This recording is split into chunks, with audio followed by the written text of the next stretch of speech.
Alrighty, good morning. Thank you guys for tuning into live breaking flood coverage here. Anthony here with Puget Sound Stormwatch. Sorry, my voice is a little hoarse this morning, but it should hopefully warm up as time goes on. Ooh, Facebook's got a few updates. Not sure how I like those, but we're just gonna have to get used to it. You know, this is urgent information that is coming out. Yeah, welcome. Julie Bradford says, thank you for coming on. Yes, gladly. So right now I'm showing you the 100-year floodplain map of the Skagit River. So anywhere in the yellow is the 100-year floodplain. There are level 2 evacuations for you at this moment. The Skagit County Emergency Management sent out a local area emergency evacuation notice for all of the yellow people here. This includes parts of the Sauk River as well. See, so this includes the cities of Marblemount, Rockport, parts of Concrete. Luckily, the downtown area of Concrete should be... Let me zoom in a little bit. I really wish this was an interactive map. Sorry about that, guys. But we're going to have to zoom in to really go into details here. Angela Clute says, live in Skagit County. It's crazy up here. Yeah, if you live in the yellow, please get out of there as soon as possible. I'm basically pleading with you at this moment. Yeah, gladly, Sherry. Glad to be here to help everyone out.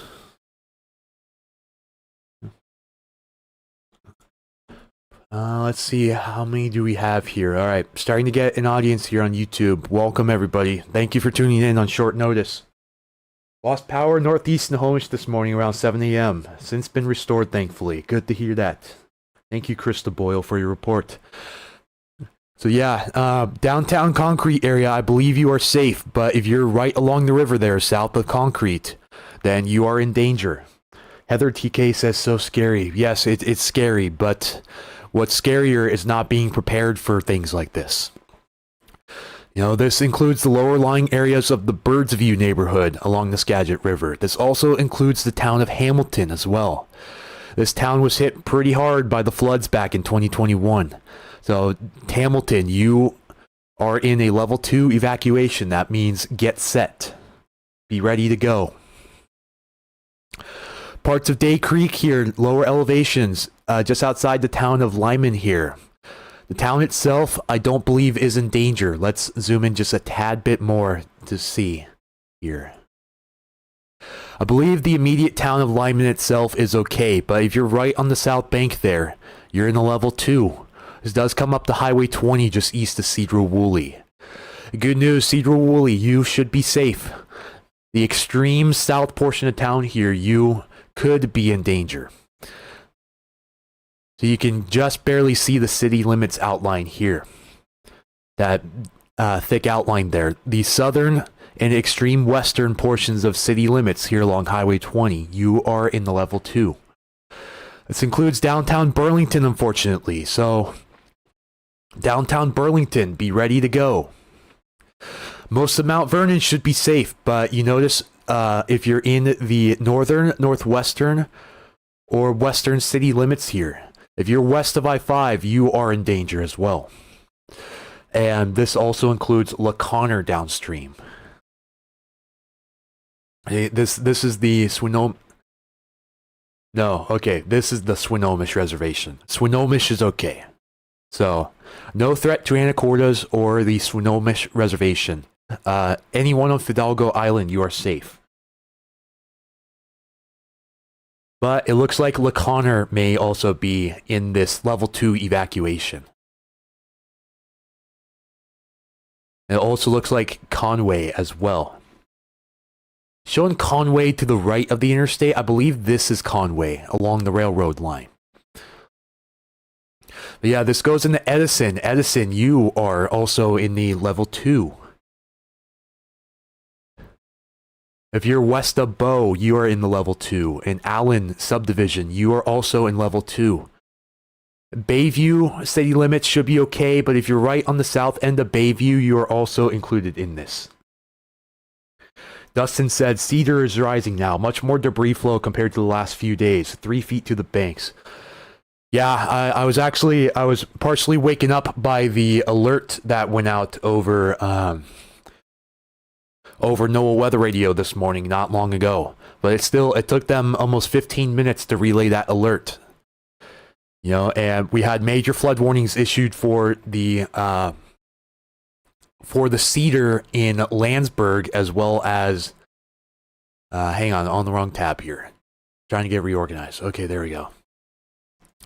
So major flood warnings were issued for the Cedar at Landsberg, as well as the Elwha here, west of Port Angeles. But since they were major, they should have activated the emergency alert system, which they did not for some reason. But they just activated the emergency alert system this morning for the Cedar River at Renton here. So again, major flooding forecast. These are the purple squares. We're back to seeing major flooding here at the Skykomish near Gold Bar. Major flooding observed, and still yet to go up another 3 feet by this afternoon. A peak with a crest of 22.36 feet by 10 p.m. this afternoon. We're also seeing major flooding right now here at the Puyallup River near Ording. Conway will be a mess, yes. And Jessica Fleming. Yeah, I said Swinomish.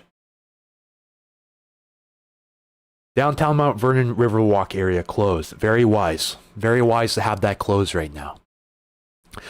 Here's a heads up from the Ording gauge upstream between Ording and Electron. Record flow is 21.5 kilocubic feet per second. Flow is currently at 21.4 kilocubic feet per second. We are 100 cubic feet per second of flow from the all-time high record here on the Puyallup River near Ording, and still looking to go up. So 12.3 feet. We're looking to go up another 0.2 feet to break the all-time record by 10 a.m. this morning. That is the current forecast. And we actually were just previously at the all-time high record at 6 a.m., but we're looking to break it this time. We're either about to match or break it here in the next 30 minutes to an hour, probably. So, is there anyone in the Ording area right now? If you're still here in Ording city limits, what do you see down there? If you're still around, what do you see down there? Only report if it's safe to do so. Flood warnings now in effect for the Nooksack River at North Cedarville and the South Fork Nooksack near the Saxon Bridge. It's going right around the south side, of Sumas Mountain here. But this flood warning also does include the town of Linden, just a heads up, and Everson as well. They have gauges, but these don't measure flooding, like the flood forecast here in Everson city limits. But this does include Deming, Everson, and Linden. Warning for moderate flooding forecast coming up over the next 24 to 36 hours. It's important to note the 100-year flood map is for Skagit, but there is a part of snow code north of Stanwood where the Skagit levees can breach. Yeah, I really wish they showed the entirety of the Skagit and the Sauk here, but they only show it for Skagit County. You know, because this is along the Sauk River as well. Highway 530 going up there. See, there's also some tributaries. If you know anyone on these tributaries downstream from Rockport here going into Darrington, I'm hoping we can get more information from Snohomish County. If you guys on Facebook watching, since Facebook you should be able to post links. Yeah, if anyone is watching on Facebook right now, if you have links to any Snohomish County flood maps, please send them my way so I can show them. But right now, I'm only aware of the level 2 evacuation for Skagit County here. Anywhere in the yellow along the Skagit and Sauk rivers, you're in the level 2 evacuation, which means get set. Megan Witonsky, just driving into Buckley, send the video of the river bridge. Yeah, feel free to DM me here on Facebook or tag Puget Sound Stormwatch in it, and I'll show it here on the stream. Nisqually at McKenna is flooding, but any info on the Nisqually and the Nisqually Valley? So they don't have a river gauge here at the Nisqually Delta or anywhere in the Nisqually Reservation for that. So this flood warning is just based on basically the entirety of the Nisqually downstream from the La Grande Dam to the Nisqually Delta. At full bank stage, but expected to just barely peak at minor flood stage. So no major flooding currently anticipated. I'm not sure if this factors in the draining from the La Grande Dam. Not 100% sure about that, but if anyone would like to clarify, please do. But this flood warning is in effect from La Grande Dam downstream to the Nisqually River Delta for minor flooding. It's going to be from this morning, so it's currently in effect until tomorrow evening. So at 10 feet, the Nisqually River will flood at the lower end near the mouth. So that is the immediate Nisqually area down here. High tide levels on Puget Sound may increase the amount of flooding locally along the immediate delta right there. The Nisqually River will spill over its banks between La Grande and McKenna. So just a heads up. This includes some of the Yelm area as well. Downtown Yelm, you should be safe from this, but on the outskirts of North Yelm up here, directly along the river, including the city of Nisqually down here. Just a heads up, you may have some spillover along that river. May Creek and Gold Bar, let's go check it out real quick. Let's see, May Creek right up here. I've heard that there's flooding along the Wallace River this morning. You're talking about the neighborhood, right? Or is there another? Okay, there's another creek embedded in there. Haven't heard any updates on the creek itself, but the Wallace River coming in off of Wallace Falls State Park, that is currently flooding into the Skykomish. But the immediate Skykomish in Gold Bar city limits is major flooding at the moment. Major flooding has been observed. Rich says we are about in high tide now. Yes, that is correct. Expected to peak by 10 p.m., but should hold a peak within about 0.02 feet of that max peak by 4 p.m. So likely to hold a max peak of around 22.3 to 22.4 feet between 4 and 10 p.m. this afternoon. Skykomish near Gold Bar. This could flood into May Creek, though, just as a heads up. Right here where May Creek and the Wallace River go into the Skykomish will likely flood in this immediate area. Pretty high tide tomorrow at noon, by the way. Thank you, Rich, for informing me of that. Tomorrow's high tide might be bad for Stanwood. Yeah, they do have coastal flood advisories in effect, including the Stanwood area right here along the coast. So this went into effect at 7 a.m. this morning and continues in effect until 1 p.m. Minor coastal flooding expected. Inundation of around 2 feet above ground level is possible along shorelines and low-lying coastal areas. So this includes parts of Bellingham and Blaine as well. San Juan Islands and Fidalgo Island, Lummi Island, and several other of these little islands, and Point Roberts as well. You are in this coastal flood advisory in effect till 1 p.m. this afternoon. And yes, depending on the timing of the flooding coming up over the next 24 to 36 hours, you could have some localized impacts with additional water built up at these deltas here as well, including Nooksack River Delta, Skagit River Delta, and of course the Stilly. Yeah, Whatcom County. Right now, we're just tracking the South Fork and the Main Fork Nooksack rivers, all of which are predicted to moderately flood here.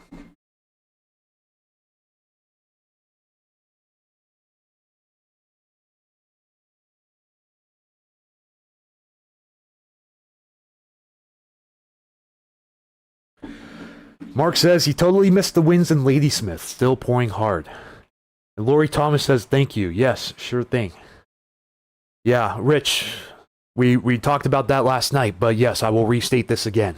Everett Animal Shelter is evacuating. They're asking for volunteers to foster. Yeah, I got the word out last night before the stream ended. Made sure to share it to a lot of Facebook people. So, should hopefully be having a huge wave of fosters for the Everett Animal Shelter. But yes, I will say that again one more time. Everett Animal Shelter is evacuating and needs fosters ASAP. So please follow up with the Everett Animal Shelter if you're interested in fostering for them. It's going to be a number of days most likely before they're able to reopen. So no flooding currently downstream here along the Snohomish, but the Skycomish from Gold Bar to near Monroe right now, just outside of the Snoqualmie, Snohomish, and Skycomish tributary right here. You are currently majorly flooding downstream. This includes towns of Sultan and Startup as well. Again, major flooding has been observed as of 7:30 this morning.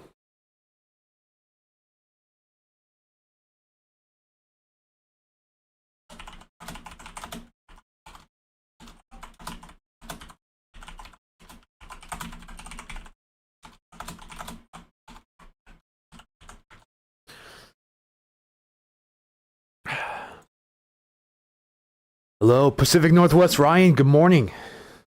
Working with whatever voice I have left. Yeah, sure thing, Rich. Glad to spread the word. Let's help those animals out for sure. And also, livestock shelter, sheltering for livestock has opened up at the Evergreen State Fair here in Monroe as well. Just a heads up in case you missed it. Again, Evergreen State Fair is a livestock shelter for the Monroe area. Minor flooding currently being observed at the Snoqualmie near Carnation. Luckily down from major flooding late last night, but again expected to get back up to major flooding as soon as tonight. Although right now we're about a foot and a half above the forecast, which, oh boy, I really hope that doesn't push this up another foot and a half in the forecast, but we'll be watching this closely as time goes on. See, we're over a foot and a half above the forecast for about an hour out from now. I'm not expecting it to go down another foot and a half in the next hour, but hopefully it does. Not expecting it to, but I really hope it does. And minor flooding now being observed here at the Landsberg gauge, so Cedar River, at 5.88 feet as of 8:15 this morning. Expected to rise up to major flood stage with a peak crest of 9.05 feet by 4 a.m. tomorrow. It should be safe from the all-time high crest here at Landsberg. Yeah, Coney, please get ready for sure. Again, I'll show this map one more time for you guys. If you're anywhere in the yellow contour here, be ready to go at a moment's notice. This includes downtown Burlington. This includes the whole city of Hamilton here along the floodplain. The southern part of Concrete, but it looks like for the most part, Concrete city limits, you are safe. Rockport area, be ready to go. Marble Mount, be ready to go. Anywhere along the Sauk River as well, be ready to go. This includes some of the tributaries feeding off of the Cascades here. But unfortunately, this only shows Skagit County. I'm hoping we can get a Snohomish County link very soon for you guys. Yeah, this doesn't show any Whatcom or Snohomish County floodplains, unfortunately. This is just Skagit County.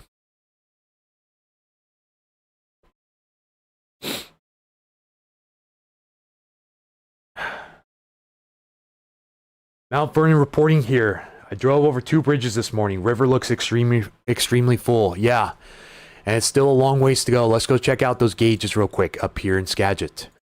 So let's check out the Mount Vernon gauge first. Not flooding right now, but it is approaching minor flood stage here. It should approach minor flood stage as soon as about 1 p.m. this afternoon. Reach moderate flooding before 10 p.m. and then major flooding by the time we hit midnight tomorrow morning. But again, still showing that record crest by a mile this morning in the forecast. 41.54 feet. This is over 4 feet above the all-time high record for the immediate Mount Vernon city limit area. It shows it holding major flooding for over 18 hours here, close to 24 hours, if not more than 24 hours here. And it shows it holding major flooding for over 12 hours. About 12 to 15 hours of the all-time high record flooding expected there. But yeah, if you're in Mount Vernon, if you're in the Mount Vernon area, looks like most of the city limits of Mount Vernon are okay. But if you're west of I-5 and west of the rail line here, be ready to go. See, immediate Mount Vernon downtown area, you should be safe. But some parts, let's zoom in here a little bit too. So zooming in on Burlington and Mount Vernon. Resolution is going to go down slightly, but luckily it just corrected itself, so never mind that.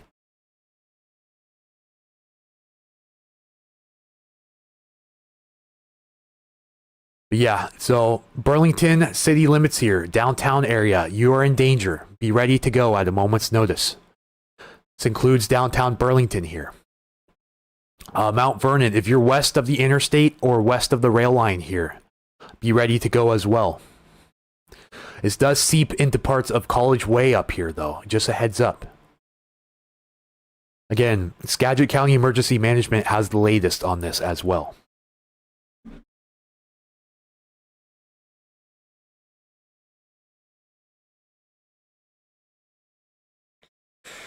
Well, I enabled public comments, and sure enough, people are abusing them.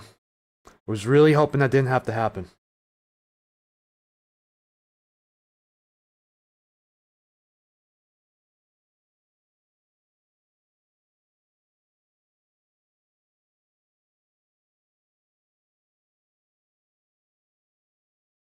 Cedar River and Sumner also running high. That's from Matt Craig on Facebook.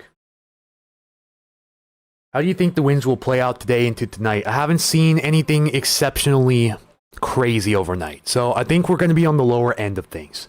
Again, remember, with the saturated soil, it doesn't take much to bring trees down around the area. Just a heads up on that. Daughter stayed home from beauty school downtown today. Very wise. Very, very wise.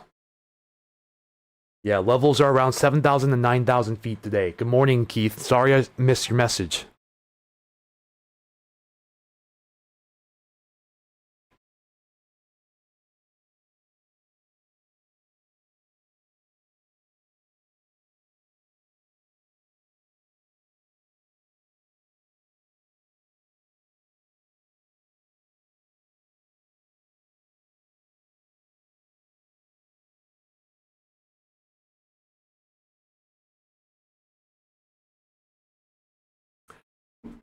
Typically, the sky doesn't flood in December, so really keeping my fingers crossed, says Suzanne Monroe. Yeah, sure thing, Lori. Glad to be here to help you guys out. If you guys need any more clarification, again, please do not hesitate to ask. Should be here with you for most of the day, permitting any outside disruptions. See, there's a lot of you here on Facebook, 70 of you guys watching. Welcome into live coverage. Anthony here at Puget Sound Stormwatch. Talking about current evacuation notices going out here for Skagit County along the 100-year floodplain. Anywhere in the yellow, it's being asked to get set and be ready for an evacuation notice. So level 2 evacuation, that does mean get set. So that does not mean go yet, but we're expecting the go evacuation notices, the level 3s, to go out by nighttime tonight. Sure thing, Sherry Strong. Glad to be here for you guys. Yeah, of course, sure thing, PNW Ryan. So yeah, this does include LaConner, although this doesn't include all of the city limits here. There's some spotty areas here in LaConner to watch out for. So if you see your street here or anywhere near your street here in the yellow, be ready to go. This does not include the Fidalgo Island side of LaConner. This does include the mainland side of LaConner here, along the Skagit Delta here. Thank you for the kind words, Angela. Appreciate it. So yeah, this includes the Conway as well. See, these are the city limits of Conway right here along the rail line west of I-5. You are also included in the level 2. Yeah, well, I was looking for my scroll. There it is. All right. Yeah, I'm not sure about these areas. You know, I'm not 100% sure about that, but I believe they said all areas within the 100-year floodplain. So this would include parts of Lake McMurray and Big Lake also, along the creek here. And then Clear Lake area also here, just outside of Mount Vernon. Highway 12 in Glenoma is closed at Rainy Creek. Best to stay home. Best to stay home, but only if you're away from the river.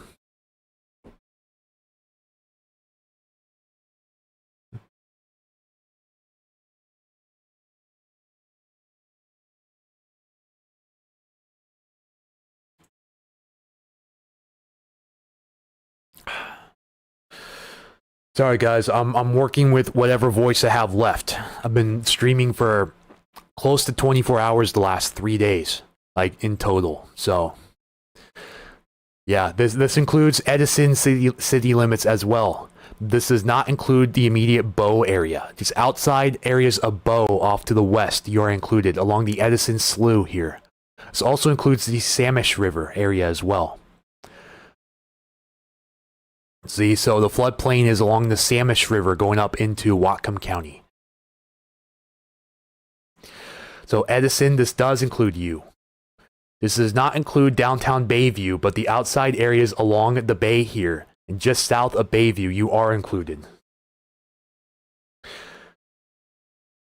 They're closing a bunch of roads up here, says Keith.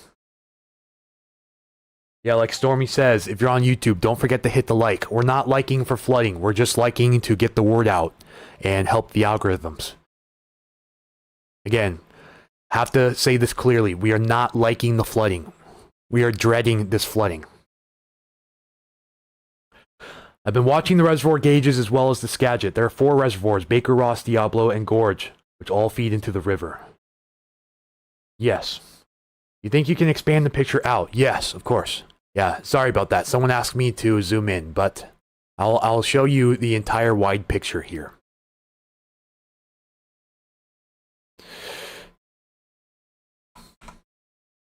Hang on just a moment. My toolbar's in the way. Okay, yeah, so this is the entirety here.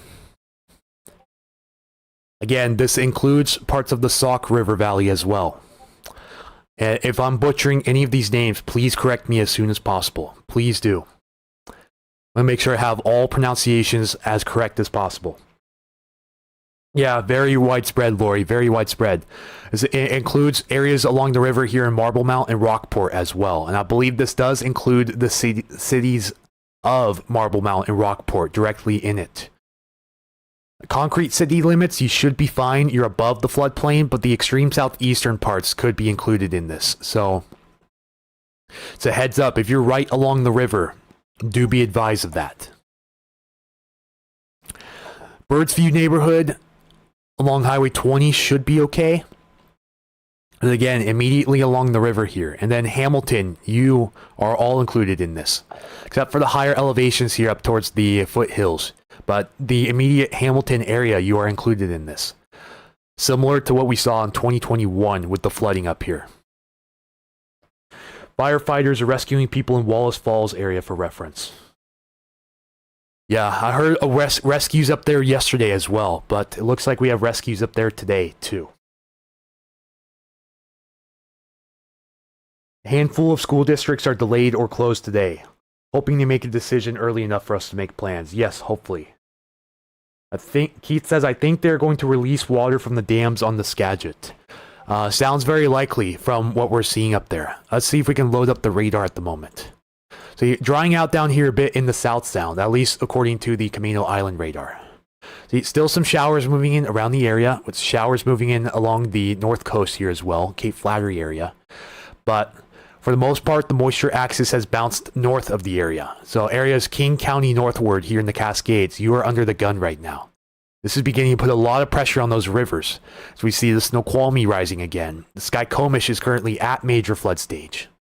Nooksack's beginning to rise, and eventually the Skagit is forecast to rise up to flood levels. Just check PSE outages real quick. We're up over 2,000 at the moment, including a rather large outage affecting Highway 410 going up to Crystal Mountain. I think this took out Crystal Mountain as well. Good to see they finally fixed that Snoqualmie Pass power outage. Seen some power outages up here in Whatcom County as well. Just outside of Bellingham here. This is a controlled outage by the looks of it.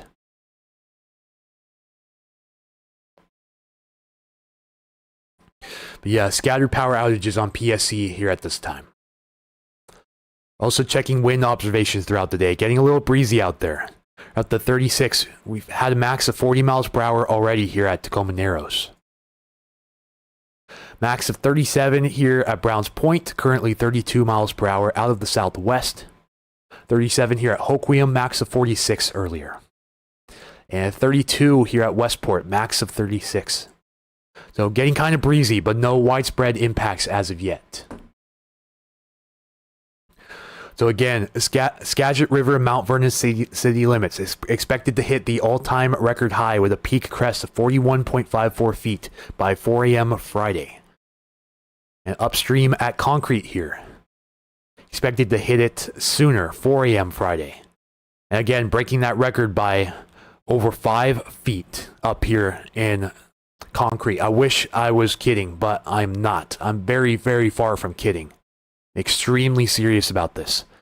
Not currently seeing flooding, but expecting to make a beeline in the major flooding by this afternoon.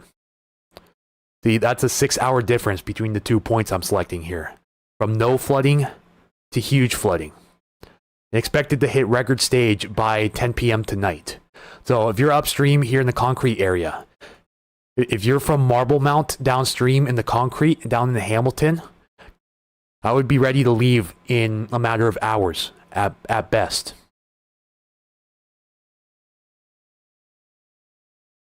There's folks down in Randall having to be rescued too. Yeah, that river's been major flooding, looks like all night. We dipped down in the moderate flooding here briefly, but back in the major flooding again. Again, expected to remain in major flood stage until Friday afternoon. Terrible for Randall, Glenoma going into Rife Lake. Just awful for them. We're back up the moderate flood stage again. We actually briefly hit major flood stage here in Packwood as well, but expected to get back in the major flood stage by tonight and remain there until late tomorrow morning. We're also currently moderately flooding here in Grand Mound along the Chehalis. Expected to remain at moderate flood stage until Friday afternoon.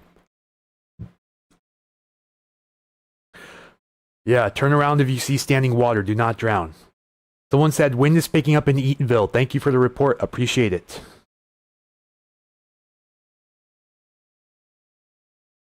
Green Eyed Breeze said, watching you hobby farm. Okay, heading over Nisqually and through McKenna. Hobby farmer is going to update on what he sees.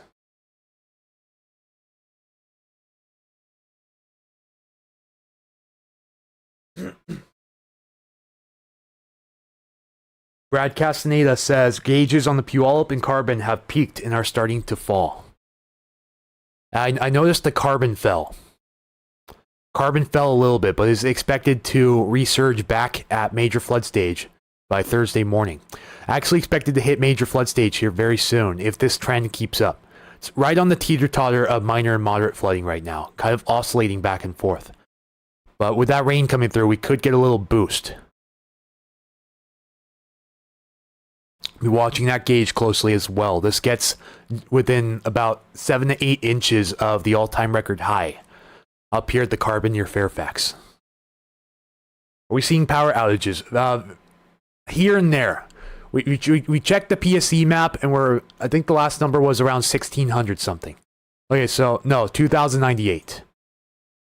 Looks like we just had 2 recent power outages down here in the Des Moines area. Des Moines. No, I missed these earlier. So, here in the Woodmont Beach Zenith area, just south of Des Moines, several power outages. Two different events down there. Power outage here in Maple Valley, just outside of Hobart. This is just PSC as a heads up. Just PSC. Of course, the power outage is up in the Bellingham area, and then a big power outage affecting what looks like Crystal Mountain. So, power has been restored to Snoqualmie Pass overnight, but now lost power here at Crystal Mountain.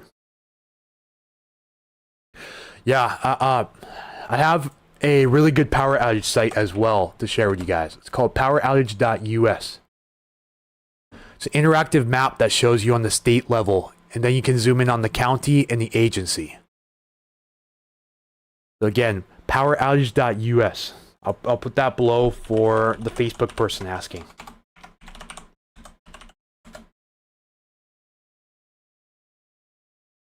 For those at home, you must cut back on septic use because the drain field is going to fill back into the septic tank and possibly the house. Yeah, I would suggest filling up your bathtub ahead of time and using that water. Either filling up your bathtub or freezing gallon jugs of water. Those are two great suggestions that were brought up to me. Yeah, 217 out in Whatcom, all PSE customers. I have 157 out in Thurston County, again, all PSE. 527 in Pierce, PSE 393, 80 from Peninsula Light Company, 32 Tanner Electric Cooperative, and 22 from TPU. Of course, King County. 1296 out with PSC, 48 Seattle City Light. So again, really cool map here, poweroutage.us.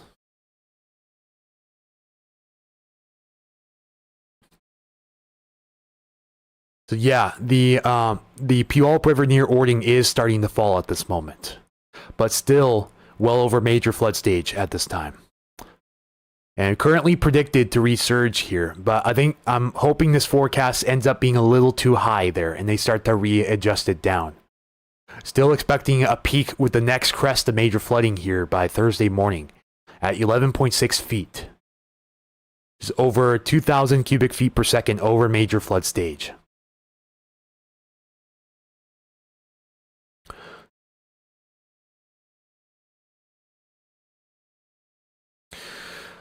Yeah, major flooding currently occurring along the Skykomish here in Gold Bar. They're expecting it to get up within 0.3 feet of the all-time high record here near Gold Bar. Just a heads up. By 10 p.m. tonight, 24.2 feet, which is 0.3 feet below the all-time high record.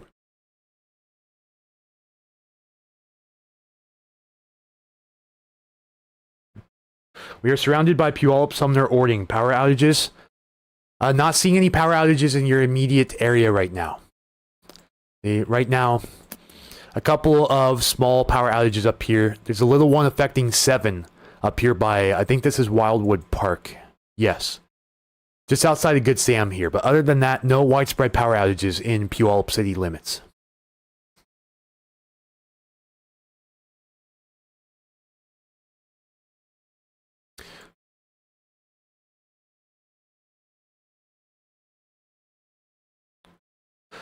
They reissued the flood warning for the Boga Shield as well.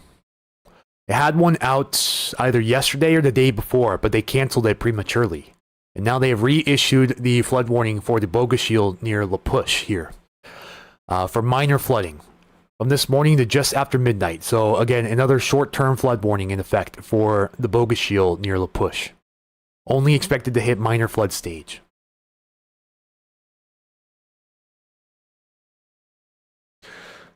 Husband's work was canceled. Good safety precautions there.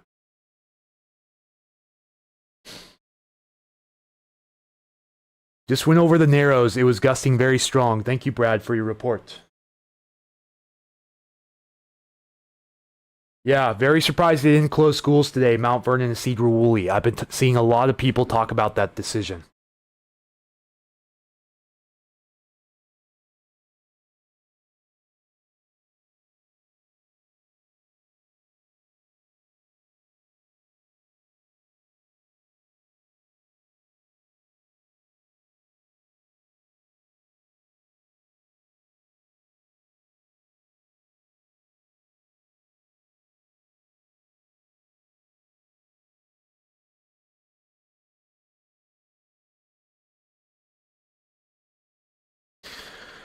All right.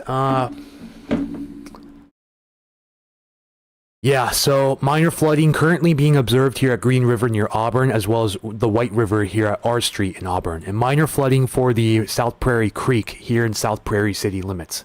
Expected to get up to moderate flood stage by late this morning, early this afternoon with the peak crest. This is going to be in flow, so cubic feet per second, not flood level. 6,341.47 cubic feet per second of flow by 4 a.m. tomorrow. So again, major flooding currently occurring along the Cowlitz at Randall, Puyallup near Ording, and Skykomish near Gold Bar. Moderate flooding currently occurring here at the Grays River near Rossburg, and Chehalis River near Grand Mound. And minor flooding occurring at the Newaukum near Chehalis, which hit moderate flood stage yesterday. The Chehalis at Porter, Skokomish near Potlatch. Snoqualmie near Carnation. Snoqualmie at the Falls, Cedar near Landsberg, and Carbon near Fairfax. Well, yeah, also moderate flooding occurring at the Nisqually near National and the Cowlitz at Packwood also. And this is not a forecast gauge, but this is an observation gauge, and already seeing minor flooding here in Skykomish city limits. Again, this is not a forecast gauge. This is only for observations, showing a just breaking flood stage here upstream at the South Fork Skykomish. So likely affecting areas downstream, including Grotto, Bering, and Index. Sure thing, Tammy. Glad to help you guys out. Are we in for wind later today? We should be, yes. Not very strong, hopefully. We've seen some wind gusts of 40 miles per hour in the area already today, but very sporadic areas. A whopping 103 miles per hour at Chinook Pass. It's no wonder Crystal lost power. But let's check to see when's the last time this observation area updated. It's updating on an hourly basis, but we may have lost power since then. Not sure if they have backup power up there or what, but it looks like Crystal Mountain is cut off from the PSE grid. Last time I saw.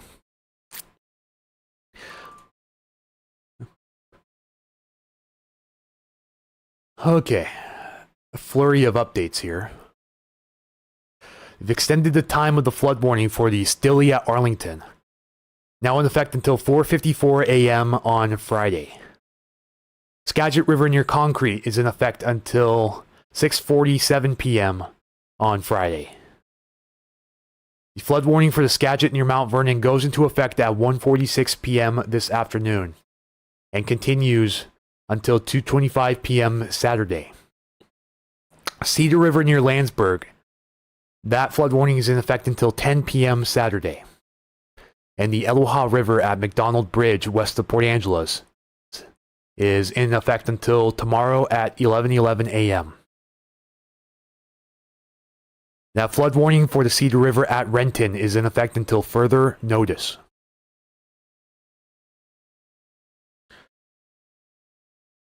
Okay, Grotto for Grotto. Okay, thank you for the heads up. Appreciate the correction. So Grotto, not Grotto. During the Burn Scar event, when we had the Bull Creek fire up there, I heard people pronouncing it Grotto, but they probably weren't from the area. So again, thank you for the heads up and appreciate the correction. Gold Bar area again, you want an update? Yeah, sure thing. If you're talking about the floods, otherwise, if you're talking about the wind, we can expect it to be breezy through about 10 o'clock p.m. tonight. That is the duration of the wind advisory. And we can go over the wind advisory again here in a moment. Let me make sure I have the most up-to-date information for you guys. I updated the wind advisory today at 3:19 a.m. Remains in effect until 10 p.m. this evening. Same winds expected as yesterday. Southwest winds 20 to 30 with gusts to 40. So again, till 10 p.m. If you're anywhere in the black contour here with the dark black outlines, you are in the wind advisory till 10 p.m. So it includes Everett, Seattle, Tacoma, Olympia, Shelton, Chehalis, and Hoquiam for key cities. Bremerton as well. Coming down pretty good in the Everett area. Thank you, Ivan, for your report. Yeah, heaviest of rain right now is north of Seattle. Unlike south of Seattle with Monday's event. Looking like it'll stay north of Seattle for the most part today. But still some scattered showers down here south of Seattle also. Kind of hard to tell if this is a little convergence feature forming or something.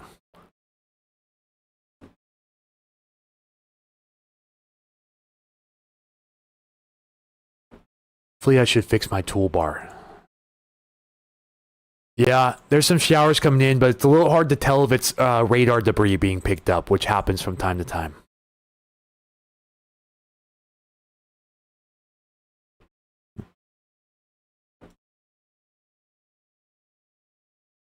Okay, yeah, some shower activity. Those are steady showers coming in right now to the South Sound. But luckily, not as much rain activity up here in the South and Central Cascades as I'm seeing previously. So hopefully those flood forecasts will correct downwards as time goes on. That's what I'm hoping for. Best case scenario would be those South and Central Cascade rivers have already hit their peak and will continue to recede. That is best case scenario.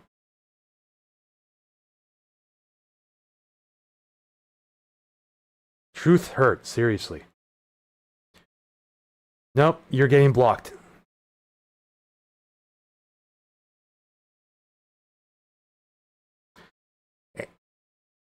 If you're gonna try to harass me like that, there's no place for you on my page. You're getting blocked. Sorry. But it's what I need to do. Okay, we got a video here from Megan Witonsky. You see if I can bring it up for you guys real fast. Sorry I missed your message earlier, Megan, if you're still watching.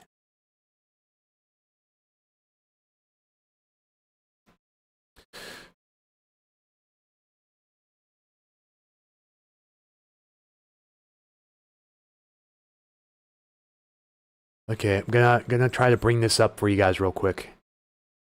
You know, I'm trying to make sure I don't reveal any personal info on accident.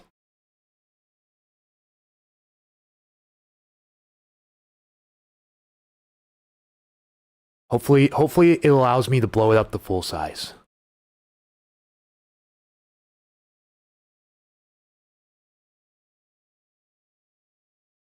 I don't think it's going to allow me to play this in full size.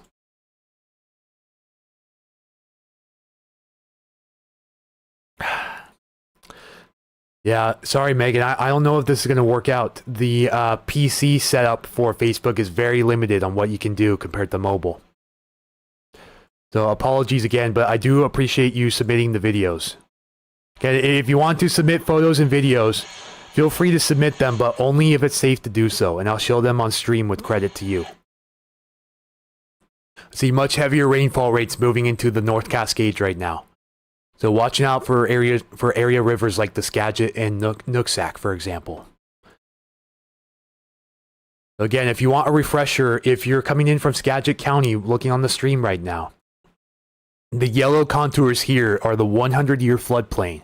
You have a level 2 get set evacuation in effect for the yellow areas here, including downtown Burlington. It also includes the towns of Edison, LaConner, Hamilton, Rockport, and Marblemount. Yeah, Skagit Breaking is a great resource. Skagit Breaking and Skagit County Emergency Management. There's still planned evacuation for 12 p.m. Last time I checked, that is still valid. But again, follow Skagit Breaking and Skagit County Emergency Management for the latest updates. And if anyone could relay any information from those sites to me, if they have a level 3 upgrade, please do so as soon as possible. Flooding in Gold Bar Index Sultan Startup Area. Okay, sure thing. So yeah, this gauge covers areas downstream in the Monroe towards the next gauge here. Currently not seeing any flooding along the Snohomish here near Monroe or Snohomish, which is a good sign for the Monroe area right now. But currently major observed flooding here for Gold Bar, Startup, and Sultan. Unfortunately, they don't have any river gauges in this area. The gauges are very sporadically set throughout the rivers, so my apologies for the lack of very precise information on that. But expected to get within 0.3 feet of the all-time high record by 10 p.m. tonight. Again, currently major flooding and expected to remain in major flood stage until tomorrow night.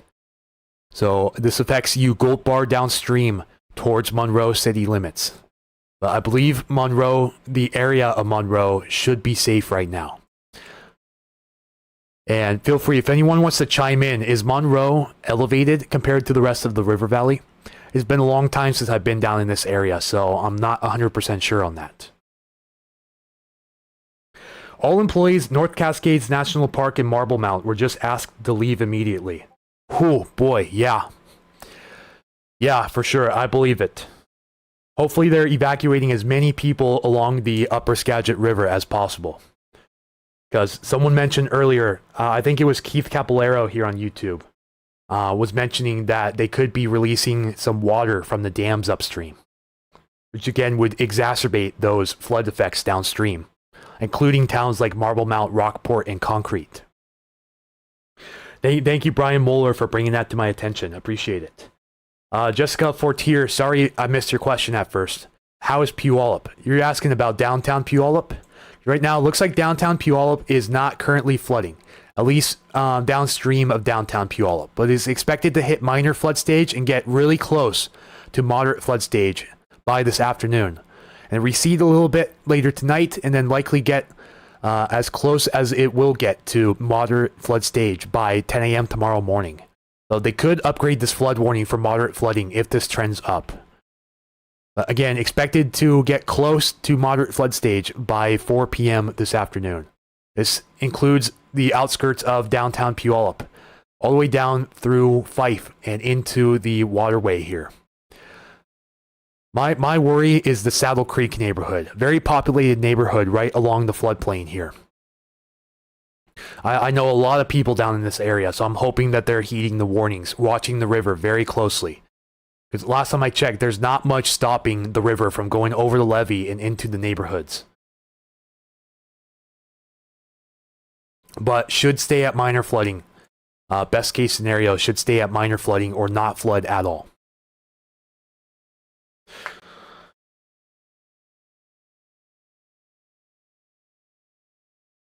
Keith says Whatcom County weather may be going live today. Yeah, to show the Nooksack River. That would be very wise of them.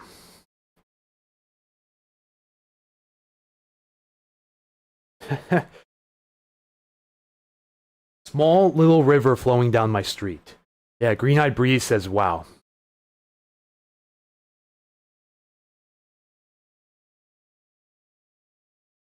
Are the roads over the Skagit River drivable? I have relatives up in Bellingham. If anyone along the Skagit can chime in for me, please do so. I want to see, maybe we can pull up some road closures. I'm going to take a quick search right now. Do a quick search. Excuse me.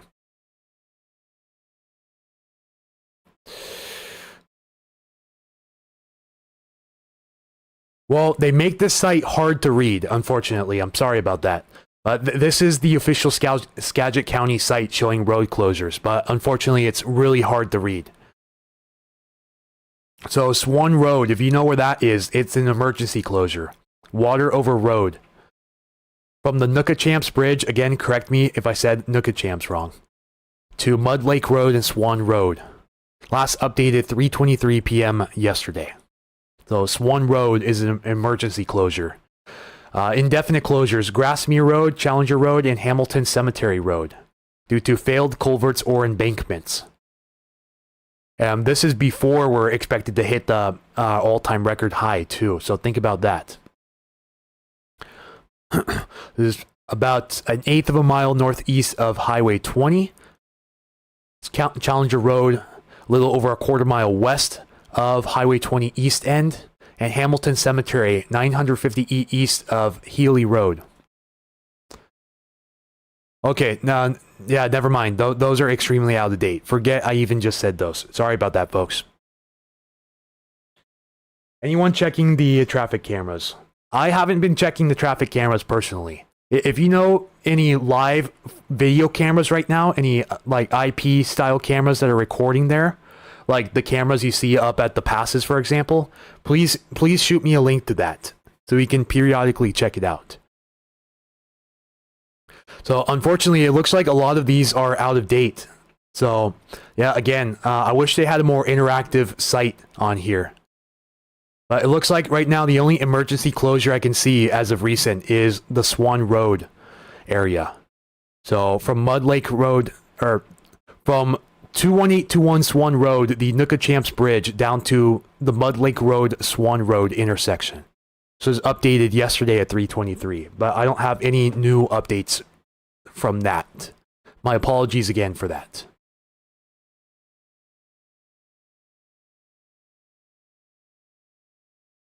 Is there an update on the Snoqualmie?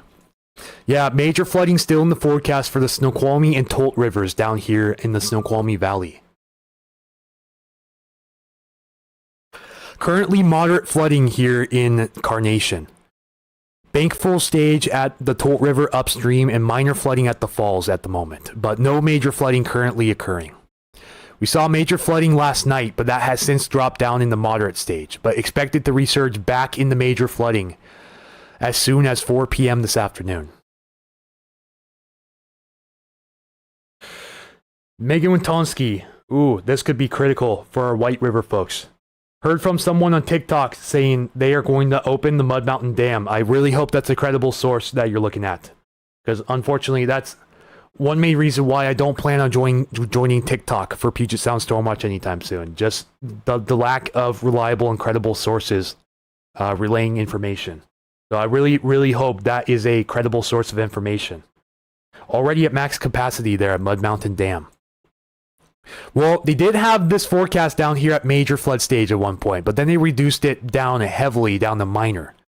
So the effects of the Mud Mountain Dam would definitely exacerbate those downstream for King and Pierce counties, all the way down into Sumner. But this is for the outflow right now. This does not show the capacity of the dam itself.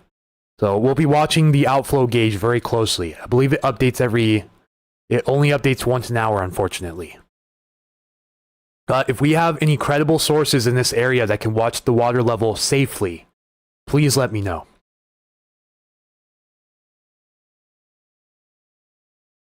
If the White River is flooding, what is the condition of the Greenwater River? You mean the Green River right next door? Just to its north? Widespread flooding around the area, including flooding in Flaming Geyser State Park. I had a lot of reports come in yesterday. Someone was at Green Valley Meats there off of Green Valley Road, and it was also under about a foot or two of water. So flooding currently occurring at the Green River near Auburn. That is south of the golf course there on the east side of Auburn. The gauge is reporting minor flooding at both the White and the Green Rivers at this time. Yeah, flooding observed from Flaming Geyser downstream in the Auburn as of yesterday. How full is the Tolt River Dam? I don't think I'm able to check the actual water level. Not on this site for sure, but downstream, currently have no releases from it yet. They could, if this does build up, they could try to release some water from the dam. Hopefully a controlled release. You know, this area has gotten a lot of scares with false alarms here over the last few years. So a lot of those folks in Carnation have PTSD with those false dam break alarms over the past few years, including last March. Yeah, I truly can't stand some of the things on TikTok. But like I said again, I really hope that's a reliable and credible source of information. Talking about the Mud Mountain Dam being full. Keith says USGS has live cameras. Are they live video cameras or are they live snapshot cameras? Let's check it out. See if we have any in the immediate area up here in Foothills, which no, we don't. Not even close. Looks like we may have some along... Okay, yeah, we do have some along the Nooksack here in Everson, by the looks of it. But that's really about it.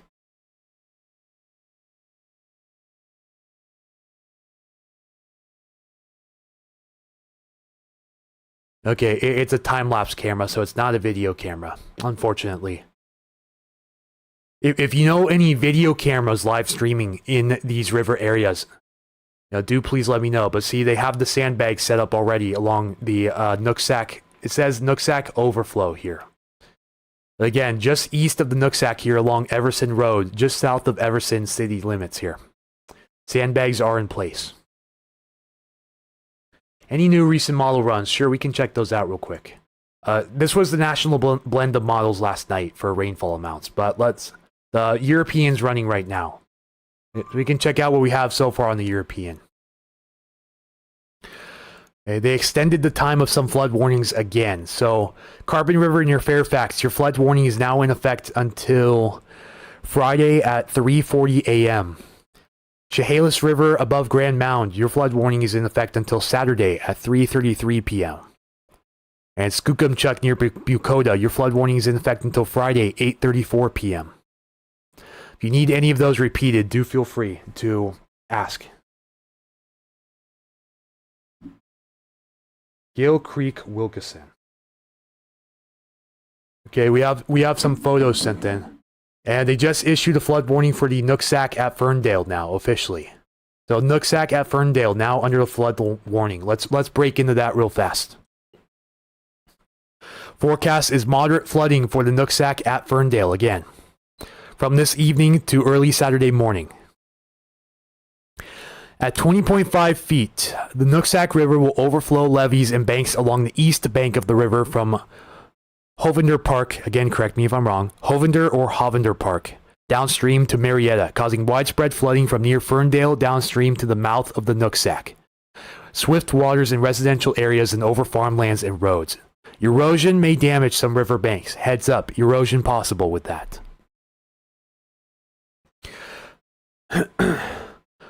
The river is expected to rise above flood stage this evening to a crest of 21.4 feet tomorrow afternoon.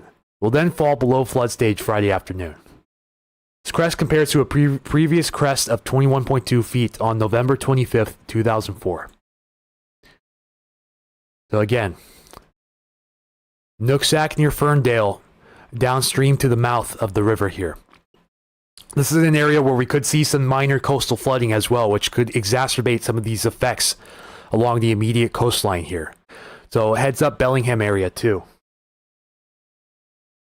All right, we just had a little power dip here at the office. Looks like the winds are kicking up. My UPS just went into emergency mode, so hopefully we don't lose you guys. But starting to have some minor power interruptions here at the office in Milton.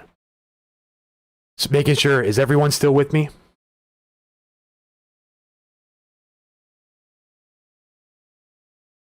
The Pilchuck can't be overlooked. It's not forecast to flood, but it is a major tributary of the Snohomish River. Yeah, and they don't have any forecast gauges for that, unfortunately. So I wish I had more to report on you about that, but it doesn't look like we have any. Okay, we have one observation gauge here, and that's it. This is all I have to work with, unfortunately. So again, very sorry about any confusion with that. But we only have observations along the bottom of the Pilchuck River here with its Snohomish tributary, but we don't have any upstream forecasts. So again, my apologies for that. Just working with what I have. And it's not very much, unfortunately. So I appreciate your guys' vigilance.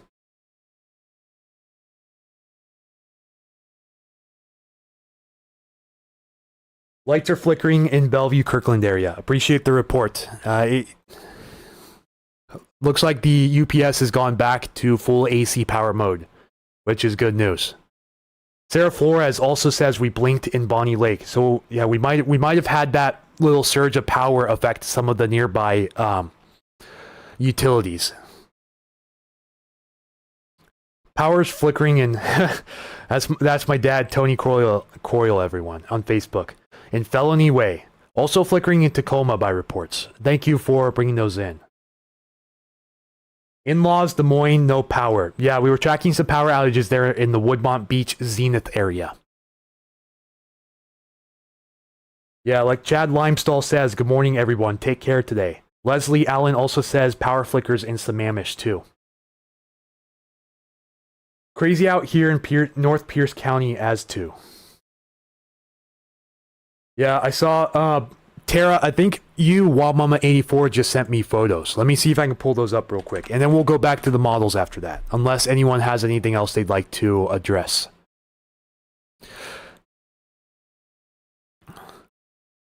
Let me just verify location before I show this. South Prairie Creek, okay. So these are submitted by Tara Rogers. South Prairie Creek right now. Just driving by the area. So apologies for any of the low quality pics. See some flooding into some of these mobile homes out here. This is South Prairie Creek. I believe this is along Highway 162 in South Prairie. Tara, if you're watching, feel free to correct me on that location. But I will leave my email open on the side if any of you guys who have my email or want my email want to send in pictures. Currently not playing video unless it's on Facebook at the moment. And even then, Facebook's having some issues showing videos at the moment. So, sorry again, Megan Witonsky, but will not allow me right now to open full screen in Facebook DMs. So, apologies for that again.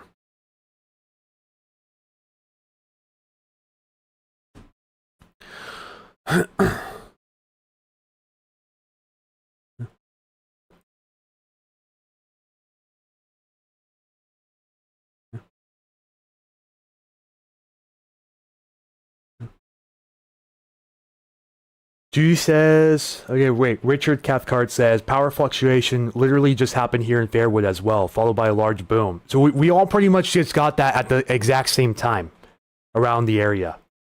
Crazy, isn't that right? Crazy. Okay, yeah, Wamama84, thank you for your photo submissions.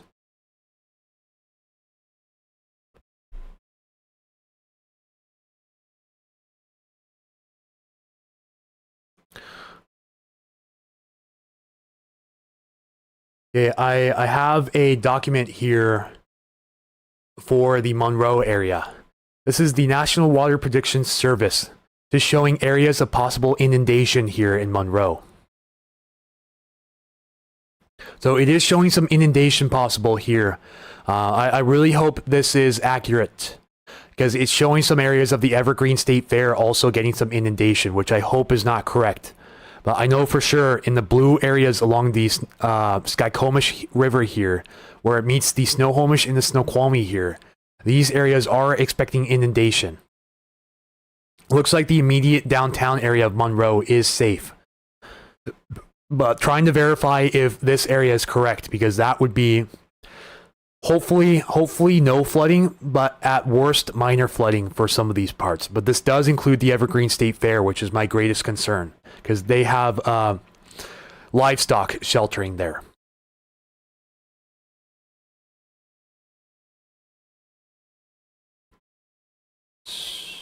Hang on. Trying to find my way back here. What's your UPS backup system? I use CyberPower. So my main UPS system that I use here in the office is a CyberPower 1500 volt amp or 900 watt battery backup system. It powers the computer, the monitor, and a few lights in here. Should give me just enough time to do a safe shutdown and end the stream if we do lose full AC power here at the office. I also have my network on a separate 800 volt amp or 600 watt battery backup system out in the living room. So hopefully we should not lose internet connection in the event of a power outage.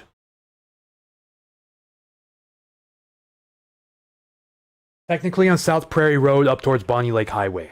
South Prairie Road will likely close soon to Water Over Road. Appreciate the report, Tara. So yeah, I use CyberPower here in the room, and I use an Amazon Basics 800 volt amp out there in the living room. From Concrete Herald, Julie Elliott posted, evacuations planned for East Skagit County. Historic flooding is occurring on the Skagit and Sauk rivers. Skagit County DEM is urging residents who live in the 100-year floodplain, again in that yellow contour I showed earlier, when they just extended the time of the flood warnings for the Nooksack and South Fork Nooksack, east of Ferndale.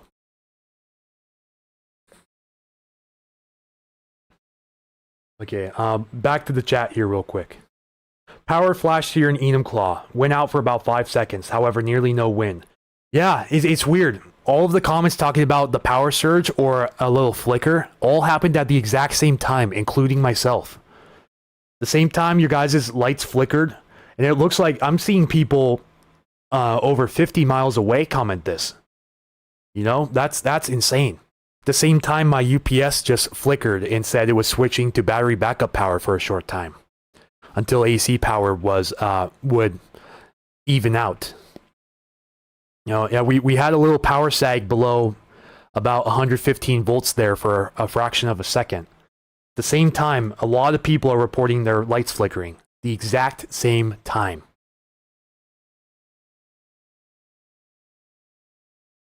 Westbound 410 just closed. Westbound 410, where exactly? Can you get me an approximate area, please, Tara? So I can disseminate the information as soon as possible. Is that down in Sumner, down in the valley there? Or is that along the White River?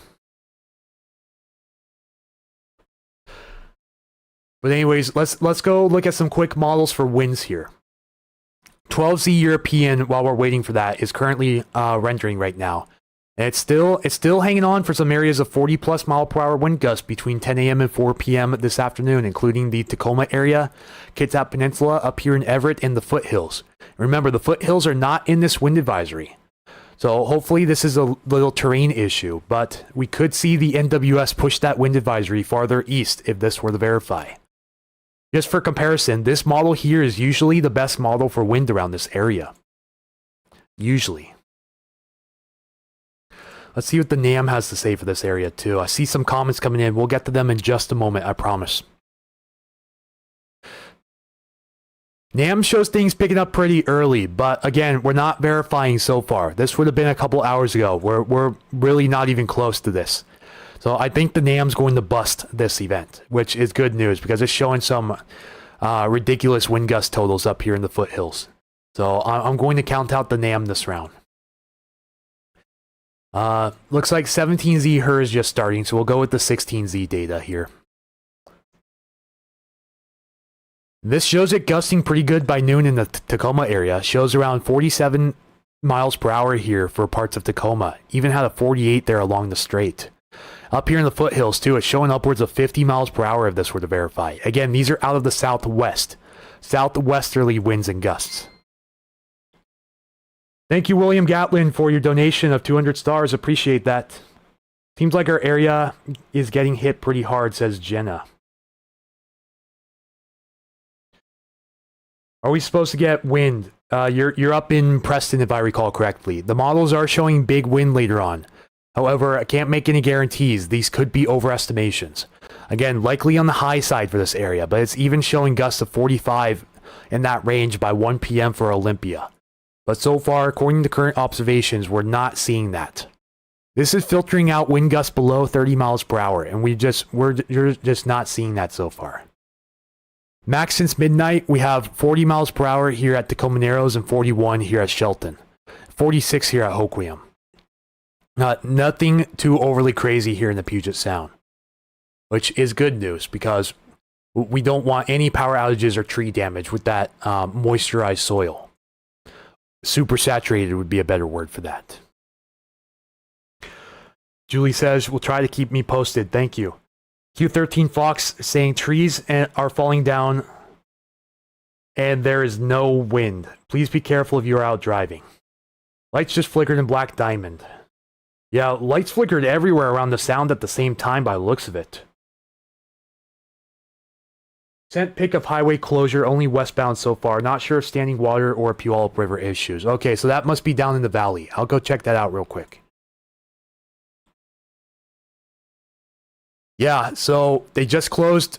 This is, you said westbound, right? This is westbound. That's the Main Street overpass there in Sumner. So they now have closed westbound 410 between East Main Street and Highway 167 with the junction there. You can no longer get on 410 going westbound there. You have to get off at East Main going west. Thank you so much, Tara, for sending this in. Again, in case you missed it, Highway 410 westbound now closed between East Main and Highway 167 in Sumner. Standing water over the roadway. You said Valley Avenue. That was Valley, right? That was East Main. No, actually, correction. Hang on. So sorry, folks. Yeah, that's right. Let me see if I can zoom in on this. It's hard to tell if that says East Main. It's really hard to tell, but this could be Valley. That is Valley, right? Okay, I do believe this is Valley, actually. So I believe 410 is closed between Valley Ave and East Main. So, correction to that, folks. Sorry for jumping the gun on that. So it looks like you have to get off at Valley Avenue, going west on 410. So 410 is closed from Valley Avenue to, I believe, 167. But again, feel free to correct me. Feel free. I want to make sure I have the most up-to-date and accurate information as possible. Now that I look at it again, it does look like Valley Avenue, because it's hard to see. I think that says something about Maine and Puyallup, possibly. But again, very hard to see. But that does look like Valley Avenue westbound 410 is closed. So correction, not East Main, Valley Avenue. Again, appreciate the reports, Tara. Just please be sure to drive safely. If you're driving, just if you can, pull over and take the photos. You know, I don't condone distracted driving, so again, appreciate that. On ramp at East Main, the 410 is closed. Okay, thank you, Melissa Fredericks, for the report. Yeah, Evergreen Fairgrounds is taking in farm animals. They're taking all livestock right now. If you're in East Main going towards Puyallup 167, you cannot get on the freeway. Appreciate that, Melissa. Again, if you're on East Main going towards Puyallup 167, westbound 410, you cannot get on the freeway. That means 410 is closed between 167 and Valley Ave. Thank you so much, Melissa. Didn't see any power issues for Puyallup. Here didn't have power issues. Yeah, it's weird. Right up the hill in Milton. So Milton buys their power from Tacoma Public Utilities. We just had a small flicker, and so much that my UPS clicked on my battery power, my backup power supply here, which filters in all of the power coming in from the utilities. It runs it through a DC current, through a set of batteries, and then through a surge protector, and then converts it back to AC current for household use. It's a really handy tool, and I couldn't recommend these more. Okay, definitely Valley Avenue. Thank you for the clarification, Tara. Made it to Yelm over to the Nisqually. Other than the massive tree floating downstream, the river looks good, swelled but healthy. With that said, our creek that flows through my road is flooding terrible. Very sorry again to hear about that. From Mount Vernon Police Department, all city-owned downtown parking lots along the river front are now temporarily closed due to elevated river levels. So again, someone asked about the floodplain map again. Is there any specific area you want me to zoom in on? Please let me know. I think I was pronouncing Ebby wrong because I saw Ben with Washington Weather Chasers pronounce it Eby. Is it Eby or Ebby? It looks like... Yeah, talking about, again, the Everett Animal Shelter on Eby Island is being evacuated. Saw they are worried the dike may break with all the water in the Snohomish River. Terrible, terrible news. Yeah, Rich says he has a similar whole house UPS. Yeah, mine's just a local use UPS. It's the one with the 5 surge protected outlets and the 5 surge protected plus battery backup outlets. And it's a 900 watt UPS, which means even with my high power setup running, it should give me a few minutes to do a safe shutdown in the event of a power outage. I think it is EB. Okay. Yeah, 2 people said EB. Okay. Thank you guys. I appreciate the correction. I was saying it Ebby last night. So, again, apologies for any butchered pronunciation. William says, we as well have a very large UPS for our internet and network systems. It's a great, great tool to have. For sure. Sporadic road closures in Marysville. Let's open this link real quick. Thank you, Rich, for bringing this to my attention.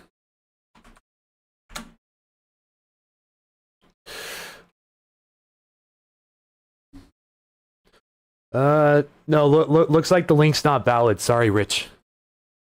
Some of the link may have gotten cut off on accident.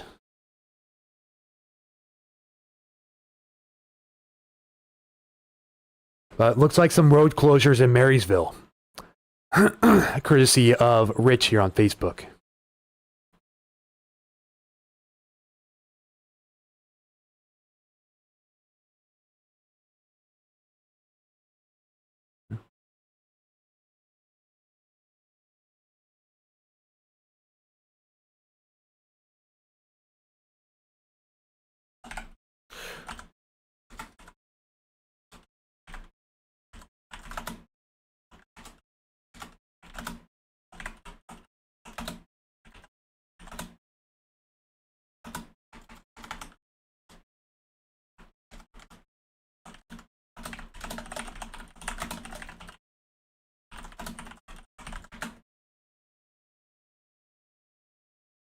Yeah, unfortunately, I already had to block a person for spilling a lot of political rhetoric and then tried calling me out after that. So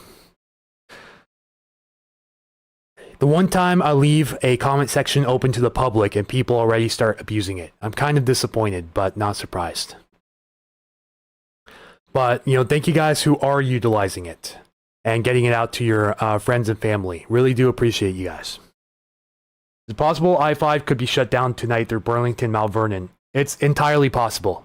It's been a while since I've been up in that area, but I do believe parts of I-5 are along the floodplain. Like, down directly along the Skagit River. Again, anyone do feel free to correct me on that. So it's possible we could see I-5 shut down in several parts of the area tonight. And with flooding possible down in Chehalis, we could see parts of I-5 inundated down there as well. Okay, Rich has the text. 152nd Street Northeast in Marysville, road closed, water over roadway. 152nd Street Northeast is closed between Strawberry Fields Athletic Complex and 67th Avenue due to water over the roadway. Please use caution. Thank you, Rich, for that update. Heat says, not that I know of. Okay. Yeah, APC makes good battery backups as well, but in my opinion, cyber power was better for the budget. I've had this UPS for going on to 10 years now, and I only had to just replace the batteries once earlier this year. Yeah, trolls, but he was trying to call out the governor again, and I just said, you know, appreciate the concern, but please no rhetoric. And then he said something along the lines of, I can't remember exactly what he said, but he tried to call me out for being soft, and that earned him an immediate block. You know, I have zero room for that here on the page. No politics here for Puget Sound Stormwatch. Facebook's being glitchy on the commenting. Yeah, so I've heard. We're still having some issues with Facebook. So again, apologies for you Facebook people watching if you're having issues with comments or the stream quality. Looks like there's 33 of you guys still on Facebook right now, but yeah, we have over 120 here on YouTube. It's been a while since I've checked on the YouTube stream, but welcome in everyone. Anthony here, Puget Sound Stormwatch. We're covering live breaking flood coverage, including a level 2 evacuation for parts of Skagit County in the 100-year floodplain. As areas, as you see here on the map, in the yellow. This includes downtown Burlington, Edison, LaConner, Hamilton, Rockport, and Marblemount.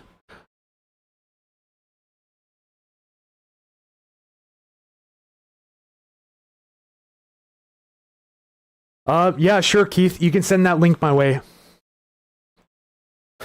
Facebook is funny AI slop playground. I've noticed that more often, yes. I have noticed that.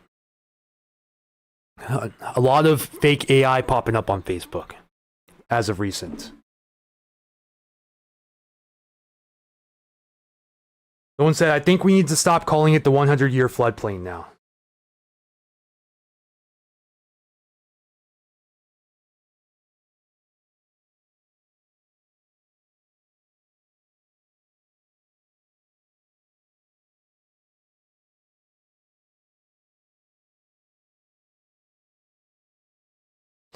I'm just saying that's from the official agency. I'm not making that word up. Okay, Rich is also going to move to YouTube. Also heading to Everett Animal Shelter soon. Thank you, Rich, for volunteering. I believe they also do show... Well, they showed the Q3 floodway, but... Rich was asking about the 5-year. I'm not sure about a 5-year up here. If anyone knows more intel, do chime in. Anything down for Aberdeen area, no power flickers here. When it comes to wind, we're gusting the 40 at we're gusting the 40 at times. Nothing majorly strong yet. When it comes to rain, looks like some steady rain in your area right now, but coming to an end here shortly. But right now, heaviest the rain is impacting north of Snohomish County. Some heavy rain moving into the Diablo and Ross Lake Dam areas up here, which is not good. Really not good. Elsewhere around the Puget Sound, not doing too much wind-wise. We are gusting the 41 here in index, though. Again, west-southwest winds, which are normally being blocked off by the hills here, but they're still making it down into these river valleys here. And with major flooding going on in this area, it could easily be bringing trees down in this area with wind gusts of that magnitude. Oh, okay.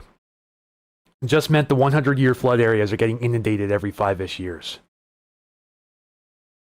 Cedral Woolley just announced early school release, 11:30. Thank you so much, Ryan, for that intel. Let me go open Keith's link here real quick.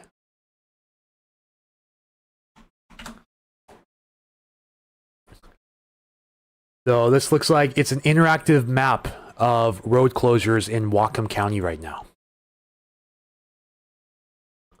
This uses Whatcom County's public GIS system.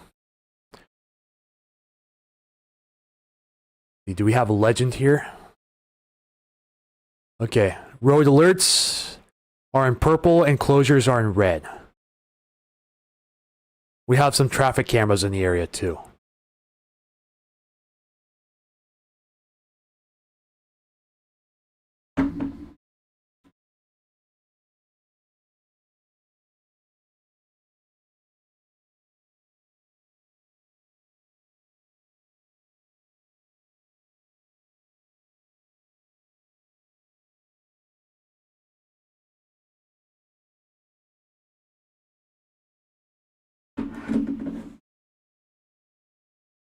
All right. So it looks like water over roadway here. Between Lummi Shore Road and Rural Avenue. Road closed up there. See Ferndale Road, north of Marine Drive at the gates. Closed. So these are closures here in the Lummi Reservation area. Like road closure here. Yeah, on Sunset Avenue from Pacific Highway to Graveline Road. Just outside of Ferndale. Thank you, Keith, for this map. YouTube folks, he posted this in YouTube, but I'll post this for you Facebook people as well.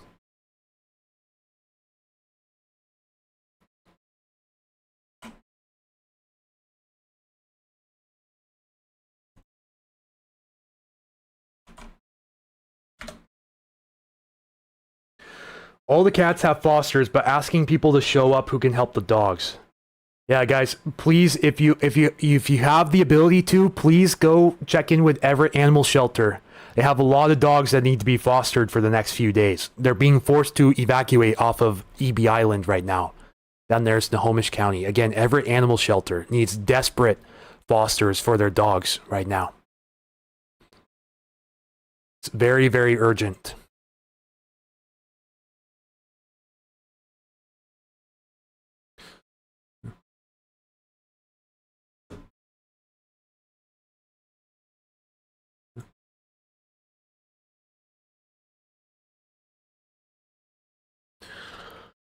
Oh, man. Good. I see a lot of people sharing the posts. Thank you guys for continuing to get the word out.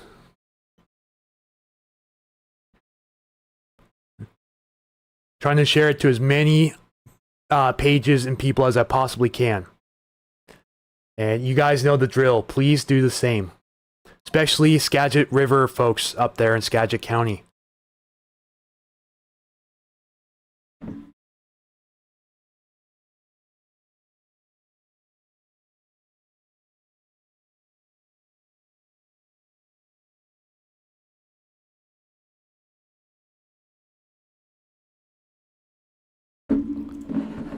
Let's go check these river levels one more time. Okay, Nooksack at North Cedarville is getting up to bank full stage right now. So not actively flooding, but starting to get in the action stage, which means get ready for flooding. Again, moderate flooding forecast by 10 p.m. tonight. Nooksack River at North Cedarville here in Whatcom County. We're seeing the forks of the Stillaguamish and the immediate Stillaguamish River at bank full stage.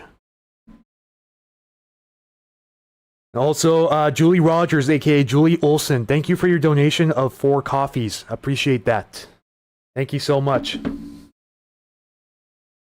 Starting to get some big wind gusts in Yelm. Thank you, Shelby Taylor, for your report. Appreciate that.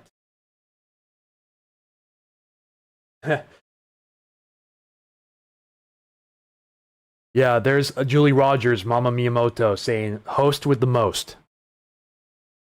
We can do that kind of discussion on other channels. It says a Marge 45B.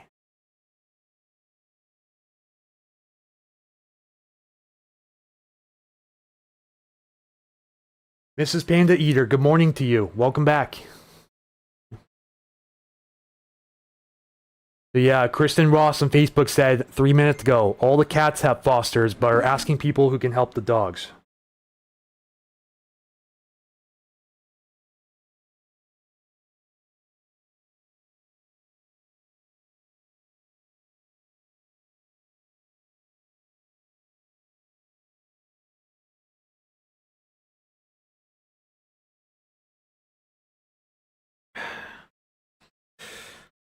Okay. A lot of comments are coming in, everyone, so please bear with me. If I miss your comment, I am very sorry. If it's an urgent question, please keep listing it, and I'll eventually get to it. So yeah, major flooding still occurring here at the Cowlitz River at Randall. The Puyallup River near Ording, which I believe was going down last time I saw. It is. It's going down to under major flood stage now, and they have heavily reduced this, thankfully. The forecast has begun to go down for the Puyallup River near Ording. So now down to a level of 11.4 feet by 4 a.m. Thursday. Great news there for the Puyallup near Ording. Looks like down here we're seeing less rain than forecast today, which is great news for a lot of these rivers. Great news.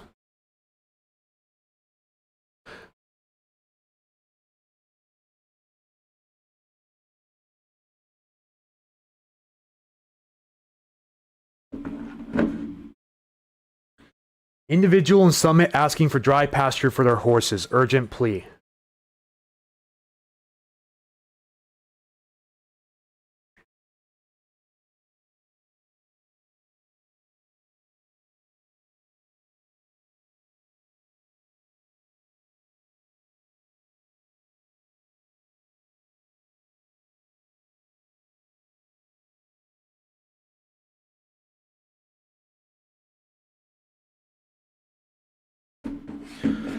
Colleen Bono, Highway 410 and Traffic Avenue, both directions just closed due to the water over roadway. Thanks for the update.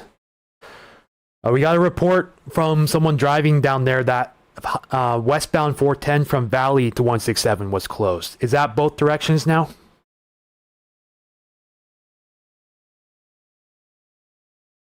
So, oh boy, urgent updates here from Mrs. Panda Eater on YouTube. Okay, Puyallup River has spilled over 410 and Traffic Avenue. Highway closed both directions. Appreciate the update, Colleen. Thank you. So 410 is now closed from Traffic Avenue, aka East Main Street, up to Highway 167. Possibly closed up the valley as well. Active level 3 get out evacuation in Ording at Williams Boulevard and Mullunger Avenue. Malungar or Malunger. Level 2 evacuation for High Cedars Golf Course down in Ording. From Central Pierce Fire and Rescue. Thank you, Mrs. Panda Eater, for the information. So again, if you're at Williams Boulevard and Malungar or Malunger Avenue, you must get out of there right now. This is an immediate evacuation for that area. Let me go see if I can find it here on the Central Pierce page.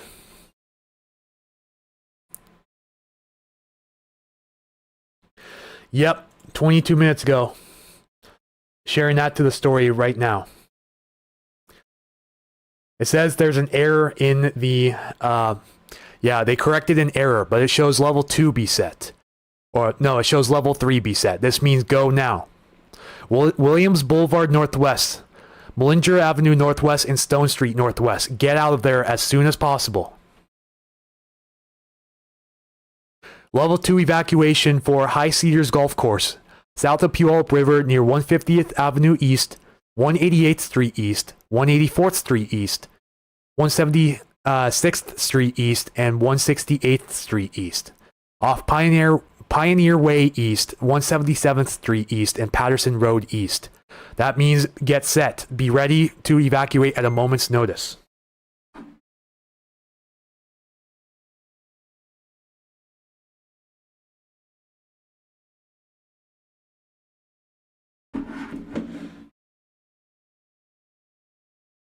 There are reasons why the rain has been less than forecast so far. Not coming in weaker than expected from what I can see. It looks like it's taking more of a northerly track towards the North Cascades, which of course is worst case scenario for the Skagit River. Snohomish and Skykomish also getting a brunt of it as well.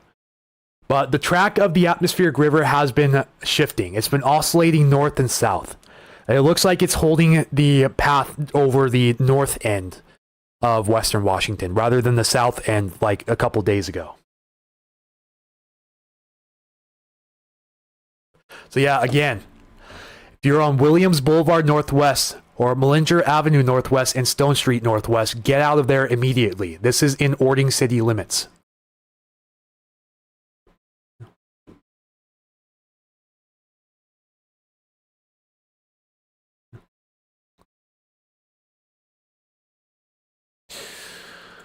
Ah, boy. It's going to be a very long day, everyone.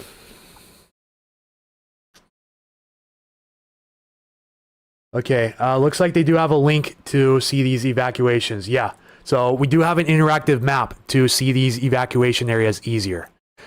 So down here, this corner of High Cedars. So Williams Boulevard, Williams Street Northwest, Malunger Avenue Northwest, and Stone Street Northwest. Get out of there right now. If you see your house in this red zone, get out of there immediately.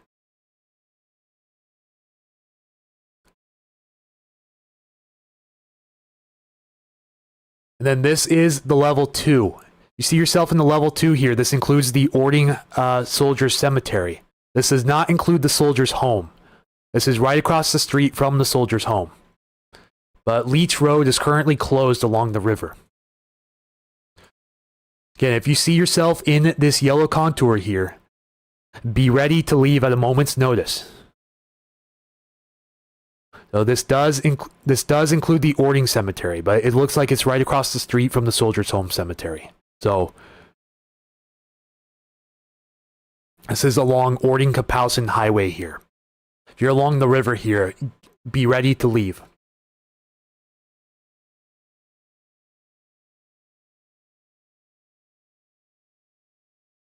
Detour for 410 Valley Avenue exit and go through Sumner over to Thompson. Posted on Bonnie Lake Community 28 minutes ago. Thank you, Mrs. Panda Eater, for your follow-up. Again, for downtown Ording.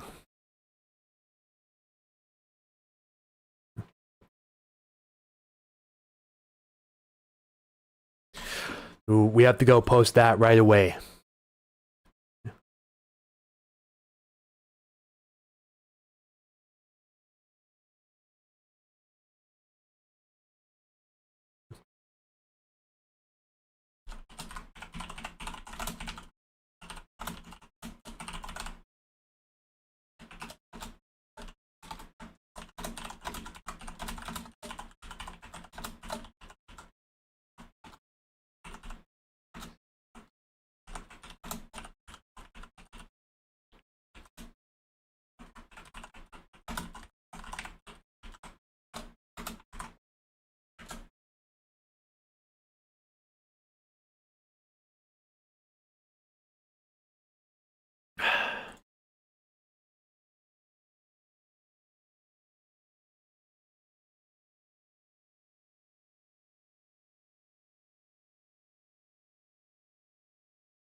Okay, if you guys want a lot of the current updates, please check the Puget Sound Stormwatch story on Facebook. I post a lot of updates to my stories also.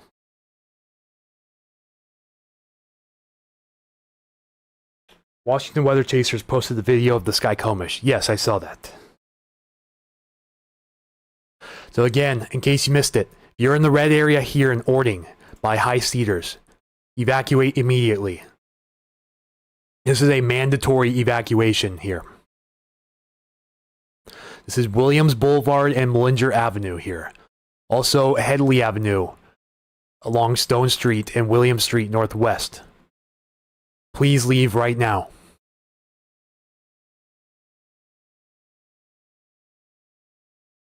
We have an unconfirmed report that I-5 in Chehalis is now shut down due to flooding.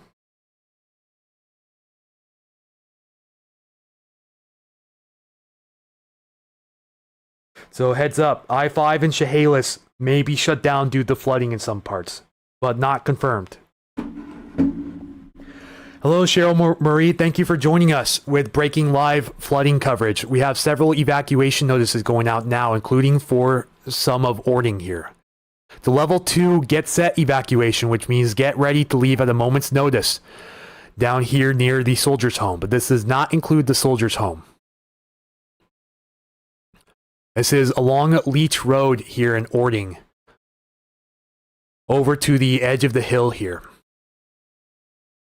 So if you're anywhere between 168th Street East and Ording-Kapowson Highway, west of Leech Road up to the hill here, be ready to leave at a moment's notice. Leech Road is closed.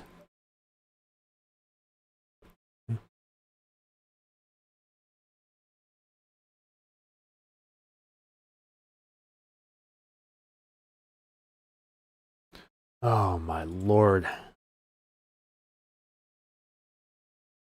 He said it's getting really bad down there.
Oh man.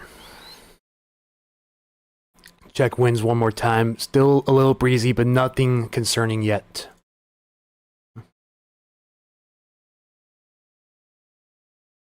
Is Puyallup okay, specifically Buckley? Right now, yes. Choose flood warning for Whatcom. I think this is an aerial flood warning. Yeah, so we have an aerial flood warning for urban and small stream flooding for Whatcom County now. So immediate broadcast requested. Flood warning. Flood warning in effect until 10:15 a.m. Thursday. Flooding caused by excessive rainfall is expected. This is for western Whatcom County. Again, till 10:15 a.m. tomorrow. Nooksack River overflow flooding at Everson is imminent or occurring along an abandoned Nooksack River side channel, including Johnson Creek from Everson north towards Sumas in the Canadian border. So could be seeing some flooding here in Sumas city limits coming soon. Coming soon. If any of you guys are in that area, share the heads up. So aerial flood warning in effect for Whatcom County along the Nooksack River. This is up in the Sumas area here. So Sumas and Everson. Expecting flooding in Sumas again. One more time. Update. Sumas expected to flood here very soon. Although, do not know to what degree right now.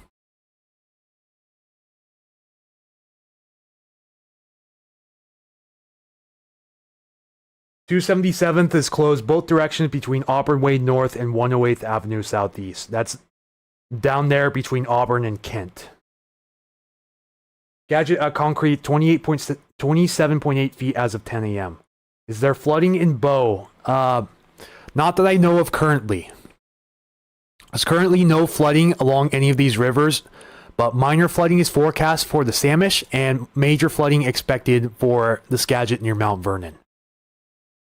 They're expecting flooding all around here.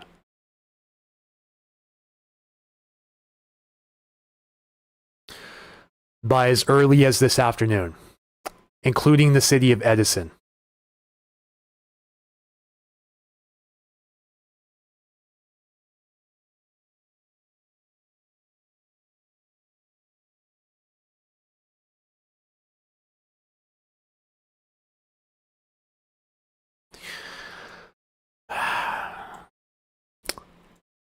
Can't stress this enough, folks. Now we're seeing minor flooding here in Puyallup, too. So we're officially up to minor flood stage on the Puyallup River from Puyallup downstream to the tide flats. So if you know anyone in the Saddle Creek community here, give them the heads up.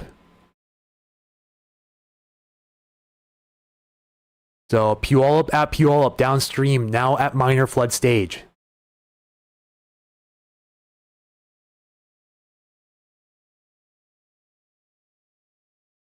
But it looks like Buckley area is okay right now. We're watching for updates on the Mud Mountain Dam. There's been rumors going around, unconfirmed, that they're going to be opening up the dam quite a bit today. So just heads up, White River Valley folks. That could be coming soon, but I'm looking for a verifiable source. If anyone has an official source of this information, please send it my way.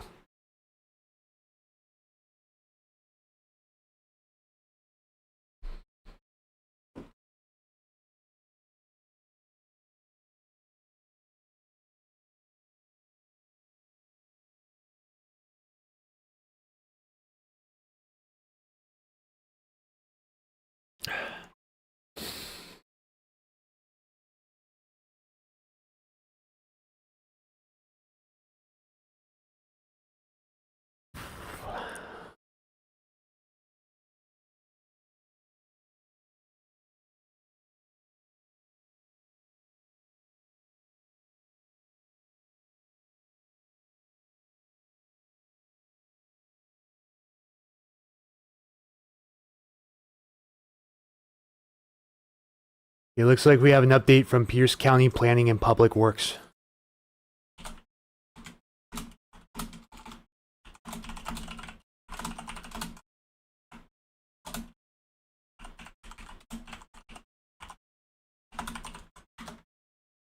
Let's go look that up real quick.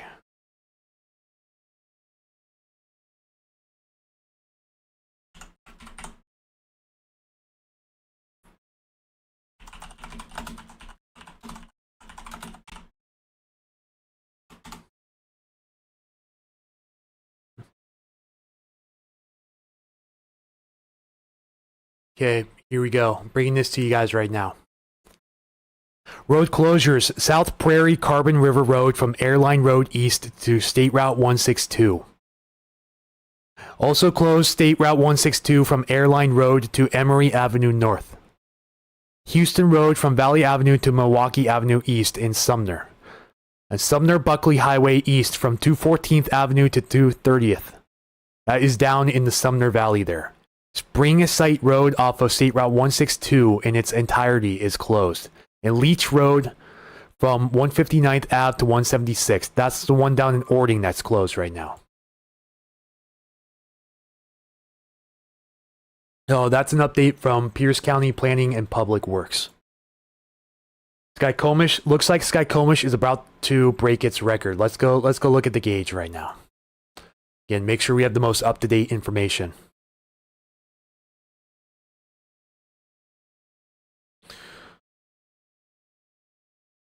As of 9:30 a.m., we still have a ways to go. But it's not forecast to break its record at the moment.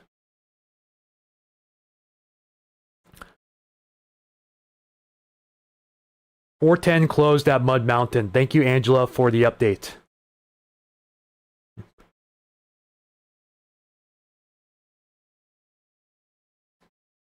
That's on the Enumclaw side of 410 after you cross the bridge there.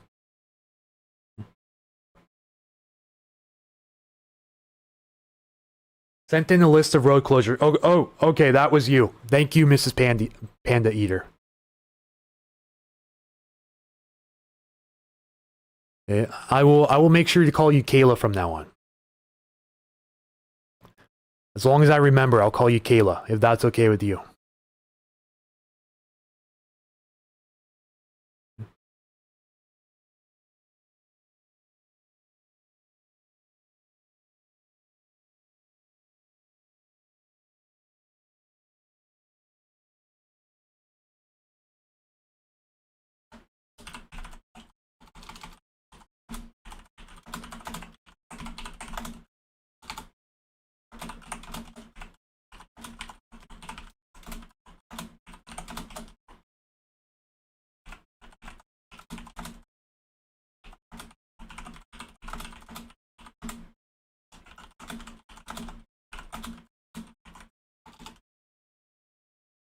Let's go check the Stillaguamish. I have someone asking about the Stilly here, Stanwood.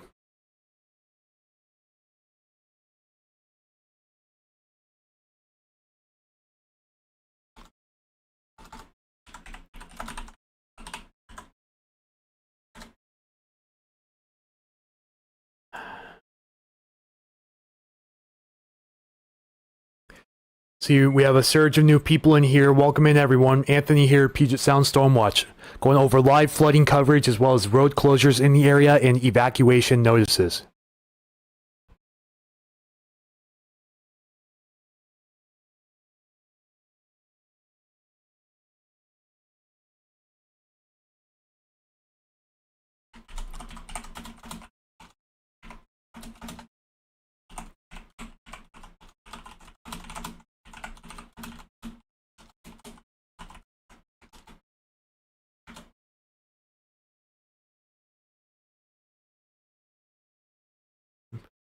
Yeah, heads up again. If you live in the Sumas area, you now have a flood warning for the town of Sumas.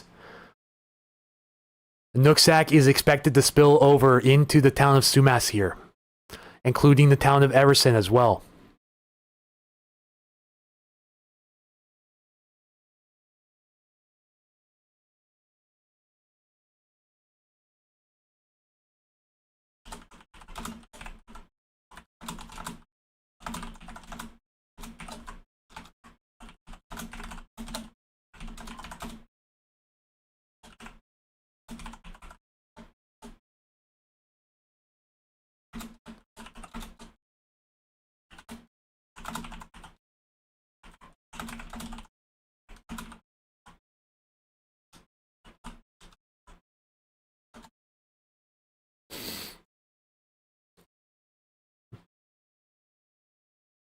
Okay, Ryan Roberts just got your message. Skykomish near Bering.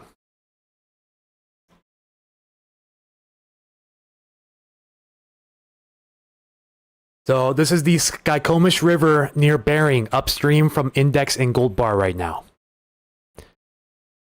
Thank you, Ryan, for sending in these photos. Hopefully it's safe to do so. Appreciate that. Oh, and we missed the photo. Sorry about that. Okay. The last photo he took. But see, getting awfully close to the top of that seawall right there.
Sorry, guys. I'm trying to answer back some of your DMs here on Facebook right now.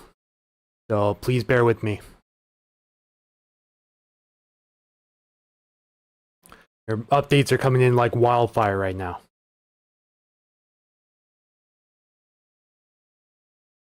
I think that's Highway 2. Yeah, that is Highway 2.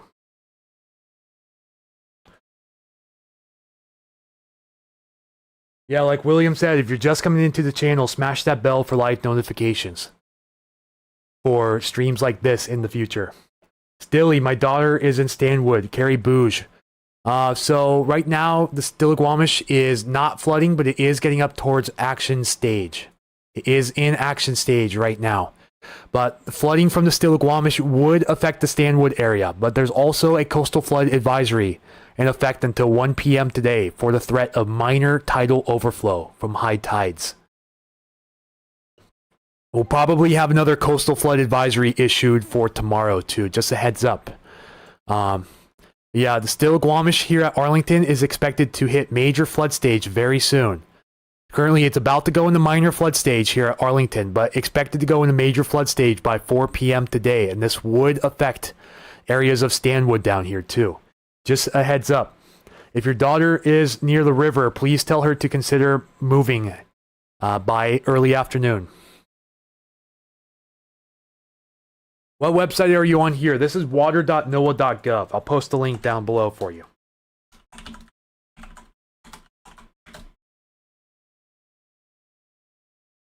Hard to find live coverage of this flooding. Thanks for doing it. Sure thing, Mad Max SMP. Glad to be here to help you all out today.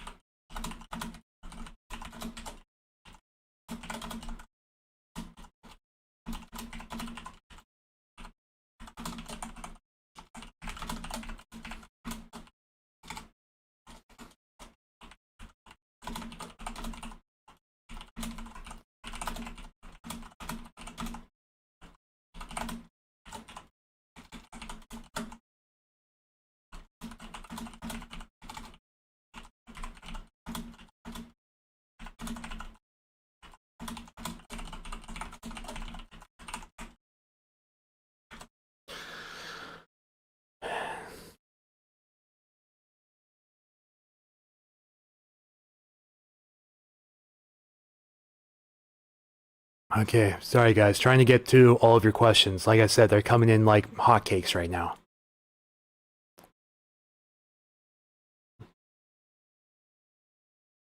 Also, 2 hours ago, we would like to thank Miss Michelle Muscolo for becoming a Puget Sound Stormwatch Facebook subscriber. Thank you so much for your support. She is up on higher ground but travels to Arlington for work. Okay. Green River, right now, currently at minor flooding stage. We had moderate flooding yesterday, but moderate flooding should be done for the Green River until further notice. Still expected to stay at minor flood stage. Unfortunately, if this holds true, it will be at minor flood stage for the entirety of next week as well.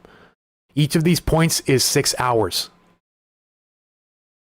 So the forecast right now, this is destined to change, but right now the forecast is that the Green River in Auburn will remain at minor flood stage for over a week.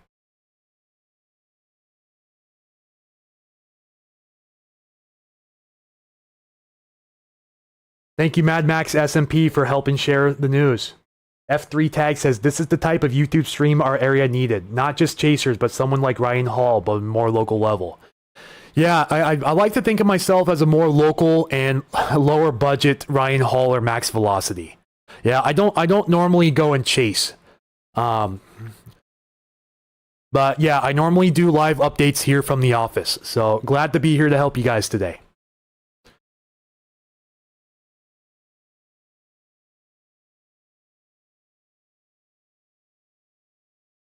House is a quarter mile from the river. Whew. So yeah, again, major flooding down here in Ording and evacuation notices being posted. Again, in this area of Ording, if you're down here in the Williams Boulevard, Mellinger Avenue, Stone Street, and William Street Northwest neighborhood, if your house is in the red here, leave immediately. And if you're in the yellow here, this is a get set notification. This means be ready to leave at a moment's notice. This is from Ording-Kapowsen Highway up to 168th Street. It also includes a sliver of the river here downhill along the Puyallup too, but it doesn't look like... It's a little hard to tell if this is a terrain resolution issue, but I think these houses may be up on the hill safely. But yeah, 168th East, south to Ording-Kapowsen Highway. And from 146th Avenue East over to Leech Road. Leech Road is currently closed, but you are in a level 2 evacuation notice. Be ready to leave at a moment's notice. They just expanded it to include High Cedars. So, High Cedars area up from Puyallup, the Puyallup River, McMillan Street Bridge, down through High Cedars Golf Course along Highway 162 here. Be ready to leave at a moment's notice. This includes the 144th Street East neighborhood, 140th Street East area, including the parking lot here for the Foothills Trail.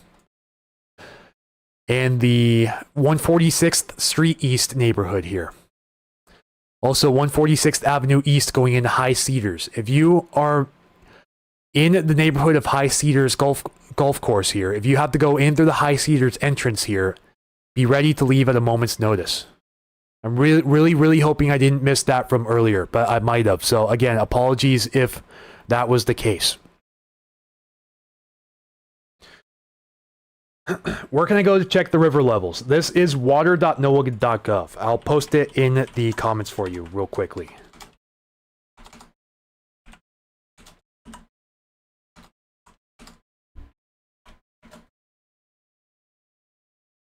You post on X. Yeah, I do post on X. I do have a personal X account.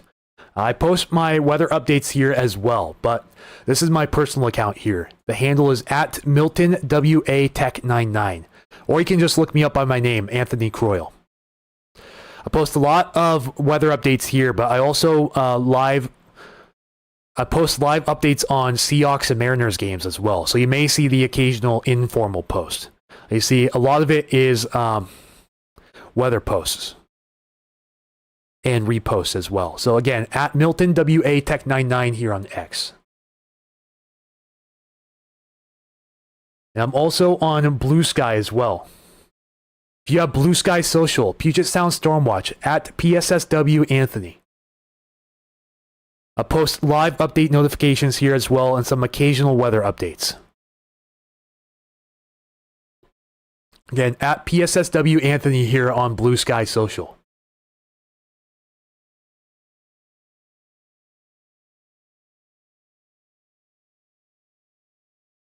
How does this Genesis website work? I believe this uses public GIS imagery from the city of Ording. No, it's Pierce County. Okay, so it's on a county base level. Actually, I'm just finding out how this works myself, and it looks a lot more intuitive than I thought. Because you can see it's showing the level 2 for outside of Ording as well. Now that I'm looking at this closer, this could be really useful for the future and right now, too. It has a lot of zones here in Pierce County.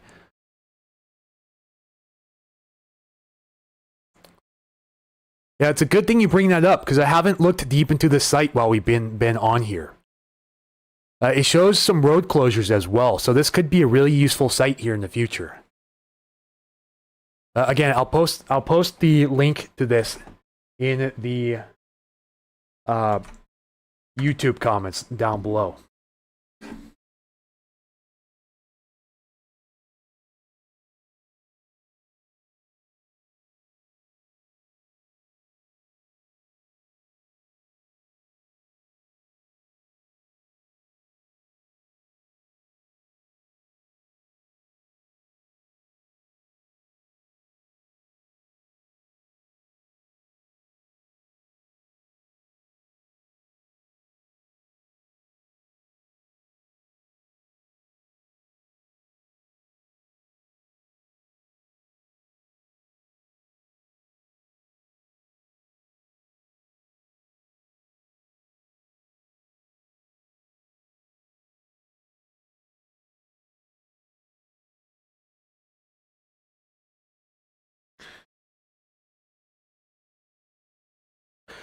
Those working in Whidbey. If you're talking Whidbey Island, we're not expecting any major impacts on Whidbey Island or Island County as a whole. So, update level 2 evacuation along the Carbon River here. So, this is along Pioneer Way East, Highway 162. This is from the South Prairie Carbon River Road East area down to Patterson Road East here in the Crocker subdivision. This is along all of 177th Street East. This goes all the way up. Unfortunately, these roads don't have names, but yeah, all of 177th Street East here in the Crocker neighborhood, just outside of Ording. Be ready to evacuate at a moment's notice. This is along the Carbon River.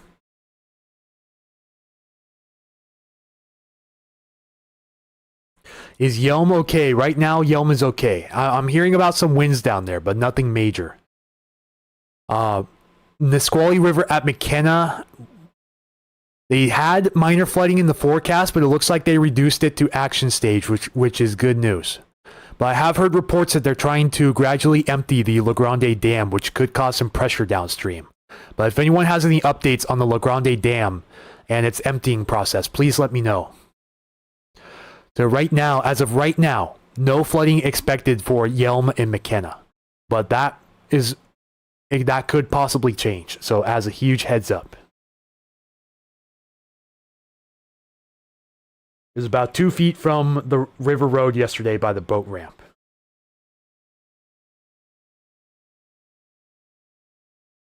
My son lives in Cedro. Hasn't flooded the boat ramp yet. Okay. That was the follow-up to that. Perfect.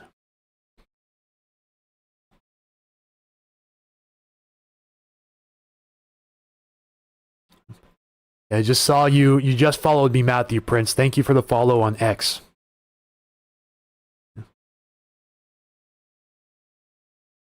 Yeah, Highway 410 is now closed between Valley Avenue and Highway 167. Water over the roadway.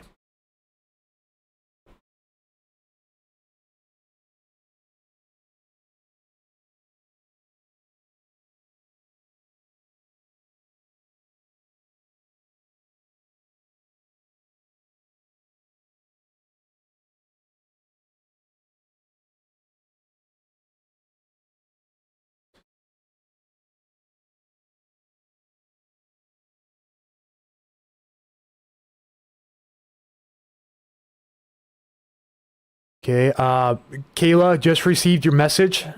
Yeah, that was from yesterday. We relayed that yesterday. But this could have changed since then. So, just looking for any more recent updates as of today on the Nisqually Dam release. If they're still releasing any water from that.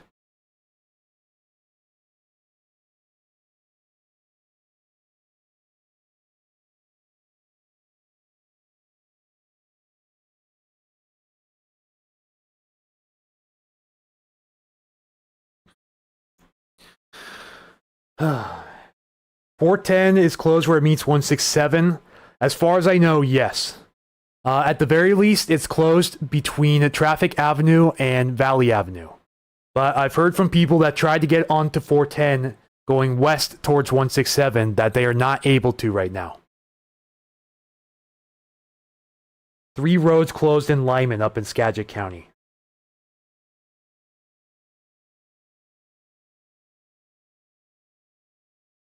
Skagit is at 35.6 feet by the train bridge and Highway 9. Thank you for the reports.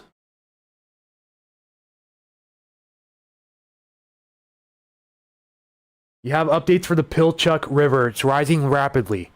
They have a measuring gauge up there, but it's not showing anything as of right now. Unfortunately, they don't have any. See, the forecast gauge is unreliable. But we only have one gauge for the Pilchuck. They don't have any forecast gauges here along the Pilchuck. But with the Snohomish River rising, I do expect the Pilchuck to back up upstream as well. Unfortunately, right now, that's all I know at the moment. If anyone lives near or along the Pilchuck, please feel free to chime in with updates on what you're seeing, if it's safe to do so.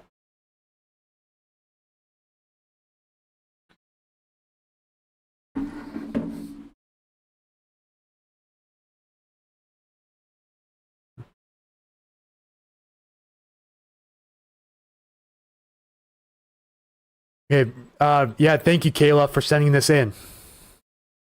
Let's check this out real quick. This is Nisqually Emergency Management. It's a group here on Facebook.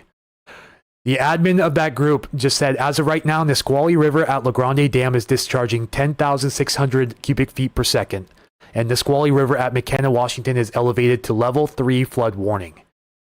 Level 3 for most systems is moderate. As it's at the 9.71 feet up from the original flow, we will keep the community updated with all new information. If you guys want updates on the Nisqually, follow the Nisqually Emergency Management Group. Kayla, is that group public? Do you know? Or do they have to join the group?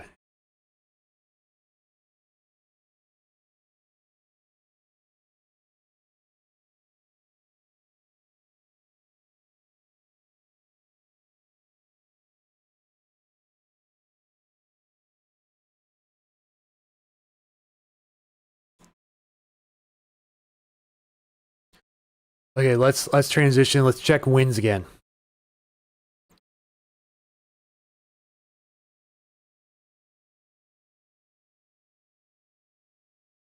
Are we seeing anything over 40 at all right now? Nope, the site's busted. Have to reload. Hang on, folks. Bear with me just one moment here.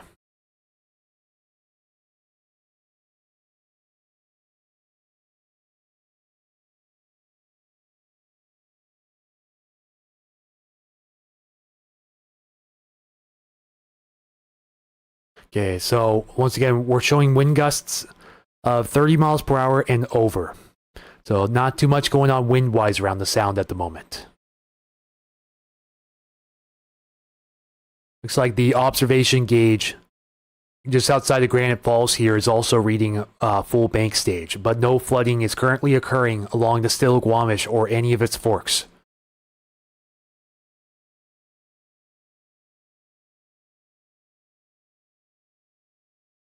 It looks like the Cowlitz River near Packwood is no longer flooding at the moment, but that could change. Let's make sure before I start giving you this information. Let's verify it. So the forecast is a peak crest of 12.34 feet by 4 a.m. tomorrow. So still forecast to hit major flood stage tomorrow morning and late tonight. If you live along the Cowlitz here upstream in Packwood.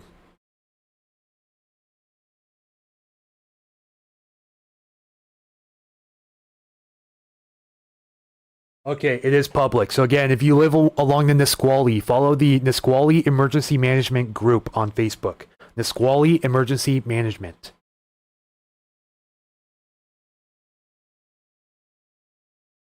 Yeah. Someone's saying the Skagit River is pretty much full. Yeah, sure thing. Olympia Original says, thank you for posting the Nisqually update. Absolutely. Trying to cover as many rivers in as little time as possible. So if I miss a river, again, very sorry. Please bear with me. Try to get through all the comments as soon as possible. Also receiving messages like crazy too, so.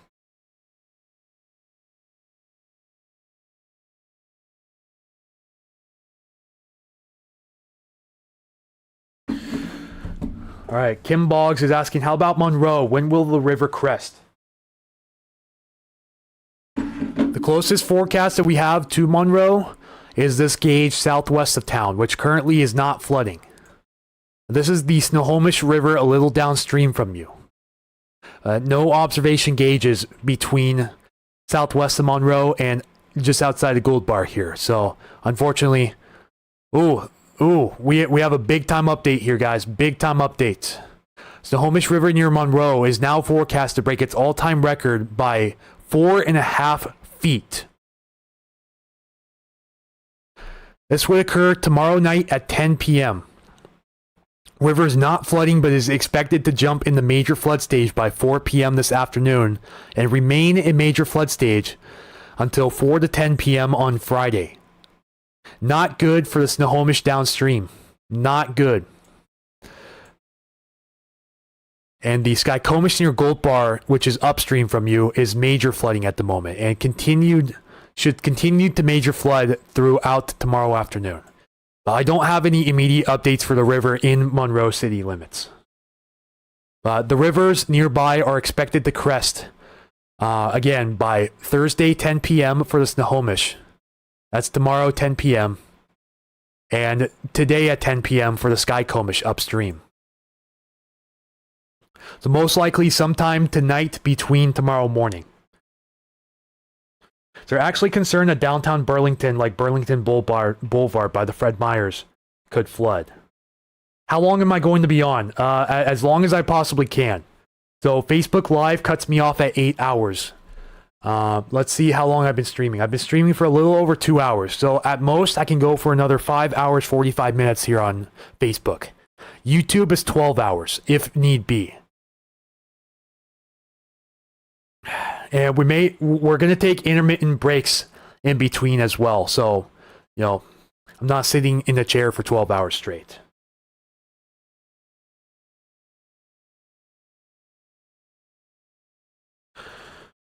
So let's check out the 100-year floodplain map again, making sure I still have it open. There we go. So zooming in on Burlington here.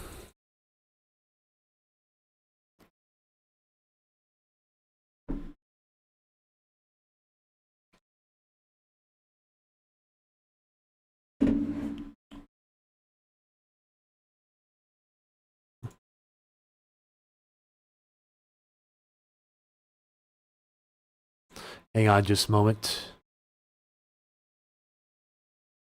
It's hard to see exactly where Burlington Boulevard is on this map.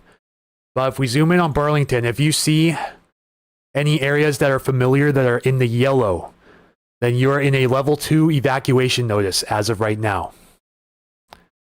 So again, if you see any of the major roads here that look familiar that are in the yellow, then be ready to evacuate at a moment's notice.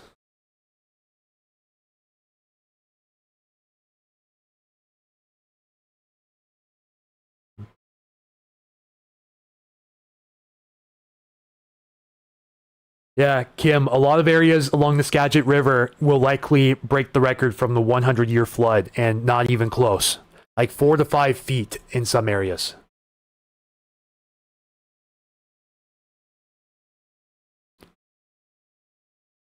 So yeah, this is most of the downtown Burlington area. But most of downtown Mount Vernon should be okay, but some areas along College Way east of the rail lines could be impacted. And if you're Mount Vernon west of the interstate here, you are in that level 2 evacuation notice.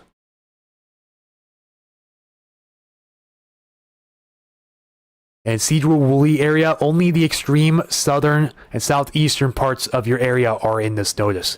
But Cedro-Woolley downtown here is safe as of right now.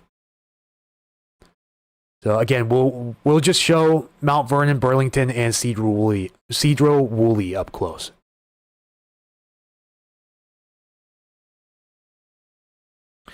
Yeah, Ording's evacuating some areas now.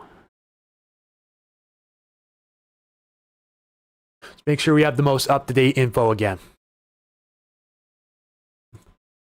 So yeah, level 3 evacuation get out now notice for the areas here in red. This is along Williams Boulevard Northwest. And level 2s for High Cedars Golf Course surrounding neighborhoods here. As well as Ording-Kapowson Highway up to 168th Street East and from Leach Road to the end of the hill here. And then level 2 for the Carbon here for the Crocker neighborhood as well. 177th Street East all the way to the end of the road from Pioneer Highway eastward. Level 2 evacuation for you right now, which means get set.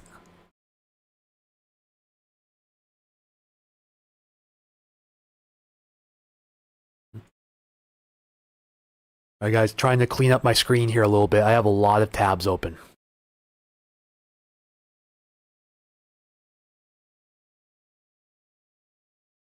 Again, looking at things from a retrospect here.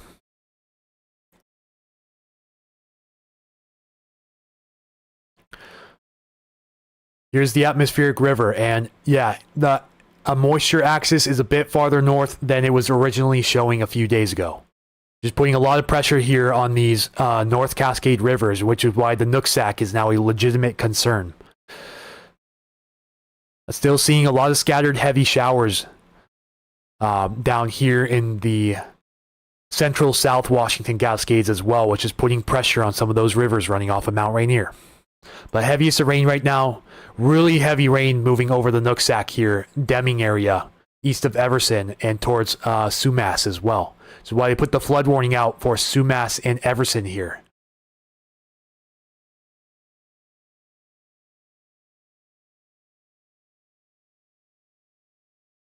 So from a wider view of things, so you look at how far this plume is extending. That is an atmospheric river, folks. That is a phenomenon. Okay, thank you. It is in yellow, so I will tell people to prepare. Yes. There's rumors that they may put out level 3 go now notices by noon, but that is unverified. So just a heads up. Watch out for the level 3, and once that goes out, go. Do not hesitate. Just go. Get out of there.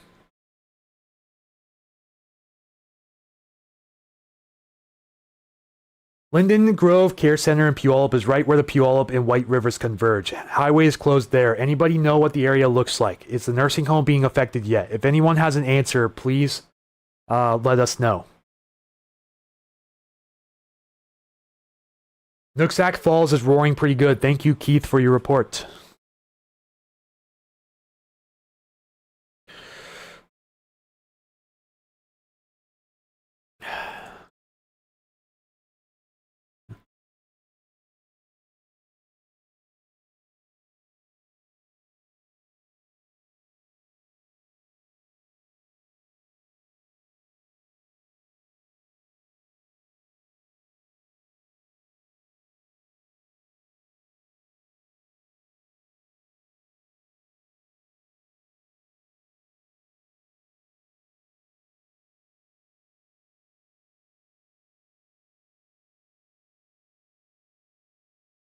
"21-mile-per-hour wind and Graham." Thank you, Matt Craig, for your report.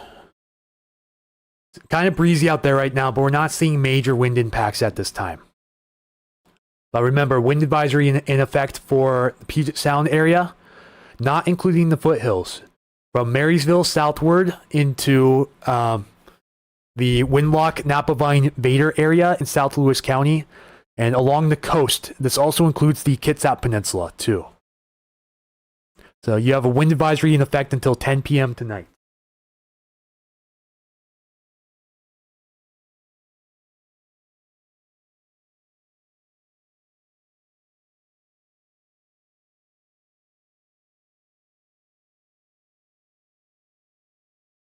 All right, flood warning continues for the White River at R Street Bridge till further notice. That's the update I just got.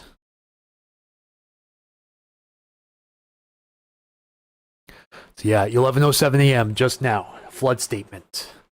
Flood warning continues for the White River at R Street Bridge affecting Pierce and King counties. Caution is urged when walking near riverbanks. So until further notice, minor flooding is occurring and minor flooding is forecast. Until further notice again. So the flow is 1,700 cubic feet per second above flood flow.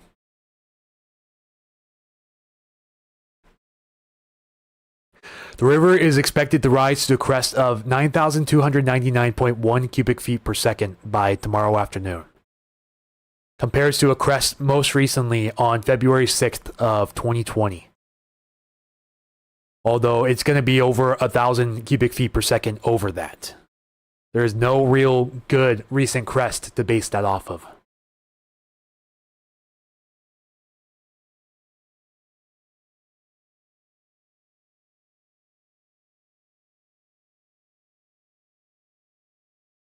Looks like, thankfully, the Puyallup River near Ording has dropped to moderate flood stage. Yeah, it's receding quickly, which is great news. It still possibly could hit major flood stage again by tomorrow at 4 a.m., but the forecast continues to decrease as that moisture axis moves farther north, which is great news for a lot of these southwest and southern Washington rivers here.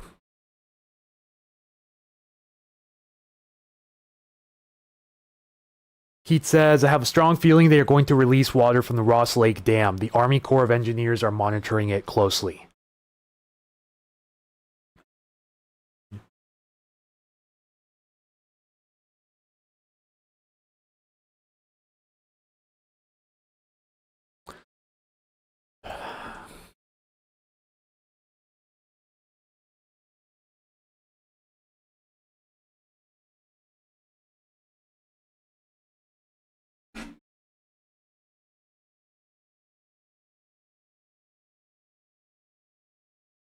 Someone said some Skagit County schools are canceled the rest of the week.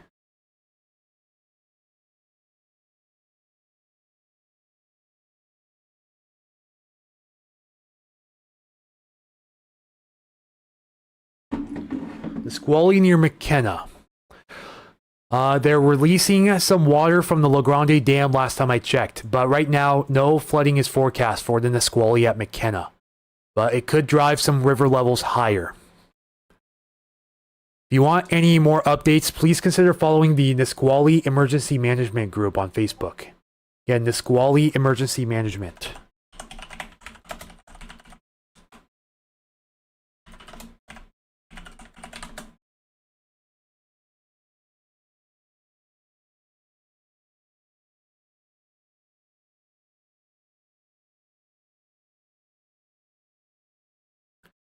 Again, here's that update for you. Nisqually Emergency Management. Consider joining that if you're in the McKenna, Yelm, Nisqually area.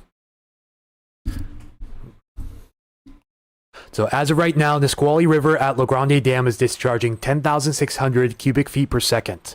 And the Nisqually River at McKenna, Washington is elevated to level 3 flood warning, which is moderate. But not showing any flooding at the moment. And oddly enough, that flood warning is for minor flooding. But level 3 would be the equivalent to a moderate flood. It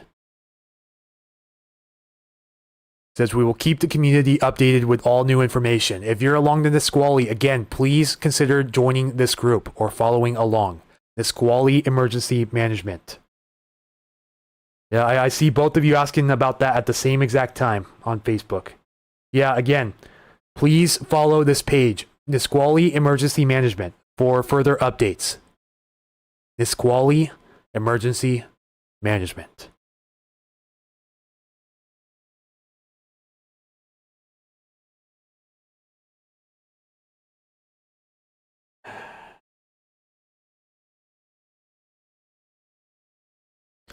Yeah, Chad Limestall, hopefully your sister has already gotten out of there or is considering leaving very soon.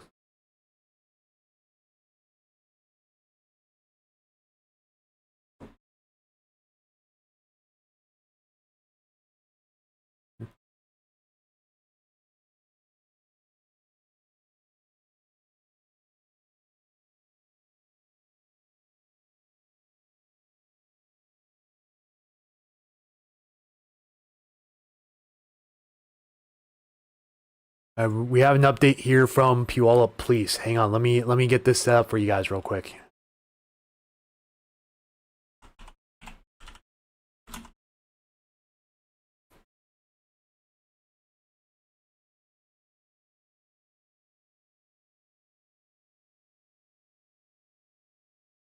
All right, Puyallup Police Department.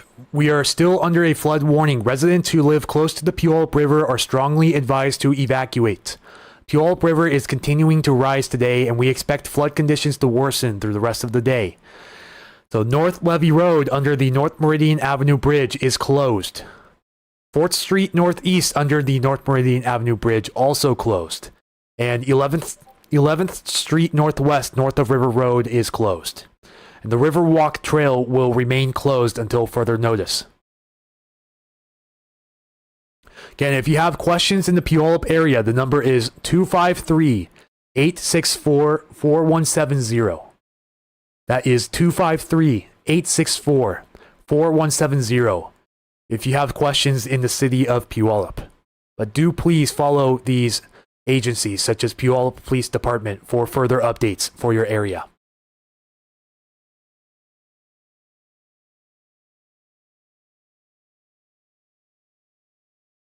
Big logjam at the EB Slough. Regards to the Snohomish, we had a flood back in 1975. They call it the 100-year flood. You said Skagit River when you responded to my second question. Do you mean Snohomish River? Second question. Hang on, let me go back. See here. Okay, so that was in response to the Snohomish. Some areas, yes. The forecast has been trending down for a few areas, but I believe it was the Snohomish at Monroe that was expected to break the all-time record. Yeah. That would be devastating for the Snohomish River Valley down here. Snohomish near Monroe expected to hit major flood stage in the next 5 hours or so, according to the forecast, and remain above major flood stage until Friday night, Saturday morning, with a peak crest of almost 30 feet. Put that into comparison. The record is 25.3 feet. That would blow it out of the water by almost 20%.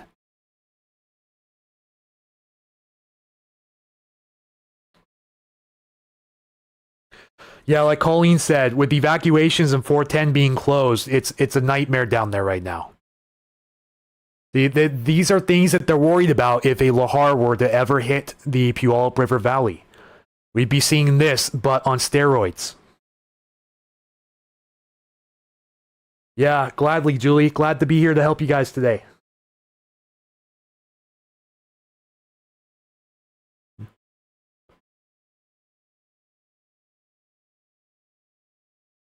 Oh. Oh, boy. Sorry, folks. It's been a very long week. I hardly have a voice left, so... Again, please do bear with me.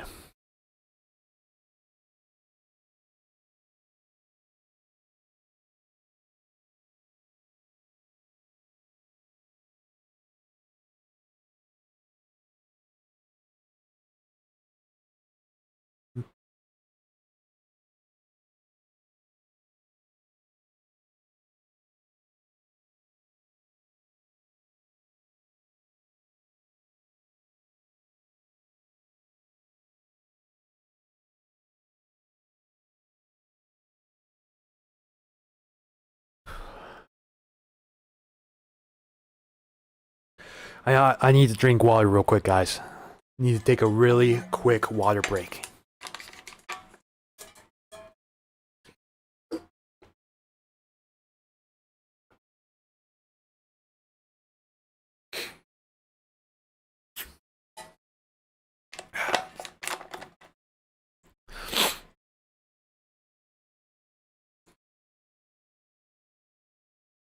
And then downstream, Snohomish River at Snohomish was showing much higher last night and the day before.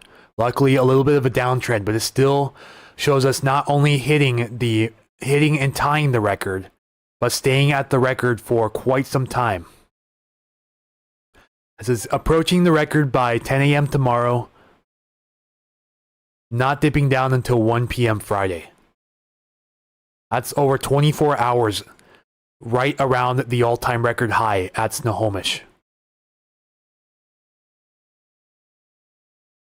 So it approaches, and it's supposed to break it by 11 p.m. Thursday night and continue until 4 a.m. Friday morning. So that's for the Snohomish here, southwest of Monroe into Everett. But Everett itself is okay. Everett is elevated, but the lower valleys surrounding Everett, including EB Island, you know, this island right here, need to be ready to get out of there at a moment's notice. Yeah, like Matt Craig said, they would be SOL to keep it PG.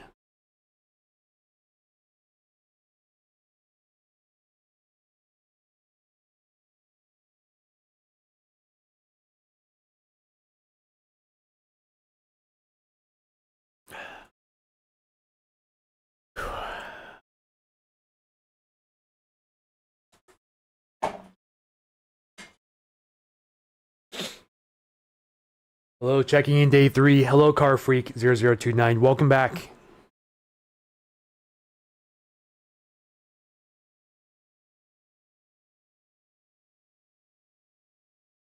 11 a.m. Bellingham Airport has smashed its daily precip record of 0.93 inches from 2014. 1.16 inches and more coming. Let's go look at precipitation totals. Let's look at 1 hour precip first. So this is precip over the last hour from 10:19 a.m. to 11:19 a.m. up to date. A lot of areas up here over a quarter inch already. Or over, let's rephrase that. There's only one area currently I can see around a quarter of an inch. But a lot of areas over at least a tenth of an inch. And some areas over over 2/10 of an inch. So that's 0.20 here. A lot of these right around the Nooksack as well. But see, not seeing too much down here so far today. This is just in the last hour, but let's go to the last 12 hours. So since 11:20 p.m. last night. And look at that. Just stupid rainfall amounts up here in the mountains. Almost 5 inches here near Skycomish. Ridiculous. Just absolutely ridiculous.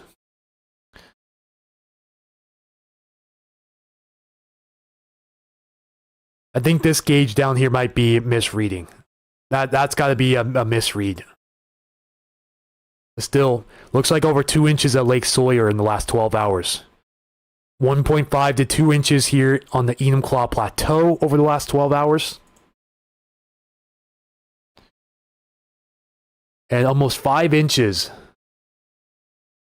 I believe this is the Winoochee River. Yeah, it is. Winoochee or Winoochee, however it's pronounced.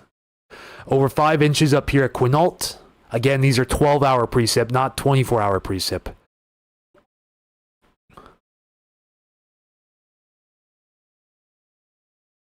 Yeah, 4.5 inches at Alpental Summit. Again, precipitation in the form of rain, not snow.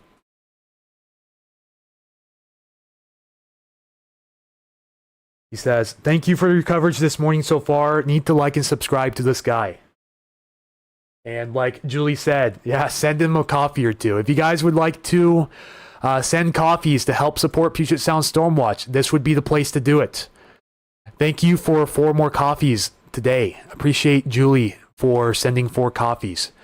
Again, link is ko-fi.com/Puget Sound Stormwatch. If you guys want future live streams like this, please consider donating to help us out.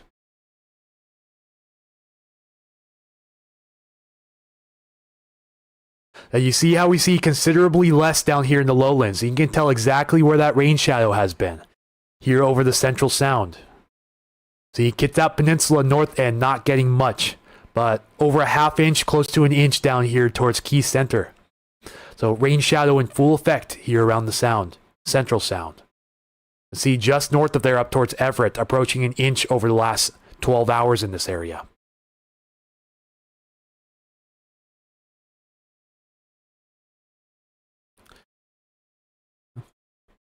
Yeah, so again, these are 12-hour precip amounts. Now since 11:23 p.m. last night to 11:23 a.m. this morning. You see the update at 410. If you're talking about 410 being closed both directions from Valley Ave to 167, then yes.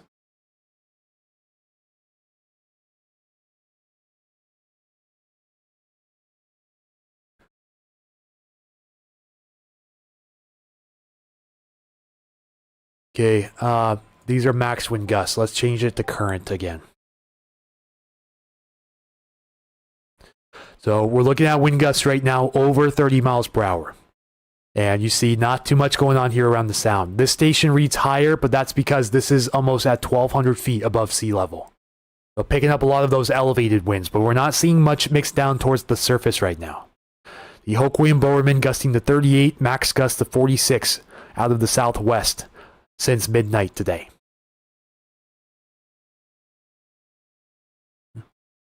Let's check out power outages again here real quick. Starting to see Skamania pile up a little bit, but then again, there's not very many customers out here. Other than Skamania County, we're not seeing super widespread outages in Western Washington. See, only a few per county for the most part. But Mason County PUD has 408 out. Kitsap has 1,208 PSE customers out. Pierce County has 392 PSE, 101 TPU, 66 Peninsula Light Company, and 32 Tanner Electric Cooperative customers out at this time. Then King County, 831 PSE customers, 87 Seattle City Light customers out at this time. And 420 Snowco PUD out at the moment. Whatcom County, 216 PSE customers currently out of power.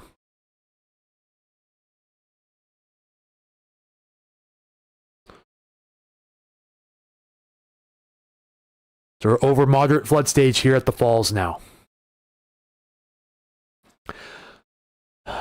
Again, major flooding currently occurring at the Cowlitz River at Randall. Has been all night. And the Skykomish River near Gold Bar. But the Puyallup River near Ording is no longer major flooding. But is forecast to hit major flood stage again by tomorrow.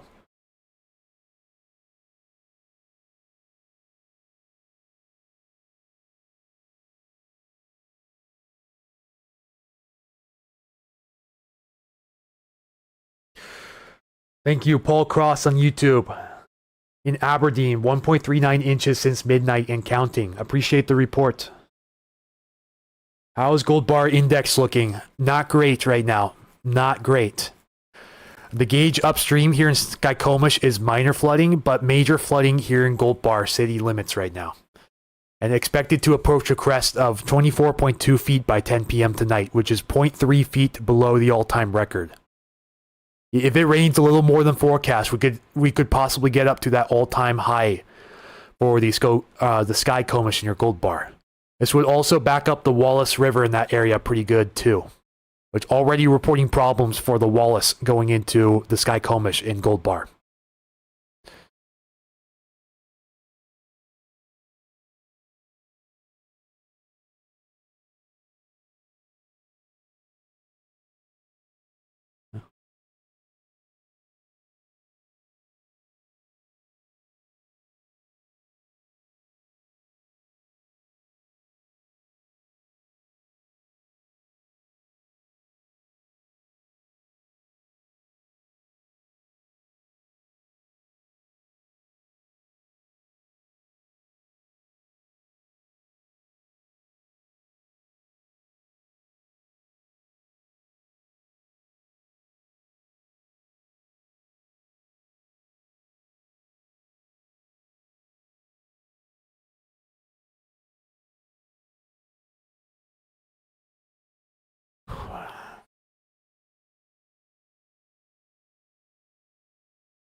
All right, go check up on the comments one more time. Monday, we had 3.38 inches of rain in 24 hours in Aberdeen.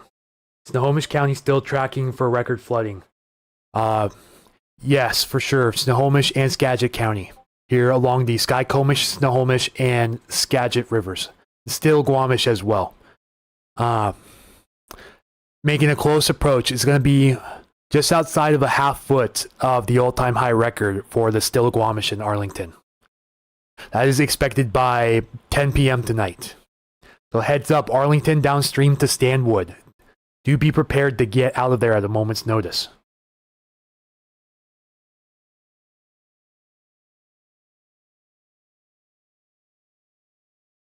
From a buddy that works for Sumner, they are opening Mud Mountain Dam tonight.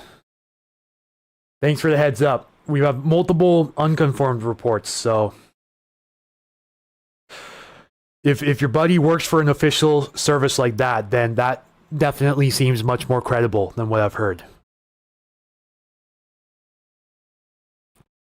JBLM area. Well, luckily no rivers in that area, but we are expecting it to get pretty breezy tonight. Heavy rain also possible at times, but right now the heaviest of rain is moving through the north end as that moisture axis slides back to the north. So the only light rain showers now south of Seattle at the moment. We're watching to see if this axis begins to slide south as we go into tomorrow, because that could mean huge ramifications for a lot of these southwest Washington rivers again. But right now, heaviest of rain currently centered north of Snohomish County, affecting Skagit and Whatcom counties and the surrounding rivers.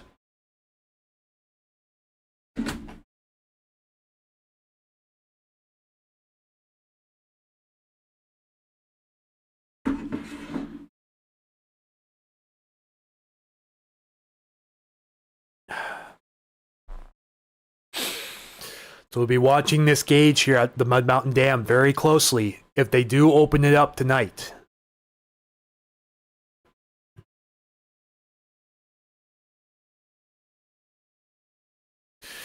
And again, this site is water.noaa.gov. Water.noaa.gov. So yeah, breezy around JBLM right now, but this area is in a wind advisory for tomorrow. No, for tonight. Just a heads up. So today through 10 p.m., wind advisory for wind gusts out of the southwest up to 40 miles per hour for the JBLM area.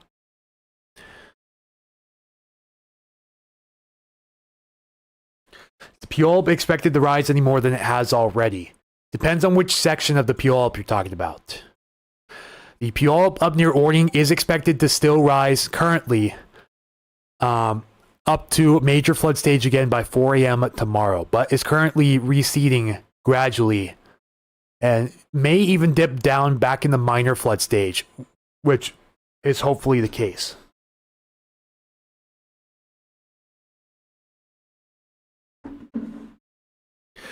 But still, current forecast, which hopefully gets updated soon, shows major flooding again by 4 a.m. tomorrow. This would affect Orting, Alderton, McMillan, and Sumner downstream. And Puyallup River at Puyallup is minor flooding, but is expected to rise higher as the day goes on. We're expecting around 28.78 feet, which is minor flood stage by 4 p.m. And then to a max crest of 29.07 feet by 10 a.m. tomorrow, which is a little under a foot below moderate flood stage. So not expected to hit moderate stage at this time. This would affect Puyallup downstream to the tide flats. Sure thing, Cody.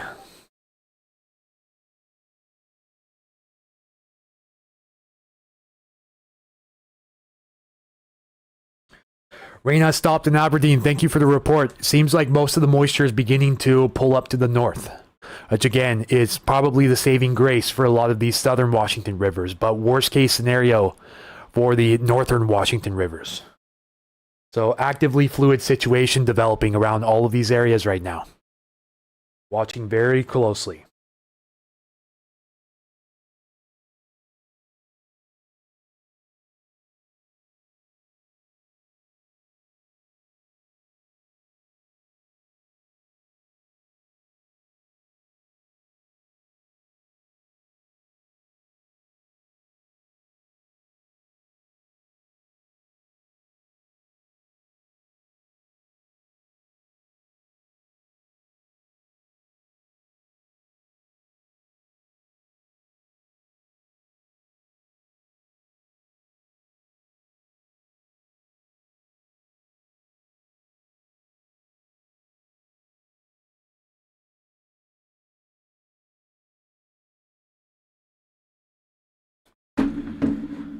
Oh boy.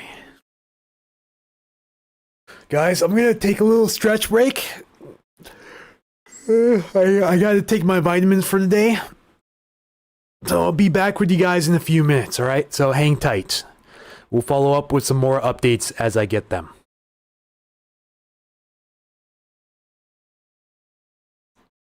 So let's just go to satellite and radar real quick and show you guys. So I'll be back shortly.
For those of you just tuning in, taking some vitamins, be back shortly.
Right.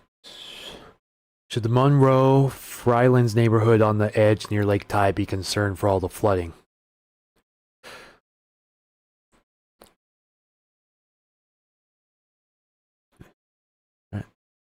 Melissa, can you do me a favor and attach coordinates, if possible, or at least coordinates around the neighborhood? You know, you don't have to tag coordinates to your exact location, but just nearby coordinates to an area that you're safe sharing. That way I can pinpoint it and see how close it is to the river or any of the floodplains.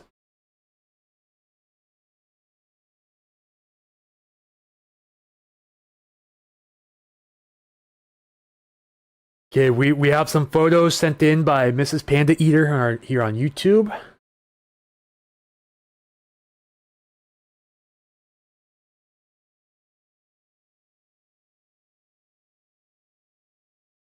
Highway 410 is now closed in both directions in Sumner at Traffic Avenue due to water over the roadway. Use an alternate route. Stewart Road in North Sumner is closed over the White River as of 7 p.m. Use an alternate route. Use caution when driving the Jovita Boulevard in Edgewood. Mudslides are a real threat. This also applies to falling trees or debris. Yeah, Jovita heading down from Edgewood into the valley there always gets mudslides. So a huge elevated mudslide threat for Jovita Boulevard going downhill. Yeah, like they said, West Valley and East Valley Highway and Forest Canyon Road in the Deeringer neighborhood. And then this is looks like this is, yeah, this should be Highway 410 and this should be Traffic Avenue. Right around the area where the White and the Puyallup meet here. Yeah, that's 410. That's Traffic Avenue right there. Really elevated floodwaters there in the floodplains. And thank you, Kayla, for sharing.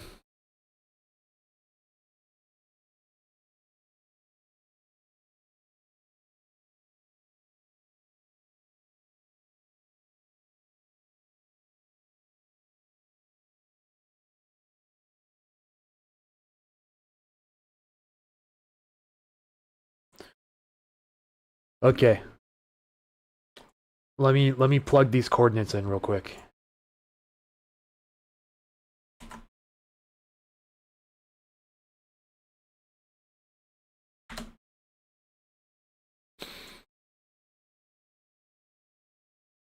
So let's see. So Lake Ty area. Well, I saw a map earlier that did include this area, but floodplain maps I'm seeing do not. The Skykomish is well to the south of you, and the tributary is way down here. But if anyone has any updated flood maps for the Monroe area in particular, please send them my way. But right now, at least right now, I don't believe you're at an immediate threat. Do stay tuned to city officials and county officials for further updates. You know, if they put you in a level 1 or level 2 evacuation notice, then be ready to leave at any time. But I am unsure of the status of any evacuation notices along the Snohomish right now.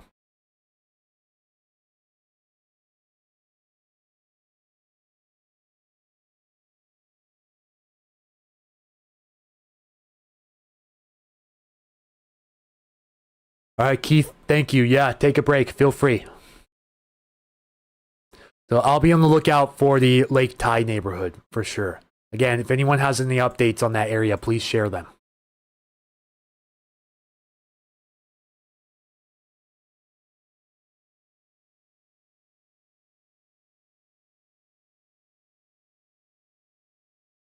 Okay, we're flooding at the Skagit River at Concrete now.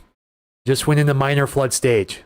Again, expected to have a historical crest. You literally can't even see it on the graph. That's how high it is. Over 5 feet over the record by tomorrow morning. Likely to surge straight in the major flood stage by this afternoon. So heads up. This could also be affecting Marblemount, Rockport, and areas along the Sauk River as well. I'm unsure of the status for the city of Darrington, though. So, again, if anyone knows any updates for the city of Darrington, then, again, let me know as soon as possible. But we are expecting flooding upstream in Darrington along the North Fork Stillaguamish at the very least. Western Electric Radio, thank you for the great news. Possibly the best news of the day so far. They have all the animals fostered at Everett Animal Shelter there on EB Island. Don't need any further assistance. Great news. Thank you so much for sharing it with me.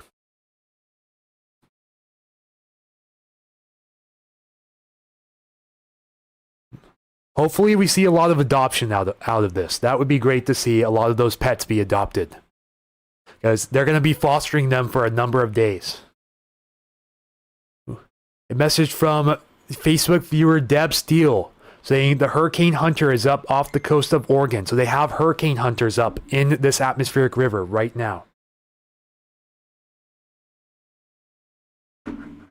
Yeah. Okay. Blue Drive Sun 9794 says currently Lake Ty is fine. Crosby area, Bremerton, no power, says Bill Cole. Let's check on winds again one more time. Getting a little breezy around there. Remember, it doesn't take much to bring down trees when the soil is this saturated around here. You know, winds can also kick up the mud and landslide threat as well. You get enough trees to move at once, any hillside can give away. Landslide threat is elevated across the area over the next few days, so heads up.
Thank you for doing this. Sure thing, Tanya. Glad to be here for everyone.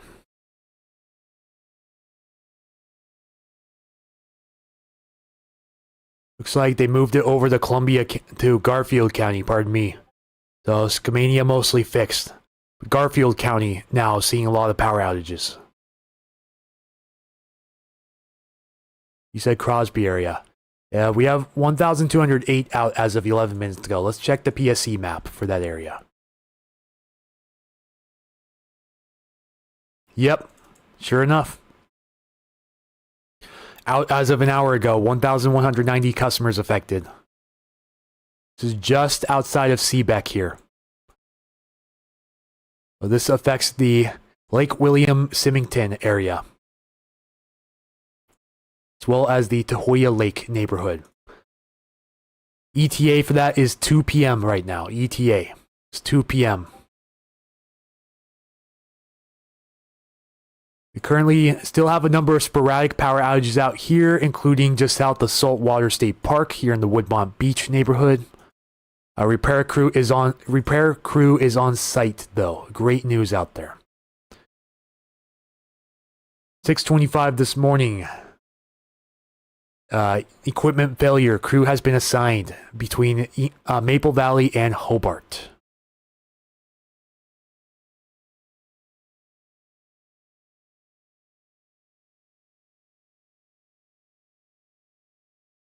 And power outage here in, I believe this is part of Thurston County.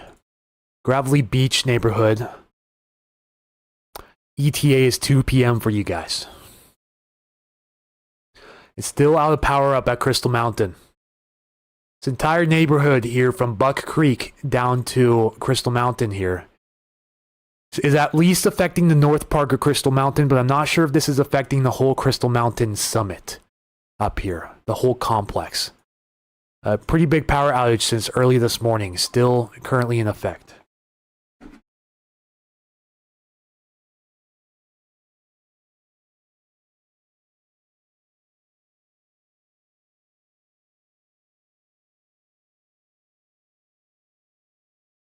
Nice wind gusts in Lakewood whistled through the door.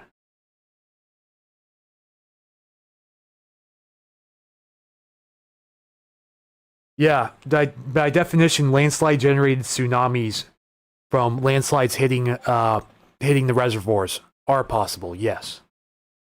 Could be.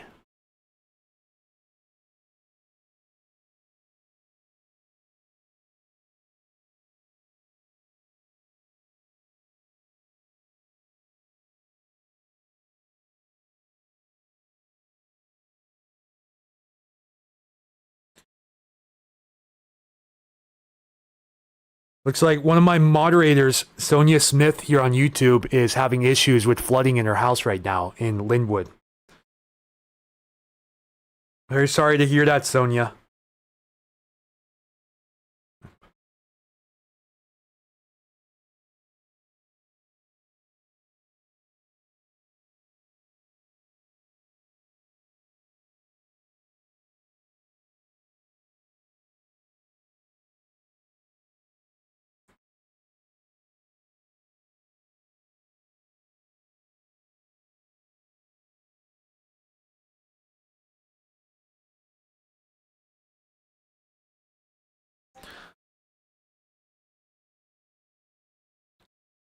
Tina says, appreciate you doing this. Very helpful. Gladly. Gladly. Still pretty breezy out here. We're hitting 37 miles per hour again here at Tacoma Narrows Airport. So a few occasional breezes, but nothing strong right now. Remember, they called for wind gusts up to 40. So anything up to 40, like we saw here at Tacoma Narrows, technically verifies the advisory. We're just not exactly sure where and when we're going to get some of these stronger wind gusts today, if we even do.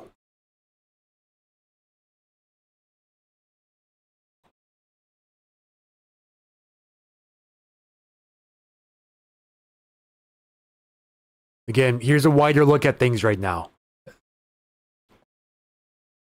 The dots are current observations, the squares are forecasts. Yellow means bank full stage, orange is minor flooding, red is moderate, and purple is major.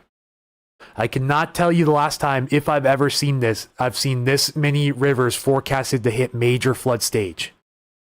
There's over a dozen of them.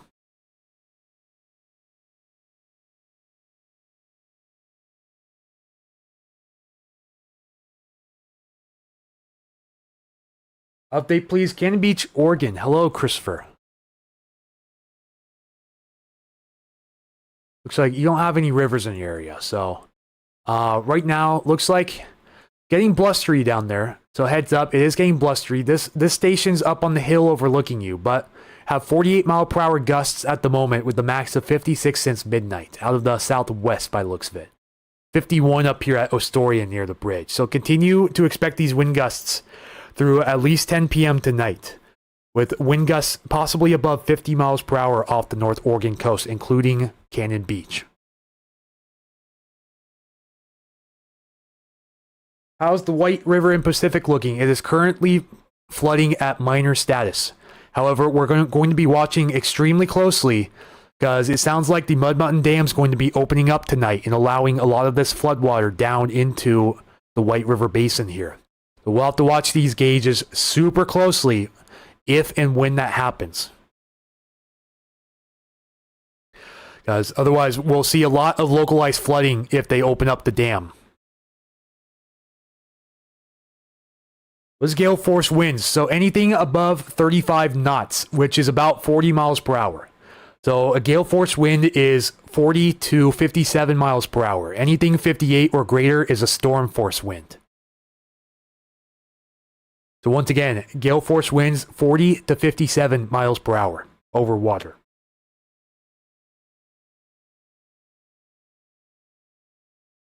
Might have to help my sister with her house. It's on stilts, but might need sandbags to prevent property damage. Yeah, that would be the best thing to do. For sure, sandbags, without a doubt.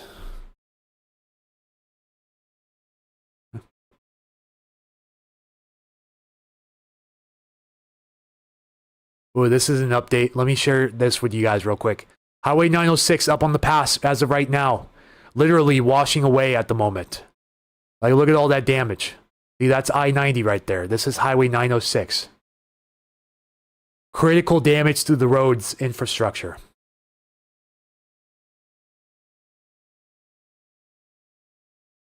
Yeah, this is the Snoqualmie Pass Hyack area right now. This is from District 6, Public Information Officer here on Twitter.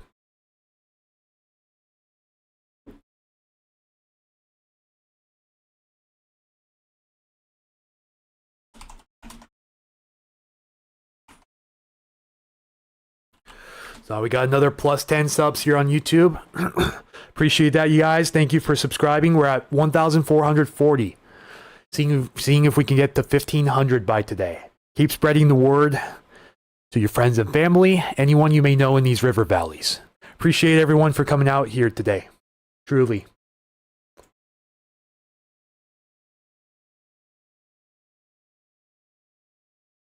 All that water coming down from the pass. Yeah, that is not snow. That is straight up rain falling. And look at that. We just caught a wind gust of 78 miles per hour here up at Alpental Summit. 35 at the top of Snoqualmie, but at Alpental Summit here, 78, max of 83 today. So that combined with the torrential rain coming down right now is causing serious problems up at the pass.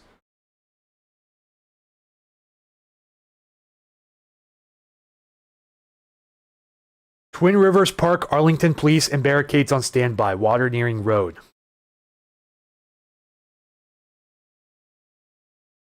Sheesh. Yeah, that's right, Chad. Big sheesh.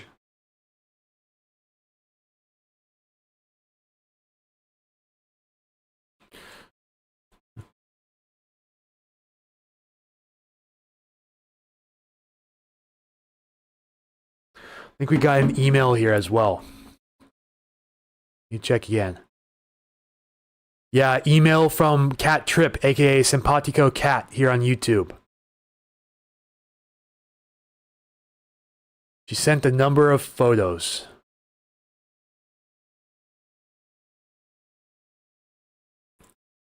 So, again, this is the Cowlitz and Packwood. Let me show you guys real quick. Cowlitz and Packwood sent in from Cat, Simpatico Cat, here on YouTube. The RV park completely underwater.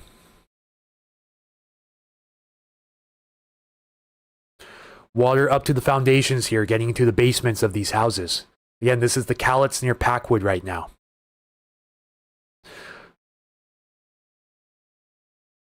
Yep, there you are. Simpatico Cat, everyone.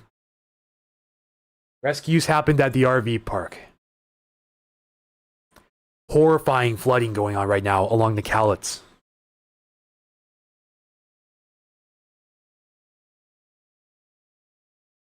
Thank you so much, Kat, for sending these photos in. Really appreciate it. But again, only if it's safe to do so. You know, I don't condone driving and taking pictures, but if you can safely pull over and do so, then feel free to. I'll gladly share them all on the stream here with full credit to the original poster. Just check to see if these evacuation maps have been updated. No, this is only showing Pierce at the moment. Yeah, in case you missed it, parts of Ording and outlying areas of Ording in level 2 evacuations, but a level 3 evacuation for the Williams Boulevard neighborhood here along Mellinger Avenue Northwest. Get out now. If you're in any of these houses, get out now. This is a mandatory evacuation for the Williams Boulevard neighborhood of Ording. Level 2 also for High Cedars. Wind update for Bonnie Lake. Not looking too overly impressive. We're still looking for wind gusts in the 35 to 40 mile per hour range from the southwest through 10 p.m. tonight. That is the advisory time, but not seeing anything major at the moment. Not expected to be major. But with elevated soil moisture levels, this could cause some isolated areas of tree damage, even with lesser end wind gusts. So that's why they're pushing the wind advisory as much as they are. Any time frame for when the wind will die down on the I-90 corridor, North Bend, Snoqualmie. Yeah, it looks windy at times up there, but we're not registering any big gusts from the NWS certified weather stations up there, at least at the moment. But expecting around the same time, late tonight, early tomorrow morning, but should die down at the latest by late tomorrow morning, area wide.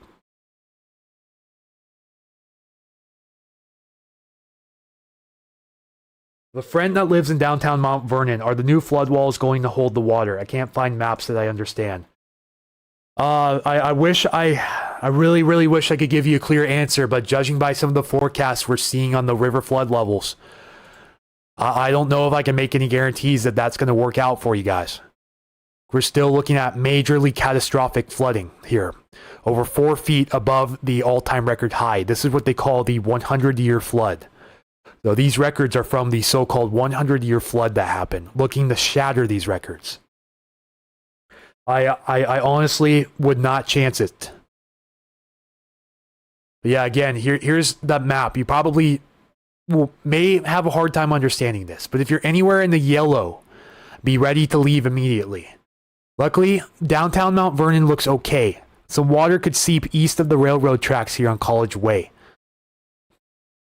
And if you're west of I-5 here in Mount Vernon city limits, you are in danger as well, along the railroad tracks here.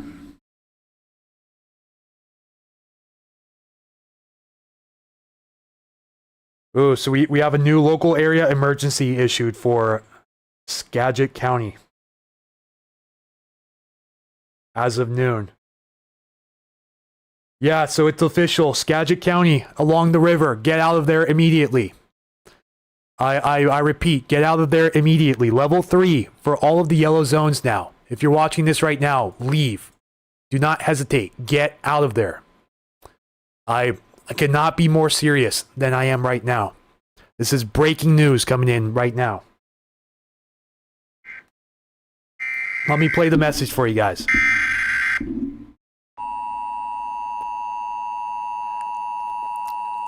It's text-to-speech, so it's going to be hard to understand. Sorry about that.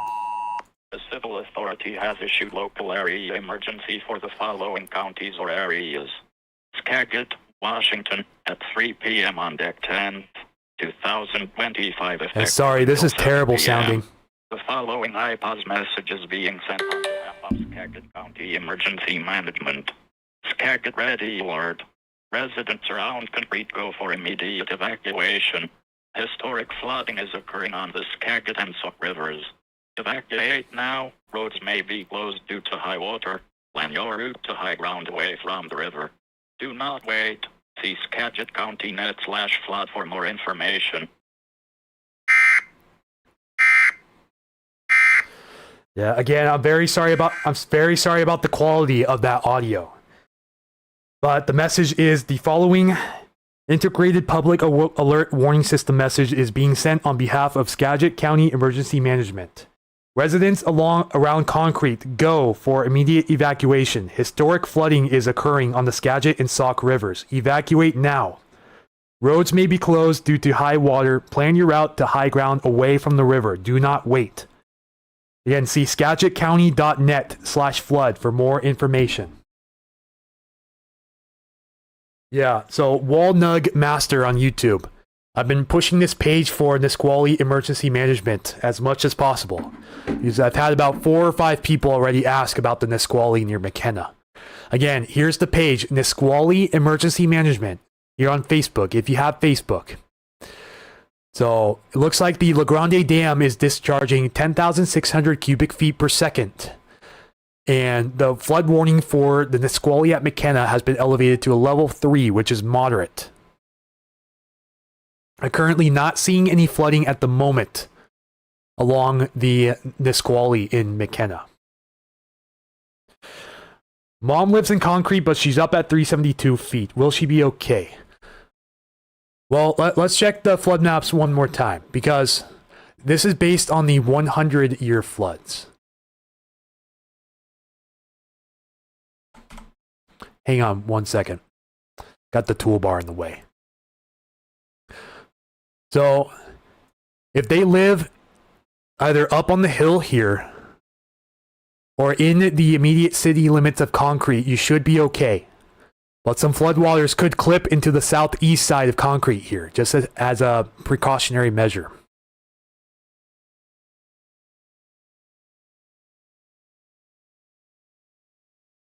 With that warning message, that house is toast.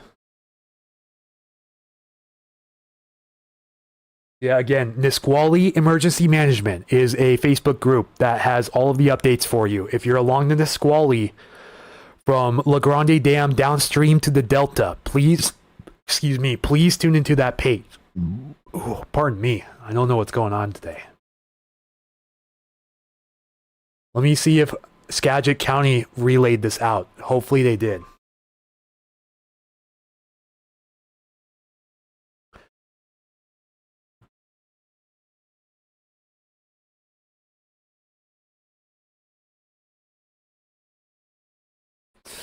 Now, of course, my Facebook wants to glitch out. That's just great.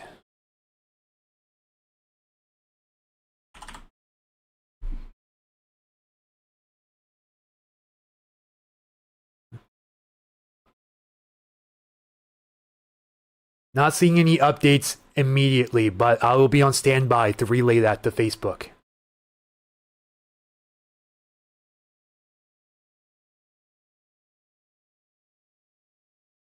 Any idea about mowing road and concrete?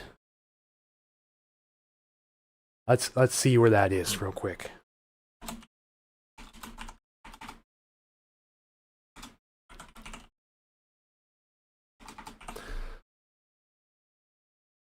Okay, Van Horn neighborhood.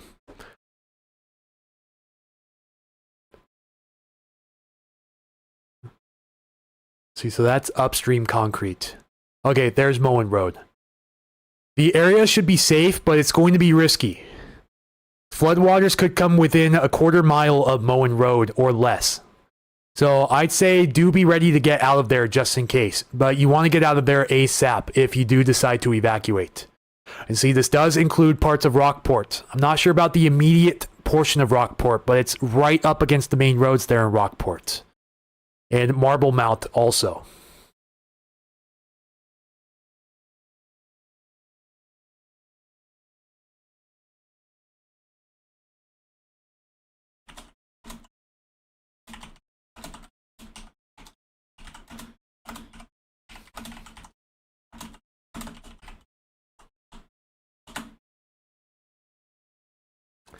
Let me just make sure this is for areas downstream and not just the city of Concrete, because this is crucial information. Yeah, again, let's zoom out and show you guys all of this.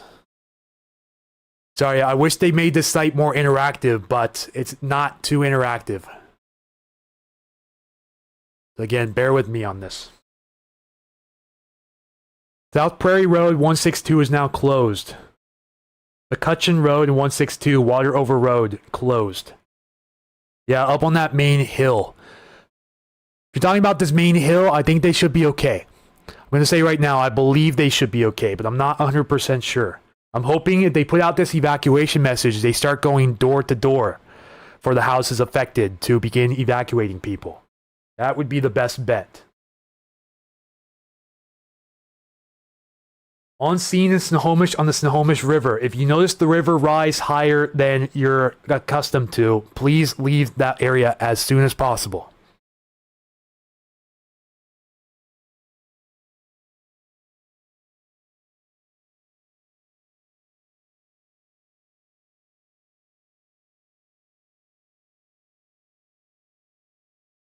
Only shows one road that hugs the river. The road may flood before the property, and then you'd be stuck if you waited. Yeah, what site is that? If you're talking about this site here with the 100-year floodplain map, I'll link it down below here on YouTube. Try that. Let me know if you have problems loading that. We got a message here.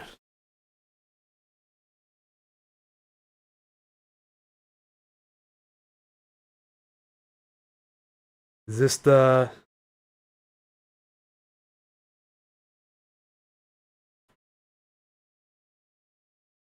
You're still staying level 2 on the site, so I'm really hoping they update this fast.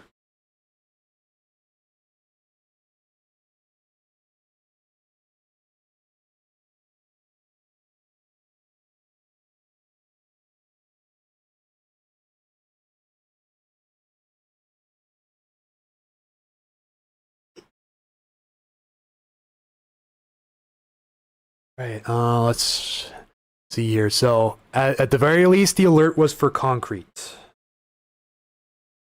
But the details are kind of vague at the moment, so I'm waiting for better details to come in.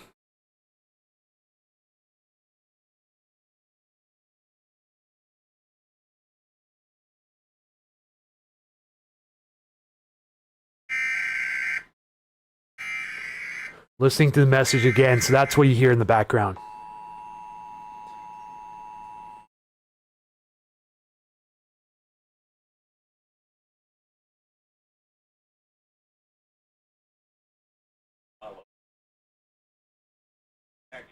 Washington at p.m. and 1025 at 7 p.m. Follow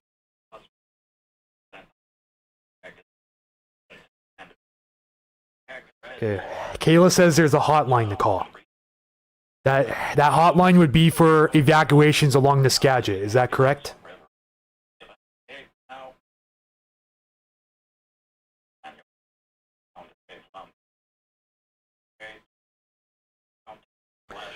Yeah, their text to speech that they're using is terrible.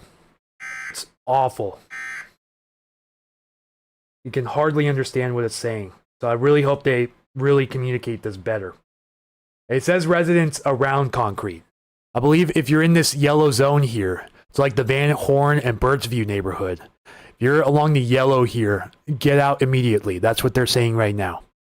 I think the downtown concrete area is safe, but don't quote me on that for sure. Okay, we have aerial flood warnings for King and Snohomish counties now.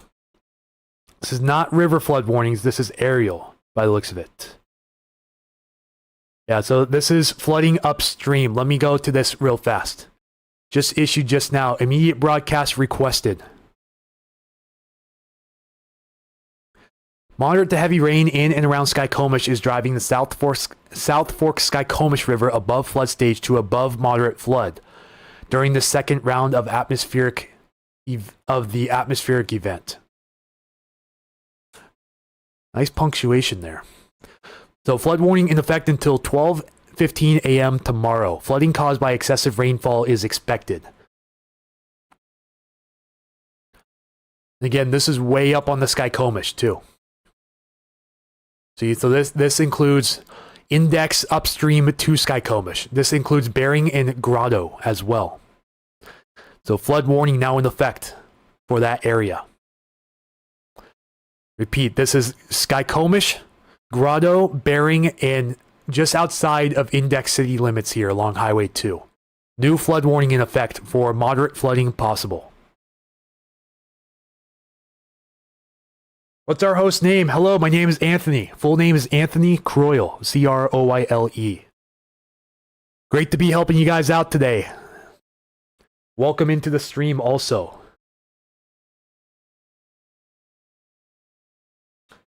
Yeah, concrete is the main one to watch during floods. Yes, that is correct.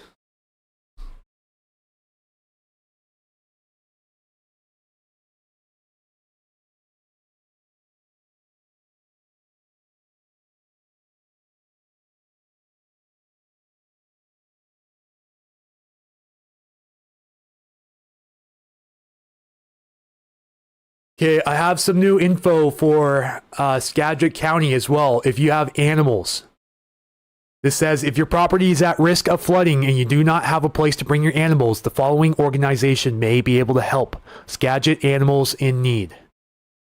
So info@skagitanimalsinneed.org or via Facebook Messenger. Or for cattle, the Cattlemen's Association. 360-856-6266. Again, that is 360-856-6266 for cattle only. And Buffy's Animal Rescue. You can call and text either banimalrescue@yahoo.com. That is banimalrescue@yahoo.com.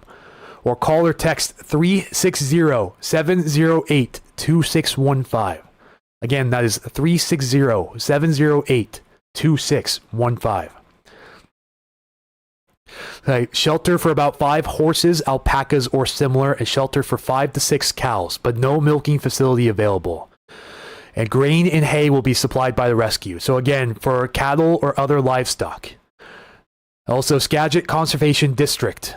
Skagit CD at skagitcd.org.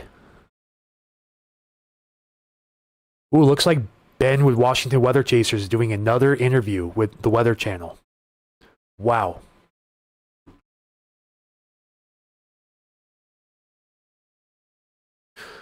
Okay, anyways, that number for Skagit Conservation District is 360-428-4313. That is 360-428-4313.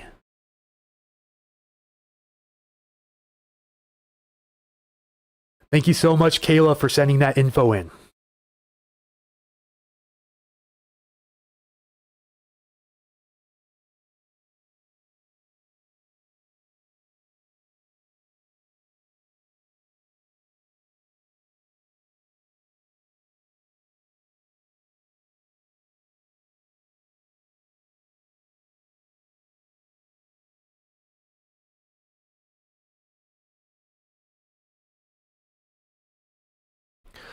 Okay, where was I here? Hang on just a second. Okay, we're getting a little breezy around the area now. Again, nothing too strong. Getting breezy up here in the foothills also. Nothing too strong, but still something to note. Still trying to verify an exact source on which areas are being evacuated. So which areas exactly are being evacuated right now. Skokomish is back up to moderate here at Potlatch. We're now seeing minor flooding here on the South Fork Stillaguamish in Granite Falls. And moderate flooding now observed in the town of Skykomish. So moderate flooding has been observed. Major flooding possible. We're now just under 12 inches away from hitting major flood stage upstream at the town of Skykomish. We're now at major flooding as well for the falls, too. Major flooding currently occurring. It just hit major flood stage at 11 a.m. This is not good for Falls City and areas downstream. Not good. For animals, yes. In particular, livestock.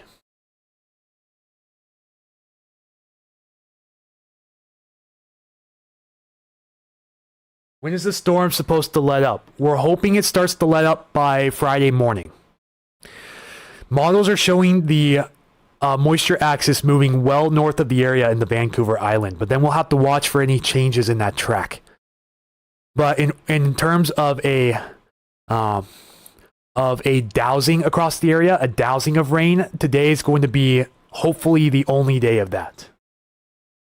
Any update on the Greenwater River? Are you talking about the white going through through the town of Greenwater? We don't have any gauges farther down than, or farther up than the Mud Mountain Dam. I couldn't tell you about the White River in Greenwater city limits, unless you mean the Green River.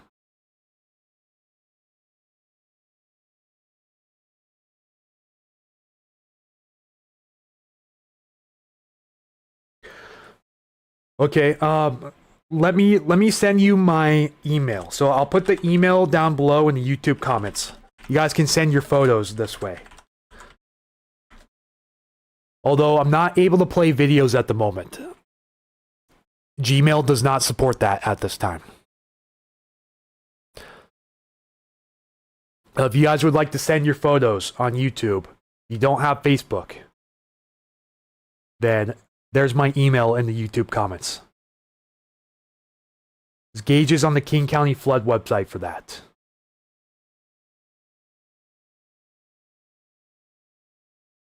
Sumner Police Department just put out info on the Mud Mountain Dam and more info on floodwaters. Okay, I'll be on the lookout for that. You said Sumner Police. Okay. Let's see if we have an update on that evacuation yet.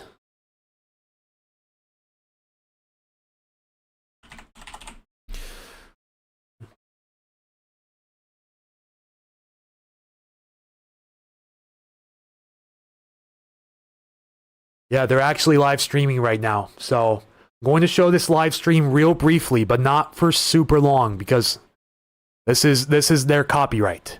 Let's see a big time log jam. This is Riverside Drive, Burlington Boulevard, overlooking Mount Vernon. Look at the size of that log jam right there. It's getting ridiculous there in the Burlington area. I'm only going to show that briefly. Again, copyright goes to Skagit Breaking on Facebook. Skagit Breaking.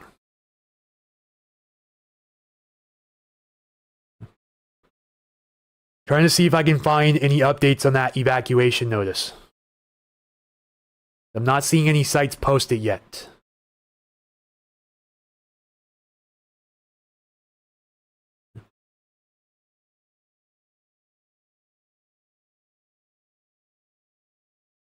Nope, I'm waiting for Skagit, the page Skagit County. Oh boy, what's this? Okay, new update here. New update, breaking news. Go now. This is the Puyallup River in McMillan. So from 151st Avenue Court East to the river along 116th Street East here. If you see your house or property in this red square area, this red polygon here, get out of there immediately. This is just off of Highway 162 and Military Road East in McMillan. So 151st Avenue Court East and 116th Street East to the river. Leave immediately. Your life is at risk. Your life is at stake. You must get out of there right now before the floodwaters overtake the main roads. White runs next to Greenwater, and so does the Greenwater River. Okay. Yeah, I don't have any updates on that right now. The site I'm using is from the official National Water Prediction Center. So these are certified gauges that are set up with NOAA and the NWS. So I'm just using the certified gauge monitors right now to make these predictions. Yeah, not seeing anything for either the White River or the Greenwater River up here.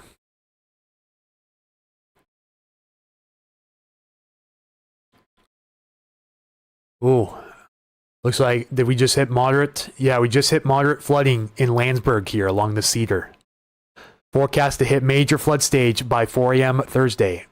Max crest of 9.81 feet, but predicted to hit major flood stage by 4 p.m. today. So it'll peak at around 9.81 feet by 4 a.m. tomorrow.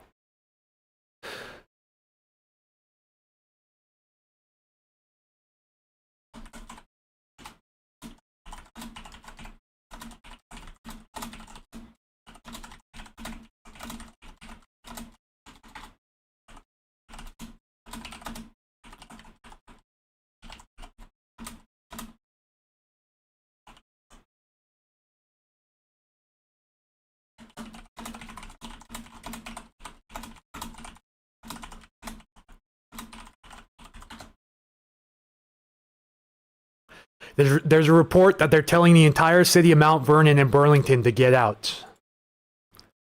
That's what I presumed at first, but before I wanted to make it official, I wanted to make sure I have additional sources to verify this.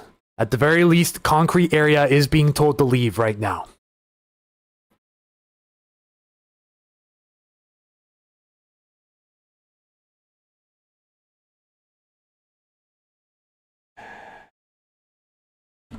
Hey, I need to find that Sumner police post. Hang on.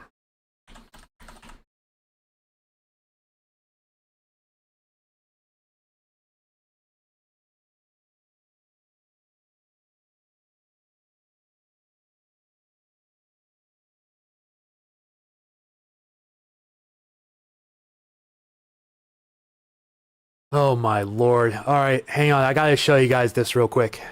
21 minutes ago, Sumner Police Department here on Facebook. So, Highway 410 closed in both directions at Traffic Avenue. The Stewart Road Bridge just north of the area remains closed. Houston Road is closed. State Street is closed, and the Sumner Link Trail is closed. They're filling sandbags as fast as possible to further protect areas.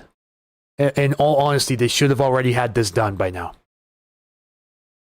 Puyallup River is expected to crest today at 4 p.m. at level similar to yesterday morning. Crest again at 10 a.m. tomorrow and at about 3 feet higher. We expect water on the top of the levee and don't know if it will go over or not. For the White River, the Army Corps of Engineers trying to hold water at Mud Mountain Dam while the Puyallup River crests, and after that, they anticipate having to release amounts we've never seen before. That is some crazy wording here. Likely tomorrow morning. Oh man, that is bad news for the White River if that were to happen. I feel like they're downplaying this threat for the White River downstream from the Mud Mountain Dam. But if they're saying amounts we've never seen before, man, I can't even begin to express what could be unfolding over the next 36 hours. Scary times coming up, folks. Very, very scary. Just a heads up. This would likely affect areas from the Mud Mountain Dam downstream into Sumner. As Sumner's talking about it, since that is the end of the White River flow down there. But right now, what was at major flooding yesterday? The forecast was at major flooding, but they downgraded it to minor flooding. I wonder if they'll bring it back up again after that. Yeah, we'll be watching the Mud Mountain Dam outflow gauge here very closely. Unfortunately, it only updates on an hourly basis, though, and not a sub-hourly basis, which is not really convenient.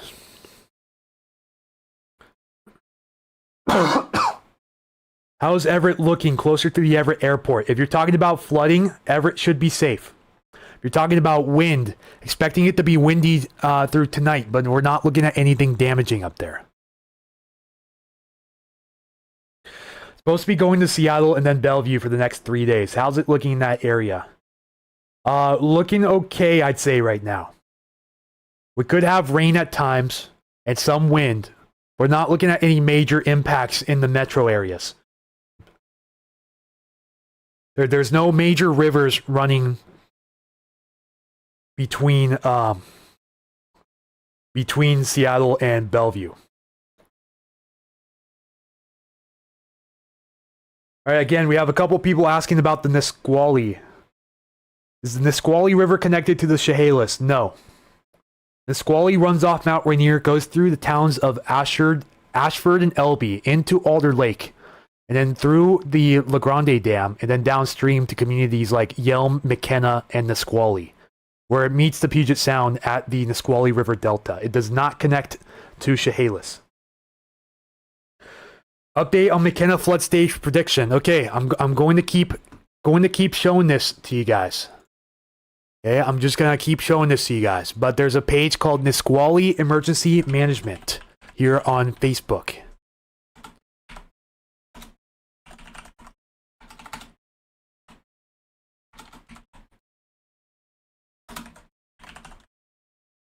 Hang on, folks, bear with me.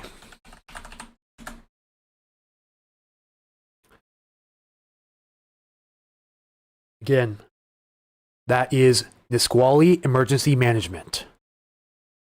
We'll also link down below the site I'm using to look at the gauges and observations. Water.noaa.gov. I got the FEMA alert for concrete area. Go. Yes, that is correct. What about Mud Mountain Dam? They're expecting the dam to be released down the White River either tonight or tomorrow morning. That's from the Sumner Police Department. That is an official, verifiable source. It could result in localized flooding along the White River downstream from the Mud Mountain Dam into communities like Auburn, Pacific, and Sumner. We're unsure of the gauge of the expected impacts to those areas. Could expect anywhere from minor to major flooding, perhaps. Waiting for additional updates from the agencies. But yeah, concrete area, get out of there now. Level 3 evacuation for the concrete area. Waiting to hear updates for downstream. Yeah, sure.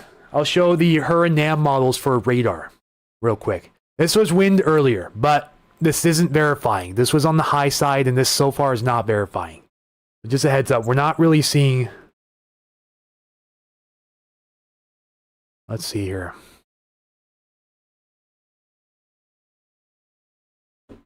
We have some photos from Max Prince as well. I'll show those in a little bit. But yeah, sure. Let's go see what the HRRR shows for radar. Again, showing most of the moisture axis being north of Seattle here. It does have some of these showers filling in as we go on throughout the day. And then we're looking at a potential southward movement of this moisture axis. Let's go to the 18Z since that's finished. Yeah, you see, it has the moisture axis beginning to move south with heavy rain possible over the Pierce and King County Cascades and the rivers flowing off of them. This is at Thursday for 5 a.m. tomorrow. And luckily it has it drying out a bit for the southwest interior here and mountains before it moves over that area again. And some passing showers likely throughout the day Friday, but nothing major at the moment. Let's compare that to the 18Z NAM, which is almost completely finished here. 18Z NAM, starting at 11 a.m. See, it has the showers more widespread, including over the mountains here, but it could be having some terrain issues with that. You see, it also has the moisture axis sliding south. Again, with that too. And it shows a much drier day on Friday, which would be great news. But still, passing showers Thursday. So the heaviest of rain is going to be around the area throughout the day today and into the morning hours tomorrow, before gradually dissipating. And then we should hopefully be on the backside of this atmospheric river.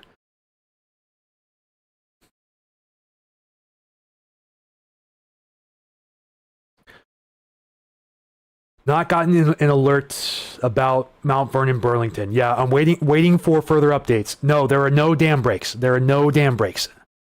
Let me just make that clear right now. No dam breaches right now.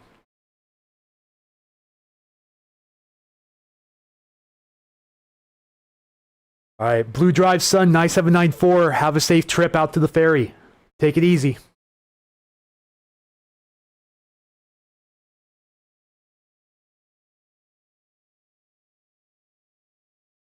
This prediction is horrifying. Yes, very true.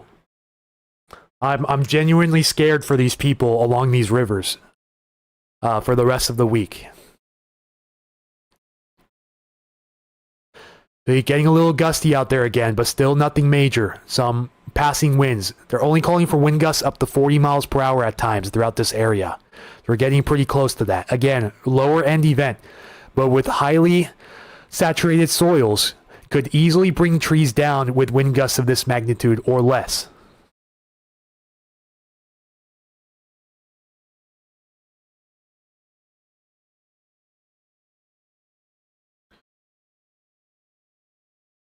Guys, I can't stress this enough. Please heed these warnings. Please. Your life depends on it.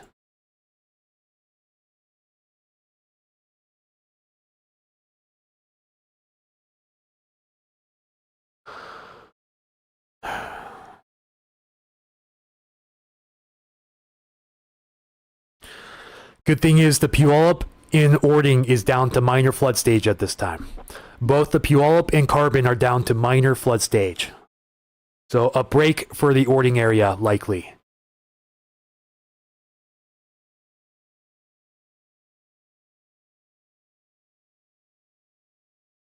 Okay, Max, I'll check out the photos you sent me real quick.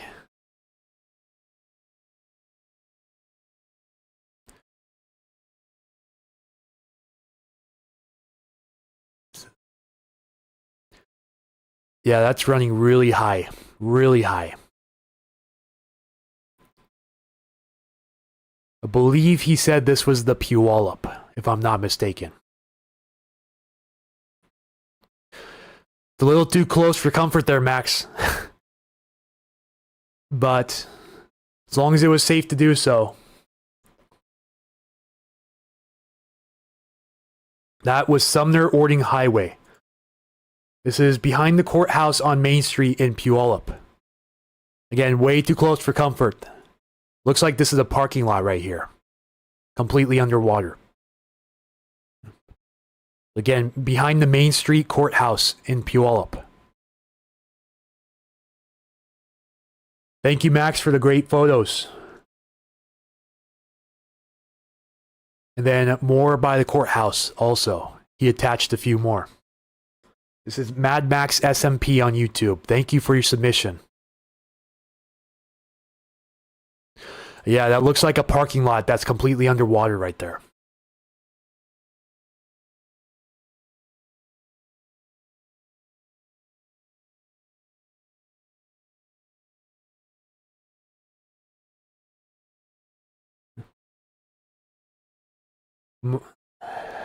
Waiting to see updates for the town of Burlington and Mount Vernon. Yeah. Still trying to find a credible source because that EAS alert was extremely vague.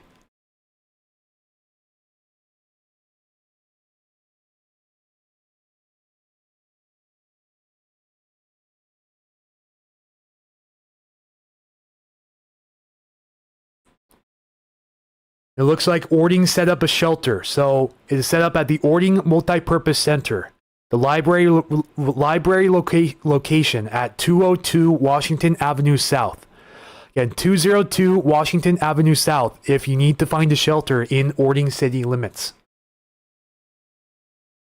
202 Washington Avenue South. Again, if you're tuning in for information on the Nisqually Emergency Management here on Facebook, follow that page.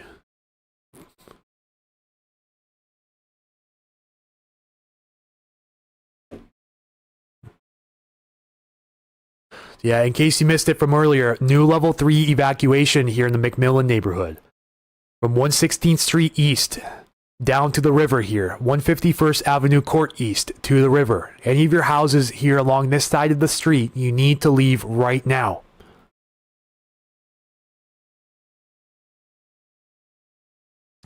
Level 3 is also in effect for the Williams Boulevard neighborhood here along Mellinger Avenue Northwest in Ording, right by High Cedars. Get out of there immediately if you see your house.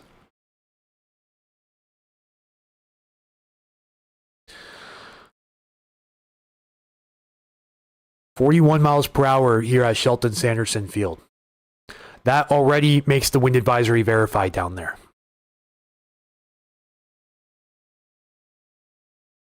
Tanya says thank you. Yes, sure thing. Very glad to help you guys out.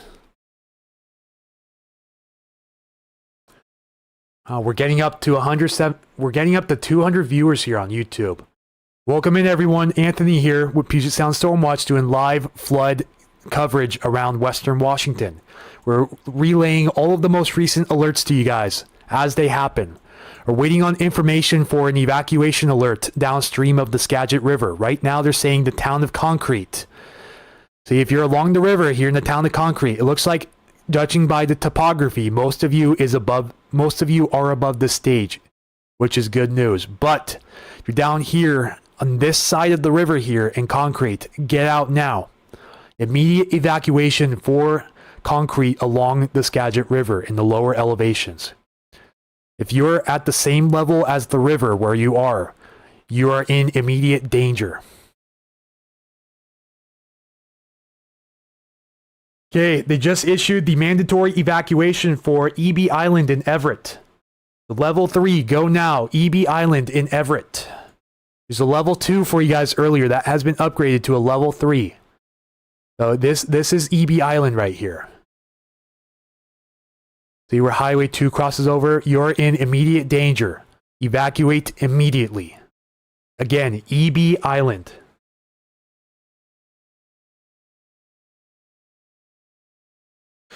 Hello there, Debbie. Welcome back in. Yeah, we're getting a lot of evacuation alerts coming in now and trying to relay them all in a timely manner.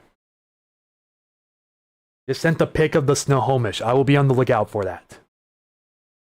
Snowblitz says, thanks a lot for the coverage, man. You're doing a huge public service here. Yes, of course, gladly. Thank you again for tuning in, sharing with your friends and family. Trying to get as many people out of these evac zones as possible.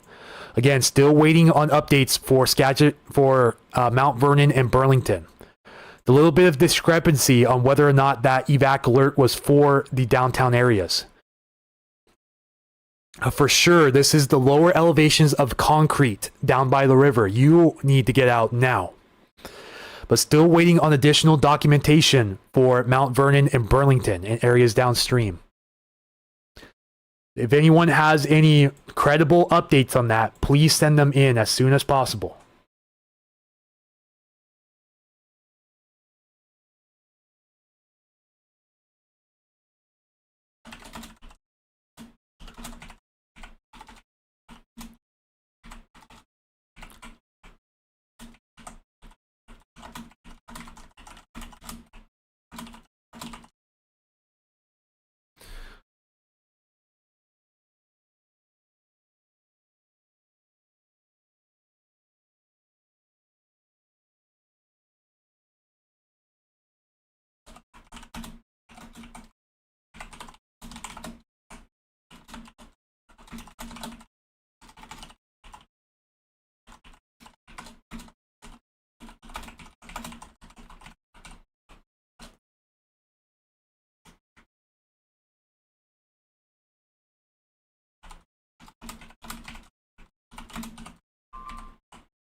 They have an aerial flood warning for King, Skagit, Snohomish, and Whatcom counties at this time.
Thank you everyone for continuing to share the live stream link on Facebook. We now have over 200 of us watching here on YouTube. Welcome in everyone. Again, Anthony here, Puget Sound Stormwatch, doing live breaking flood and evacuation coverage around Western Washington at this time. What about Kent? Right now there is no immediate threat to the Kent area, but we could be having some flooding downstream of the Green River in this area. But right now, no reports in the Kent area. I do believe they do have 277th Avenue, 277th Street closed last time I checked. I believe that, again, someone please correct me if I'm wrong, but they have parts of 277th down here in Kent closed off due to water over the roadway. But there is no immediate threat to the Kent downtown area that I am aware of at this time. Any warnings for Highway 169 along the Cedar River Valley? Yes, major flood warnings in effect. Where Highway 169 follows the Cedar River Valley here, major flooding is forecast. It's currently moderate flooding along the Cedar River near Landsberg. Expected to reach a crest of 9.81 feet by 4 a.m. tomorrow. Expected to hit major flood stage by 4 p.m. today.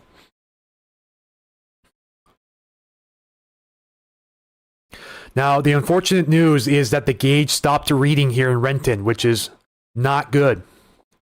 But they are forecasting it to be at minor flood stage in Renton city limits here by 4 p.m. this afternoon. Okay, the highway between downtown Kent and 277th is closed. Thank you for the correction, Dagmar. So that's West Valley Highway between downtown and 277th. Is that correct? West Valley Highway, where it turns into Washington Avenue. Any updates on the wind? No major updates right now. That wind advisory is in effect until 10 p.m. We're seeing some wind gusts upwards of 40 miles per hour, but that's the threshold that they call for. Nothing more right now. You know, models were showing stronger in some areas, but this seems to be an overestimation, which is why I wasn't pushing it so much over the last 24 hours or so. A very conditional wind threat, which does not look like it's going to be too much of a big deal right now. Yeah, Dagmar says West Valley Highway between 277th and downtown Kent is closed.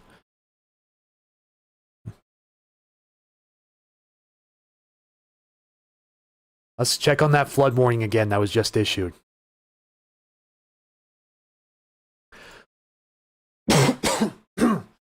Stand by, everyone. The big aerial flood warning for the foothills of Whatcom, Skagit, Snohomish, and King counties. Till 4 a.m. Thursday, aerial flood warning. The foothill areas of northwest and west central Washington. Flooding of rivers, creeks, streams, and other low-lying and flood-prone locations is imminent or occurring. Again, this is from now until 4 a.m. Thursday. This is for the foothills of King County northward, including all of these locations shown: Everett, Cedar Woolley, North Bend, Gold Bar, Carnation, Darrington, Concrete, Index, Stevens Pass, Snoqualmie Pass, Deming, Sammamish, Monroe, Snoqualmie, Enumclaw, Duval, Sultan, Granite Falls, Skykomish, and Rockport. Aerial flood warning now in effect until 4 a.m. tomorrow.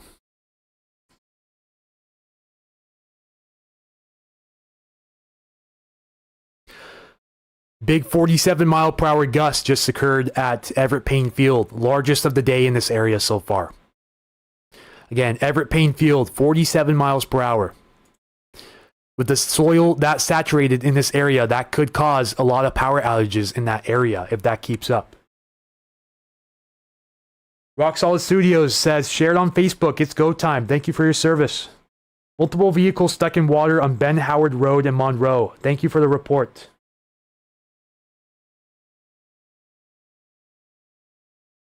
Corgi Dude reacts. Water was gushing onto Prairie Road in Skagit as of 8:30. You did a great job by turning around.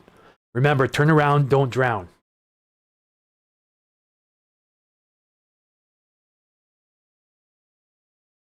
Winds are picking up in Snohomish County.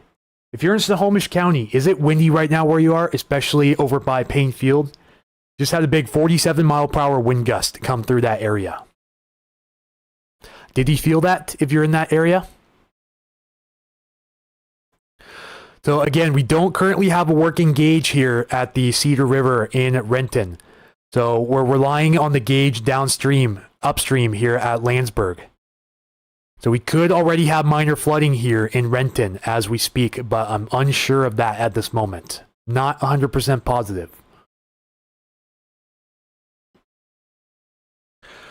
US 2 is now closed from milepost 57 at Scenic to milepost 85 at Coles Corner, west of Leavenworth. Due to rocks, trees, and mud.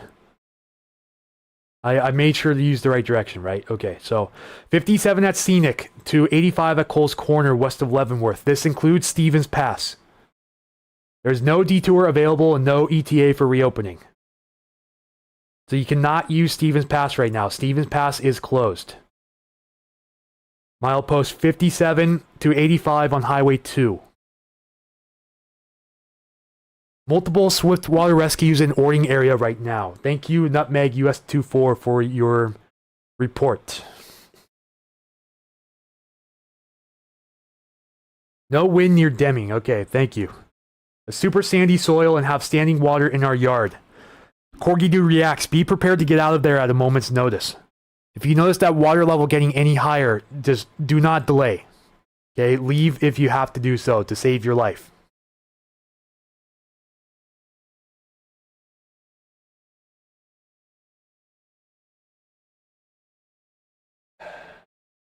Windy and Everett on Smith Island. Thank you for your report.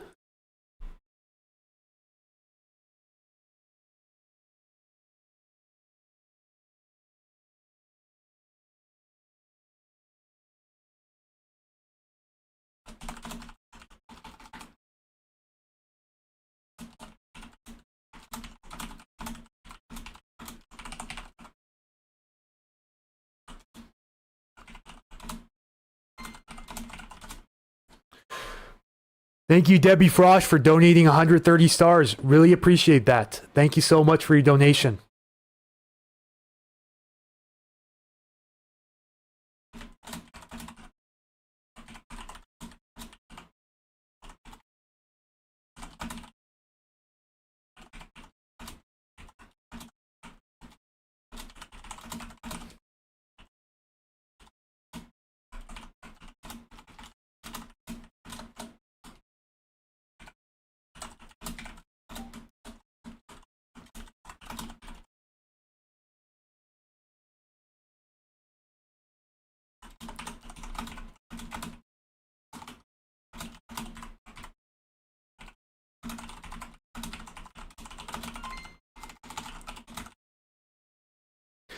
And then thank you, Debbie, for the additional donation of 500 stars. 630 combined. Thank you so much, Debbie, for your donation. Appreciate that. Milepost refers to Skycomish.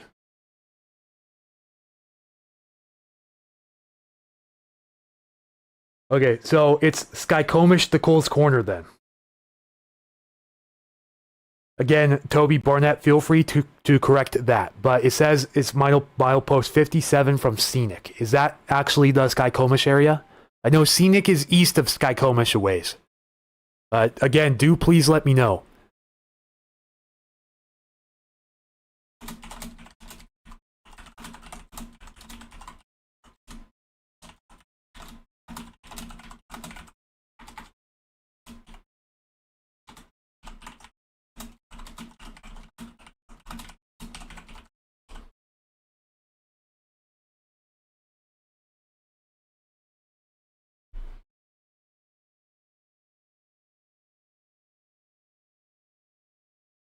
Just posting an update here on the main Facebook page for you guys.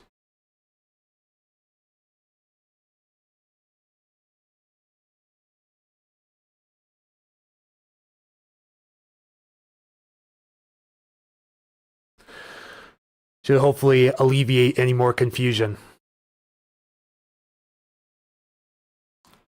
Yeah, Facebook caps the live stream at 8 hours. We're at 4 hours now, so we should have about 4 hours of additional stream coverage here on Facebook.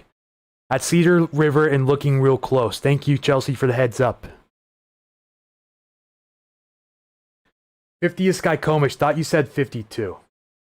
It was 57. Let me go back to the message. So it's closed from milepost 57 at Scenic to milepost 85 at Cole's Corner, west of Leavenworth. So 57 to 85. Yeah, 57.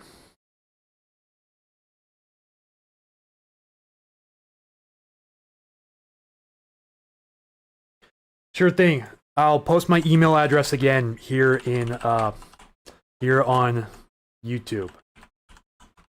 If you want to send in any photo submissions, feel free, and I'll show them on the stream.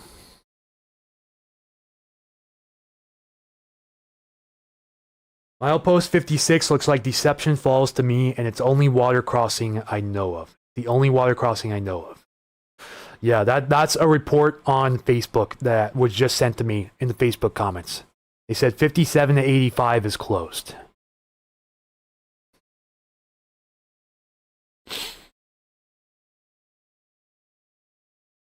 Again, current look at the radar over the area.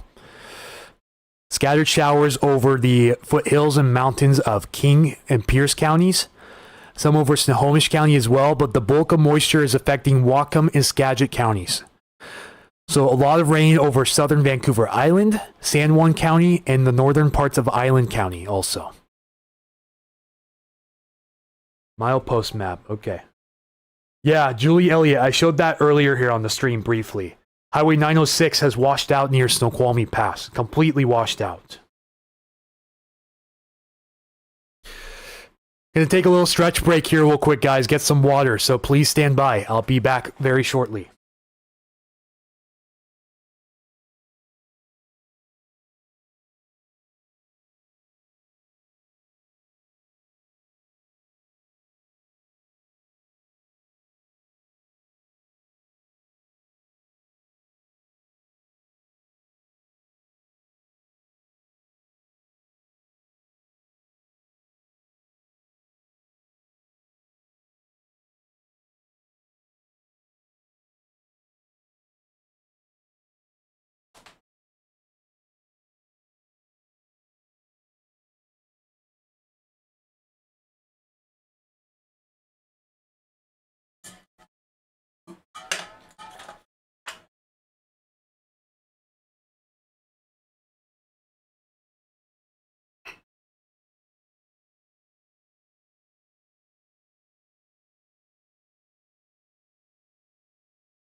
Okay.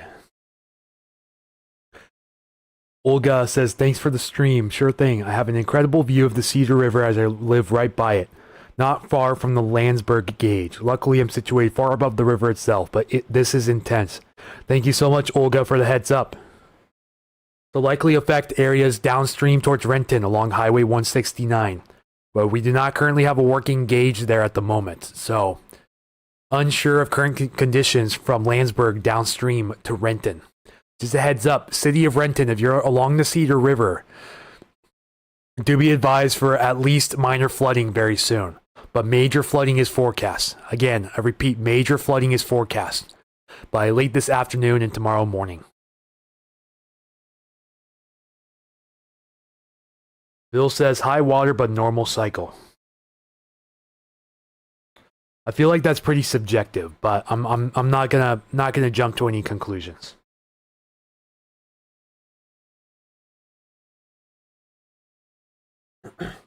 Yeah, Army Corps of Engineers trying to hold as much water behind the Mud Mountain Dam as possible to keep the Puyallup from getting really bad where the White River meets in Sumner. They may not be able to hold it back much longer. Eventually, they're going to have to start releasing water, and it's not going to be great news for the Sumner area. Sumner, Pacific, Auburn areas upstream towards the Mud Mountain Dam. They want to keep close eyes on this news. This storm's supposed to get worse today. I think we're peaking right now around much of the area. For most of the southwest and southern Washington rivers, we should be peaking or just below peak stage at this time. But right now, worst case situation unfolding for the North Washington rivers. So Snohomish County northward especially.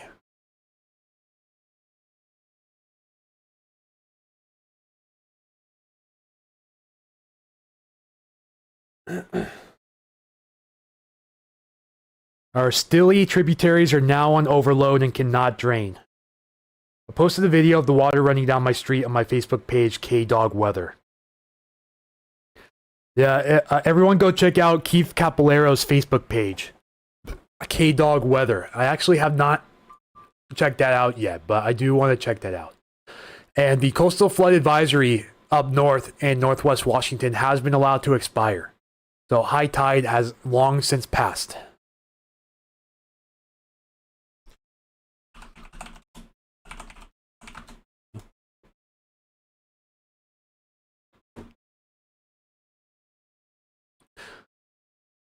All right, so everyone, please go check out Keith Capolero's page here, K-Dog Weather. He just started it. Gonna be posting a lot of flood information as well, so please do go check out Keith's page here, K-Dog Weather. He's based up in Bellingham.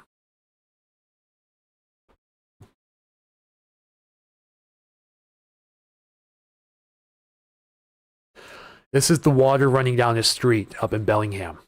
So again, K-Dog Weather. Feel free to give Keith a follow if you like what you see.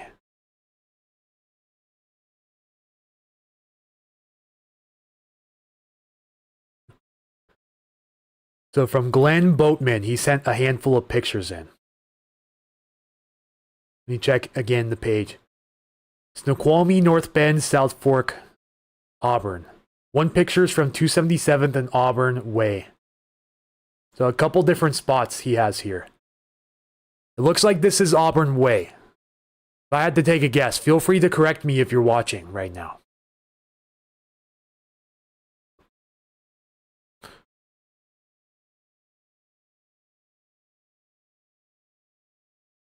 It's a little hard to tell exactly where that is, but I think this is North Bend. That's Highway 202 in North Bend, because that's the outlet right there, Nike outlet.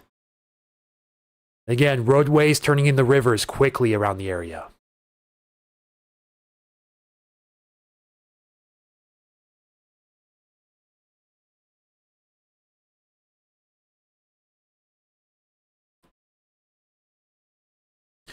Again, thank you, Glenn Boatman, for sending those in.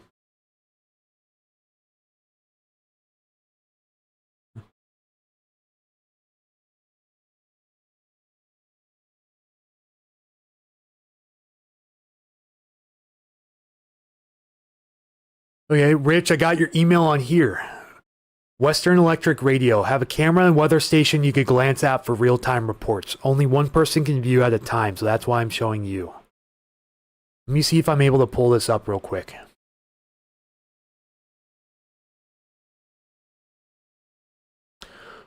Ooh, this is great. Thank you for sharing this with me, Rich.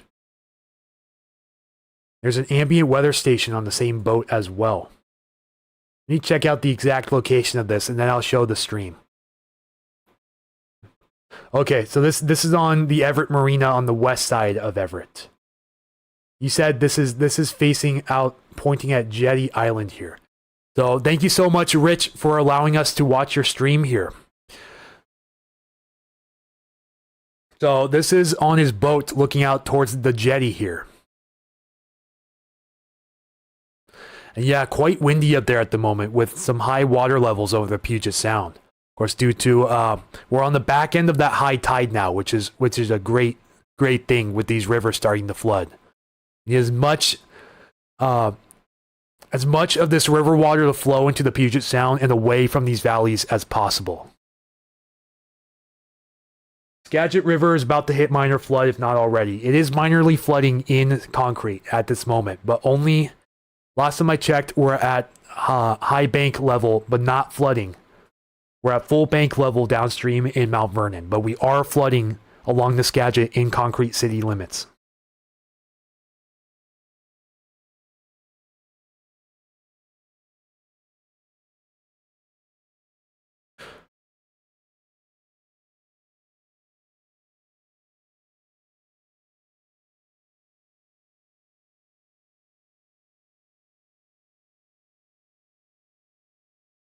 Yeah, this is true. Like Sparky1549 said, please know that if you don't get rain, that doesn't mean it won't flood.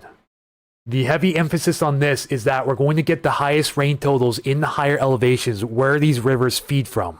So it may not be raining directly over your area, but if you have a river running through your area that is forecast to flood, it will very likely flood by tonight or tomorrow morning.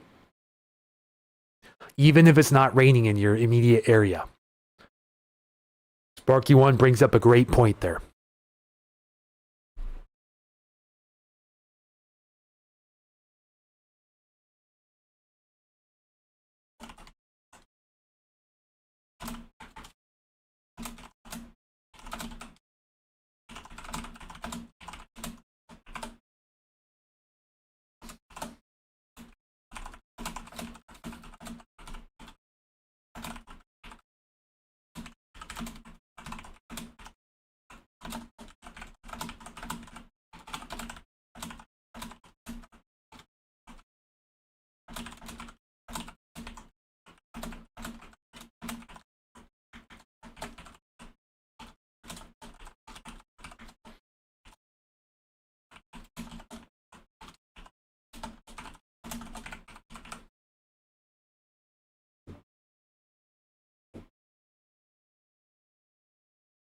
Yeah, thank you guys for sending in your photo submissions to me. Still trying to figure out some issues on the video part, so I'm currently not taking video submissions at this time. You can, however, if you do have videos, you can post them on Facebook and tag Puget Sound Stormwatch in them. Just having some issues with the Facebook Messenger showing videos at the moment. So just a heads up. If you're on Facebook, if you want to show videos, you can post them on your page and tag Puget Sound Stormwatch in them. And I'll show them on the stream with your credit.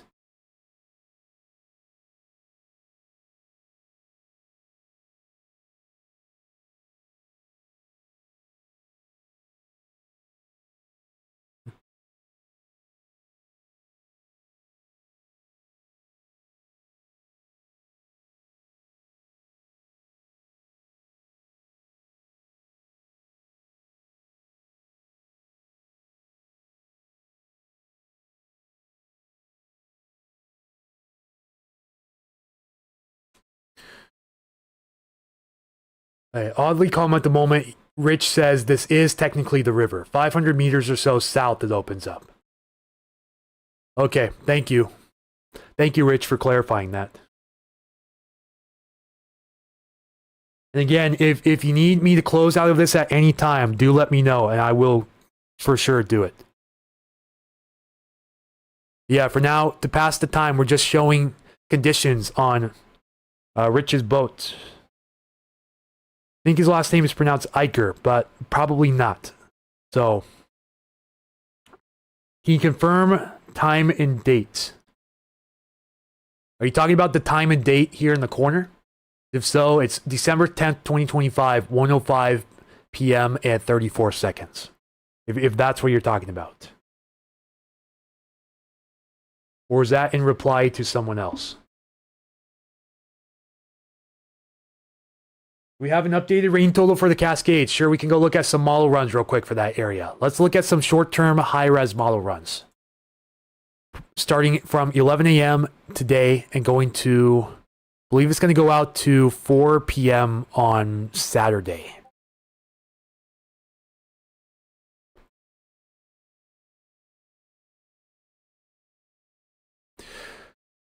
Okay, 10 p.m. Friday. That was a huge overestimation.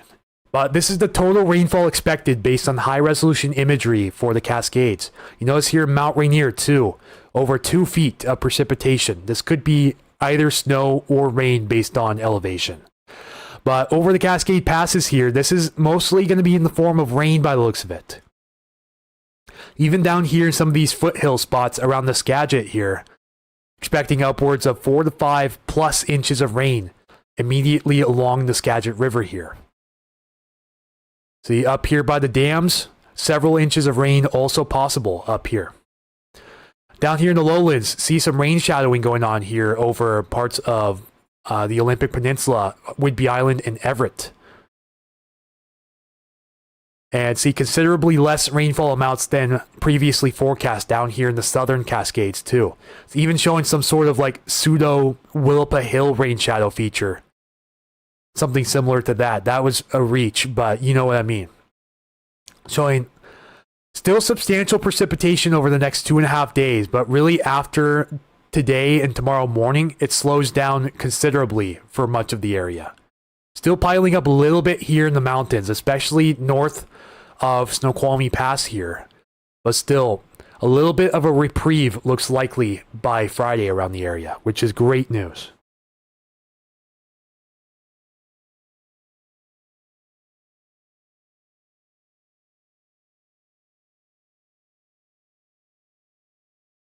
So yeah, updated rain totals for the mountains. Really looks like anywhere between 3 inches and about 14 inches, not counting Mount Rainier. This would be terrible for those rivers running off Mount Rainier, though, assuming this all falls as rain. Again, as we go through today, we're going to end this at midnight. Notice much less precip down here in the Puget Sound, but down in the lowlands of Skagit and Whatcom County, you are going to be under the gun, since that moisture axis is aimed more towards the north today than it was on Monday. Renee is watching from Central Vancouver Island. Thank you for tuning in, Renee. So yeah, it's only showing around 1/10 of an inch for Seattle and Tacoma, a little more for Everett, and well over an inch for parts of the Bellingham area. So that is going to be under the gun today. Showing tremendous rainfall amounts for the Pierce County rivers northward. So again, over Mount Rainier, showing upwards of 10 inches of total precipitation, either in the form of rain and or snow. But at the lower elevations of Mount Rainier, probably below around 7,000 feet or so, it will fall as rain, which is where a lot of these rivers flow from.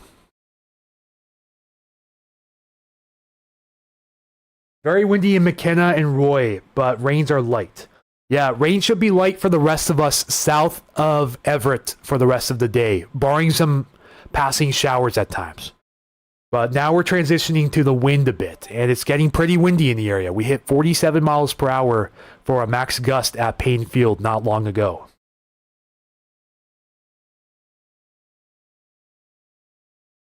I-5 north in Bellingham, ramps to Iowa Street closed due to flooding. Thank you, Keith, for that report.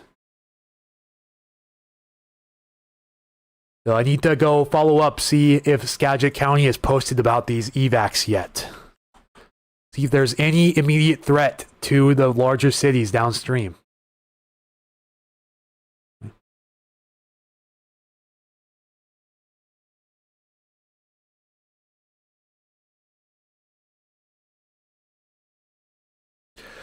Okay, Mount Vernon Police Department says get set. So there's no immediate evacuation for Mount Vernon or Burlington right now, but there are level 2s out, which means get set. But do be advised for when that go signal goes out. If it does, if they do go with the go, the level 3, then immediately evacuate Mount Vernon and Burlington. But right now, they're saying get set. So level 2 out of 3. That is the latest from Mount Vernon Police Department. So again, no immediate evacuation expected or is currently in effect for Mount Vernon and Burlington. It's only for the concrete area right now.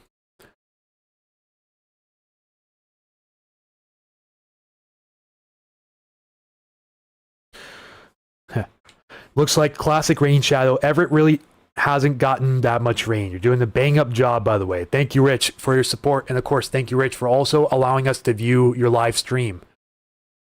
This is basically right around where the river enters the Everett area. So the Snohomish here. Rich, also, which direction is this facing again? Is this towards the north or is this towards the north or the west? Or even the south? Go ahead and let me know, please. So we have an exact sort of cardinal direction that we're looking at here. So 500 meters or so south it opens up. So is this facing west?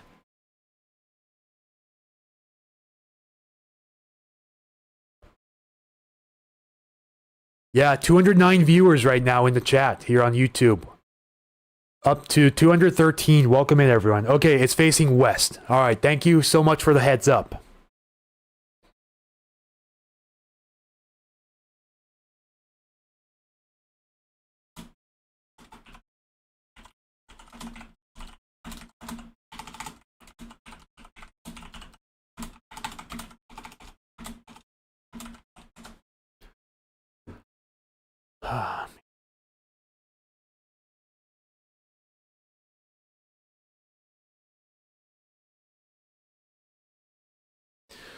Yeah, 213 here on YouTube, 29 of you guys on Facebook. For anyone just tuning in again, hello. Good afternoon. Anthony here, Puget Sound Stormwatch. Looks like we have a few of our weather guys on the way to the falls right now, from what I can see too. Okay, so this is in Everett looking west. He said this is 500... What was it? 500. Okay, 500 meters south of the Snohomish River Delta, looking west. So it would be up towards this way. This is looking over the jetty towards the Puget Sound right now. If I would have to guess, that's probably right around where the Clinton Ferry is on Whidbey Island. Is that right? Neighbor's Tarp is a good weather vane. Yeah, due west, he said. Oh, some way to take tips. Yeah, gladly. I'm glad you asked. Best way to tip, if you guys like the stream, is through Ko-Fi. Or some people like to call it Ko-Fi, but I call it coffee sometimes. This is ko-fi.com/Puget Sound Stormwatch. This is the best way to tip if you're interested. Level 1 evac for Rainier Manor, the retreat apartments and Riverwalk condos in Puyallup. So that means get ready. From Sumner Police Department. Thank you. So sorry, I'm firing a blank on your name. My apologies.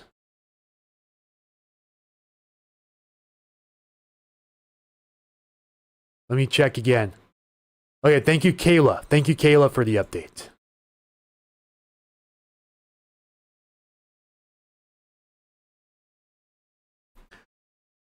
Okay, so this is information from Kent. Thank you, Kayla, for sending this in. West Valley Highway 68th Ave South, Washington Avenue South is closed from Fragger Road to South 277th in Kent. South 277th from 108th Avenue Southeast to 83rd Avenue South in Auburn Way North, also in Kent, just south of city limits. 148th Avenue Southeast from Southeast 256th Street to 249th Street. And Green River Road from South 277th overpass to Kent city limits. Those are current road closures in Kent. Thank you, Kayla, for letting me know.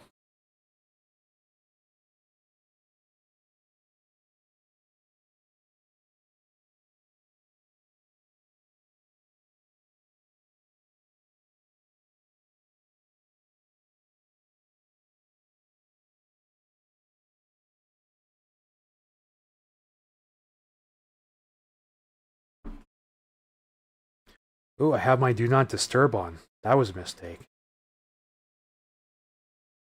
There we go. All right, I'm getting a lot of your guys' updates now. Okay, yeah, thank you, Matthew Prince, for your donation of a coffee. Thank you very much. Appreciate that.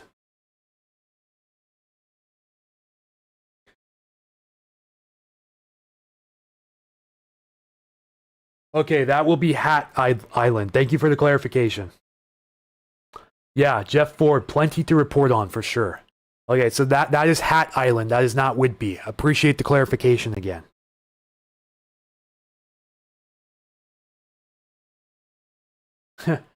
Kayla, yeah, would you rather me call you Mrs. Bandit Eater, or can I use your first name?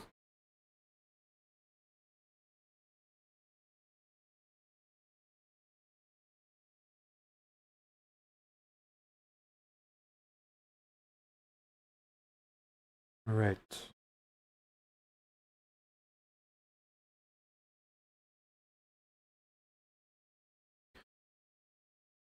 Perfect. Okay. So, Rich, who's allowing me to use his camera footage right now, gave me a rough estimate of where the boat is and what direction it's pointing. Pointing west towards Jetty Island, here in the port of Everett right now. So that's where this camera is that you're seeing at the moment. That is Jetty Island right there. Looking due west.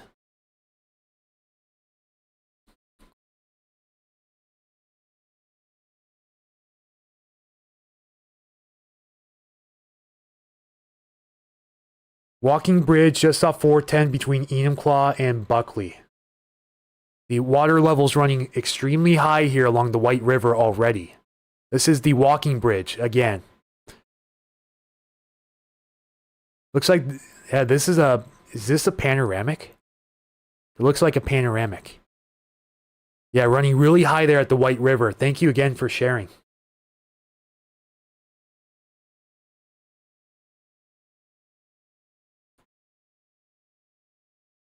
Getting a lot of your emails, guys. Trying to get through them as much as possible. Thank you guys again for your patience. And then Boise Creek, where it spills into the White River in Enumclaw. Thank you again, Tara, Wamama84, for sending these in. You're already seeing what looks like a newer log jam at that creek, too. It's raging through there pretty well.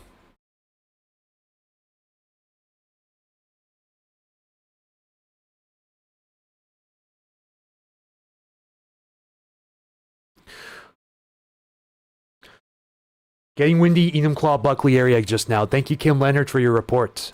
Let's go check on those winds one more time. Yeah, just picked up a 41 mile per hour gust here in Enumclaw, so I believe it.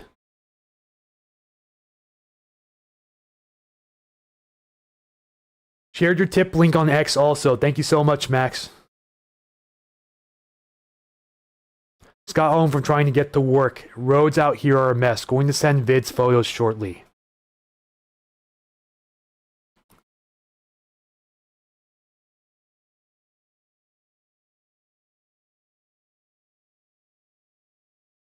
Yeah, again, having difficult time playing videos right now. So I can watch the videos later and possibly post them here on Facebook with credit to you later on. But at the moment, I'm not able to play videos from you guys. It's due to limitations with my video player. It looks like it's gusting up to 38 here at Everett Painfield too. But yeah, 41 miles per hour here at Enumclaw in the last 5 minutes or so. See, getting pretty windy here in Everett along the marina too, in that general area.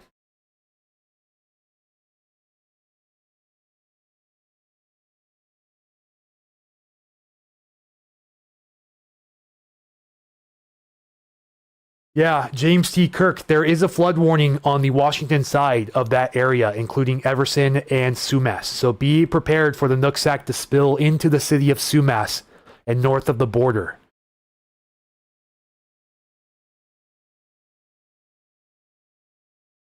Is that 70 to 80 mile per hour gusts in the Richland area? Some spots, yes. 81 here at Hanford. And 100 miles per hour again here at Chinook Pass. Look, the max already today was 115 miles per hour over Chinook Pass. Ridiculous. And 89 at White Pass. Max is 101 since midnight. Alpental Summit, 66 with a max gust of 83 since midnight. But not seeing much for the Puget Sound area. Like I said, we got that 47 here at Painfield earlier. We got up to 40 here at Tacoma Narrows earlier as well. And only up to 32 max at SeaTac since midnight. Wind's picking up in Carbonado, even though we weren't supposed to get wind in the foothills. Yeah, that's why I was kind of hoping maybe the NWS would think about pushing that wind advisory eastward into the foothills. Because if that 41 mile per hour gust is accurate, then we're already seeing over the advisory level criteria for this area out east where there is no wind advisory, which is not great. I am hoping the NWS does consider expanding that wind advisory to include the foothills of King County as well. Oh yeah, Anita, 100%. There will be records broken in several spots. For sure. Flood records, a lot of them are in jeopardy. 100%.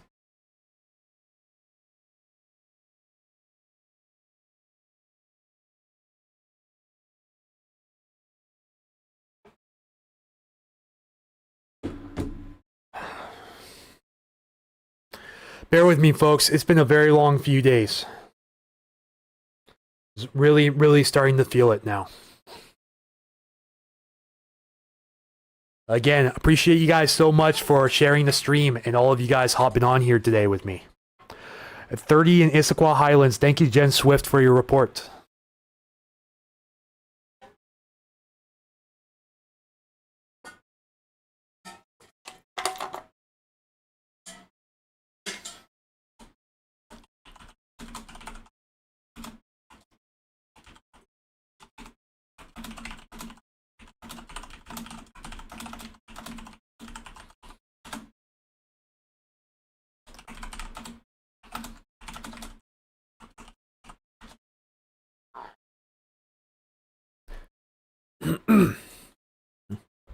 Okay, 44 miles per hour here. Let's go look at this camera.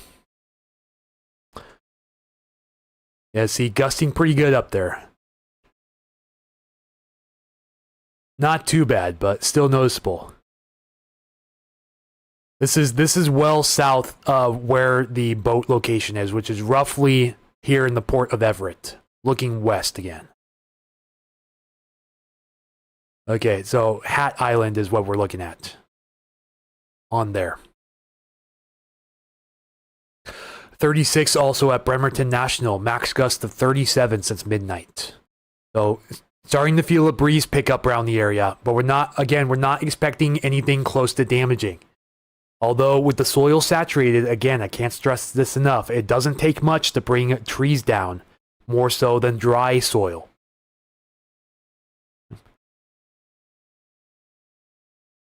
Crystal says following. Glad to have you along. Sorry, Facebook has auto hiding on some of the comments for some reason. I'm making sure I unhide your comments in a timely manner. Be sure to take your vitamin D. Yeah, I take multivitamins daily. So I should be okay on vitamin D. Winds are picking up again in Aberdeen. Thank you, Paul Cross, for your report. 2025 is going out with a bang, 100%. Janet Young says, thanks for all the info in one spot. Still steady rain in Toutle Lake, light winds. Appreciate the report from down there. How much are the tides affecting the rivers overflowing? Should be minimal right now. We're past high tide for today. I can't say the same for tomorrow, though. There was a coastal flood advisory for northwest Snohomish County up through the border along the coast there, including Bellingham and Blaine, as well as San Juan County as well. But that has since expired after 1 p.m. So no longer expecting any tidal overflow concerns, especially coinciding with the rivers, at least today. I'll be watching the situation for tomorrow. They'll probably put out another coastal flood advisory for tomorrow for high tide, which then it could be more significant for some of these deltas up here in the North Sound. You know, Snohomish, Stillaguamish, Skagit, Nooksack, for example, could be impacted by high tides tomorrow with the flooding. Again, I'll keep my eyes peeled for any products from the National Weather Service if things change. Don't forget to eat. Yeah, thank you guys. You guys actually bought my dinner last night. Appreciate that. Again, trying to keep away from the fast food as much as possible. Trying to cut down on some body fat content. Oh, who knows? Maybe I could DoorDash or Uber Eats a healthy meal. Yeah, I-90 closed due to the massive landslide. Yeah.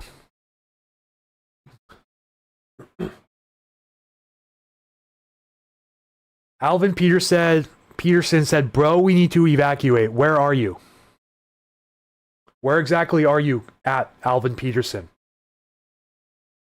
Not raining in Puyallup. The heaviest rain should be done for the day, south of Seattle by the looks of it. Let's get a look at radar. It's been a while. Just some passing showers down here, but the axis of moisture is currently over the north end right now. Vancouver Island, Whatcom County, San Juan County, and Skagit County. But just some passing showers for the rest of us, and occasionally gusty winds. So he says gusting to 37 and 42 out all over the coast, but should be drying out today for these areas down south, which should really help some of these rivers quite a bit. I'm hoping to see these forecasts drop down for rivers like the Cowlitz, for example. Cowlitz, Skookumchuck, Chehalis, and Newaukum. I'm hoping to see those forecasts drop. Lori Thomas says, Sumas, Washington, now level 2, get set evacuation. How does the town of Snoqualmie look? Not seeing any impactful wind gusts at the moment. We were gusting pretty good earlier there today. If that is true, I missed that. 49 mile per hour gust. But nearby, up the street, only showing 31 and 31 there. So I think this may be an error. Hopefully that is an error. But the other two stations in North Bend are showing 31 miles per hour. And 33 up in Snoqualmie. So I do believe that is an error at that station. But here's other max wind gusts around the area since midnight. See, not too much, but a few 40 plus here and there.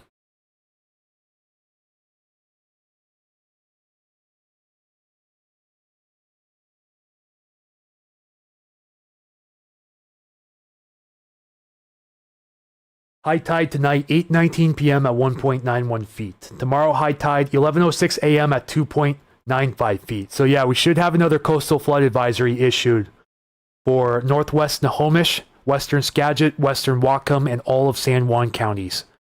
I'm hoping they put that alert out sometime today, just as a heads up.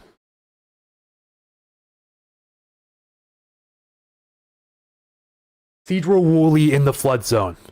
Yeah, last time I checked, there's still level 2, but level 3 in concrete. I haven't heard any documentation for Cedro Woolley as of right now.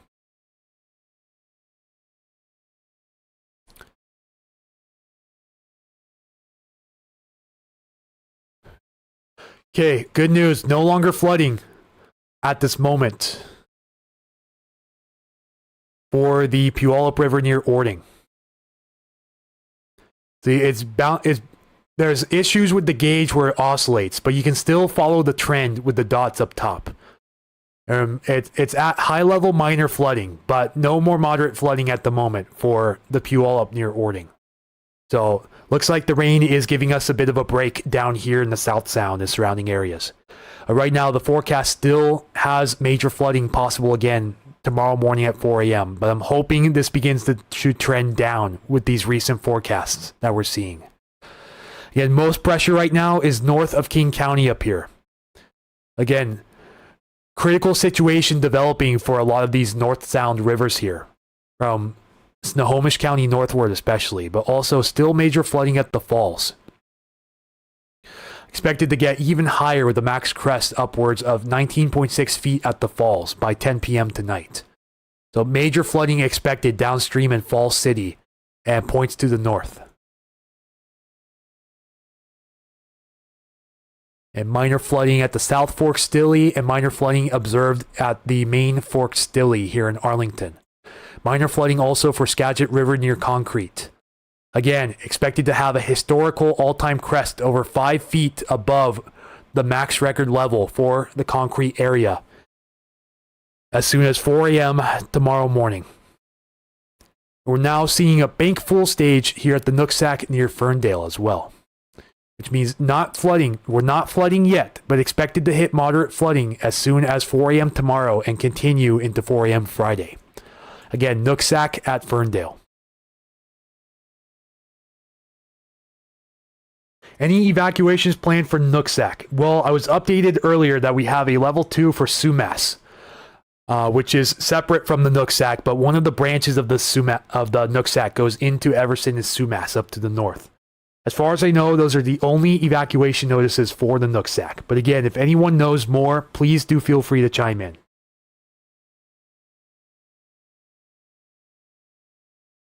Spooky Kabuki says, I've redirected people to you from Facebook with important questions. Sounds good. Very windy in Shelton. Thank you for the report.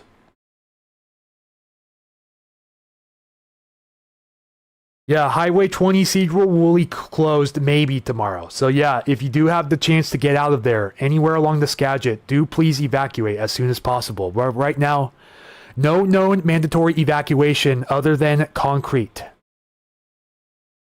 That is along the Skagit.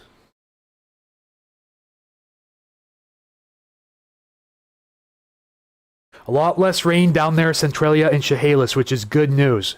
Yeah, so I'm hoping those rivers have already peaked and are hopefully going down below flood level as time goes on. You see, they bumped up the Nisqually near McKenna again to minor flooding forecast, and that probably has something to do with the La Grande Dam upstream. No, they're releasing water currently, from what I heard. But still, we're at bank full stage. We're not expecting flooding until later on this afternoon at the moment. But the river is almost at flood stage. At 9.59 feet, flood stage is 10 feet. Nisqually at McKenna.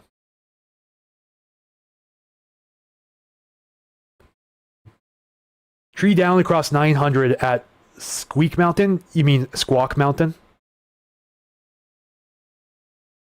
Stevens Pass is closed. Yes. A report came in that said milepost 57 to 85 on US 2 was closed. That includes Stevens Pass. Now parts of I-90 closed over Snoqualmie Pass with that mudslide too. So travel is becoming extremely treacherous. Also remember, Chinook Pass is closed this time of the year too. And Highway 20 as well. So no passing over North Cascades. Could see a lot of gridlock around this area if we're not seeing it already. That's just the truth.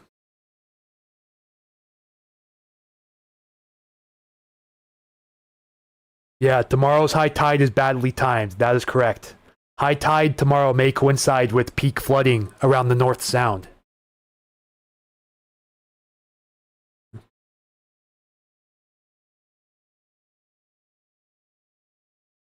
Okay, we have an updated flood product here. This should be showing current flood warnings.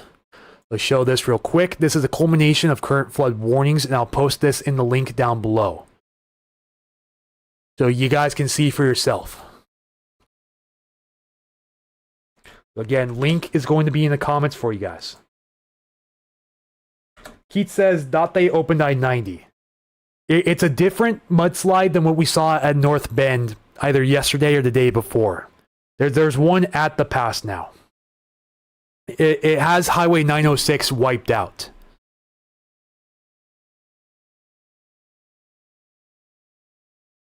Yeah, you can see your boat, Rich, is whipping around pretty good there in the port of Everett right now. Getting some good southwesterlies coming up into Everett at this time.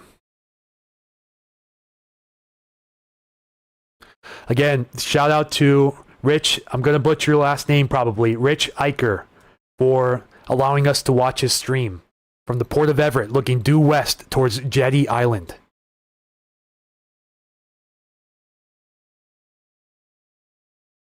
Hello, Pamela Fitzpatrick. Welcome to the YouTube chat. Glad to have you in. Street on the Cedar River is emptying out. People are leaving. Major debris flow in about 2 feet until it crests the banks. Yeah, would highly advise people along the Cedar River from Landsberg downstream to Renton. Get out of there if you can. I'm not hearing anything about the Renton area, but if you're in Renton near the Cedar River, if you have any current conditions, if it's safe to do so, please let me know so I can update the public.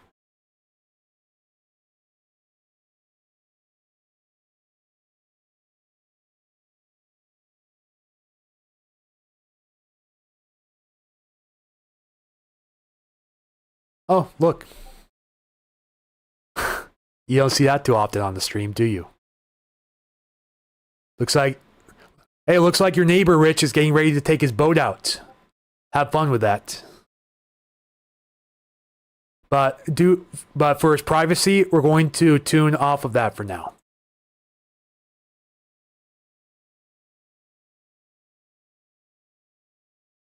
Okay, Alvin. Yeah, so I understand that they are closing some of Highway 20, but we don't need to spam it in the comments, please. Sorry about that, but I just want to make sure we're not clogging up the comments with all caps. Just a heads up. Thank you again for telling me, but let's just make sure we don't use all caps in the comments, please, and thank you.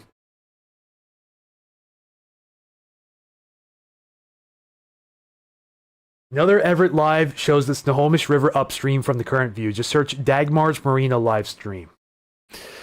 That we will. Dagmar's Marina.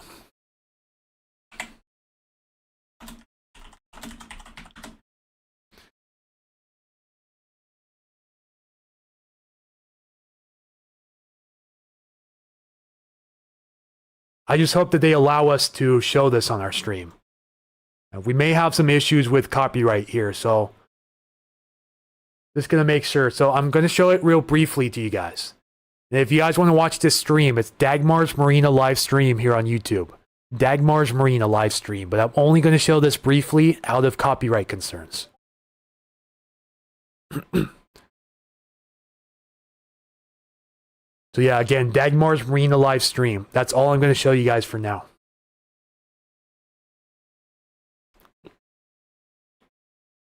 Okay, good. Good thing. No way he's hunkering down. Good, I really hope he is. Let's go back real quick. Hey, good. I was like, hopefully, I really hope he's not going for a stroll right now.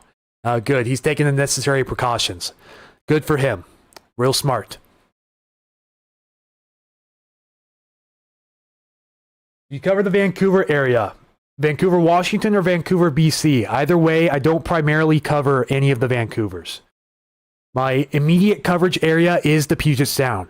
However, I do widely cover much of Western Washington as well, mainly the Seattle County warning area. Just all of Western Washington, in exception of Pacific, Wahkiakum, Cowlitz, Clark, and Skamania counties in Southwest Washington.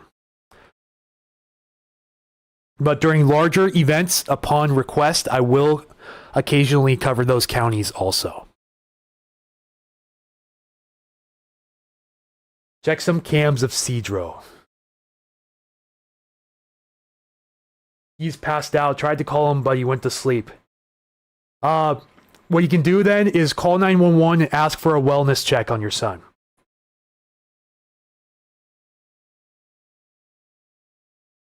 Responding to a landslide eastbound 90 between milepost 29 and 30. Thankfully, all occupants were able to exit their vehicles. Lanes are completely blocked. The eastbound I-90, milepost 29 to 30, closed due to a landslide. I did not know that, Rich Eicher. Thank you for bringing that up. Those docks at Dagmars are mostly underwater. They extend out much further usually.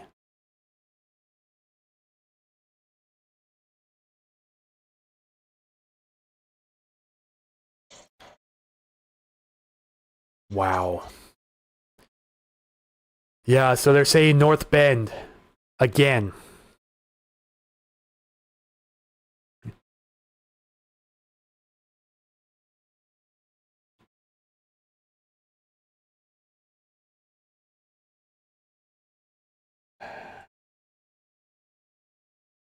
Yeah, Sherry Wilcox, that is true.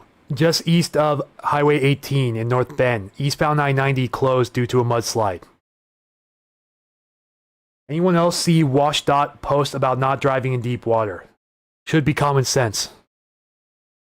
Okay, it's not that bad. He lives with people. All right, good. Hopefully, as soon as the level 3 is issued, if it is, then they wake him up as soon as possible and they dart out of there.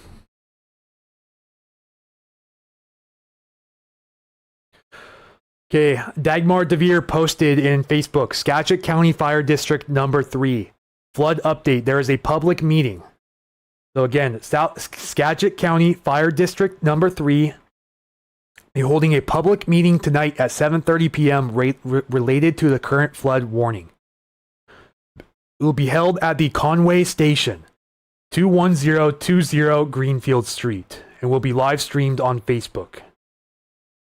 Thank you so much, Dagmar, for bringing that to my attention. If you're looking on the Facebook comments right now, look at what Dagmar just posted.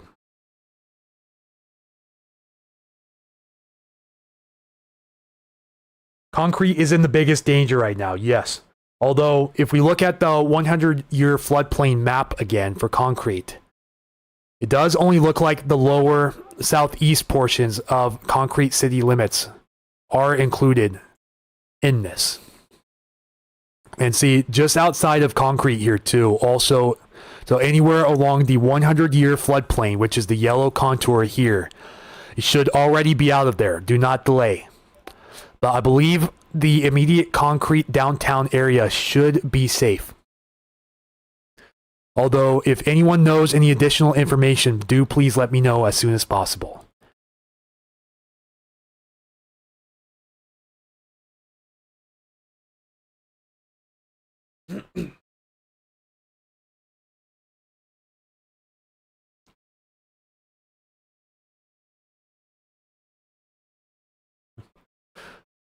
All right, 215 of you guys here on YouTube and 32 of you guys here on Facebook. Again, welcome in everyone. Anthony here, Puget Sound Stormwatch, doing live flood and evacuation coverage around Western Washington.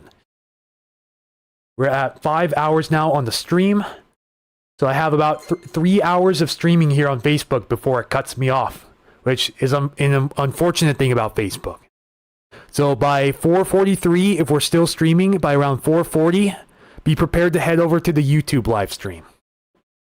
I'm going to stay streaming on Facebook here as long as I can for you guys. Cynthia Winnemark, thank you for sending 50 stars. I really do appreciate the donation. Again, thank you so much.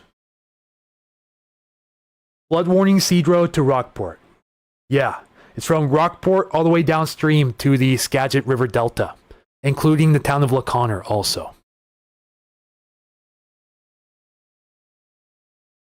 Sorry guys, they put this little toolbar here in a very sketchy spot. Again, Cedro Woolley, you should be safe. Most of Mount Vernon, you should be safe. But west of the railroad tracks and west of the interstate here, you're in the level 2 get set evacuation. This also includes most of the town of LaConner too. Even though it doesn't show all of LaConner, if you're in LaConner east of the Swinomish Slough here, do be ready to evacuate at a moment's notice. Interesting, if the Conway Station is in the flood zone here, I'm really questioning if they're actually, should they really hold it at the Conway Station? Unless because I believe Conway Station is here in city limits, is it not? I feel like if they issue the level 3 for that area, then that wouldn't be wise to hold it down there in the floodplain.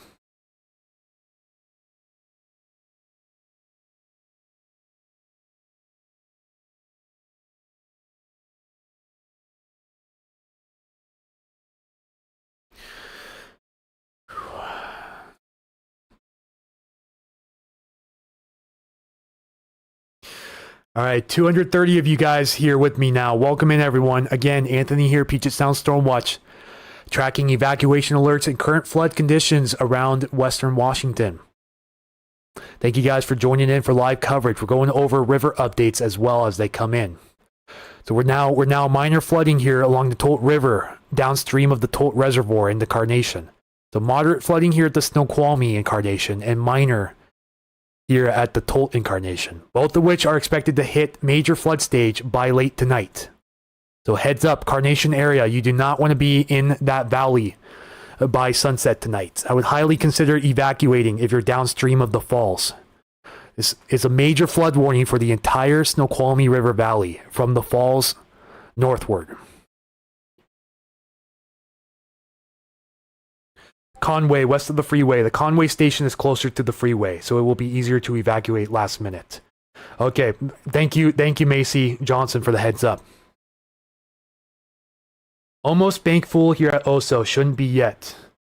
Yeah, the rain appears to be heavier than forecast north of Snohomish County, and that is looking forward. That is looking towards a worst case scenario for some of these areas if it keeps up. See, it's just, although you can't see the radar very well in that area because of terrain, terrain blockage up here, but you can still see the torrents of rain moving from west to east into the mountains and foothills of Skagit and Whatcom counties. So it could have worst case scenario happening overnight in this afternoon for Snohomish County northward.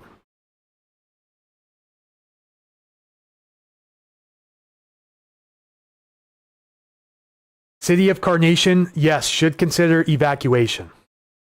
Major flooding expected by tonight. I'll show you that one more time just to show what I mean. This is the Tolt River upstream. Tolt River is expected to shoot in a major flooding stage by 10 p.m. tonight with a peak crest of 12.3 feet, which is almost 13,000 cubic feet per second of flow. That is way above major flood stage. But judging on the trend right now, they may bring this down a little bit. If it keeps up with this trend, we may just barely get above major flood stage. But still, major flooding expected from the Tolt River downstream along Tolt River Road into downtown Carnation. And again, moderate flooding currently occurring with major flooding forecast at the Snoqualmie River near Carnation. Major flooding upstream at the falls right now, so likely not a good situation for Falls City and points downstream. But yeah, I do highly consider, I do think that people in Carnation should consider evacuating if it's safe to do so. At the very least, try to head west up the hill if you can, because I believe the roads to your north and south are closed. There may even be some routes to get up into the hills up here as well. But there's people down here that probably know the terrain, the road network much better than I do. Again, sorry about all the green on the map. Yeah, Tolt River Road here. Likely to flood in some parts, if not all of it, by tonight. I do believe some of these roads down here are closed at the moment, so I'm hoping most of the town is already out of there. Conway has a suggestion of evacuation around 10 p.m. That's why they're holding the meeting at 7:30. Yeah, it's all good, Macy. Don't worry. It's all good. You know, all of us are human. We forget sometimes. Your buddy at Washington Weather Chasers posted a pic of the landslide on I-90. Yeah, so a lot of Ben's content that he posts is licensed. So due to that, I'm not going to be showing it on the stream. But if you guys want to see it, look at Washington Weather Chasers on Facebook. Washington Weather Chasers. Yeah, like I said, majority of his content is licensed, since he is a freelancer, so I don't have permission to show it on my stream. Folks in East Conway are taking in livestock that need emergency shelter as well. Thank you again, Macy, for all of the information. Appreciate that. Yeah, listen to scanners if you're in the area, guys. If you know the fire department frequency, otherwise go to broadcastify.com or radioreference.com. You may be able to find a frequency. I believe there's some frequencies up there that are not on the trunking frequency, which basically means private. Light Dancer says, glad I found you. Actually, the second person to compare me to Ryan Hall, y'all. Yeah, glad to be here with you guys today. Thank you again for tuning in and subscribing. Yeah, terrible time to evacuate, 10 p.m. I agree. Because 10 p.m. is around the time these rivers in the area are supposed to hit max crest. I think they should have already put out the level 3 for all of the Skagit, in my opinion.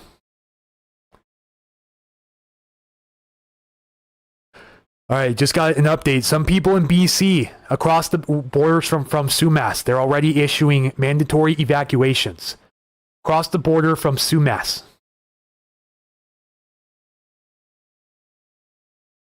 What are the broadcast sites again? So Broadcastify and Radio Reference. Let me pull those up real quick. Should have some links up there to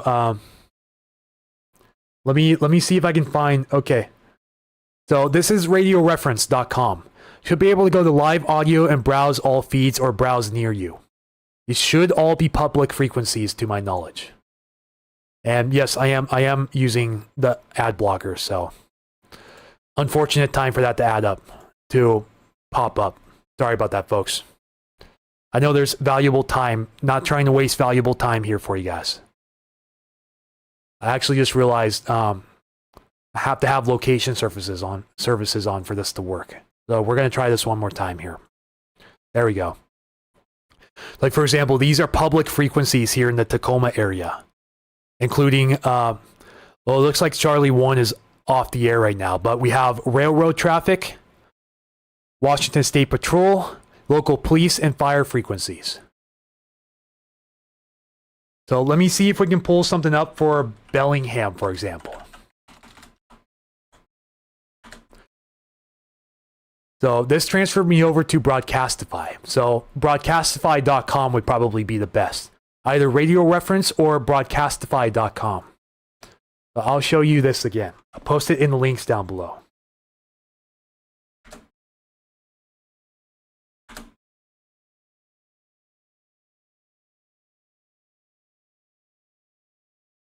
Wind is whipping really good in Seattle proper. Yeah, for example, this is Bellingham area. Although you see, they don't have very much that's open to the public from what I can see. They do have police, fire, and EMS, and Whatcom County Sheriff, and Western Washington University Police as well. Those could be useful to look at. But let's see if we can find anything for Whatcom County in general. Okay, so yeah, this would probably be the best feed for you guys who want to find live updates over the scanners about the Nooksack River and Sumas area. Whatcom County Sheriff, Bellingham, and WWU Police. And this is on broadcastify.com. Broadcastify. Sounds like 410 is open. Thank you for the heads up. Mrs. Panda Eater on YouTube said 410 is back open. Good news down there.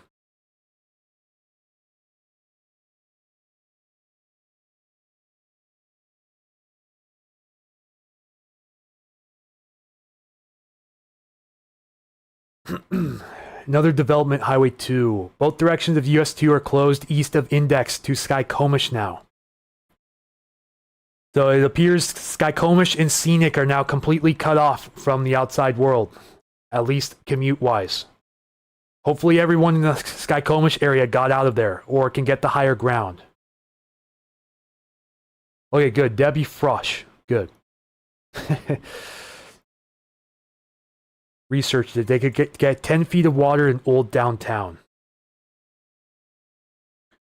So yeah, heads up in case you missed it. 410 is back open at Traffic Avenue, courtesy of Sumner Police.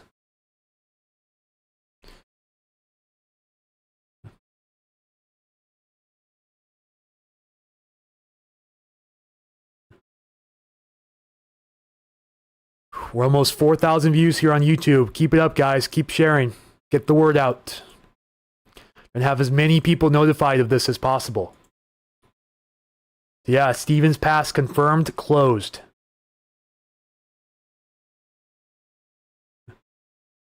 Yeah, if you guys want to go look at the Weather Channel at 4:20 p.m., Ben with Washington Weather Chasers is doing another interview.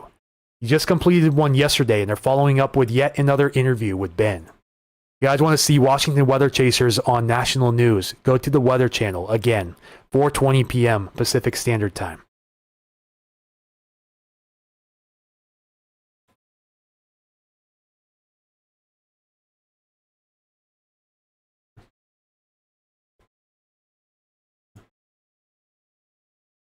Yeah, thank you for cross-posting that over to here, Julie.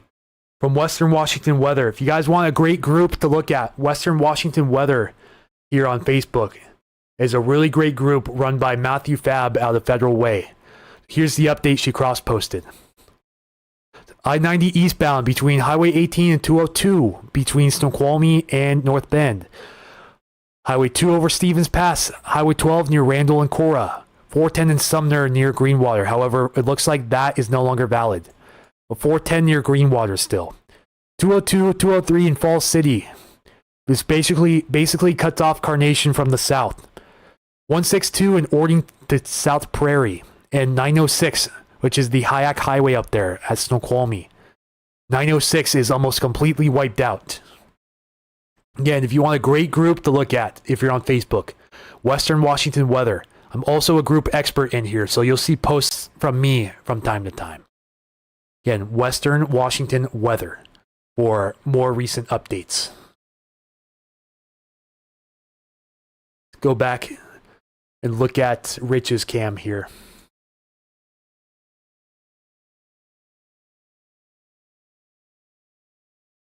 "4K views, yes.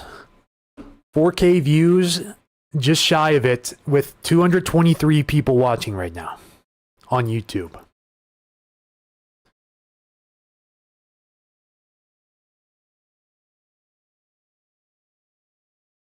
All right, Kayla, aka Mrs. Panda Eater, have a safe trip.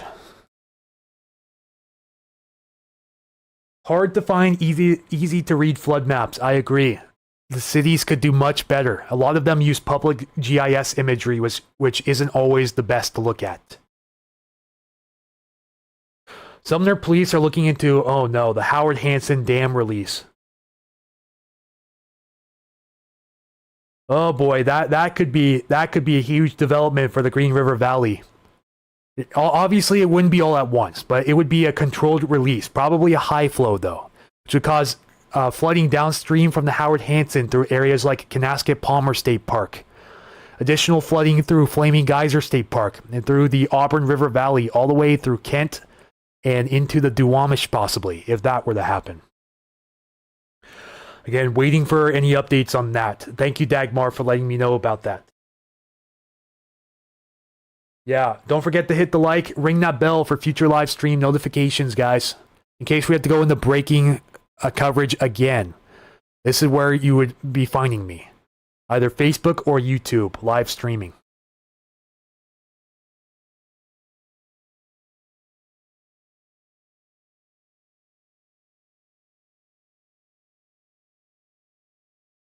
Taking a water break.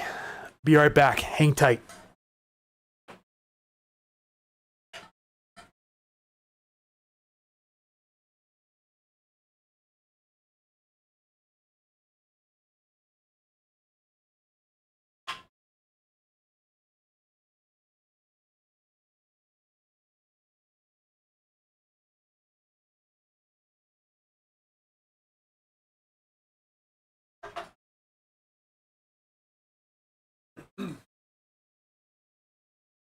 Okay, opened up my window. Dry out here, but quite breezy up on the hill in Milton. In case you don't know where that's at, east of Tacoma, north of Puyallup, south of Federal Way.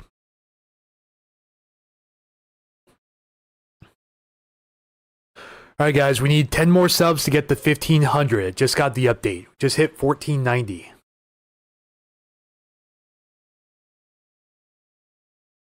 How's Bering? If I recall correctly, they just shut down Highway 2 between Index and Skycoma, so I believe Bering is now cut off. Just had a wind gust of 48. Let's check exactly what time that was. At 1:53, 7 minutes ago, 28 gust 48 out of the south here at Renton. No, not Renton, at Painfield here in Everett. So we just had a new high gust on the day so far, 48. It's oriented towards this area here. Again, this is at the Port of Everett Marina. Thank you, Rich Eicher, for allowing me to use your live stream. This is looking due west towards Jetty Island in the Port of Everett.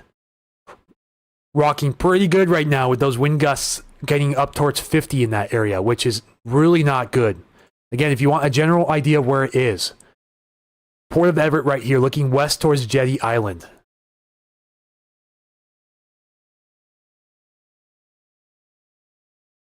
But yeah, Bering probably not doing so good. Because the river stream up gauge here at Skykomish is currently at moderate flood stage.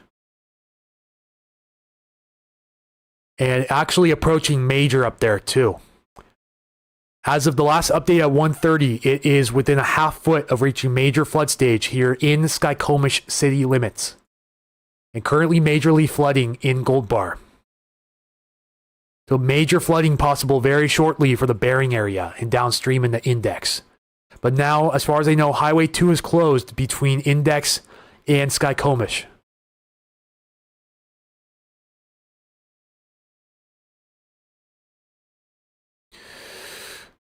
Currently, as of the last update at 12:30, the Skykomish near Gold Bar is just outside of a foot and a half from the all-time record high for that observation site.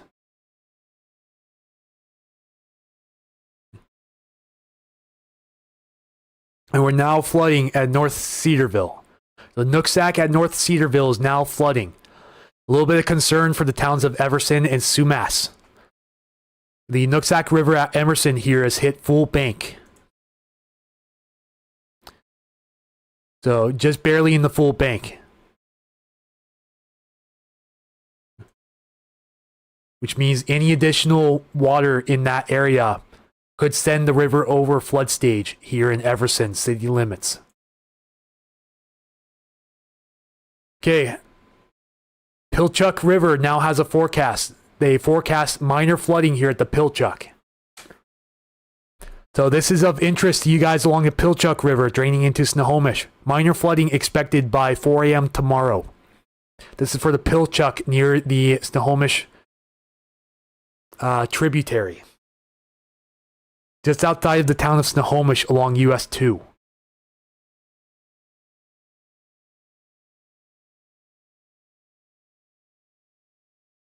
Sure thing. Wolfguard-GP on YouTube says, thank you for your time and effort. Appreciate it. Absolutely. Thank you so much for tuning in.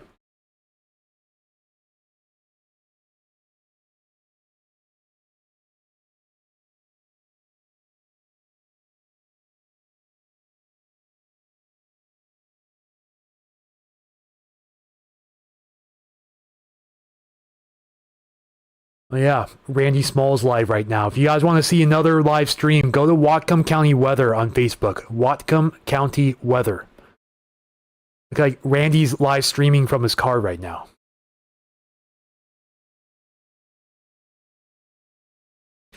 Yeah, we have a photo here. This is the mudslide. This is I-90 eastbound, mile marker 29 and 30. Look, a full-size tree came down onto the interstate there. Even wiped out this SUV here. I believe they got out all right, though. It sounds like everyone got out of there. Yeah, this is from meteorologist Chris Nunley here on Facebook. Meteorologist Chris Nunley. See, right here, Chris Nunley. Byron, thank you for sending 100 stars on Facebook. Appreciate that. Benjamin Davis watching from Arkansas. Hello. From the small town of Milton, Washington. About an hour south of Seattle or so.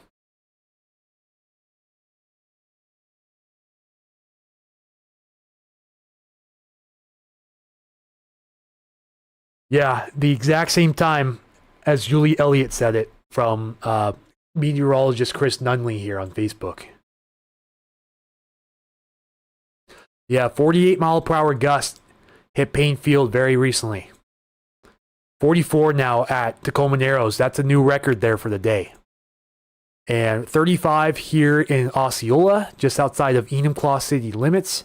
And 41, again, ties the record on the day for that station there in Enumclaw. So seeing really blustery winds reaching out to Enumclaw now.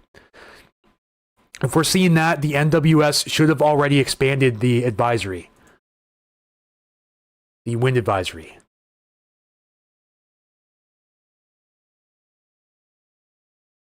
Which they have not. Enumclaw is not in the wind advisory.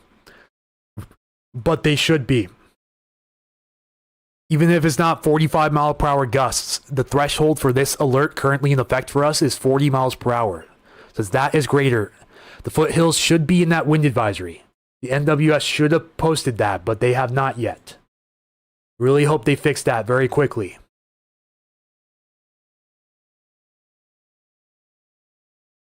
All right, Sultan, Washington now underwater. That is Sultan.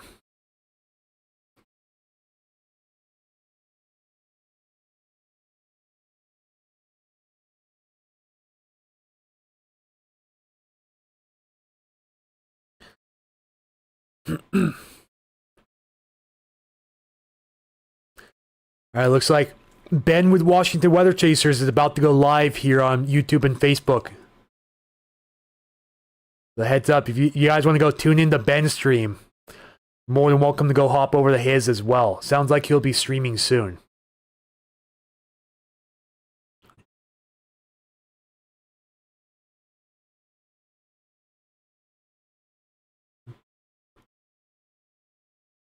And looks like we're getting some stronger wind gusts working their way into the Puget Sound area right now. It doesn't take much to bring down trees when the soils are saturated. That's the point I'm trying to make here.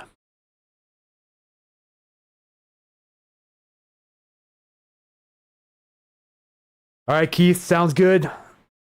See you in a little bit if you come back.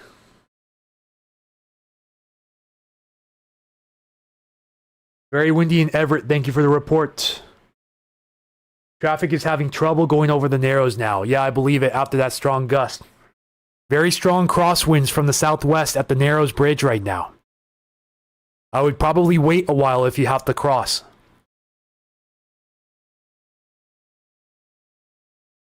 A lot of timber going by towards the bridge, says Julie Bradford.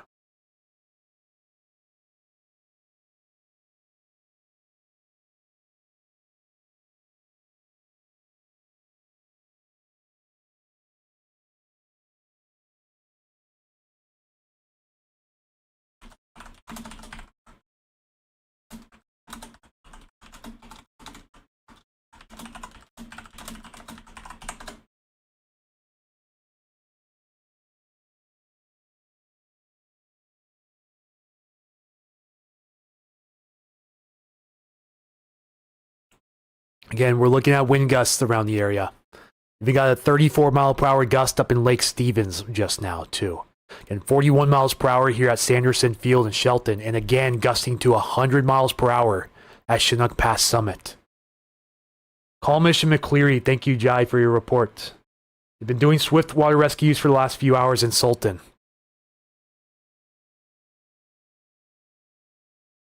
Got you on my phone and Ben on my desktop. That's some dedication. Actually, at one point, I was streaming either yesterday or the day before. I had Ben on one screen, Michael on the phone, and doing my own stream. Make sure I had all the current information as much as possible. Highway 530 closed at Arlington yet. No reports of that at the moment. Pamela says, wind picking up in central Tacoma. Thank you for your report. Yeah, gusting pretty good over the Narrows right now out of the southwest. We just got a 39 mile per hour gust near Browns Point up on the hill there. Randy has over 670 viewers. Yeah, he's only streaming on Facebook though. If you guys want to go check out Randy's stream, he has 751 watching him right now on Facebook. Whatcom County Weather. Again, Whatcom County Weather is live streaming on Facebook. He's driving, looks like he's driving towards the Nooksack right now. But yeah, Ben just went live. I'm gonna see what he's showing right now. Also a moderator for Ben's channel as well. So you'll see me in this comment section from time to time. Oh yeah, Ben's live streaming in Sultan. Due to licensing and copyright, I'm not going to show the stream on here, but if you guys want to go check out Ben's stream, Washington Weather Chasers on YouTube.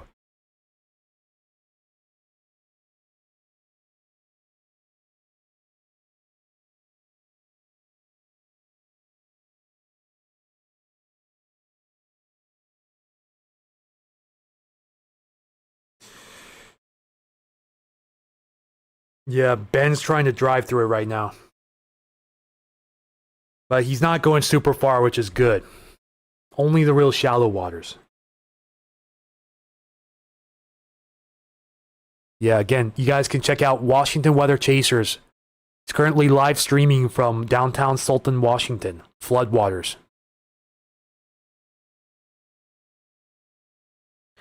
You share what's coming in the next coming days. Yesterday you mentioned another big one potentially coming Tuesday. Sure, let's look at the near-term forecast real quick while we're passing some time. Then check for any major updates before we do that though.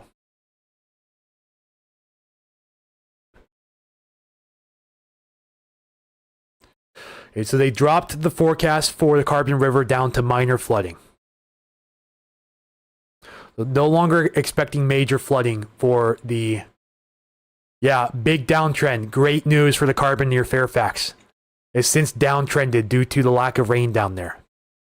Also downgraded the alert for the Nisqually International to moderate. So great news coming in from these areas, and no longer seeing flooding here, the Cowlitz and Packwood. Again, big downtrend for the southwest Washington rivers. Due to the axis of moisture being much farther north than originally forecast.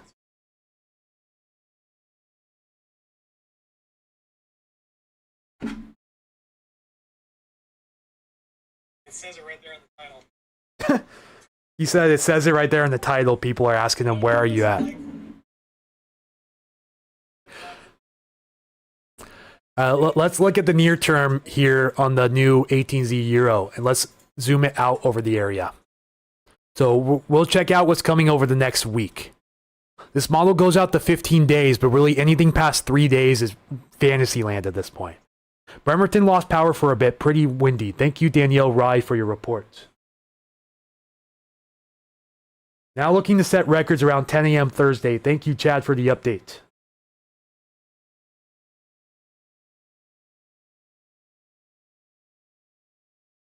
Eatonville getting gusts of 40 miles per hour off and on.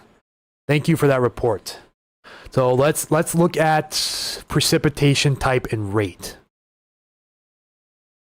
So this is through tonight, Thursday morning, Thursday afternoon, Friday morning, Friday afternoon. See, and then we're watching this area of moisture. Where is it going to go? So it looks like relief on the way Thursday afternoon and Friday for a majority of us.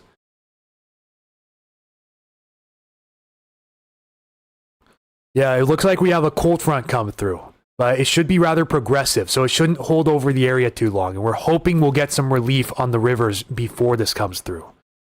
But not looking good if you're King County north, if you're north of the Snoqualmie River. Still likely have high flood levels by this time. This is Sunday at 4 a.m. Has a quick little cold front passing through.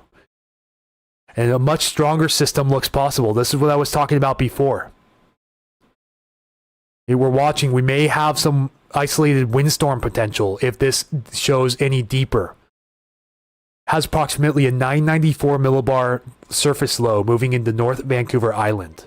And this would be the cold front where you see these little dots right here. This is Monday at 10 a.m. showing a strong cold front moving through. This is European data imagery. Notice a pretty tight pressure gradient over the area too. We could be talking wind Monday afternoon. And again, just shows system after system after system the next week. But again, we're past 8 days in the future, so this will change. This is not a given forecast. That would be a pretty big blow to the coast in some areas inland. So right now, showing a possible windstorm for some areas next Friday, but likely to change. Most likely will not happen. And another windstorm after that, Sunday. And possibly another windstorm after that. But again, remember, 2 weeks in the future, this will change. Take this with a grain of salt. Really have the best confidence going out into Saturday and Sunday right now. This is where we have the best model agreement, is out to Sunday. So just a heads up.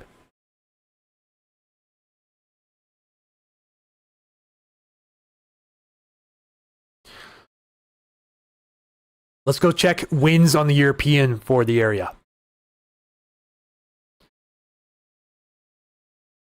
See, it still shows it pretty breezy around the area today. These are in 6-hour intervals, FYI. And it shows a really windy day. This is... Let me make sure. Okay, there we go. Sorry, my toolbar gets in the way from time to time. This would be between 10 a.m. and 4 p.m. Monday, initially right now, showing very strong winds across the area if this forecast were to verify. It brings a pretty deep system into a favorable area of the coast, which would give us widespread 40-plus mile per hour winds around the area. And see, possibly even stronger Wednesday. But again, we're getting into susceptible territory here, where this will rapidly change and likely will not be this strong. Let me just say that right now. Will likely not be as strong as the models are showing here. Like it shows 50 for SeaTac. So it shows another potential windstorm that Friday as well.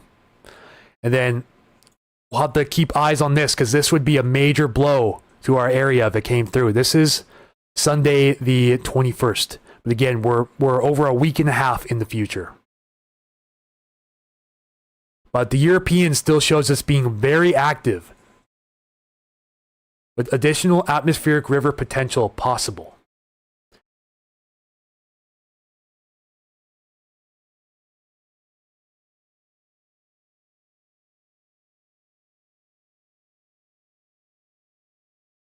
Super windy in Seebeck, Lindsay Pease says.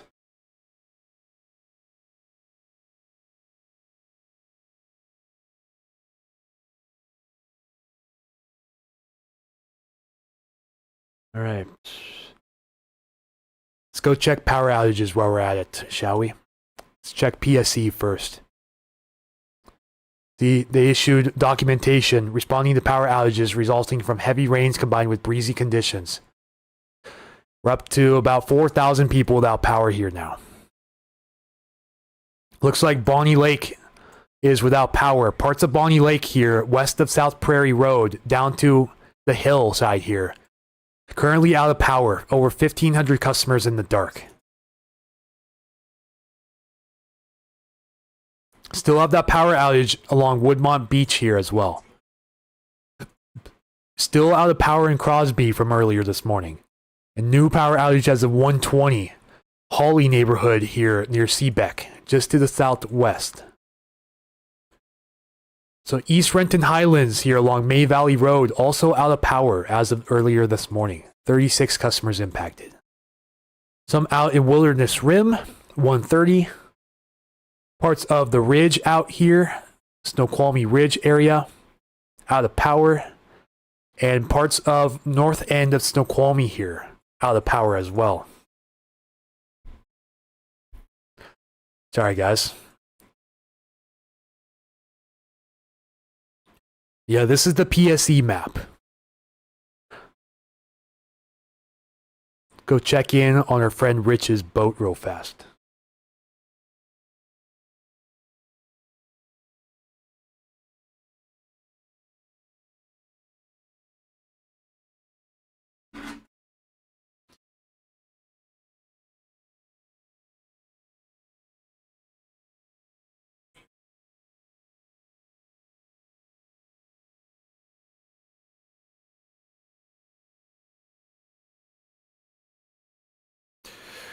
For anyone who doesn't know, I'm tuning into Ben's stream as well, Washington Weather Chasers.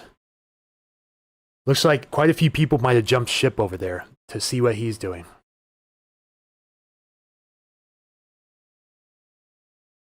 Trying to get pretty gusty up here in Milton. See trees starting to sway up quite a bit. Is it gusty where you are right now? Go ahead and let me know where you are and if the winds are picking up. The stream is doing great. Yes, it is. I wish it was for a good reason, but it's not for a great reason. Thank you guys for continuing to get the word out.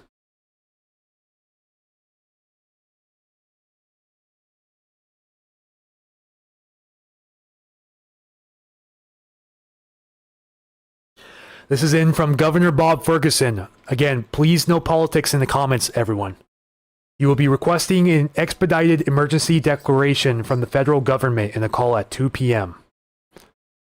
So it could be issuing a state of emergency for either several counties or for Western Washington. Again, please no politics in the comments. Downtown Renton, light wind and rain. Thank you, Shell Marie. Really gusty in Olalla. Few big ones this hour, Chad says. Snoqualmie Valley.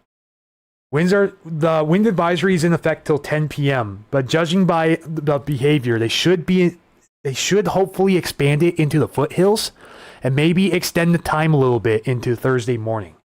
I'll be watching for updates if that does happen.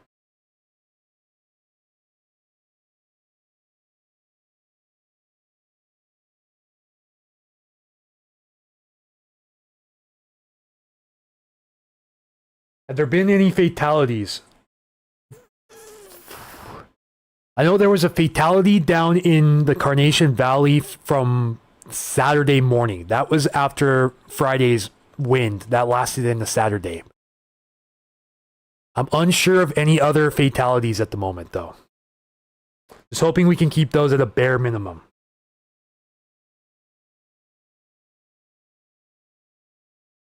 Can't believe this. On Ben's stream, you can still see a school bus. You can see 2 school buses in the area. They've known about this for several days. They should not have school in any of these valleys. You know, this is borderline frustrating. 40-mile-per-hour gusts in Aberdeen. I'm shocked I still have power in Woodinville. It's been gusty. Knock on wood after that. Wind is ripping in Carbonado. Thank you for the report. Yeah, I'm seeing school buses trying to cross these floodwaters right now. This is ridiculous. Should be no school in session right now. It should have already been canceled today. These people knew about this.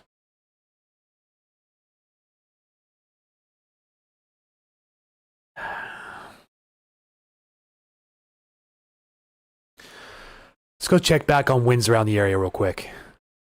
Oh yeah, picking up big time sharply. 48 here. This is overlooking the Browns Point Lighthouse. So this is at 446 feet. Just gusted to 48 here out of the southwest. So already in this area alone, outperforming the weather models and the forecast. But for other areas, not so much. This is why I was talking about a very localized conditional wind threat.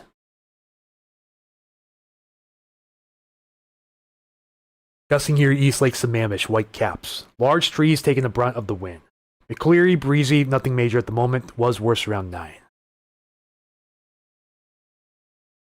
No flooding in Mount Vernon. Wife told me people are putting up plastic over their windows.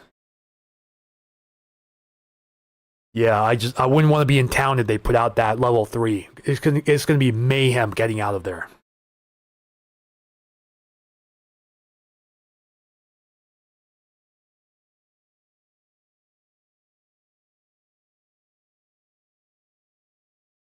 Gusty here, East Lake Sammamish. Think I went over that already. Hello, BEA 9798. Welcome on to live flood and evacuation coverage. Several evacuations going on right now. Let's check to see if those evacuations are still in effect for the Ording area. As of the last update, yes, they are. If you'd like clarification on this, please let me know. But I've been pushing this for the last 2 hours or so now, last 2 or 3 hours. Now, evacuation notices here in the McMillan area and here in the High Cedars area too.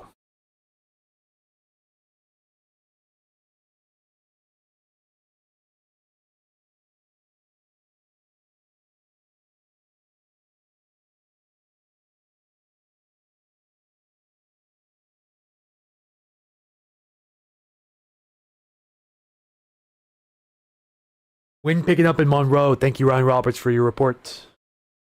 Very windy in Bucota. Had some trees come down over the road. How's the Skookumchuck doing in your area right now? Do you have any updates on the Skookumchuck?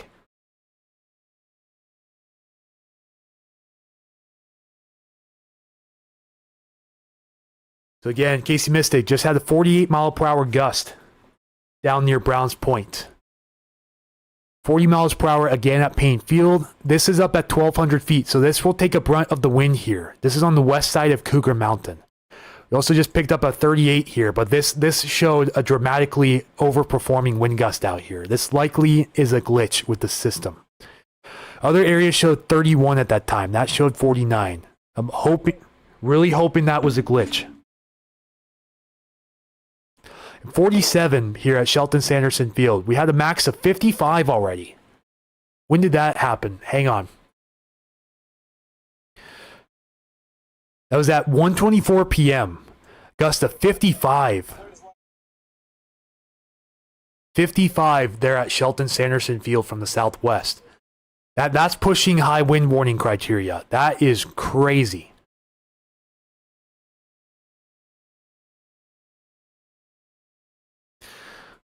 Absolute insanity.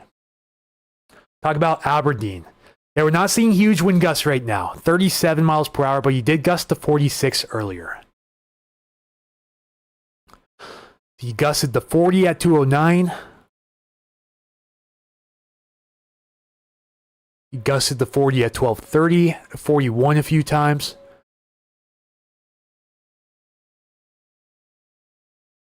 Hang on here, stand by. When did we gust to 46 there? Must have been earlier this morning. We gusted to 44 there at 6:03. Yeah, 3:55 a.m. we gusted to 46 there at Aberdeen. Since then, wind gusts in the 30 to 40 mile per hour range, some higher.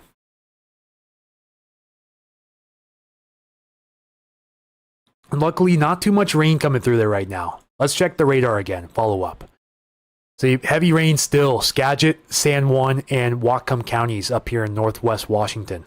It's a really unfortunate situation unfolding for those counties, especially the rivers in that area. It's really, really sad what we're about to see over the next couple of days. Yeah, this is current radar around the coast and southwest interior right now. See, just passing showers now. Heaviest of rain for the south end should be done. Still, just relentless up here north of Snohomish County.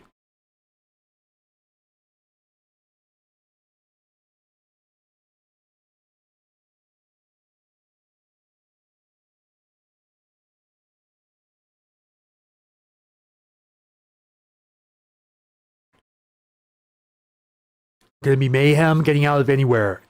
The looky-loos would just keep driving. The traffic would move smoother. True that. Power flickered again. Everyone in the west side of Washington had it flicker.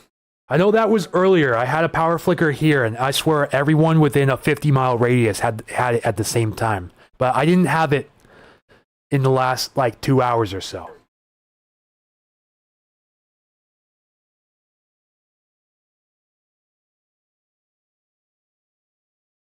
Watching from Bellingham, Washington. Hello, Sue Ellen is me.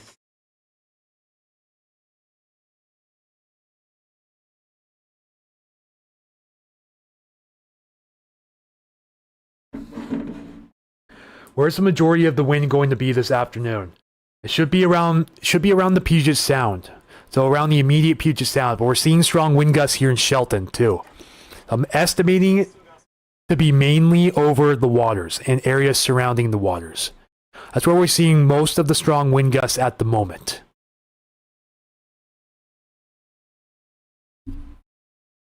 We're seeing some gusts up in the foothills too, and that's my concern. They don't have the wind advisory for the foothills, but we are seeing these stronger gusts pop up now, which should justify an expansion to the east, which the NWS has not done yet. Waiting for further updates again from the National Weather Service office in Seattle.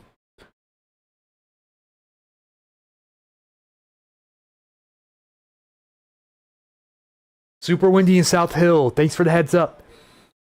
Snohomish is supposed to get the record levels. Let's check that again because the forecast may have changed. So let's update our region again. Again, minor flooding currently occurring here at the North Nooksack near Cedarville, as well as the Skagit near Concrete, Stillaguamish in Arlington. Snohomish at Snohomish, Snohomish near Monroe, major flooding, Skykomish near Gold Bar, moderate flooding here in Skykomish, city limits, major flooding at the Falls, major flooding still at Skagit River at Randall. Red dots here are moderate flooding. So Chehalis near Grand Mound, Skokomish near Potlatch, and the Nisqually near National. On top of the Grays River near Rossburg here.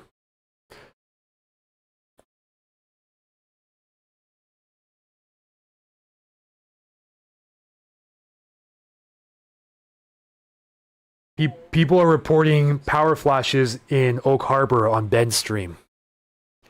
So a lot of areas getting that power surge apparently at once. This time not here in Milton, oddly enough.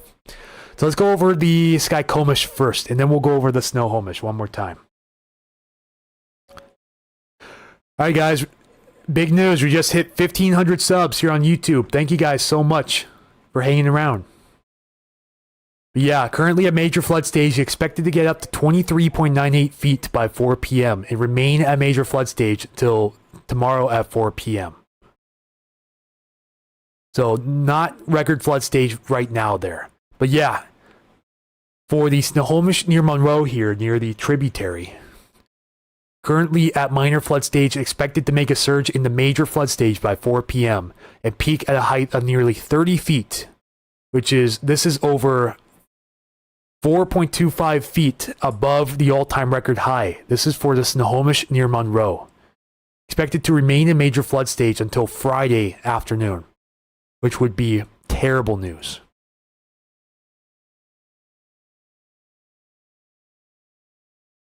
Whatcom County activated their emergency operations center. Thank you, Keith, for the heads up.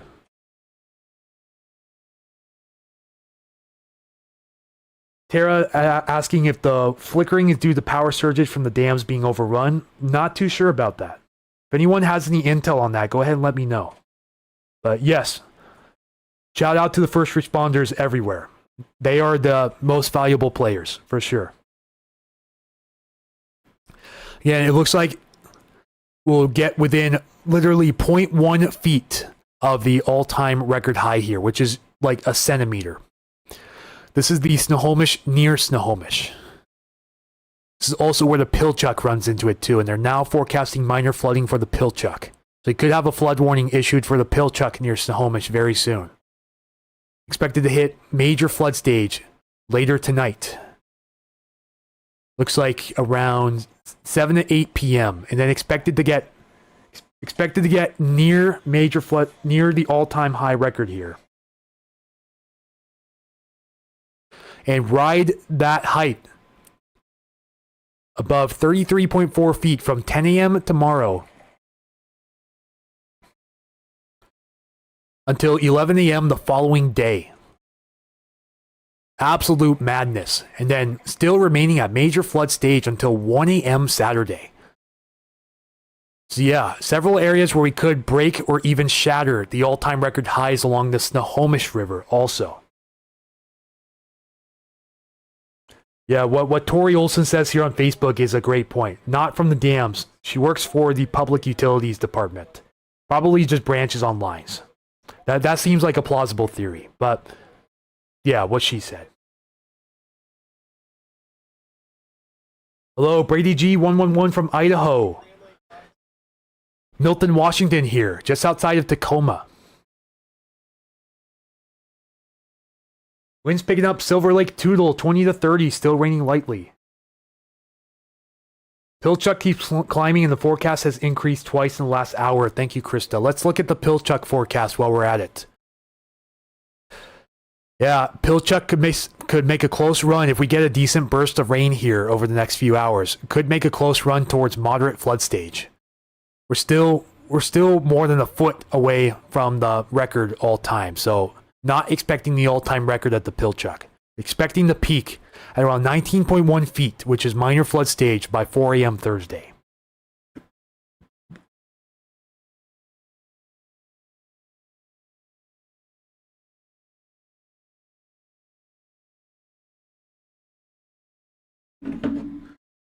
Looks like Highway 2 is about to be inundated near Sultan. Courtesy of Washington Weather Chasers. I'm also simulcasting their stream too. Down south should be done, yes. Down south, we're hoping those rivers just drain out. We're hoping to be on the back end of the major flooding. I still see major flooding pretty much the entire day here at Cowlitz River at Randall. They are starting to adjust that forecast though. Still expecting major flooding in Randall city limits until Friday at 10 a.m., but that could change. They even dropped the Cowlitz at Packwood to minor flooding forecast, which is great news. Seeing significant downtrends here along these Pierce and Lewis County rivers here, running off the mountains.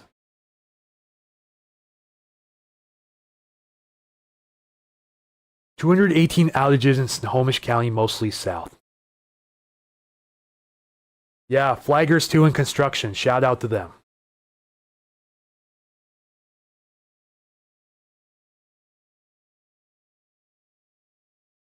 Yeah, Dundrewski, like Pacific Northwest Weather Watch said, additional storm chances over the next week. But shouldn't be nearly as major right now as what we're getting at the moment. Yeah, Brian Mueller, I did mention the I-90 landslide. Between mile markers 29 and 30, eastbound I-90 is shut down. Just outside of North Bend there, due to a landslide over the interstate.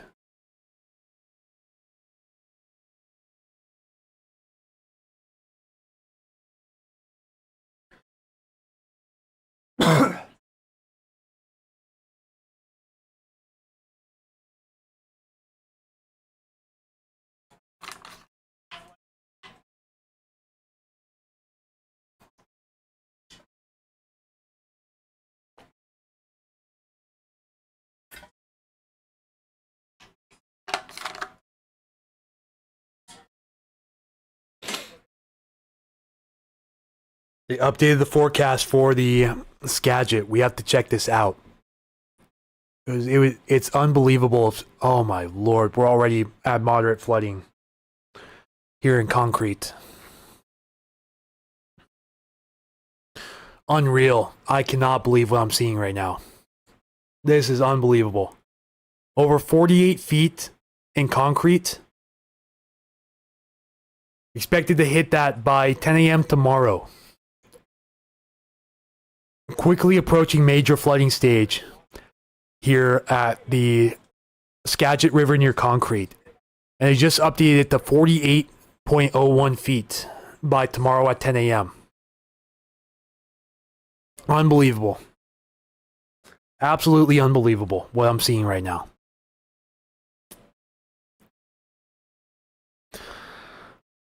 Oh man. That is not good. That is not good. But we're still looking to have around a 5 foot over record level crest here by Friday morning now for Mount Vernon. Expected to hit major flood stage early in the morning tomorrow, maybe even late tonight. Lost power in Woodinville. Sorry to hear that, Kristen. South Skagit Highway between 2 and 3.5 mile post. Mudslide blocking the road. Thank you, Ryan, for your report.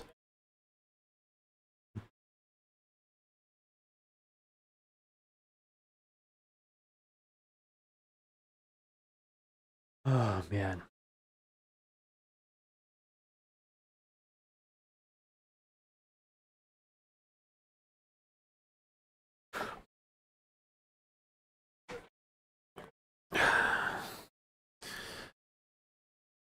Guys, let's just please hope these forecasts go down. They've only been going up. If you're in the town of Concrete, if you're down by the river here, you know, see that little terrain exaggeration there? That means most of the town should be safe. But if you're in the lower areas of town along the river, you should be out of there already. Should not be hanging around. At the very least, you should be going into the hills of Concrete here.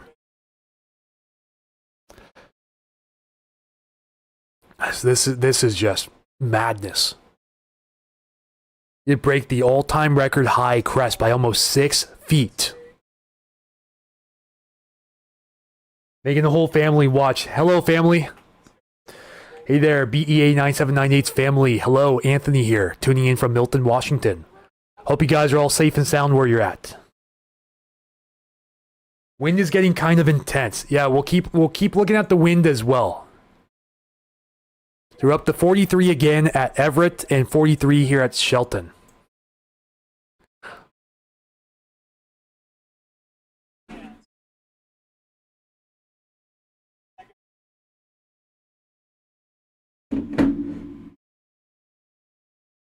Light breeze here in Federal Way near Steel Lake. Thank you, Ken Moffitt, for tuning in.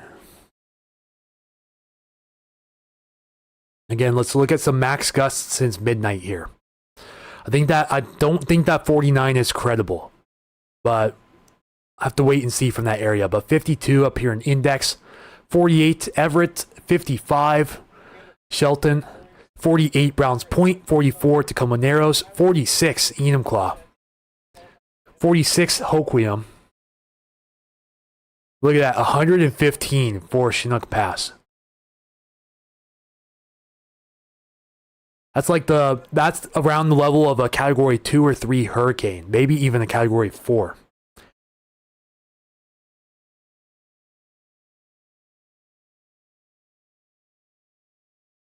Yeah.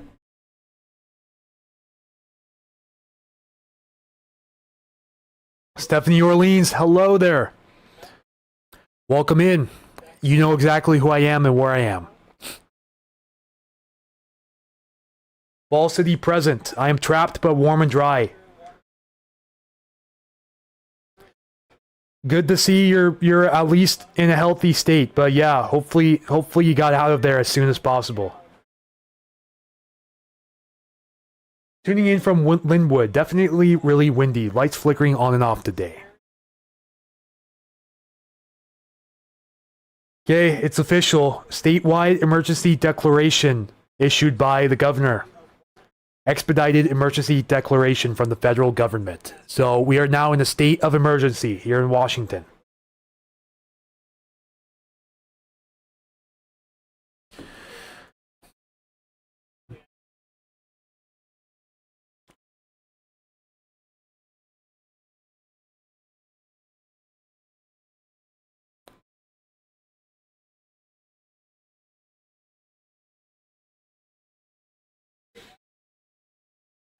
So yeah, it's official. State of emergency for Washington State due to flooding. Okay, current. Yeah, we're on current. 40 again. I actually just heard that wind. It sounded like a little through the window near my area. Watching from Whidbey Island. Praying for our little local towns. Yeah. Yeah, and again, thank you for letting me know about that signing. That I will allow in the comments. Any updates on the emergency declaration, but any other political comments relating around rhetoric will not be tolerated.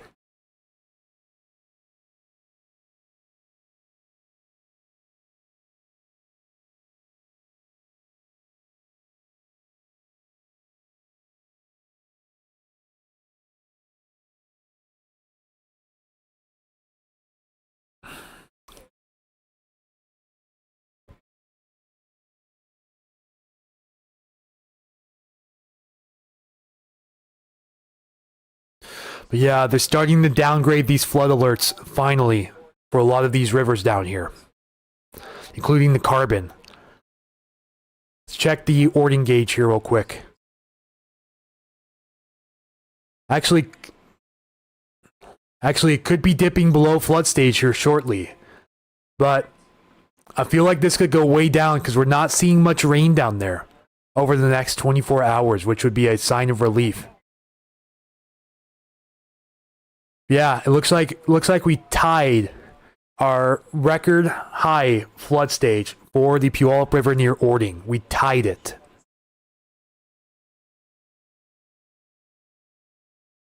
This was at 6 a.m. this morning. Tied the all-time record high flow and flood stage for the Puyallup River near Ording.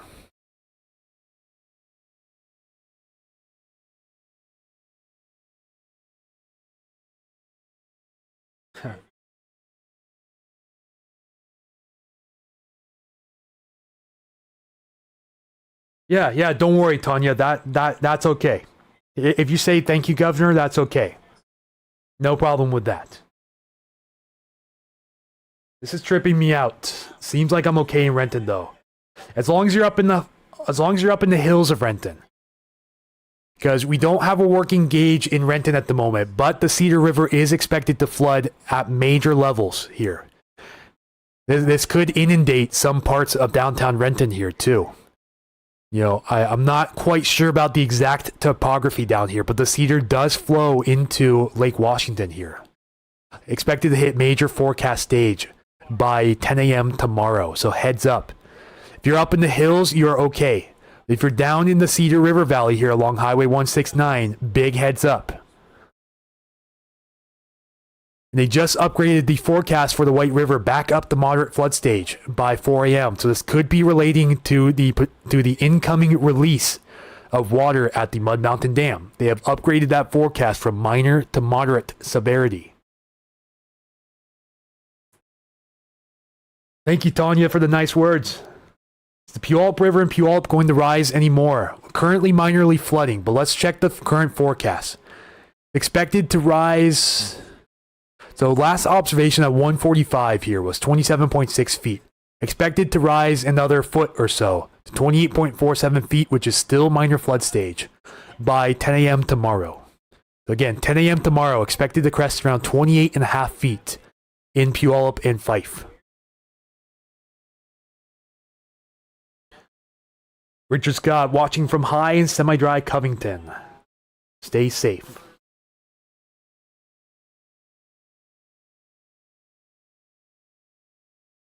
Yeah, sure thing, Paige. Thank you for tagging along. Starting to gust pretty good here in Milton at this time.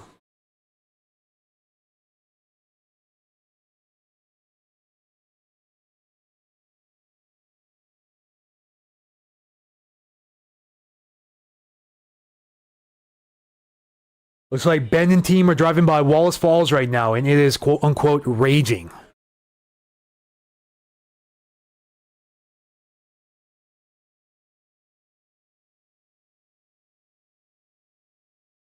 Here's something from WSDOT traffic, and nope, it's busted. Never mind. Let's go check in on our stream here again. Again, thank you, Rich Eicher, here on Facebook for allowing me to use your stream. This is the approximate area facing due west towards Jetty Island here in the port of Everett. Again, huge shout out to Rich for allowing me to use your stream. Power outages now in Bonnie Lake. Yeah, I saw those a little bit ago. They were showing up here a little bit ago, but let's refresh one more time. Power outages now up over 12,000, so seeing a lot of wind-related power outages as of recent. Since the last update, this has multiplied by almost 5 times. More than 5 times even. Woodinville, Bothell area out of power. Still outages from earlier here up in the Highlands. Wilderness Rim, Snoqualmie area. Maple Valley, Hobart. A new larger one here along Auburn Black Diamond Road near Lake Holm. 215, 27 customers impacted. Yeah, here's that power outage here near Myers Road also. It has shrunk though. It was including most of Bonnie Lake before. Today.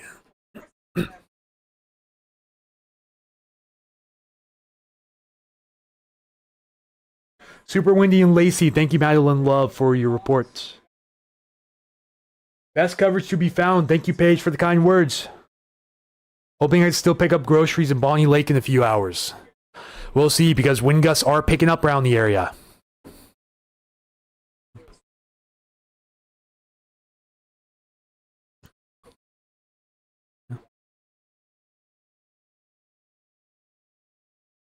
So let me show you guys this real quick. Cedar River near Landsberg. Effect until further notice. Now in effect until further notice. Moderate flooding is occurring and major flooding is forecast. This approaches the flood of record for Landsberg.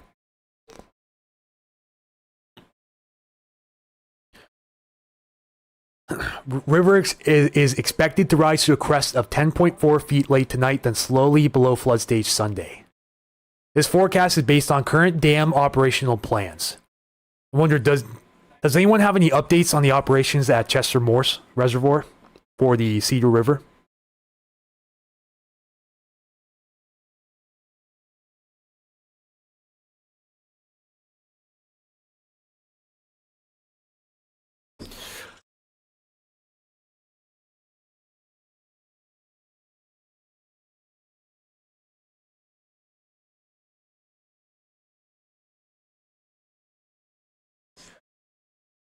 How does Lacey have wind and McCleary had like nothing? Terrain. All I gotta say is terrain. The mountains such as Capitol Peak up there are absorbing most of your wind up there.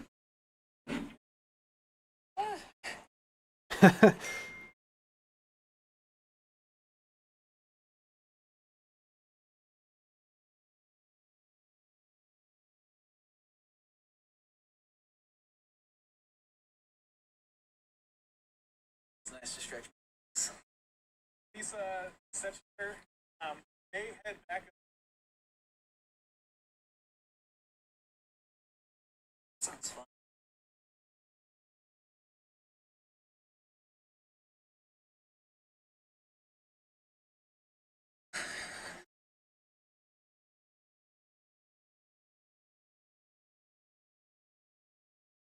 Only been here about a month, so I don't even know what nice weather is for hiking yet.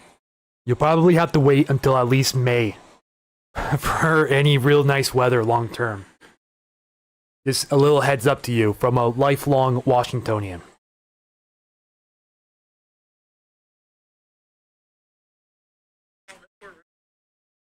Pacific Northwest Weather Watch is live now. Thank you for the heads up. Think we have the 4 major pages around the area all live at the same time.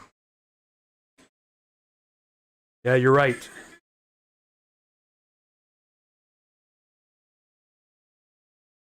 Looks like I'd like to say Ben's in Michael's in North Bend. So Pacific Northwest Weather Watch also live.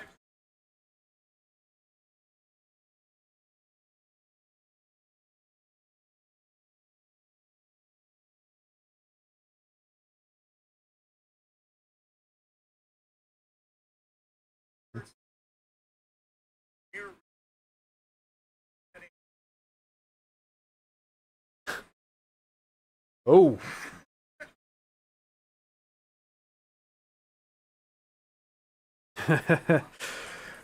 Looks like Michael and team are having fun down there. Not the rest of the people, though. It really, really sucks for them. Water rescue going on at Hannigan Road in Linden.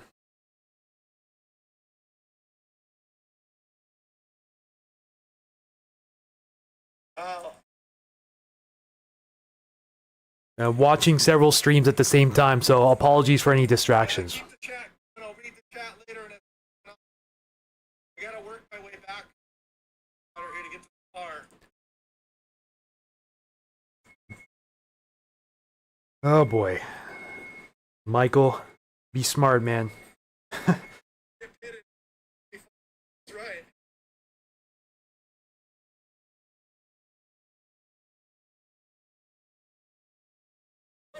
How far down? No? Okay.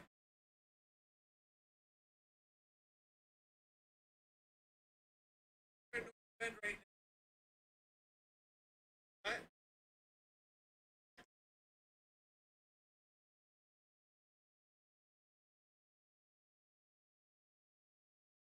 Breezy and Oso.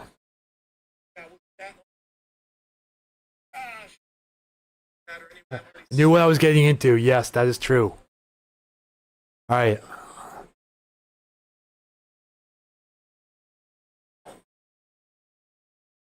Michael's stream is really fascinating right now. You guys want to go tune into that? It's Pacific Northwest Weather Watch on YouTube. Again, Pacific Northwest Weather Watch.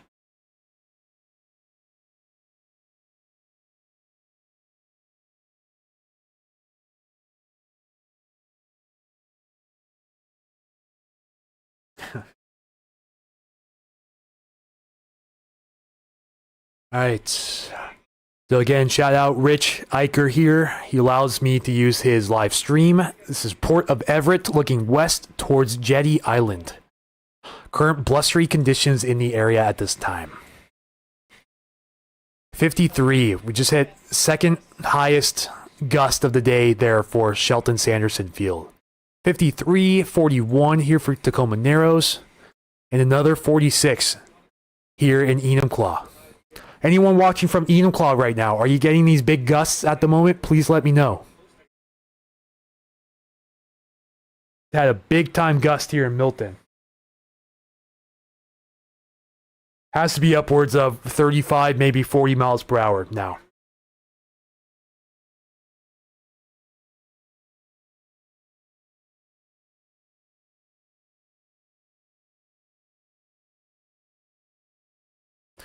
Just got that ding. Okay. Still waiting to see if they expand that wind advisory to include the foothills now. Because we're already overperforming here in the foothills. At least Enumclaw area. Yeah, Fox 13 is live. I figured that one. Been here all day until you end your stream. Yeah, Facebook stream. Let's see what time we're at on Facebook. Facebook cuts it off at 8 hours. So we have around an hour, 45 minutes left on Facebook before we have to continue on YouTube.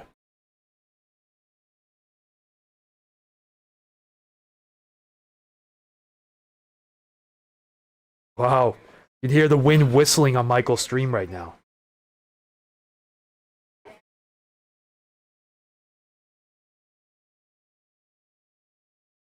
Looks like they're in North Bend. I'd like to say they're in North Bend right now.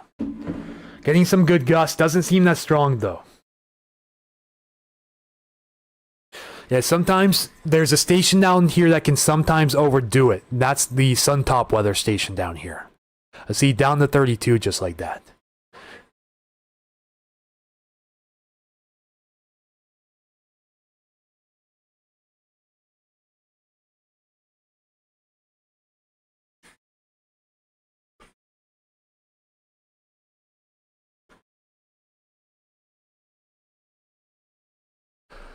All right, so just keep updating this, see what happens.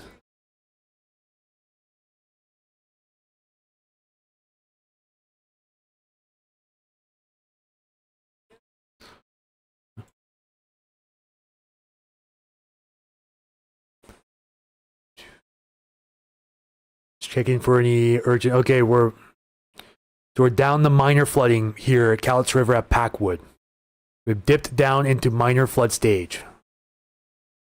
It's still bouncing around though. So we actually went up in the minor flood stage. Never mind, we went up a little bit.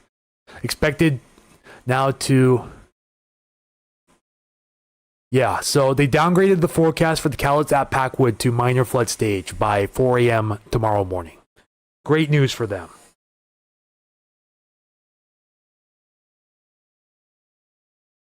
Pretty gusty in Buckley. Thank you for your reports. Again, if it's windy where you are right now, please let me know where you are and how windy it is.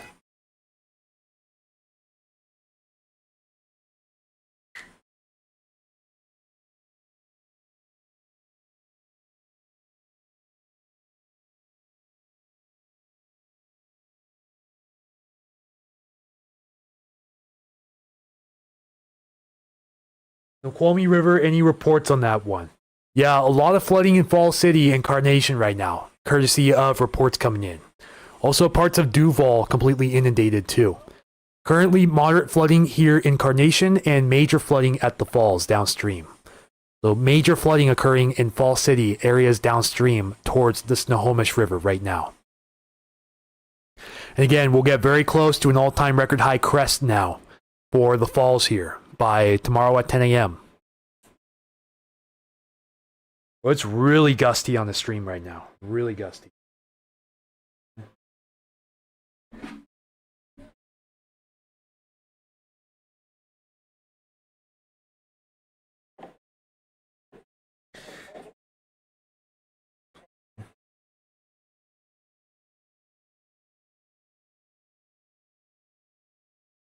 You're in Fall City.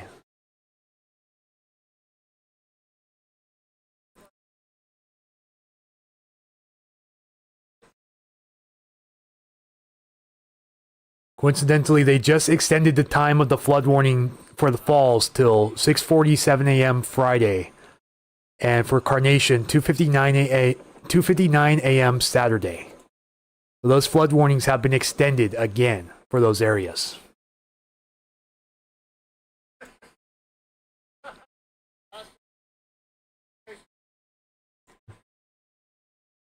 All right, guys, I'm gonna wrap up the distractions here. And then we'll get back to our regular programming here in just a second. Just going through these streams here and there.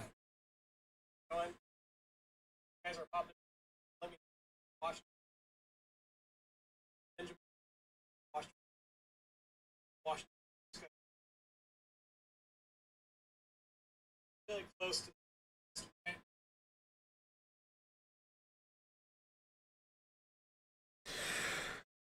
Yeah, we have a lot of live streams going around the area, but all the other live streams are active chasers. This, I believe, is the only live stream I know of that is doing live documentation of all the other areas.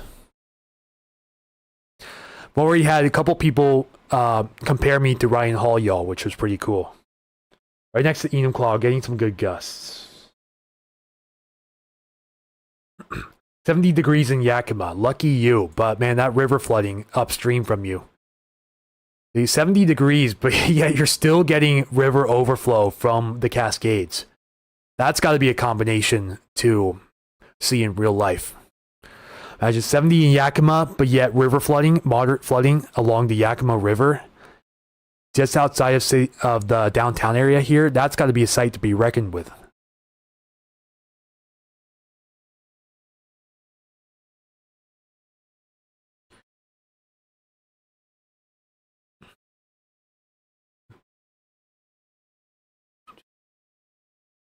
Similar to max velocity. Yeah, that too. I watch Max and Ryan a lot.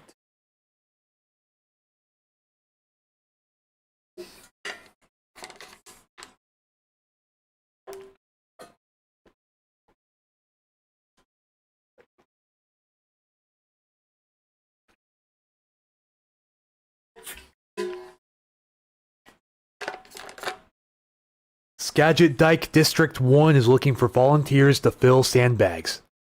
Anyone that wants to volunteer can go to McLean Road Fire Station. So again, anyone interested, Skagit Dike District 1 is looking for volunteers to fill sandbags. GG Garden Yakima says, yes, it's terrible. Best documentation site, at least you get first-hand information from the people that are there, yes. And that's what makes this so easy to broadcast too. It's getting a lot of first-hand reports.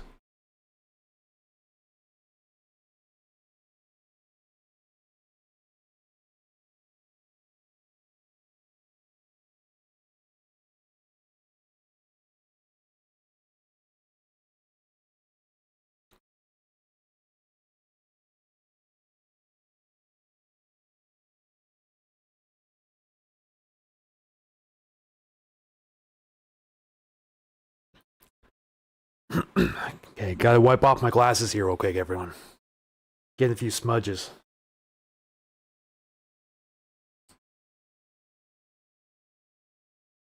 Evacuation starting on the Chilliwack River system, tributary to Sumas River. Pat's Path Predictor, haven't heard of him, but I will look into that for sure. You're not a real weather nerd if you don't watch them. Very true. Yes. Also, Reed Timmer as well. I don't think anyone can hold a candle to Reed Timmer's Storm Chases. Been watching Reed since season 1 of Storm Chasers came out on DVD. I think I got it as either a birthday or a Christmas present for my 8th birthday, 2007.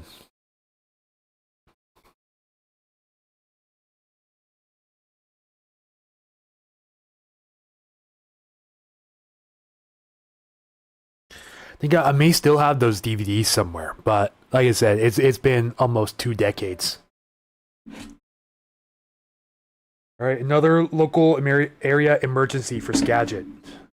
Interested to see what this one says. Don't worry, you won't see me yelling like him. I don't have that much voice box capability. My voice box is so sore right now. I've been going at this for days with very minimal breaks in between. So don't worry, no extreme yelling on this channel. We're going to be much more modest compared to them. Yeah, love Reed. Extended the time of the flood warning for the Satsop River near Satsop till tomorrow at 11:54 p.m. Minor flooding expected. Again, Satsop River, minor flooding expected here. Minor flooding is occurring at this moment. And we're still watching for updates too on the Sylvia Lake Dam upstream from Montesano. There's looking at a lot of pressure here upstream from Montesano, but this would likely go down the hills to the west of the city. But this would put a lot of pressure on the Chehalis River downstream. Just as a heads up, if this 100-year-old reservoir here were to completely empty in a sudden breach,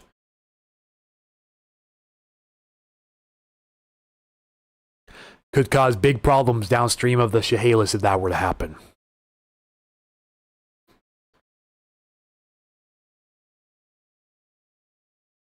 Storm being downgraded down south is nice, but I'm worried for my friends living in Marble Mount, Cedar Woolley, and Concrete. Level 3 evacuation for the Concrete area, and I just got an update here about another local area emergency, so we're gonna listen to it real quick together.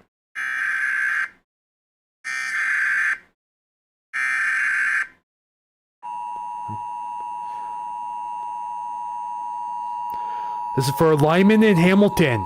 Level 3 evacuation. Go now. Has issued local area emergency for the following. And this sound sucks, so sorry about that. Skagit, Washington, at 3 p.m. on deck 10, 2025, effective until 7 p.m. The following iPause message is being sent on behalf of Skagit County Emergency Management.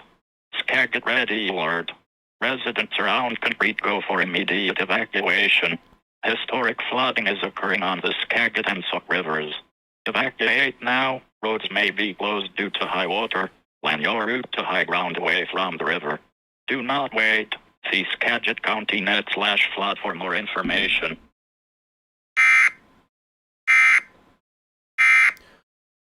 So this is for the cities of Lyman and Hamilton. Immediate evacuation. Leave now. Hamilton and Lyman up in Skagit counties. Level 3 evacuation now for you. Again, let's go look at the map one more time here. Let's head upstream. So Lyman and Hamilton here. You guys are in immediate danger. Leave now.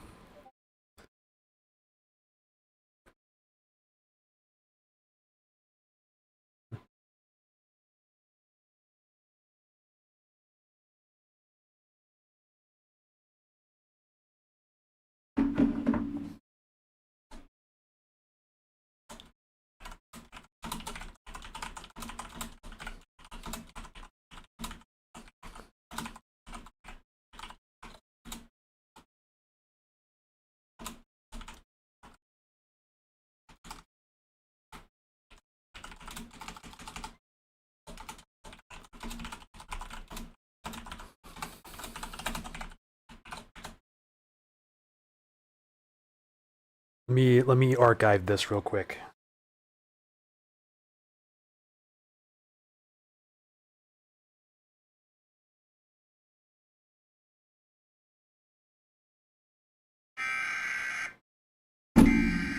Whoops.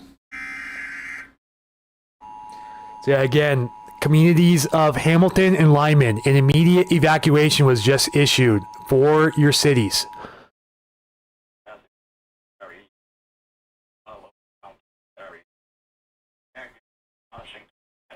And get it on our phones. So it is an app called CAR or CAR on iOS. I believe it's on Android too, but it's CAR. It's where I'm picking up these alerts right now.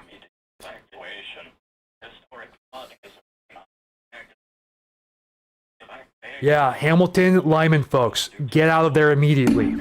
Your life is in danger. But yeah, 8th birthday, November 2007.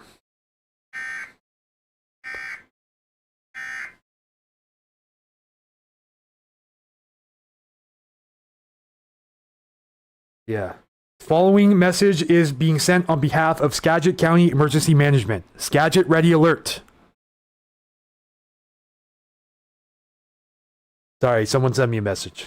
Residents around Lyman and Hamilton, go for immediate evacuation. Historic flooding is occurring on the Skagit and Sauk rivers. Evacuate now.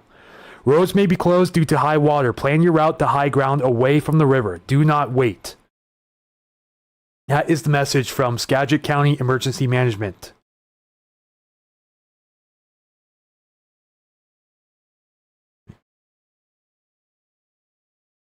So if you're in the area of Concrete, Hamilton, and Lyman, including some neighborhoods in the area like Birdsview, for example, if you're along Cape Horn Road along the river here in the 100-year flood path, which is in the yellow contour here, that means you are in immediate danger of major flooding and to leave right away.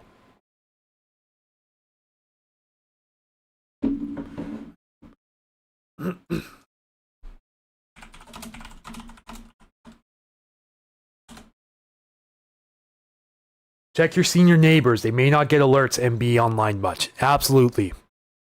This is why it never hurts to meet your neighbors. Another water rescue up here in the water. Getting a lot of vehicle rescues in Bellingham. Yeah, very insane what's going on right now.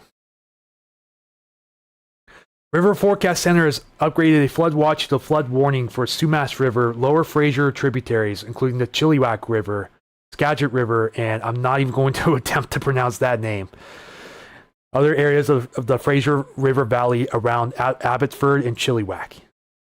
Hope and east through Manning Park.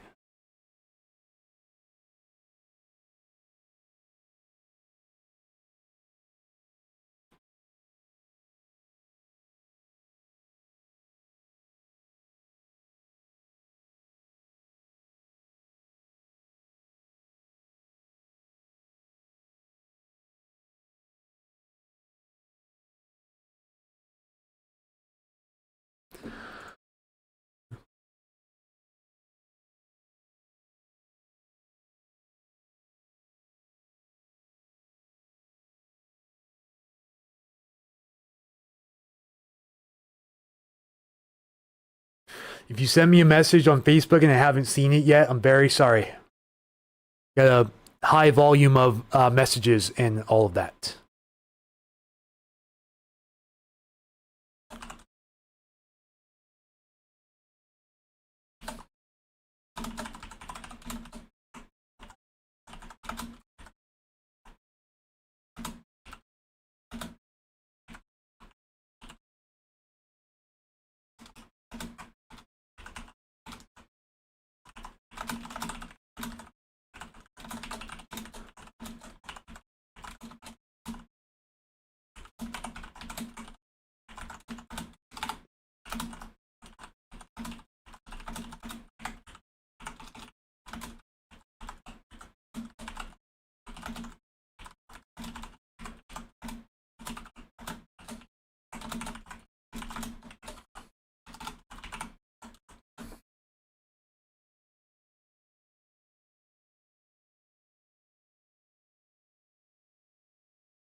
Okay, where were we?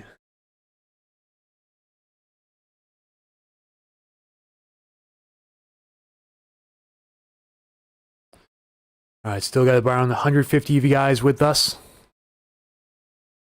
So yeah, in case you just missed it, Lyman and Hamilton, immediate evacuation issued for you. Level 3, go. Get out of there immediately. Your life is in danger. If you're along any of the yellow contours here. See, and this does go over Highway 20 between Lyman and Hamilton city limits. Also just outside of Hamilton city limits to the east, towards the Birdsview neighborhood.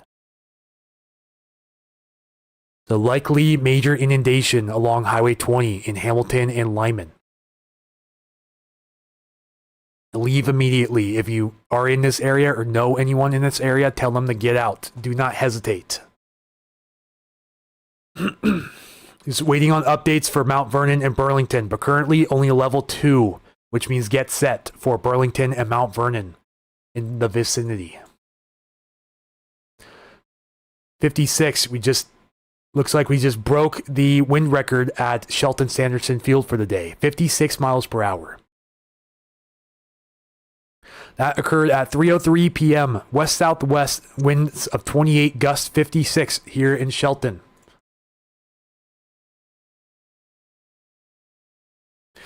.43 again here up at Payne Field. Let's go check on our webcam there. Starting to see reduced visibilities up there in Everett. Let's check our radar real quick. It looks like we have a shower coming over Whidbey Island moving towards Everett. So this camera here is going to get a pretty good soaking here in just a minute by the looks of it. Again, shout out Rich Eicher here on Facebook for allowing me to use this stream. Wind is trying to pick up in McCleary. Just had a solid gust. Thank you, Jai, for your report. Yeah, unfortunate situation evolving right now for a lot of our north area rivers. South area rivers also feeling it too, but a little bit of a break for them today, which is great news. Just keep watching the river gauges as time goes on. Looks like they're no longer expecting minor flooding for the Nisqually at McKenna.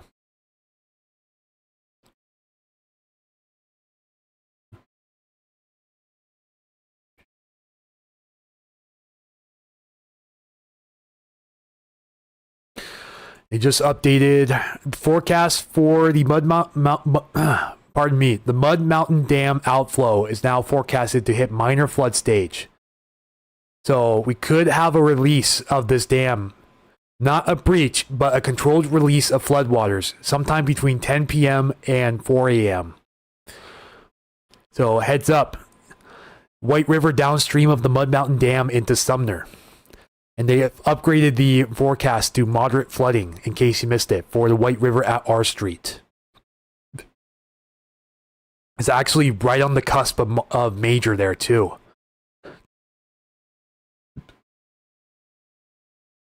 Nooksack River in Cedarville is going to hit major flood stage.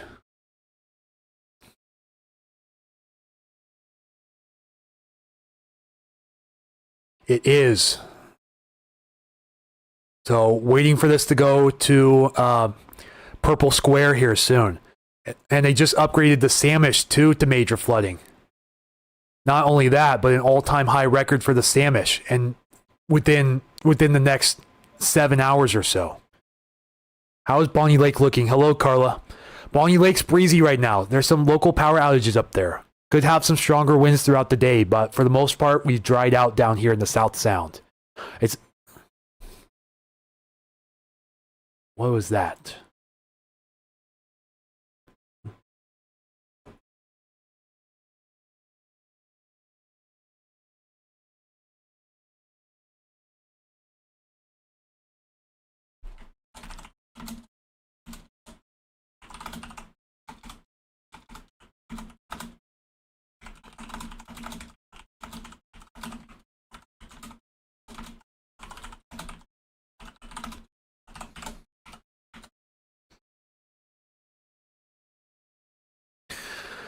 Okay, so now expecting major flooding for the Samish River near Burlington and shattering the all-time record high in the major flood stage.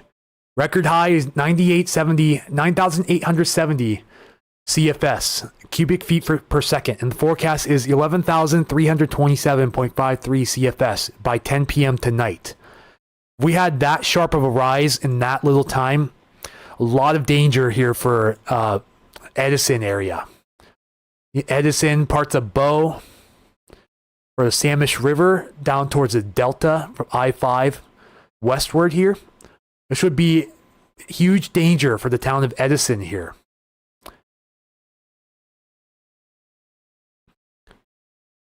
So upgraded that. And yes, like Keith said, the Nooksack River at North Cedarville now expecting major flooding. All-time highs 149.6 feet with a record crest of 150.08 feet expected by 10 p.m. tonight. So danger coming for Cedarville and Nooksack, possibly Sumas as well. Major flooding possible. Big heads up if you know anyone up there.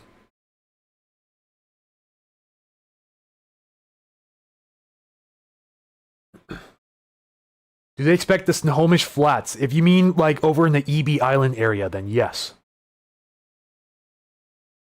Same in Acme as well. So yeah, guys, breaking news.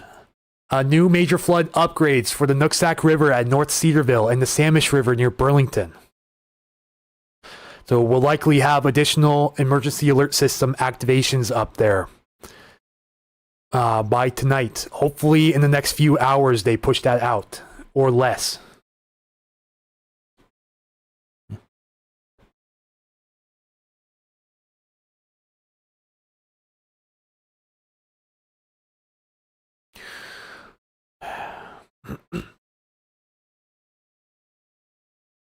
Currently at work in Bow Hill, not what I wanted to hear. Yeah. Sorry about that, but, you know, hopefully that should be enough warning for him to get away from there as soon as possible. You know, if you can, tell him to tell his coworkers about the possibility of major flooding along the Samish River now.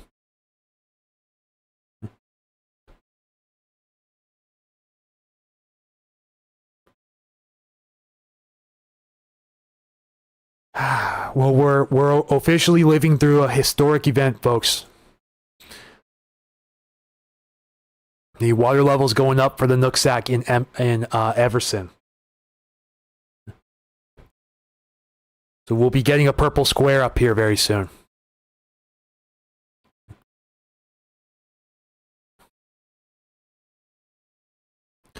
They also upgraded the South Fork near Saxon Bridge here. Deming area down here. Will be upgraded to major flooding. Expected to hit major flood stage by 10 p.m. tonight. Again, remember, heaviest of rain right now is centered up here over Skagit, Whatcom, and San Juan counties. So these forecasts are being changed here on an hourly basis, and they're being upgraded rapidly. Just let your friends and family know if you're in any of these lower Skagit or Whatcom County river zones that major flooding is likely for a lot of these zones coming up as soon as tonight, and could potentially have some evacuation orders up here very soon. Much closer to Acme than Deming. Thank you for the correction. Yeah, for sure. Sleeping Stars 3, go ahead and let them all know what's coming.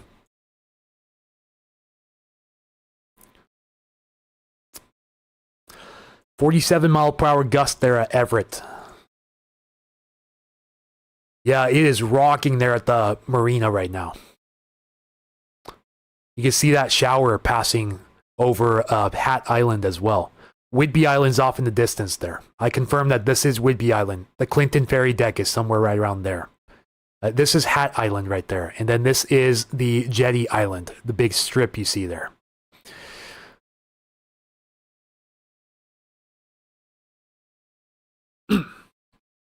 Yeah, expecting these upgrades to major flood warnings very soon for the Samish and the Nooksack.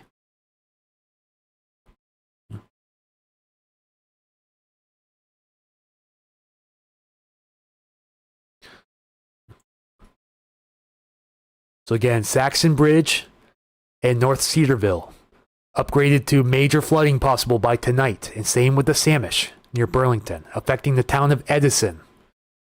So Edison, heads up. Be ready to evacuate by tonight.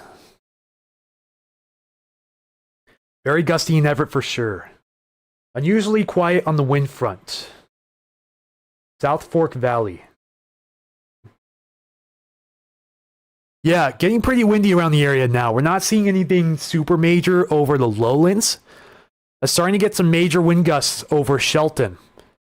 And some major wind gusts also up in Everett too. So right on the borderline there, a major for Payne-Field. Definitely, we had a 56 mile per hour gust not long ago at Shelton Sanderson Field. Common Buckley, thank you, Cody Burnett, for the update. Let me check where we are on Facebook here. Facebook will cut me off at 8 hours, just a heads up. We're at 6 hours, 44 minutes. So expect the Facebook stream to end around 4:42 p.m.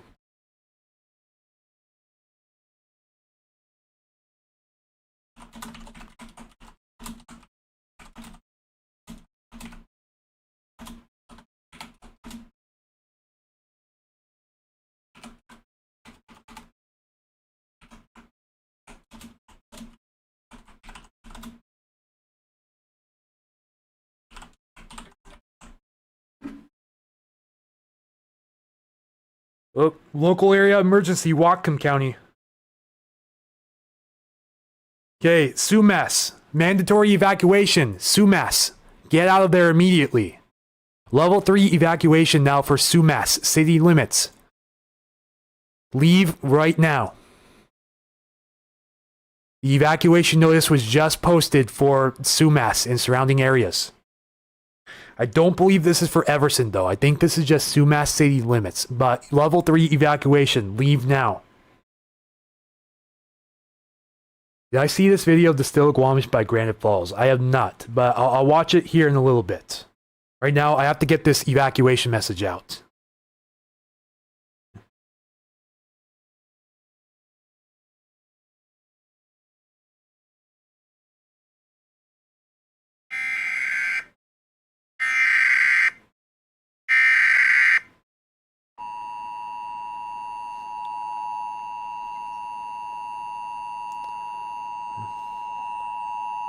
Sumas, go now.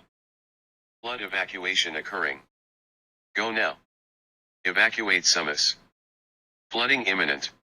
Shelter open at North County Christ the King in Linden at 4 p.m. www.whatcomready.org.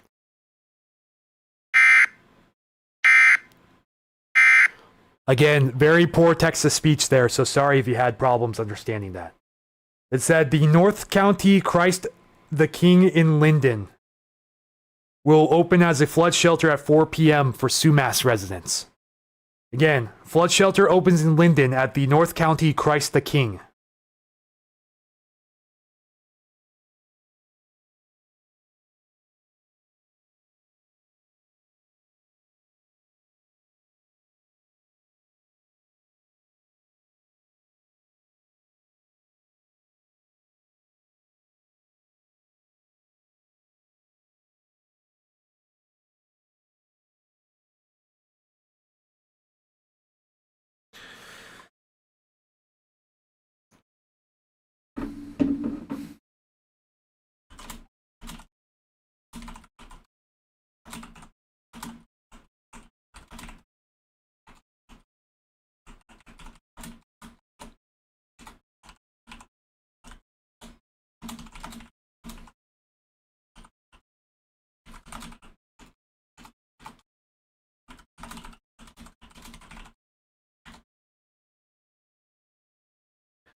Tried that car, still can't get anything off of it, and I tried for months.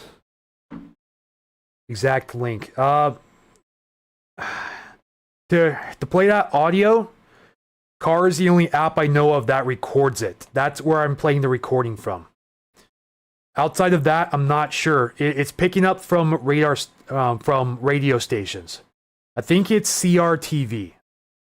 But again, it doesn't show exact detail on this. It just shows the county, the expiration time. And yeah, it just says ERN/KLT or /CRTV. I really wish I had a better answer for you, Debbie, but no, these are recorded by the service and then uploaded to the app. The Central Alert Repository is what they call it.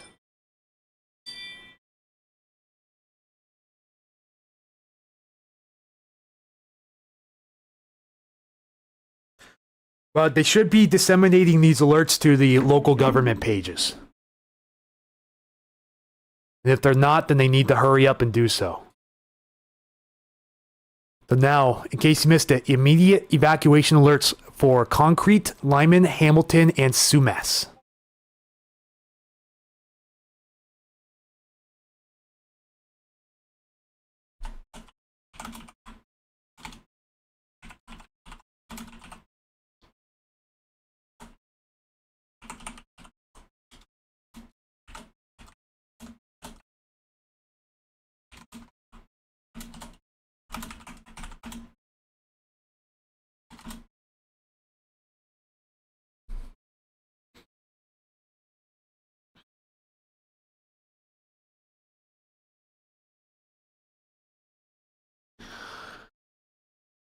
Yeah, really sorry I couldn't help you with that. It can be a confusing app, for sure.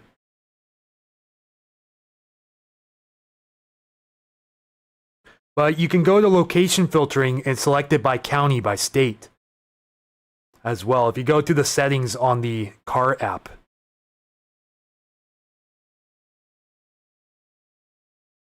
Like right now, I have it set to collect any emergency alert system activations on any radio station from Western Washington in particular.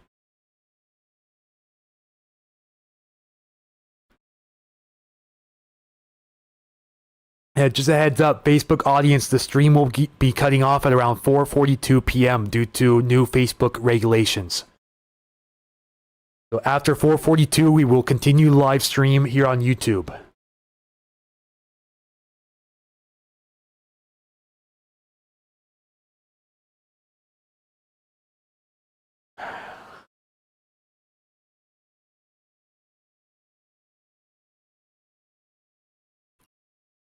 $40 miles per hour here at Bremerton.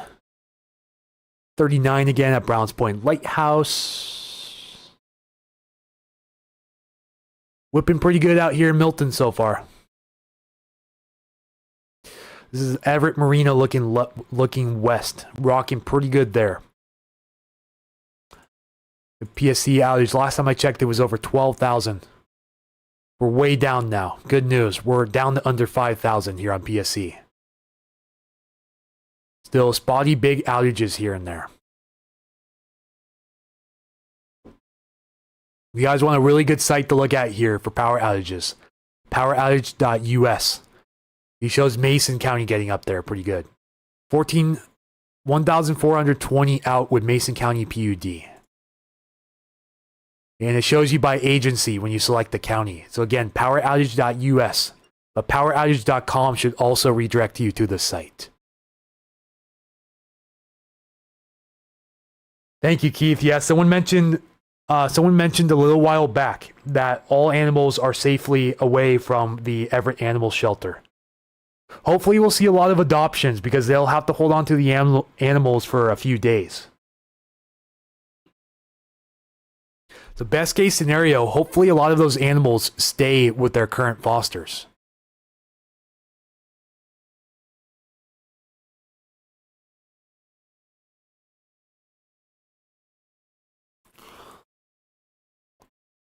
Yep, there's the upgrades for the Nooksack now. So even more of these stations in major. We could even see the White River go back up the major if they really... See, look. It's within less than 39 cubic feet per second in the forecast by tomorrow morning, 10 a.m. of hitting major flood stage again. Here, White River near R Street. This would affect areas downstream, including Pacific and Sumner. They're trying to hold back that dam as long as they can to let the Puyallup drain, but it's not going to work out. They're now predicting minor flooding at the Mud Mountain Dam overflow. That is the orange square with the yellow dot by Enumclaw right here. If this forecast is right, that means they'll release it sometime between 10 p.m. tonight and 4 a.m. in the morning.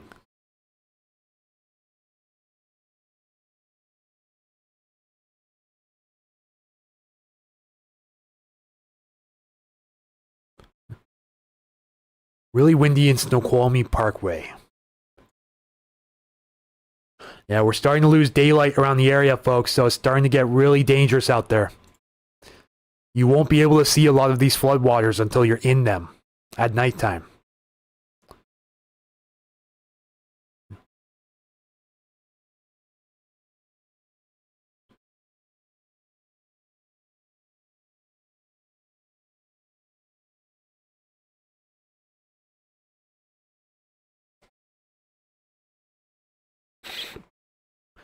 Trying to warn the peeps across the border on the BC sites. They got flooded big time. Yeah, this is looking like to be a repeat, if not worse, than November 2021 up there in Whatcom County. I wish I was kidding, but no, I'm not. I'm dead serious. Just got back from a drone flight. I can share a video if you like. Olympia and Lacey are not in the flood zone. You could get some localized aerial flooding in small streams or low spots, but most of the heavy rain has moved out, so that is unlikely. Now, it's when you go down the hill from Lacey in the Nisqually, that is a flood zone along the Nisqually River Delta there. But Olympia itself, as far as I know, I think the Deschutes goes south of the city. Okay, so the Deschutes, I believe, drains into the lake here. But I think the city of Olympia is well elevated above this lake. I don't think they should have any concern. Parts of Tumwater, though, if the Deschutes were the major flood, would be inundated for sure. But again, no flooding expected for the Deschutes right now. Is Rochester in the flood zone? Yes, you are. Rochester, you are in the Chehalis River flood zone. And you currently have a flood warning in effect for moderate flooding. Or currently moderate flooding happening downstream from you here in Grand Mound. So Rochester area, you are in the floodplain. Already seeing moderate flooding just to your south here. Moderate flooding forecast upstream here at the Chehalis River at Porter. I'm hoping this will go down since the rain amounts have been decreasing.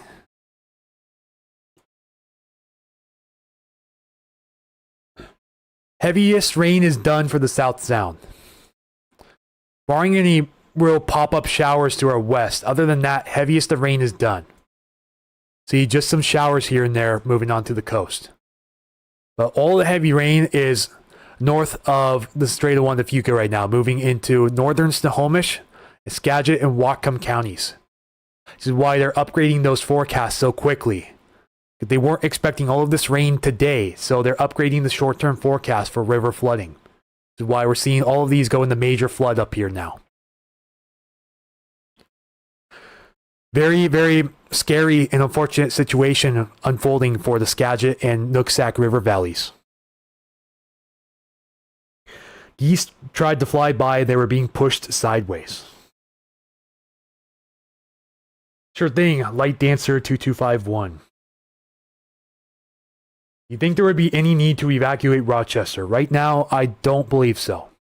We're not expecting any more heavy rainfall down there through this event, so I believe the river should begin to recede. So I don't see the need to evacuate any of those towns right now.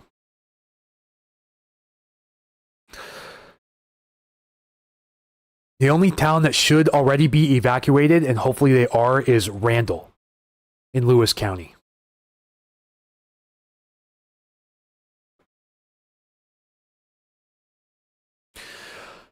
Already getting close to 5,000 views here on the stream. Thank you guys for tuning in.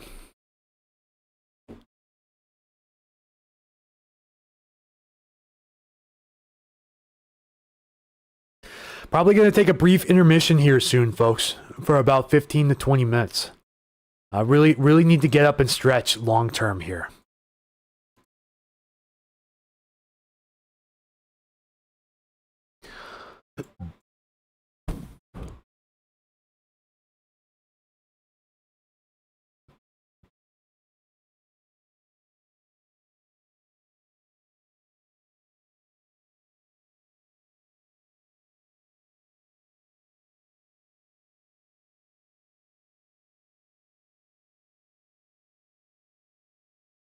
Where were you looking like for wind in Sammamish? Asks Maddie McBride. Breezy right now across the area. We're looking at max wind gusts at this moment. Anything over 30 miles per hour shows up on this map. I'm hoping the station's over-reporting because it recorded 49 miles per hour earlier. But the max for the surrounding areas is only 31, so I think that may be an overperforming station. And yeah, breezy around the area. We've heard wind gusts around the Sammamish area, but not in Sammamish right now. But the wind advisory for your area continues until 10 p.m. tonight. Wind gusts up to 40 miles per hour possible. Absolutely. Westsea-Q4B on YouTube. Thank you so much for everything you do, brother. Gladly. Glad to be here to help you guys today.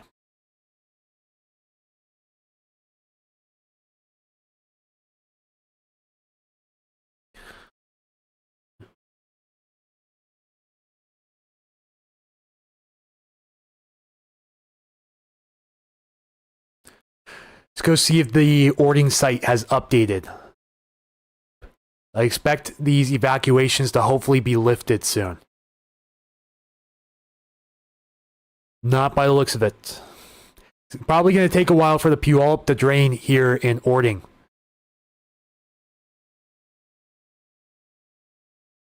I'm just waiting to hear any information on the Mud Mountain Dam release.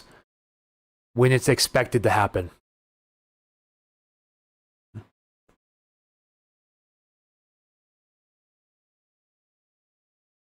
Sun is setting here in Milton and winds are whipping. If you guys need to evacuate in the daylight, now is going to be your last chance. This is for mainly Skagit and Whatcom counties. Looks like less of a threat when you go down here in the South Sound now. We're major flooding still at Calitza Randall, but other than that, expected to dip below major flood stage if this trend keeps up. I expect this trend to go way down if all goes well for the Calitza Randall. Anyone in the group know if Big Bend and Gold Bar is safe or are they under evacuation? If anyone wants to answer Judy Ray here on Facebook, or I'll relay your comments over from YouTube to Judy. Again, does anyone know if the Big Bend area and Gold Bar is safe or do they have any evacuations at the moment? Please let me know as soon as possible.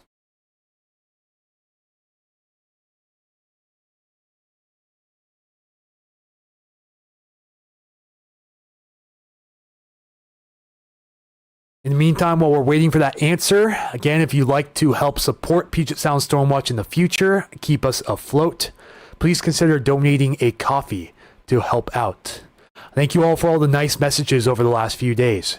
This is the best way to help support Puget Sound Stormwatch and keep us up and afloat during times of crisis like this one.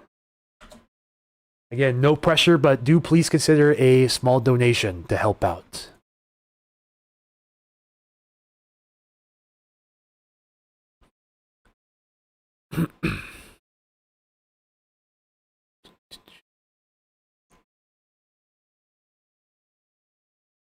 Mainly just going to be switching back and forth between these two sites here. And occasionally the webcam too, which Rich Iker here was nice enough to have me use on the stream. So we're still gusting pretty good here in Shelton, gusting off the coast as well. Wind gusts still expected around the area through 10 p.m. tonight. Any updates for Cedro Woolley? Not that I have right now. Major flooding upstream causing evacuations for the towns of Concrete, Lyman, and Hamilton right now. But no current hazards exist for Cedro Woolley.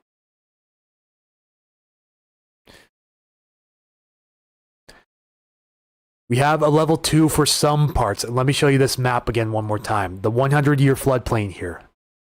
Some parts of Cedar Woolley here, just outside city limits. Even the extreme southern part of city limits right here can expect some flooding. But the immediate Cedar Woolley city limits are safe from an evacuation at this time. And they're asking for a level 2 for Burlington city limits and parts of Mount Vernon here in the yellow contour.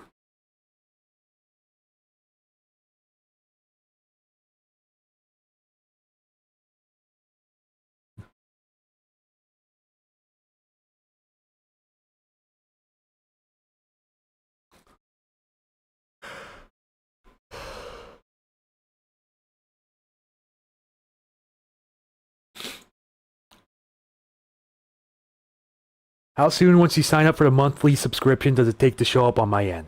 Signed up this morning, but I think I did something wrong. Did you sign up for the Facebook subscription or for the monthly Ko-Fi subscription?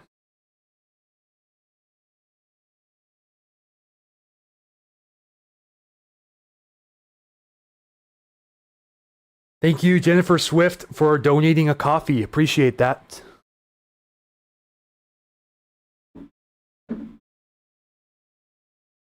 Green River is just about to flood its banks in Kent by the golf course. Thank you for the heads up.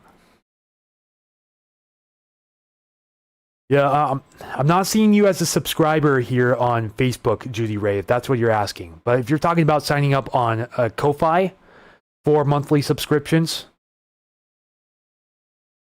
I'm not sure how long it would take to show up on your end.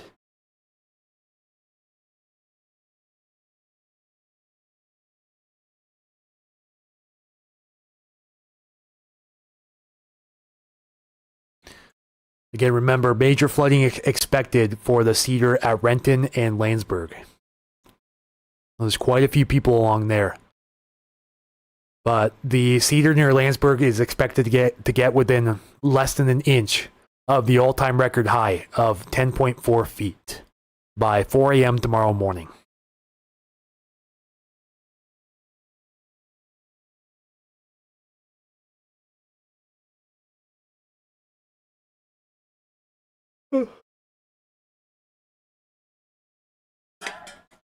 And unfortunately, Judy, I haven't gotten an answer on the Big Bend region for you yet. You zoom in on the Green River at all? Yeah, sure. So they have a monitoring forecast gauge here for Auburn, just south of the golf course here, between Auburn and Kent. It hit moderate flood stage yesterday afternoon. It's currently receding. It is only forecast to remain at minor minor flooding until about midnight on Saturday. So still expecting minor flooding for a number of days here along the Green River, south of the Auburn Golf Course.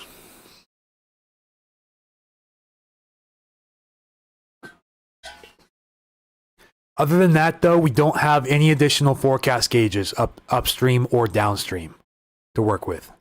But I did hear they could be releasing some water here at the Howard Hansen Dam in the coming days, so heads up on that. Look to see if I can get some more info on that in the future. Yeah, not super bad. It shouldn't be as bad as yesterday around the area, hopefully. Thank you, Keith Capolero, for donating a coffee. And wow, thank you, Rich Eicher, for donating 10 coffees. Not only is he letting me use his stream here for public broadcast, but he also just donated 10 coffees. Thank you so much, Rich Eicher, as well as Keith. And make sure I get all the names here of you guys. So Rich, Keith, and Jennifer Swift. Thank you guys for your donations in the last few minutes.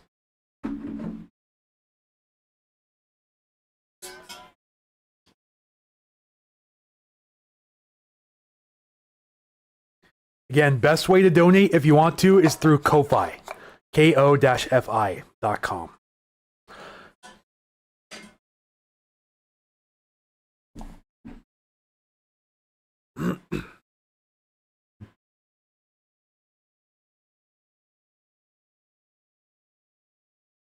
Skykomish near Bering. We got another message. Let's see if we can pull up this message real quick.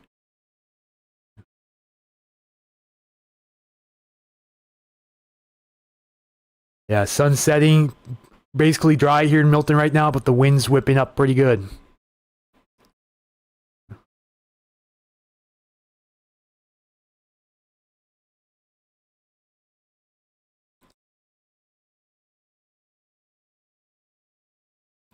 It looks like there's some cars underwater in that area, the Skycomish, at the moment.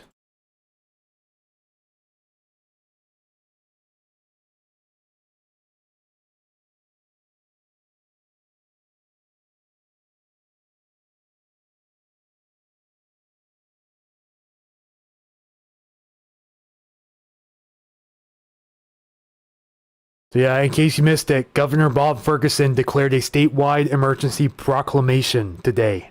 A state of emergency now in effect for Washington State due to flooding.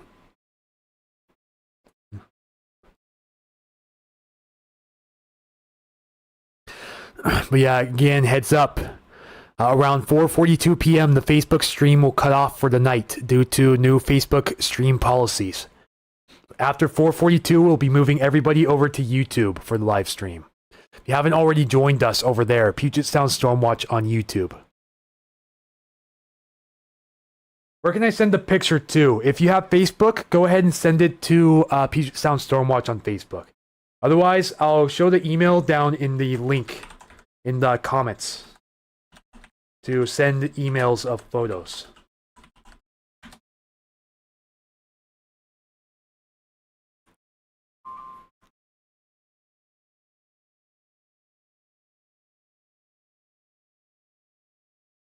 All right, we have a few storm reports in here. Ording, broadcast media reports flood at 12:39 p.m. Water rescues underway in an RV park near Ording. North Bend, broadcast media reports landslide at 1:15. Slide near milepost 34, eastbound I-90, impacting 3 cars. Issaquah, broadcast media reports non-thunderstorm wind damage, 3:43. Highway 900 closed through Issaquah for downed trees in the area. So Highway 900 closed through Issaquah for downed trees. 2.48 inches of rain so far on the day for Bellingham. Thanks to Keith Capillero for showing that stat.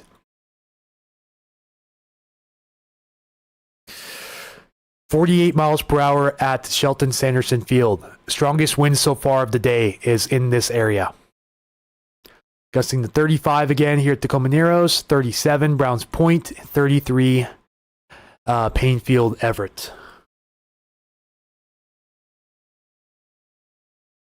Gonna get up here real quick. Be right back. Oh, yeah.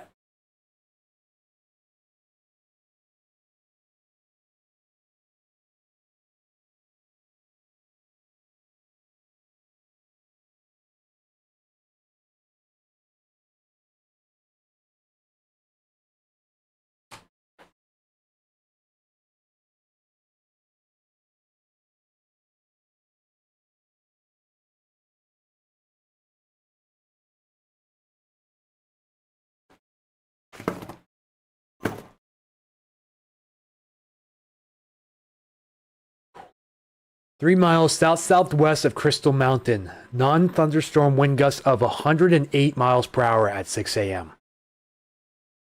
Again, 108 miles per hour at Crystal Summit. Just ridiculous.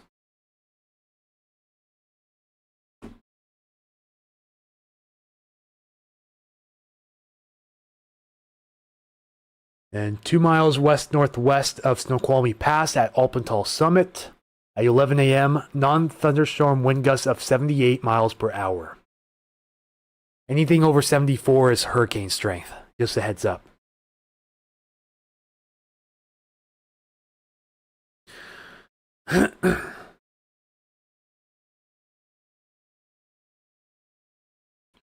And we're getting all of this morning and this afternoon storm reports one by one. 7 miles northeast of Mount Rainier, wind gust of 63 miles per hour at 3 p.m. Sunrise Station. That's what it shows right down here. Gusting to 52 again, over 50 continuously here at Shelton Sanderson Field. And they just reported this. Shelton, yep, gust of 56 from earlier. 3 p.m., gust of 56 at Shelton Sanderson Field. Then Payne Field, gust of 51 at 2:18 p.m. Again, Payne Field, gust of 51 miles per hour at 2:18 p.m. So it's not even showing up here on the record right now. Looks like 1:17 p.m., gust of 47 miles per hour at Tacoma Narrows Airport. So strong wind gusts around the area is just very isolated and conditional in nature. So although not all of us are getting wind gusts at the moment, a lot of areas are. And some of them up to damaging levels in spots.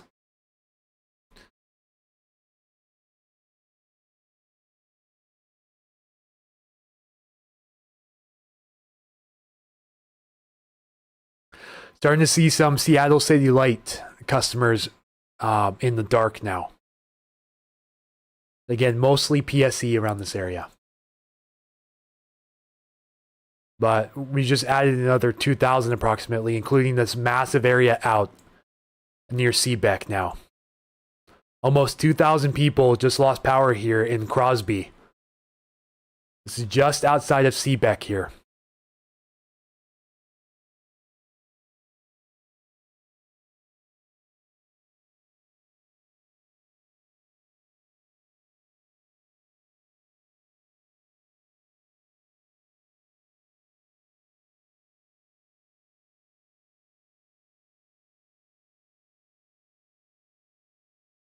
And 4 miles north-northeast of Quinault. 4-day rainfall total in Quinault was 15.04 inches. Unreal. Again, in case you missed it, in Quinault, here in Grays Harbor County here, 4 days, 96-hour rainfall total is 15.04 inches. 4-day rainfall total for Paradise, Lewis County, it says. 9 miles east-southeast of Paradise.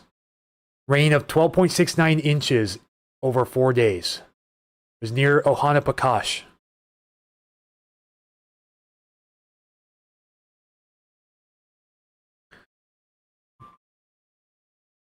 Just keep sending these reports in one by one. 1 mile east of Skykomish. 4-day rainfall total for Skykomish, 11.1 inches. And Johnson Ridge overlooking Skykomish to the northeast, 10.46 inches over 4 days.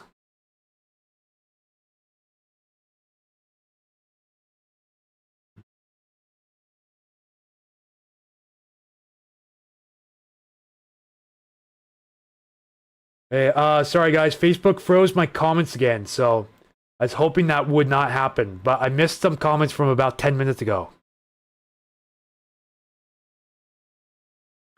Mercedes, if you're still watching, sorry I missed it. Facebook's having issues again.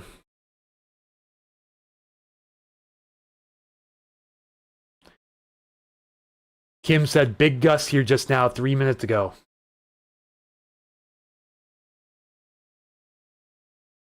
Anything more specific on where the closure of 900 in Issaquah is at? Let me pull up the storm report real quick.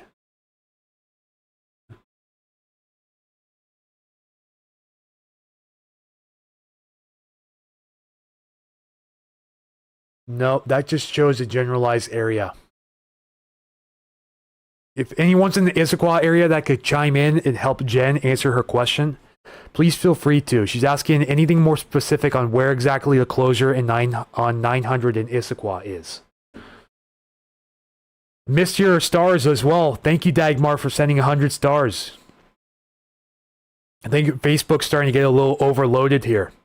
Info Highway 12 area between Oakville and Rochester, but mainly Oakville area. So they downgraded the forecast to minor for the Chehalis at Porter. This would be the one to affect Oakville downstream here. So it looks like minor flooding is possible, just on the edge of moderate flooding there. But I'm expecting this forecast to continue to go down with the lack of rain down there. So you should be safe from any big flooding there in Oakville. Okay. Carfreak0029 says May Valley Road, that's where it's closed. Might be open soon. So if you're still watching Mercedes, or no, not Mercedes, pardon me. Jen Swift, May Valley Road and Highway 900.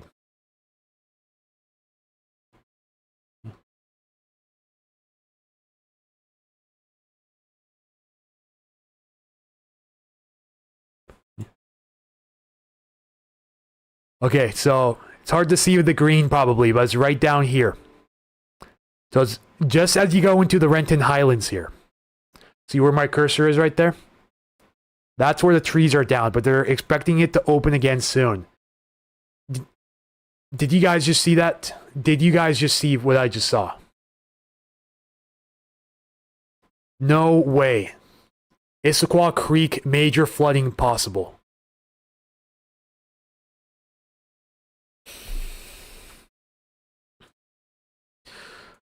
Oh boy, I don't know what this would do to Issaquah if this were to flood.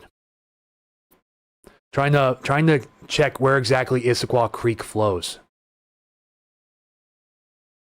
I'm hoping it's just a very localized area into Lake Sammamish State Park, but I'm hoping it's not further upstream the creek and down.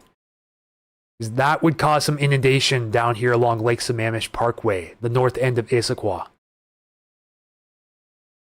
This has it by tomorrow morning at 4 a.m. Has it reaching 12.7 feet at the creek. Wind just started Deming area about 20 minutes ago. Yeah, this could be a big deal, everyone. Even Issaquah Creek is now expected to hit major flood stage by tomorrow morning.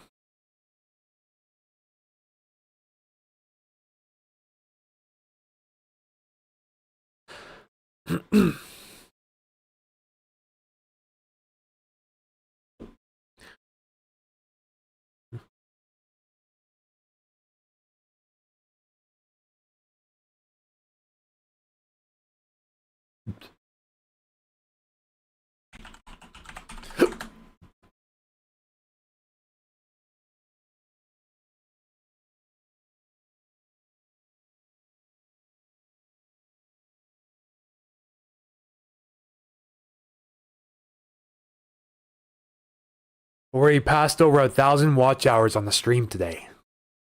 Thank you guys for staying tuned in. Still around 125 of you, down from about 230 earlier.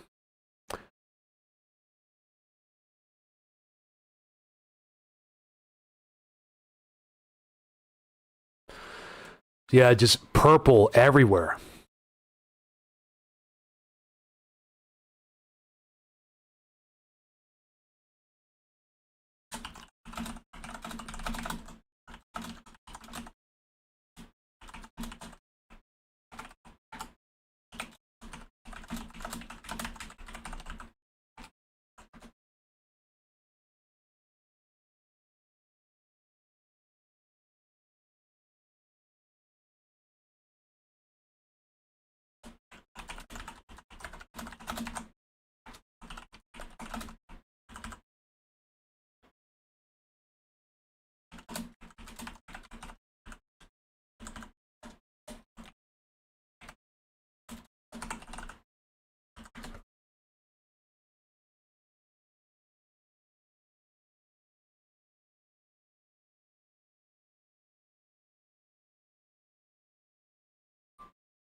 What was that?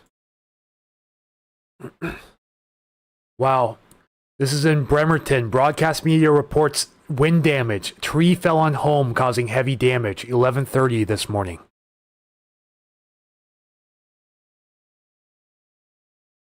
Glad the Snohomish near Monroe forecast has lowered the river level from where it was forecasted to be.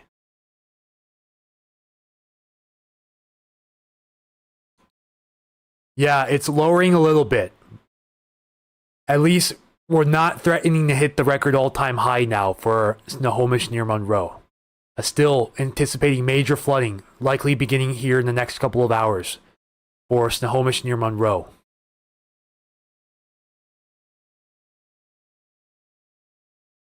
Still going to get very close here for the Snohomish at Snohomish.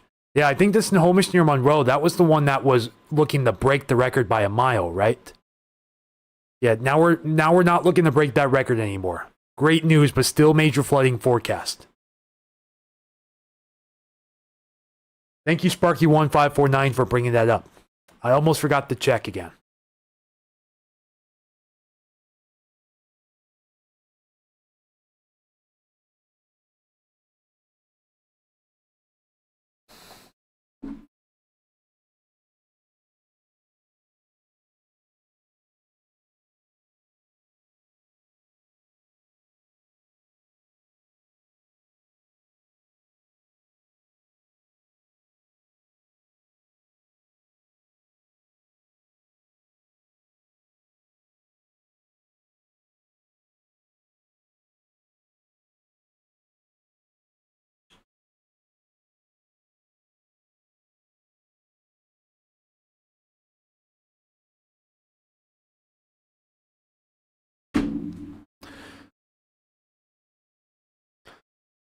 Really wish that gauge at Renton was working. Could really use that right now.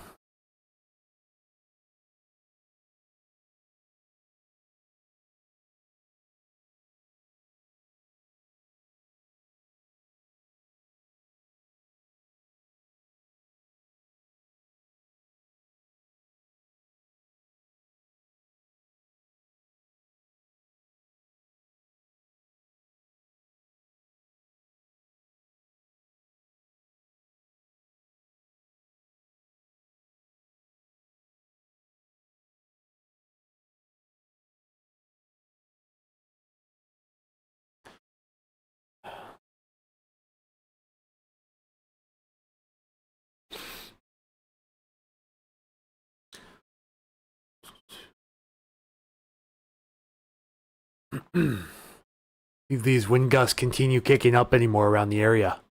Right now, the strongest wind gusts across the area are mainly Shelton and Everett.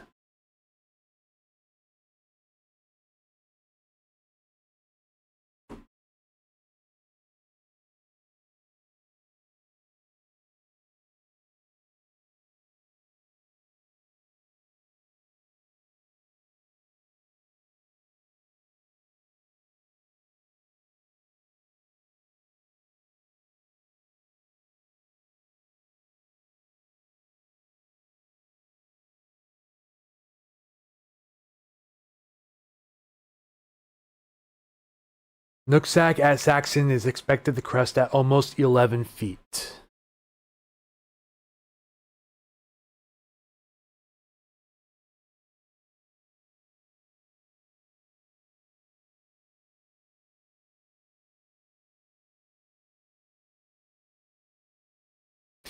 Yeah, you're right. But it should stay far away from the all-time record up there. Sort of seeing a pretty steady downward trend, so I wonder if it's really going to jump the gun that quick, because that would be in 6 hours or less. Judging by the peak, we may peak somewhere in moderate flood stage at worst, but it's expecting a major flood crest by 10 p.m. tonight.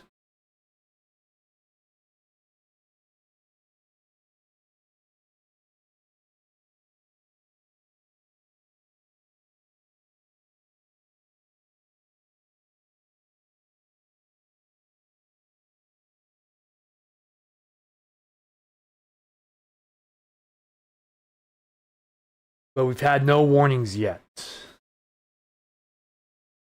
Just sent me a picture. Okay, I'll be on standby for it.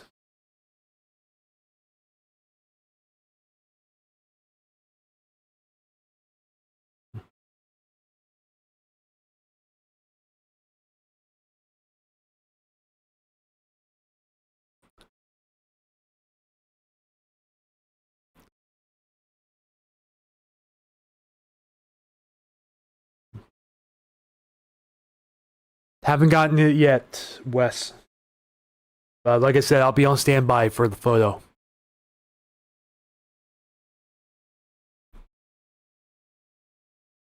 Now, there's so many warnings, watches, and advisories, and the fact you can't even distinguish which is which.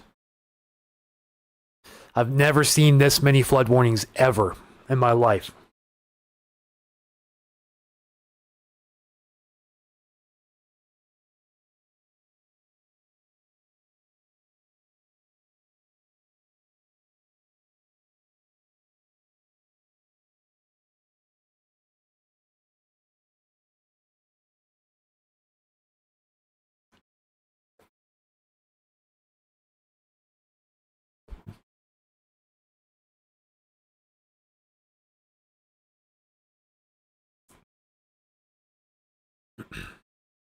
In case you're tuning in and you just missed it, no longer expecting a record flood crest for the Snohomish near Monroe. They shaved a few feet off of this. It was blowing it over like 28 feet at one point, which would be ridiculous. A good downtrend for the Snohomish up there. Still, look at the radar at the moment. Still pretty heavy rain falling north of Snohomish County here. With some heavier rain trying to make its way into the King County foothills here. Other than that, only passing showers expected tonight, south of Seattle. That's a moderate rainfall possible going up into the foothills here of King County. Which could again put additional stress on that Snoqualmie River. The falls are currently major flooding.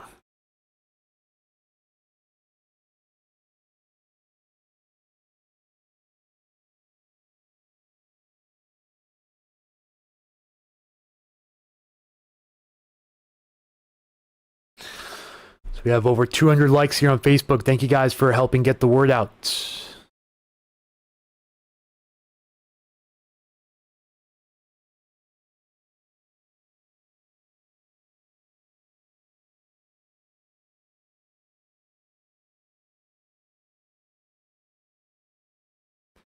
$51 shares. Huge thanks to you guys for 51 shares. I think that's a record on the stream. 224 reactions. 22 currently viewing here on Facebook. Yeah, just a heads up. The Facebook stream's going to cut out around 4:42 p.m. due to new Facebook stream policies. So after that, we'll be moving everyone over to YouTube for the rest of the stream. Unfortunately, Wes, I still haven't received your photo yet. I'll go ahead and check my spam folder real quick. Yeah, there it is. Okay, sorry, it showed up in my spam folder.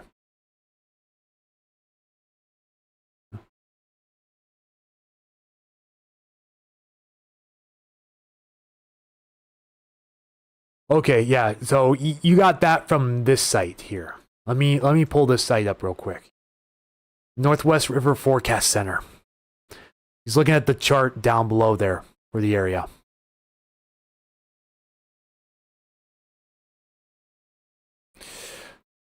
So basically how to read this. I have current flow here, cubic feet per second, current stage in inches. Or feet, pardon me, current stage in feet. You guys want to look up this chart, I'll include the link in the comments section. YouTube and Facebook.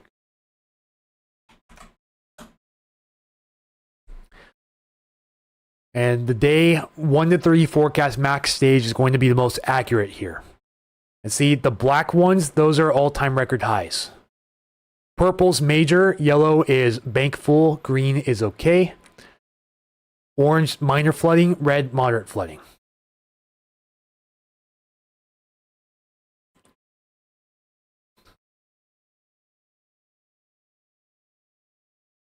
Of course, in case you want help reading this chart down here, Legend's right up here.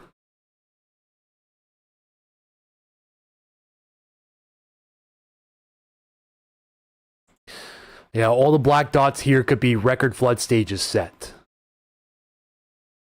There's 4 of them from what I can see. No, actually, never mind. Because the cedar here at Renton was hidden. Yeah, all those purple dots are staggering.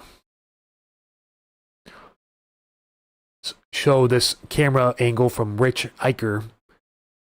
The end of Port of Everett looking west towards Jetty Island. Nice and blustery right now as the sun sets on the area. Mount Vernon projected 42, concrete 48. Wonder if those have changed from earlier.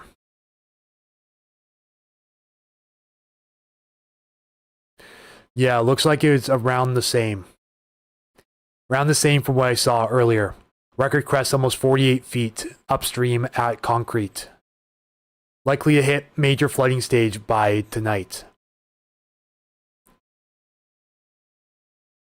Again, immediate evacuations in effect for concrete, Hamilton, Lyman, and Sumas right now. Concrete 48. Yeah. A little over 42 and a quarter here, which still just breaks the all-time record high by almost 5 feet. It's like they've reduced this by a fraction of a foot for Mount Vernon, but still, it's just going to have devastating impacts to the Mount Vernon, Burlington area. It's all good. Welcome back. We're going to pop a cough drop here in just a second.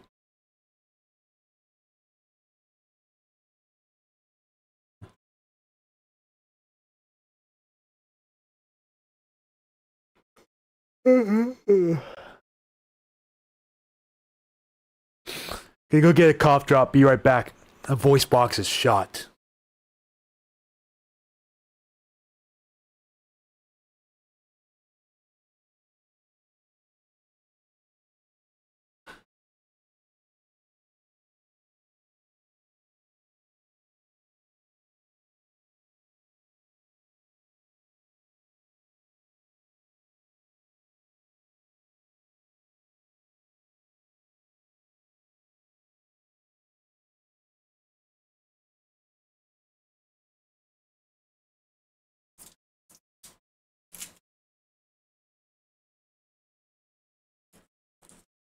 Keith has over 2.5 inches of rain on the day and counting in Bellingham.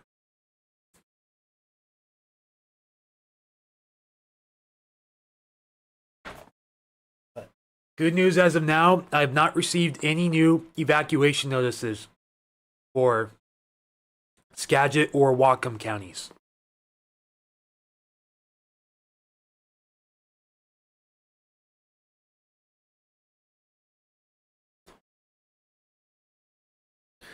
Just got an update about the Stilly. Someone mentioned the Stilly. Oh man. Poor Stillaguamish. This has the Stilly quickly getting into major flood stage by 10 p.m. tonight and breaking the all-time record by over 2 feet by 10 a.m. tomorrow.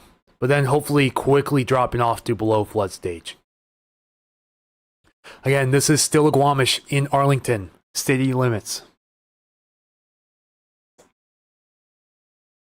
Yeah, Keith's up in Bellingham, in case you wanted to know. He's in the Bellingham area.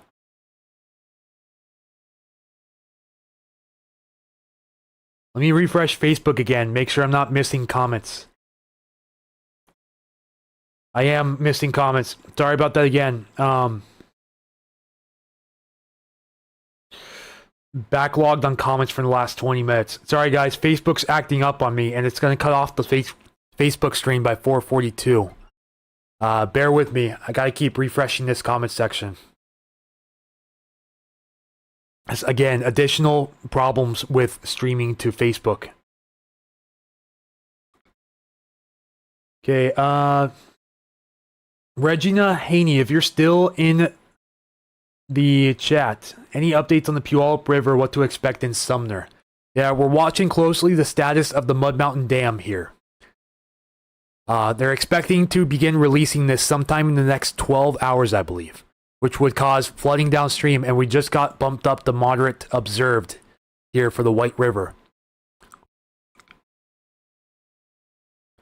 They must be releasing that dam because this is way ahead of forecast here.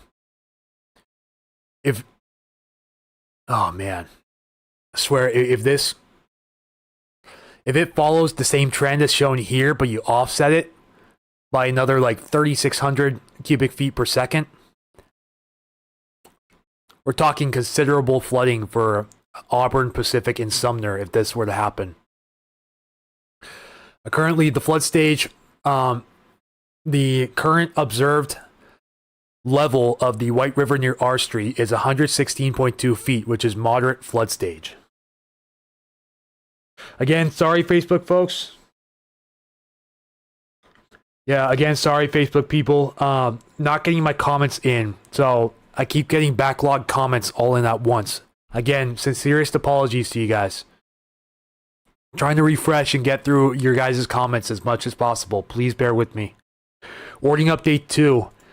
Still expecting major flooding here, but the trend has been down considerably. We're actually going below flood stage as it is right now in Ording. Still has a trend upwards, but I'm not seeing the rain forecast support this. So we may have already peaked here at Ording, which would be the best news for Ording, Sumner, McMillan, and Alderton. But still, we're looking at the White River here going into Sumner too. Possibility that they're releasing some water here from the Mud Mountain Dam downstream. So Sumner area not quite off the hook yet. This would most likely affect some areas downstream from Puyallup into the tide flats too, where we're currently seeing minor flooding. Ording looks like Carbon River isn't much of a threat anymore. This has dipped down to minor flood stage, about to go below flood stage here, and is expected to only remain at minor flood stage until Thursday night, tomorrow night. This would be one of the best case scenarios for Ording. Most likely, Amy, Ferguson, Cowan, we most likely will see water over Highway 169 along the Cedar River Valley. That's almost a given. Independent News America, hello there. Saying you're doing a great job working with the tools you have available. Thank you so much for the kind words. Anyone know the forecast for winds? Okay, Ben's on the Weather Channel right now. Thank you for the heads up, Lisa Seckler. Unfortunately, I don't have cable, so I won't be able to see till afterwards. The forecast for winds, we still have a wind advisory for most of the area for wind gusts of 40 miles per hour until 10 p.m. But right now, we're seeing some winds higher than that in some spots, like Shelton and Everett, for example. We've seen some wind gusts of 45 plus in the Enumclaw area too, which is surprising because they haven't expanded the wind advisory eastward. I guess we gotten to the point where we just have to keep refreshing Facebook comments because for some reason the Facebook servers are no longer keeping up with demands. So hang in there, folks. Try to get to all your comments as soon as I can. National Guard has been activated. Yeah. So the governor has proclaimed a state of emergency for Washington for flooding. That is confirmed now. Good to see the National Guard has been activated. Now, we're going to need them for sure, especially Skagit County northward. Okay, 5,000 views on the stream. Thank you guys again for getting the word out. Much appreciated.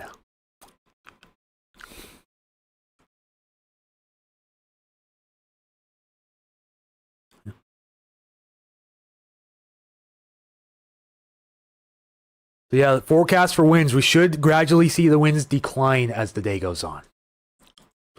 We had the 18Z Euro to look at here to get an idea.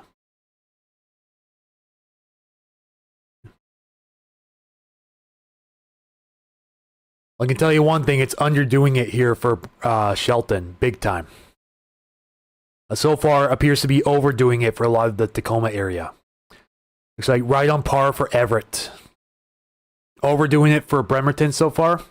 This would be between 10 a.m. and 4 p.m. So far, European not doing the best job. This is usually the model of choice for wind. Let's see what it shows over the next 6 days, because we had some concerning trends with wind next week too. Looks like we'll expect similar. We could have a storm system coming in Monday that we're keeping track of. It wouldn't be a big rainmaker, it would be a wind maker. with our recent saturated soils would not be a great situation for a lot of these areas, especially Skagit and Whatcom counties. They're showing stronger winds outside of the immediate South Sound area. Again, next thing to watch will probably be Sunday night, Monday morning. Potential wind in the area. Yeah, sure thing. Let's check what the high-res guidance is saying.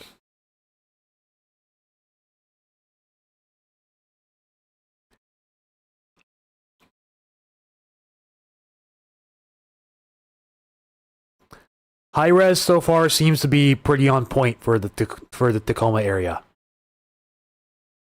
Again, severely underdoing these wind gusts that we're seeing here in Shelton. The Shelton's outperforming all of the models.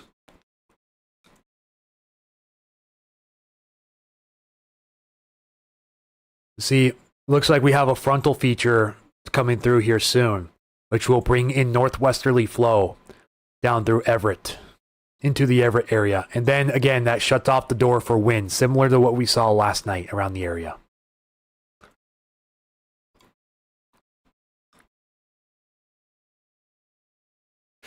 I think the NAM got it closest for the Shelton area.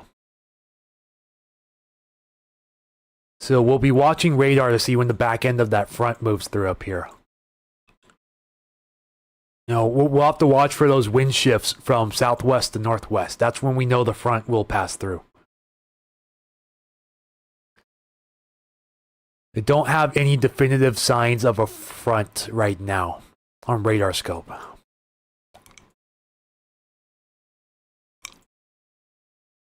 Let's go check dual plane mode. See if we can see the wind shift here on velocity.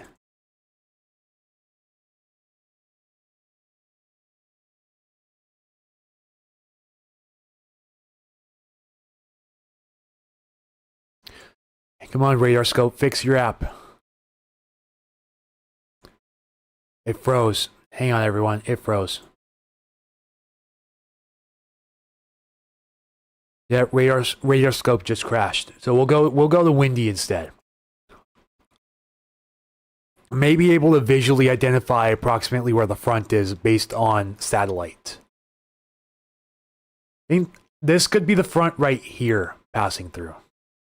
So it's going to be making its way down Vancouver Island into the area very shortly. Again, similar to what we saw last night with that frontal system coming through. It was either last night or Monday night, but I think it was last night. Where we talked about the rain squall here on the stream.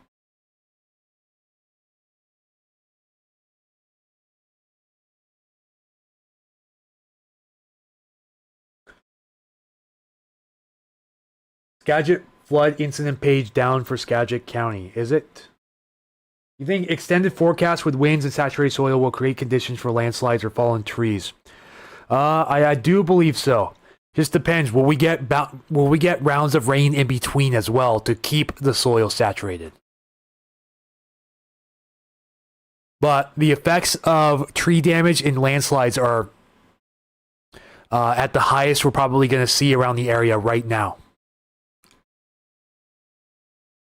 No wind just south of Nanaimo still.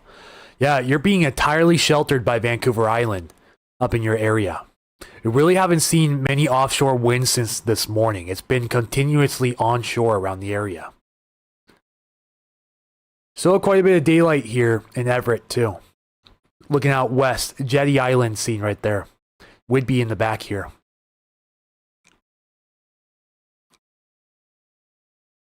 It's still gusting to 43 here at Shelton Sanderson.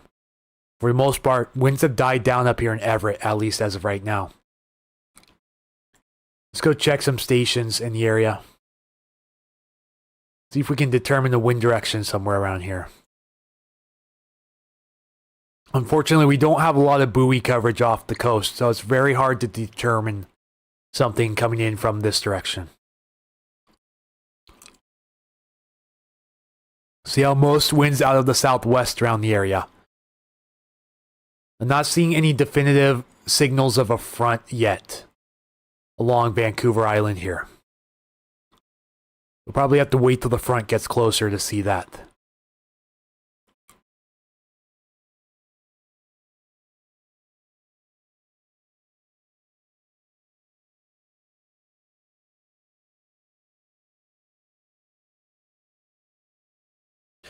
EB Washington, yeah, EB Island's getting hit hard. I believe they also have a level 3 evac.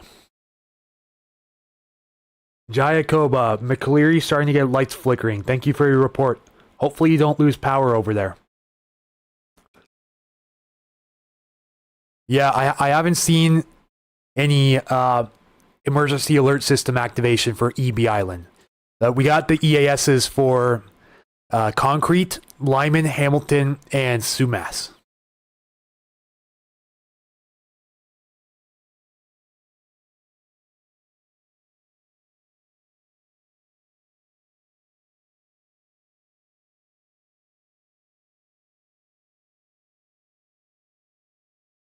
Hard to believe we've had over 110 followers or 110 viewers on the stream since about 11:45 this morning.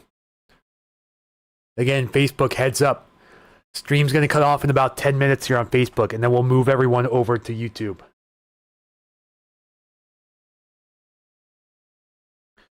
Mark Skelton is actually up in Ladysmith, BC, just south of Nanaimo.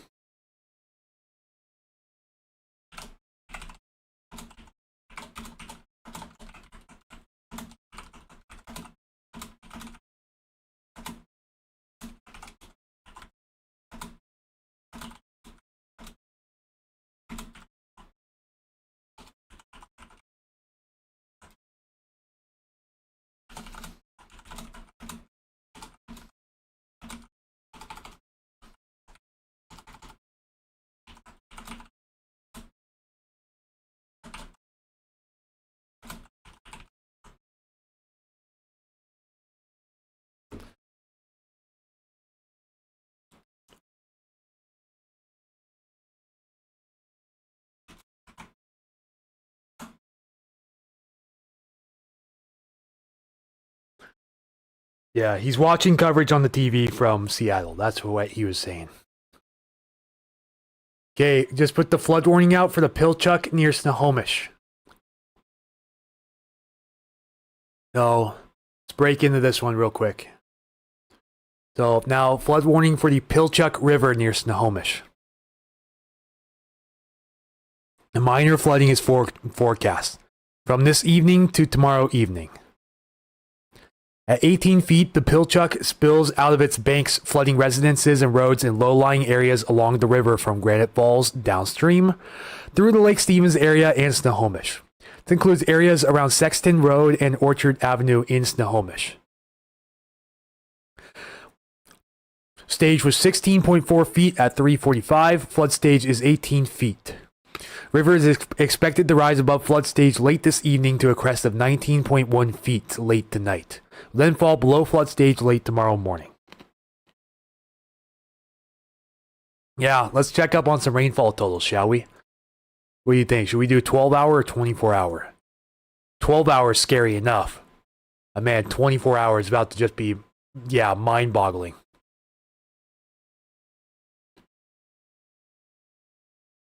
You can see the rain shadow here, clear as day, too. Like, clear as day rain shadow here over the central and north sound. And then as you go farther south and west, and we're, yeah, just to 24 hours, up to 8.8 inches in Quinault. Over 6 inches in many areas of the Cascades, too. And upwards of 3 inches for much of western Whatcom County. Over 2 inches for western Skagit. Yeah, definite rain shadow, with it being most noticeable over North Kitsap, Eastern Jefferson, and Northwest King, Southwest Snohomish counties here. Break records, my guy, says Lisa Seckler.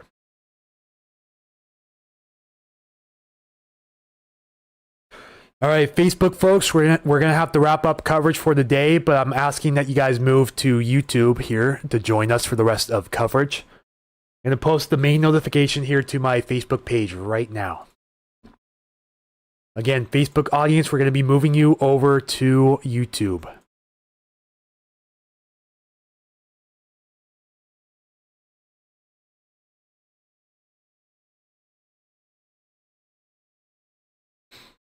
KMRE 88.3 FM shared your post.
Road's getting busy with surrounding closures. Thank you for the report, Toby Barnett. Hello, Facebook. Welcome to YouTube. Yeah, hoping if anyone wants to continue with the live coverage, we're going to be moving you guys over to YouTube. And stream's about to cut off automatically here in about 5 minutes. So we have to move you guys over to YouTube for continued coverage.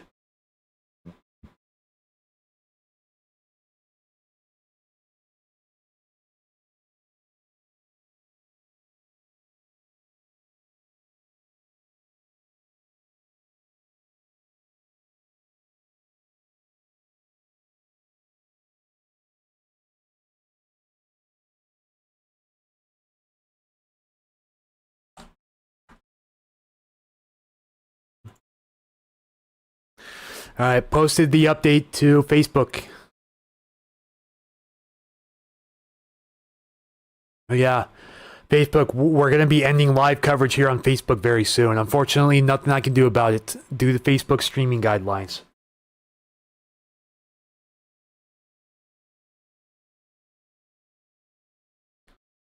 So let me refresh Facebook comments one more time, and then after that, we're going to be ceasing coverage here.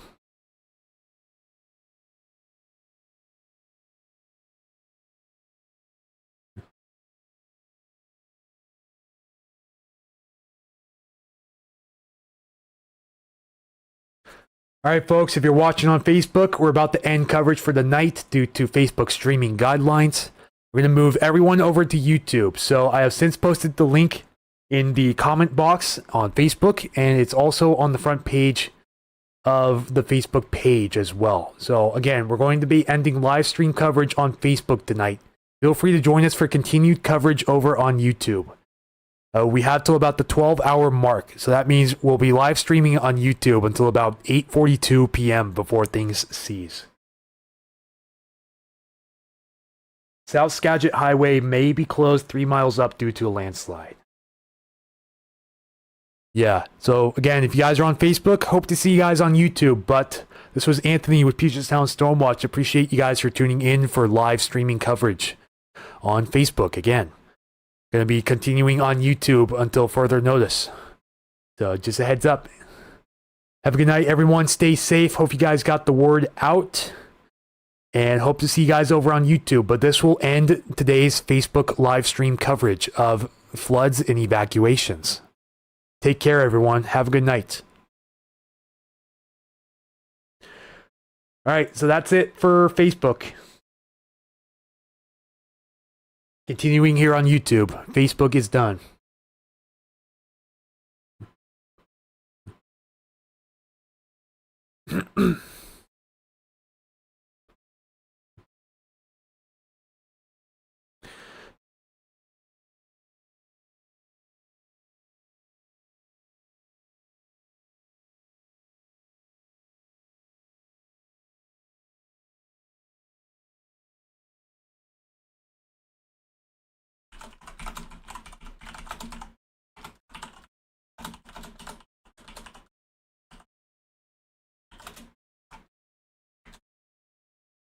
Mudslides on South Skagit Highway.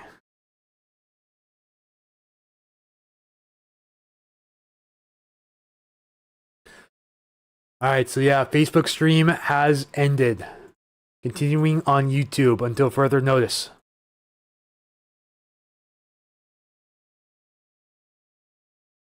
Yeah, the National Guard has been mobilized officially for Washington State.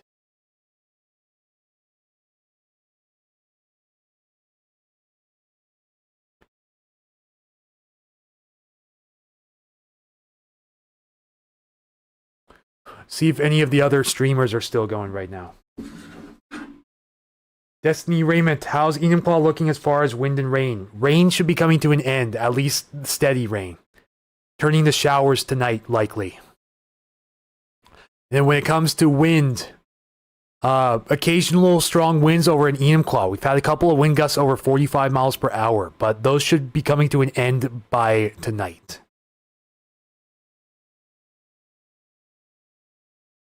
Mount Vernon issued a level 3 about 10 minutes ago. Is that correct? Is that from Mount Vernon Police Department? Let me go see if I can search that up real quick. Haven't gotten an emergency alert system notice yet. They usually put out right away. Oh, yep. Yep, so some areas of Mount Vernon here.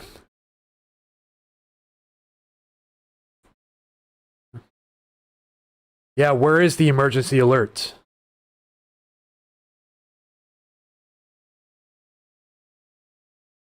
Yeah, and the link's broken. That's terrible. Yeah, heads up. If you're in the red area seen here, evacuate immediately. These are the western city limits of Mount Vernon. So if you're west of I-5 or the rail line, be ready to get out of there as soon as possible. Courtesy of Mount Vernon Police Department.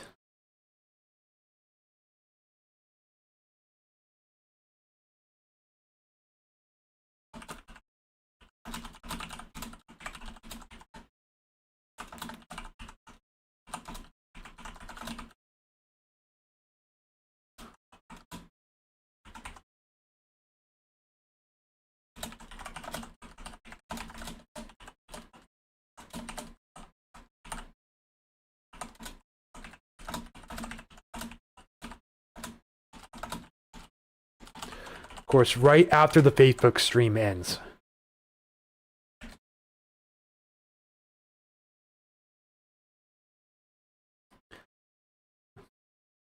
As far as I know, let's check on Burlington. Let's see if Burlington has issued anything.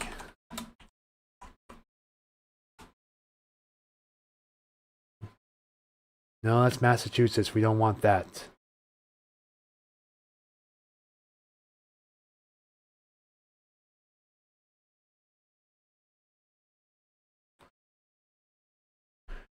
We have City of Burlington here, Washington.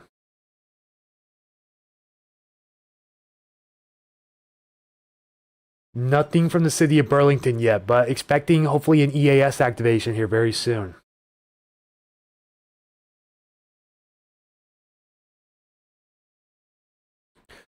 Alright, see a burst of people coming over. You guys must be coming over from Facebook. Hello, welcome to continued stream coverage. This just in, we have a Level 3 evacuation for portions of the city of Mount Vernon occurring at this time, which means get out of there immediately.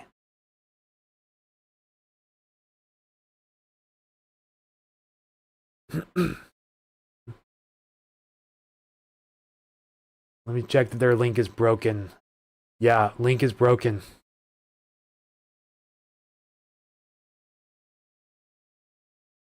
Yeah, again, let me show this one more time for you guys who may just be tuning in. The red are evacuation routes.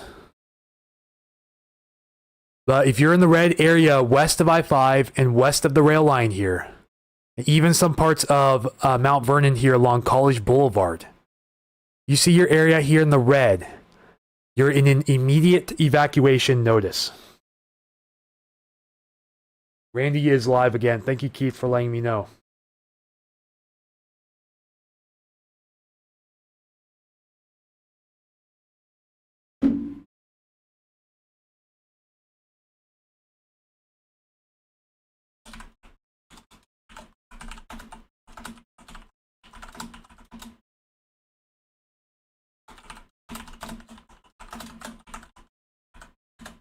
Yeah, I really hope they send out the emergency alert soon. They haven't sent it out yet. They need to hurry up and send that out.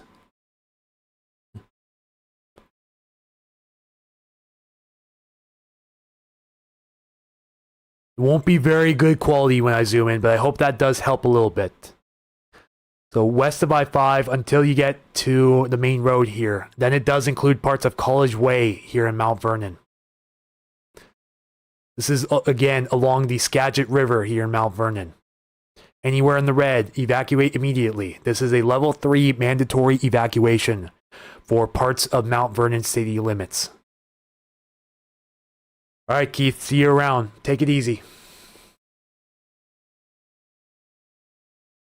Yeah, unfortunate situation for Mount Vernon area now.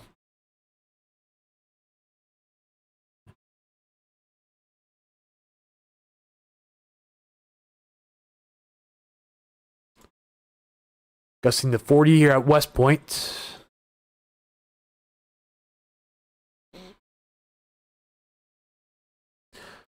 I see a bunch of you guys jumping on. Hello, welcome back. If you're just joining, hello, welcome. Anthony here, Puget Sound Stormwatch. Live streaming flood, wind, and evacuation coverage here around the Sound in Western Washington. We're currently under a state of emergency proclaimed by Governor Bob Ferguson. And the National Guard is being mobilized at this time. Currently just got breaking news of an evacuation notice for parts of Mount Vernon. Trying to see if hopefully they get that link fixed because that's crucial information. Apparently they're having issues with their link and a bunch of people are freaking out for obvious reasons.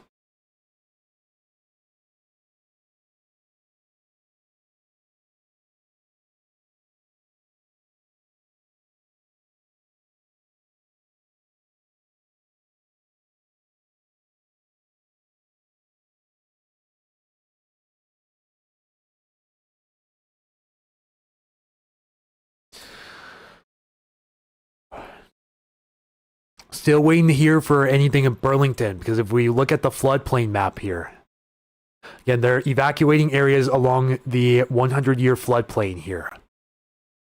You can get a little bit of a better idea if I zoom in on this.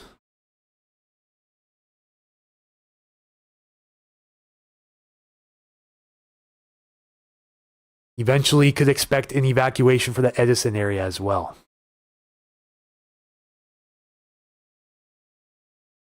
So again, if you're west of I-5 here near downtown Mount Vernon, evacuate immediately. Also parts of College Way here along the Skagit River. If you see your area in the yellow, please leave immediately. Evacuations likely coming for downtown Burlington soon as well, if they're not already. I haven't gotten an update on the emergency alert system activation quite yet. Hopefully very soon. There should be no delay in getting this alert out.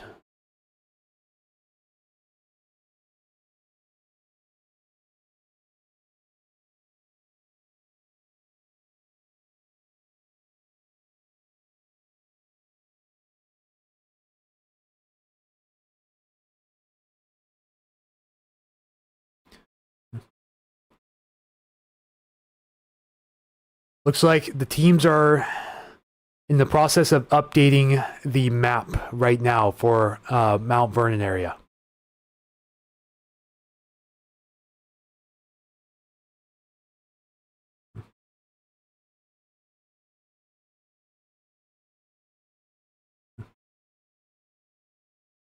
Says they will be sending out the alerts throughout the evening, but they should have already had them sent out. A little bit of frustration from the public, and reasonably at that. Since the city of Mount Vernon is struggling to get some of these evacuation maps out right now to the people. Yeah, sure. We can take a look at the Issaquah Creek real quick. This is one of those ones that was updated to major flood stage. Think about it like this: a creek expected to hit major flooding. Just checking for any major updates here at the moment.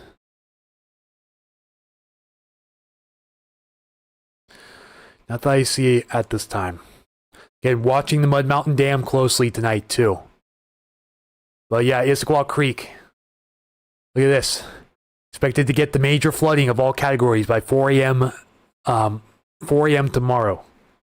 Heads up. But this gauge is located downstream to the point where it flows directly into Lake Sammamish. Like less than a mile up. Yeah, this is Issaquah Creek going down through this area. Major flooding along this. If this is for areas upstream as well. Okay, never mind. This is Issaquah Creek going through here. Scratch that. Yeah, it's for areas downstream of Issaquah Creek, as far as I know. If I have it backwards, please do correct me as soon as possible. Yeah, Issaquah Creek, at least at the gauge by Lake Sammamish, they're expecting major flooding in the morning time. Was not expecting major flooding for a creek of all places, especially in Issaquah. City has been terrible communicating any status. So far, agreed. But people's lives are in danger. They need to get it together ASAP. They need to be hurrying to get this back.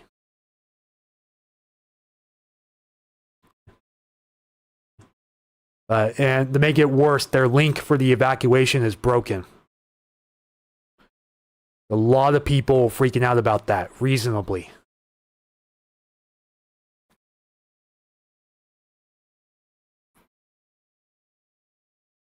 Oh yeah, Mount Vernon Police is getting lit up right now.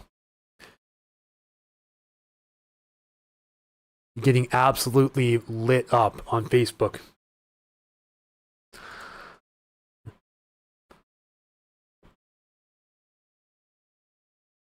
Issaquah Facebook still says level 2, no other communication. Oh, you were talking about Issaquah. Okay. Watching the local news, they are showing the atmospheric river dropping down south again later on tonight through early tomorrow morning. Let's go take a look at the recent forecast. Let's see what the NAM has to show for this area. Because we haven't checked the updated NAM yet. So let's look at precipitable water values here. Yeah, you could be onto something. It doesn't show it as strong, but it does still show a potent plume of moisture extending south over the area, which could create some problems. Maybe they will adjust those forecasts on the rivers here in southwest Washington for that southward movement. But thank you for bringing this up to me.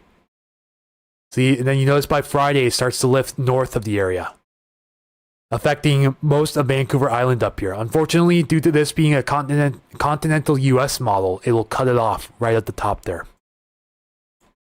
This is the NAM Con US model. But yeah, it does now show it drifting farther south by tomorrow morning. This is 5 p.m. tomorrow. Still shows it hanging on. So we'll have to watch this carefully. You see, moisture axis is aimed here at the north. It shows it extending farther back to the south overnight, which would again create additional pressure for these rivers down here. Let's see what the radar shows.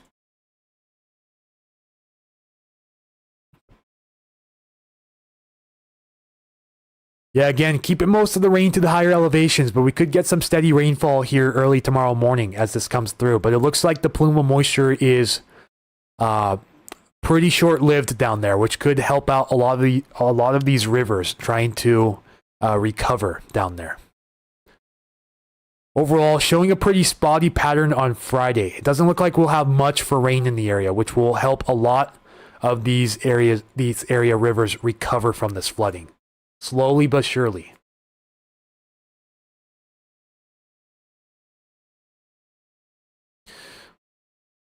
Again, looking at wind gusts around the area above 30 miles per hour right now. Things seem to have come to a calm for the most part.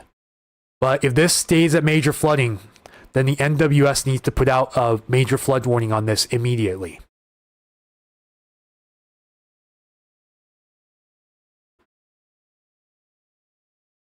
Which I don't know if they just haven't seen it or if the forecast isn't accurate. They really should have already put out a flood warning on the Issaquah Creek in Issaquah. Seems like we will reach at least reach level 3 for Issaquah. Yeah, level 3 would be moderate. And yeah, it looks like a good chance we'll at least get the high-end minor or low-end moderate by tomorrow morning. But really hoping we get, see, we just had an update there. And still holding on around the same. But still showing major flooding expected by 4 a.m. tomorrow. In which case, they should put a flood warning on this creek as soon as possible. And I don't think they haven't upgraded the Samish to major yet, have they? No, they have not. NWS needs to hustle and get this done. They're already beginning evacuations down here.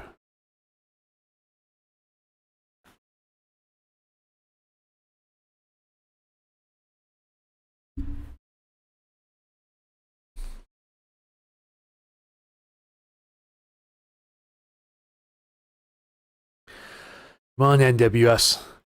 Look at this. Big downgrade for the Elwha. Good news for that. It went from major historic flooding down to no flooding, just like that. So I feel like they'll let this flood warning be canceled overnight. Great news for the Elwha River west of Port Angeles. May have found a workaround for the Skagit County incident page. I did not even know that there was a Skagit County incident page. I know there's a Skagit breaking page that has over 100,000 followers. Hoping folks stay safe. My road is busy due to closures. I believe it. Got no alert for Issaquah, and I lived there. And same for the other one as well. But yeah, this is your first alert. This is your heads up. Again, we're still watching the White River, Mud Mountain Dam downstream too, waiting for additional communication on that. We really need an update here from the city of Mount Vernon. Well, let's go check Sumner, please.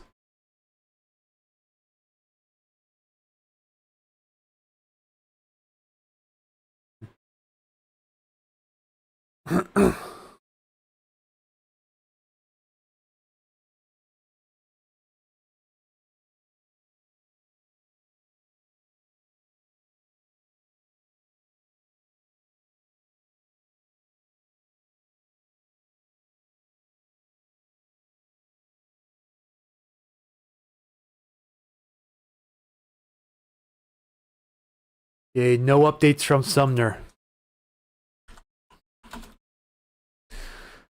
Because any relief from the Mud Mountain Dam would affect areas downstream, including parts of Auburn, Pacific, and Sumner.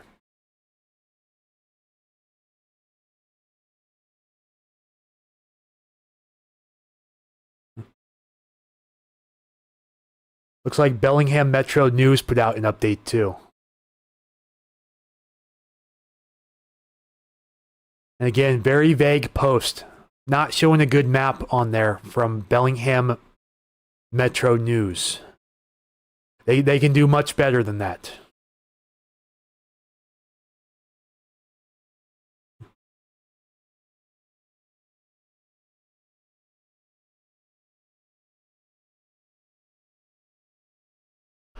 But still no update in a crucial time from Mount Vernon Police Department.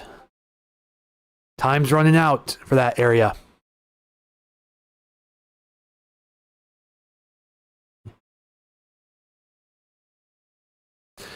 It looks like Benjamin Yurkovich with Washington Weather Chasers just booked his Cessna flight. He's going to be flying over the Skagit and Snohomish rivers on Friday to look at some of the flooding. So watch out for Washington Weather Chasers on YouTube and Facebook for some really interesting videos and photos coming up in the next few days.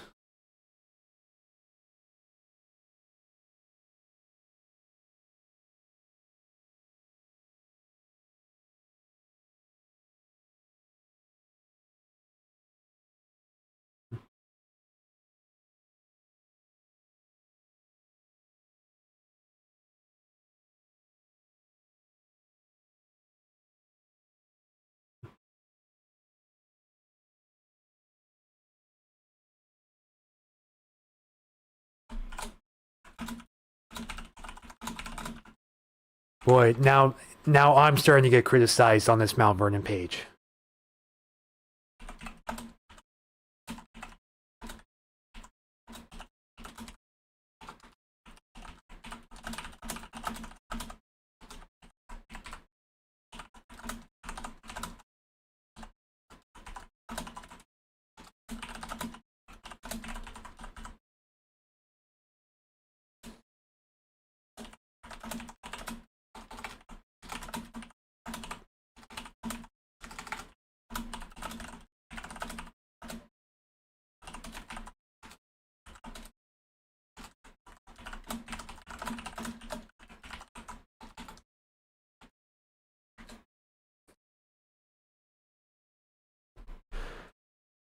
What are you going to share exactly? Because those of us that are right here don't even know.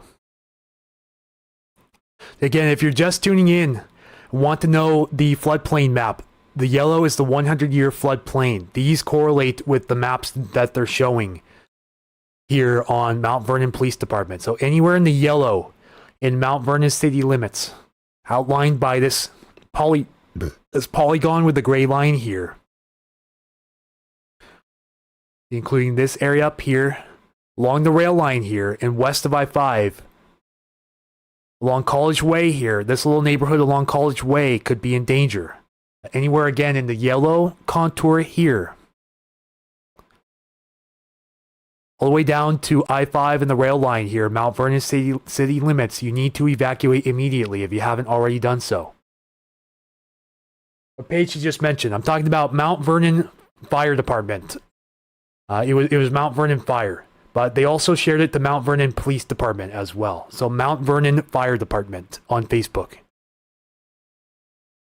This is the post that they shared, and unfortunately their link is broken. To level 3 go, leave now, and rightfully so. There's a lot of criticism going around in the comment section because there hasn't even been an EAS activation yet for these areas. See, a lot of confusion going on in the comments. Trying to really settle these people's nerves if they want to hop on over. If you know anyone in that area who may want to tune into a live stream, tell them to come my way. Just trying to help keep this as organized of an evacuation as possible. See, even Cairo 7 brought it up, that their evacuation link isn't working.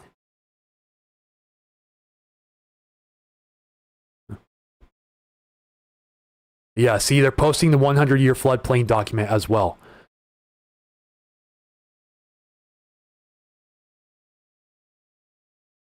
Oh, see, darkness has fell in Everett now. Now we have night vision cameras. So, Rich Iker, if you're still watching, thank you for showing us the stream.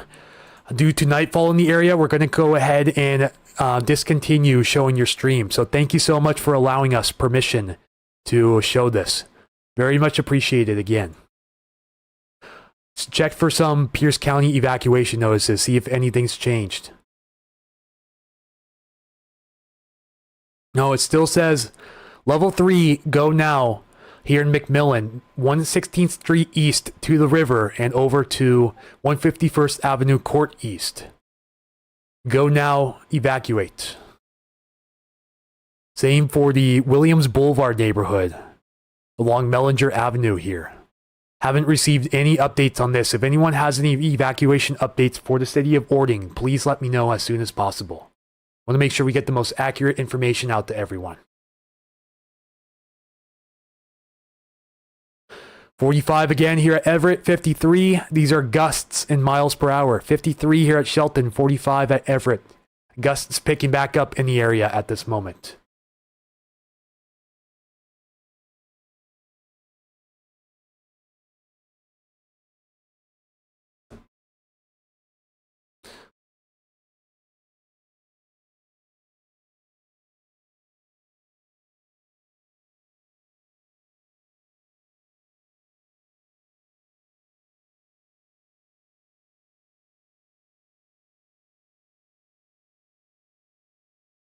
How is it in Vader right now?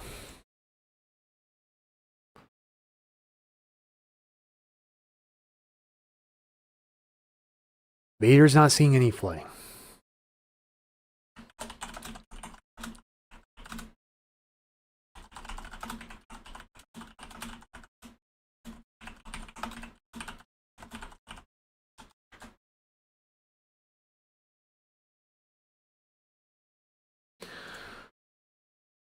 Again, hopefully we can get an update from Mount Vernon Fire and Police.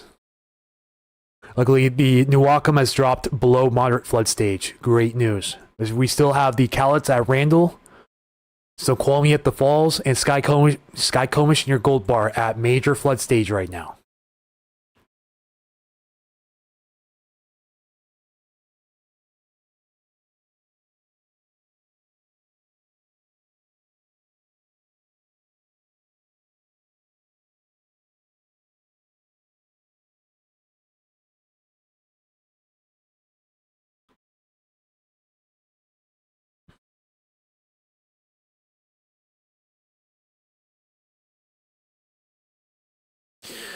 Yeah, stirring up a lot of confusion in Mount Vernon and Burlington right now. A lot of people still don't know. A lot of people don't know if they should evacuate, and that's a huge problem. I really hope they fix the communication ASAP. You know, minutes matter in this case.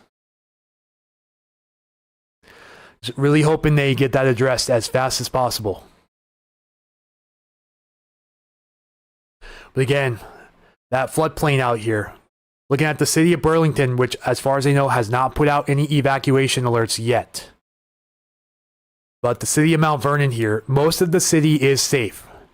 But if you're west of I-5, anywhere west of I-5 in Mount Vernon city limits, you're in imminent danger if you do not evacuate. So west of I-5, west of the rail line here. And this also spills over in the parts of College Way as well. If you recognize this neighborhood just south of College Way, east of the rail line here, please evacuate if you haven't done so already.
Oh, man.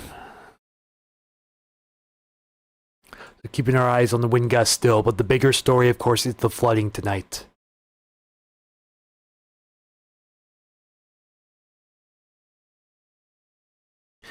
Looks like, again, in case you missed it, we're expected to break the all-time high record here for the Skykomish upstream, right around Gold Bar. So Gold Bar area downstream into Sultan and Startup.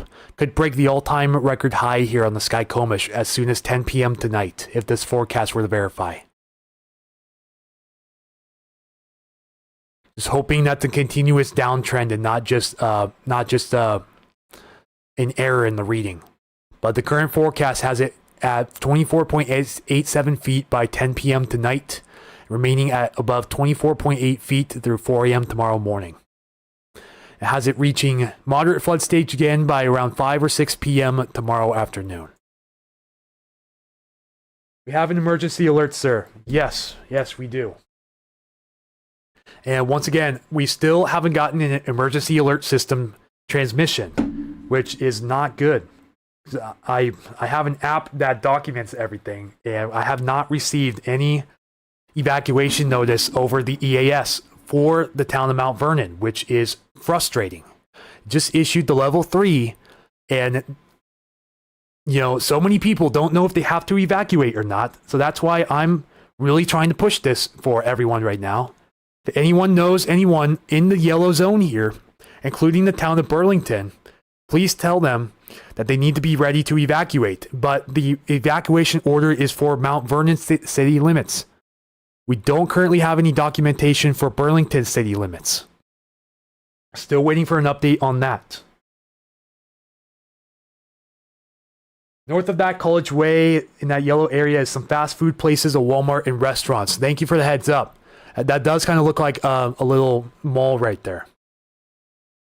Let's see if I can open a regional map for some more. I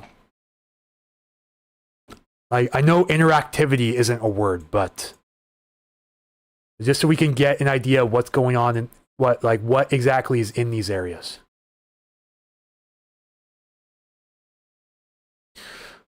The College Way.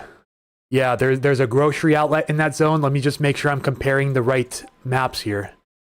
Yes, grocery outlets in that zone. Hobby Lobby's right here. There's a Safeway right there, Office Depot. There's a lot of businesses that have to get out of there immediately. Neighborhood I was thinking of, let me again just keep going back and forth here. Looks like I'm thinking of this area here. Again, lots of businesses in that area. Along the 100-year floodplain. See, all of these guys all need to evacuate immediately. Yeah, there's a Lowe's right there. There's a Walmart. I mean, this is crazy, you know? Check the bridge south of that.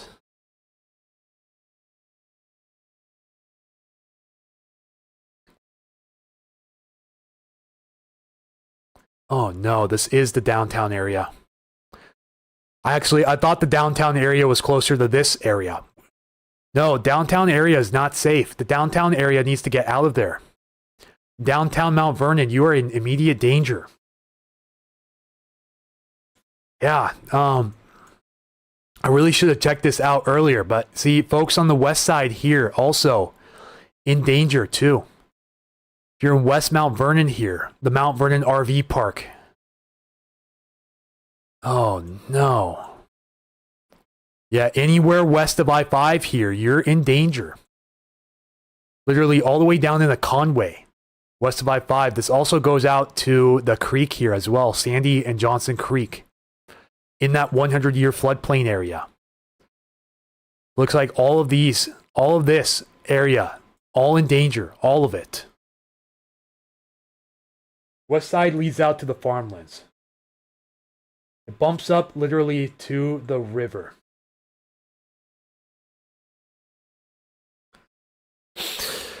Yeah, the evacuation alert that they have posted is based off the 100-year floodplain. So we're going based off of what the Mount Vernon Police and Fire Department are saying right now. I'm hoping they can deliver an update to their people here. So we are experiencing very high traffic on the online evacuation map, and it may take longer than usual to load. So let me pull this up real quick, see if we can get it to load.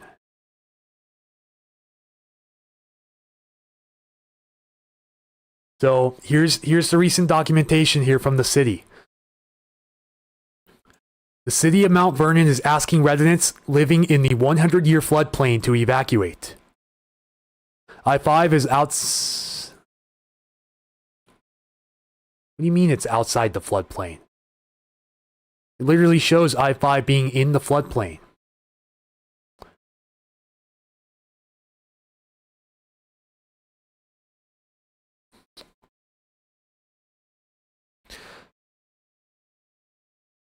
I don't know how I feel about this.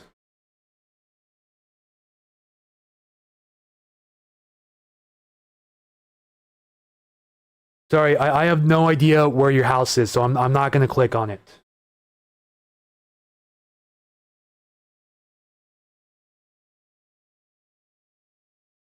Okay, yeah, Donkey Boat says downtown Mount Vernon is the flood area. I-5 is raised through there, so I-5 should be safe for the most part. That's what I believe they're trying to say. So yeah, I-5 is elevated, but I'm concerned about the sea level streets out here, the river level streets. Like it looks like downtown Mount Vernon could be severely impacted by this. Yeah, even if you aren't sure, please consider evacuating.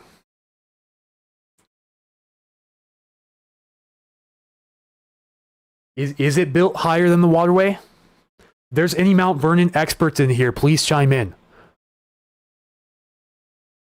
But they did send the updated flood product to Mount Vernon Police Department and Fire Department. I was trying to make sure I deliver the most accurate information to you guys. But their definition of the 100-year plain and what I'm seeing right here may vary a little bit. Again, let me show you that image here to compare it to. This is what they showed on Facebook, anywhere in the red area here. It does look like it includes the downtown Mount Vernon area and points west as well. This is the area where they're saying to evacuate. And yeah, see, that's where the Lowe's and Walmart are, right up here. The red arrows are evacuation routes. Yeah, the roads go under I-5. That's what I figured. I knew they didn't go over I-5. What's the population? That's a great question. I wish I had an answer for you off the top of my head, but I know it's got to be tens of thousands at least.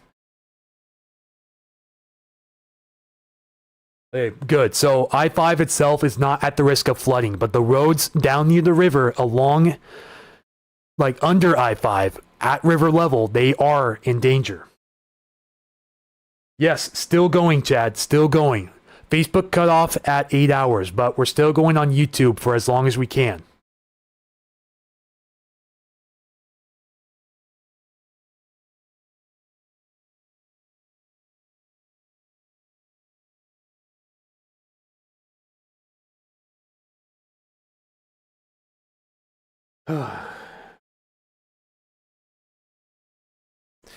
So yeah, this is the very vague image that they showed on Mount Vernon Police Department and Fire Department Facebook.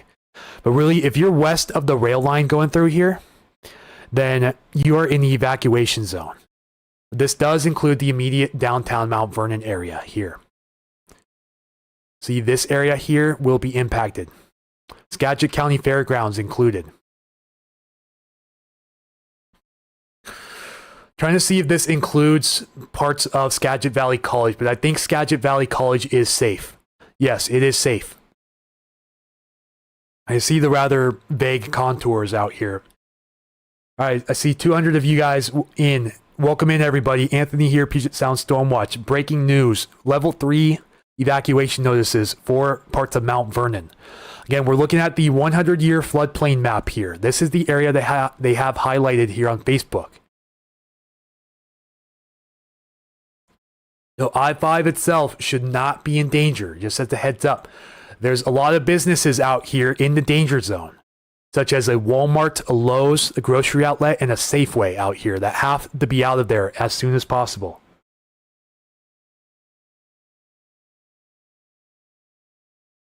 How's Grace Harbor looking in Hoquiam? Are you talking about the wind right now or the rain out there? Because rain and wind right now, not too impactful out there. It's getting pretty breezy over the sound, but we haven't seen super impactful winds at the moment. And rain's going to be very spotty, hit or miss, throughout the rest of the night, by the looks of it. We're forecasting, it looks like this atmospheric river is going to begin to sag south again, but hopefully for only a short time before the source of moisture begins to dry out, which again would help a lot of these rivers here in southwest Washington recover over the next few days.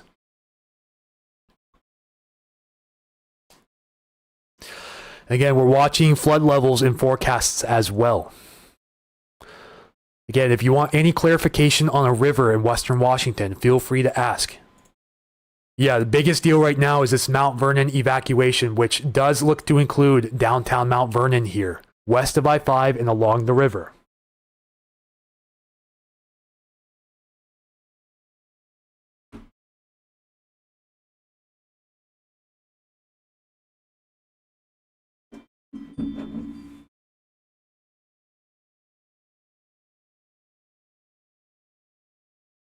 Sorry, folks, please do me a favor. Please do not spam in the comment section.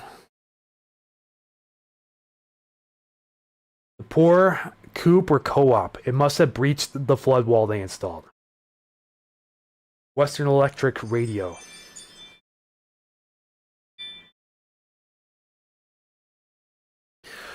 Trying to see if we have additional clarification from Mount Vernon police on this. This is the documentation they attached. It says I-5 is outside the floodplain and can be used for travel. The Division Street Bridge closes when the Skagit River reaches 36 feet. Based on current information as of 4 o'clock p.m., the bridge is likely to close at noon tomorrow. City offices and the library commons will be closed tomorrow and Friday. Businesses located in the Mount Vernon floodplain are encouraged to close as well, and the public should stay out of the 100-year floodplain area. Which, again, anywhere in the yellow here. You know, I'll zoom in a little bit farther for you Mount Vernon folks.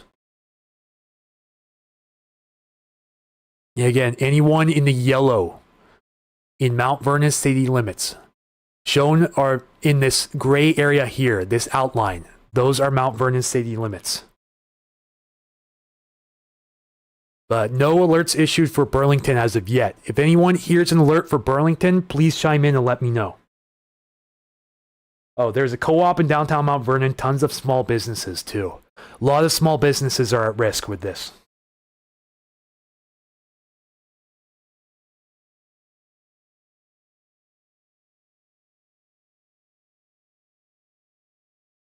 You look at Snoqualmie with respect to Mount Si High School. Sure. So flood gauges are very intermittent. So there's not going to be a flood gauge at Mount Si High School specifically. We can still look at the area around there. It's hard to see because of the green. I'm sorry about that. But there's no flood gauge upstream. Only the major flooding gauge downstream at the falls. But there was flooding in North Bend earlier. Michael Snyder with Pacific Northwest Weather Watch was live there. There was quite a bit of flooding here in the premium outlets area. But we don't have an upstream gauge up by Mount Si, unfortunately. So very sorry about that.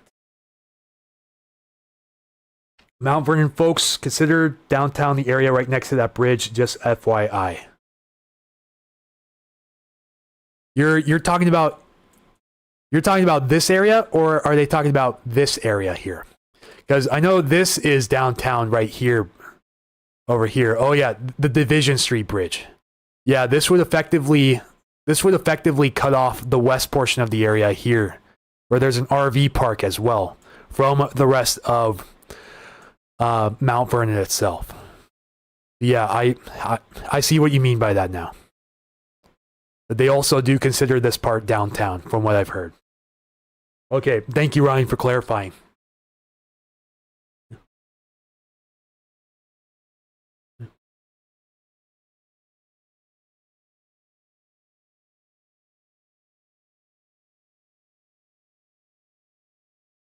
Yeah, I see the Mount Vernon Facebook page is still just getting blasted by these people. So again, I'm going to leave this on the screen for now. Gonna go check a few things out on Facebook, see if I can get any more up-to-date information from the city. But again, anywhere in the yellow, get out of there now.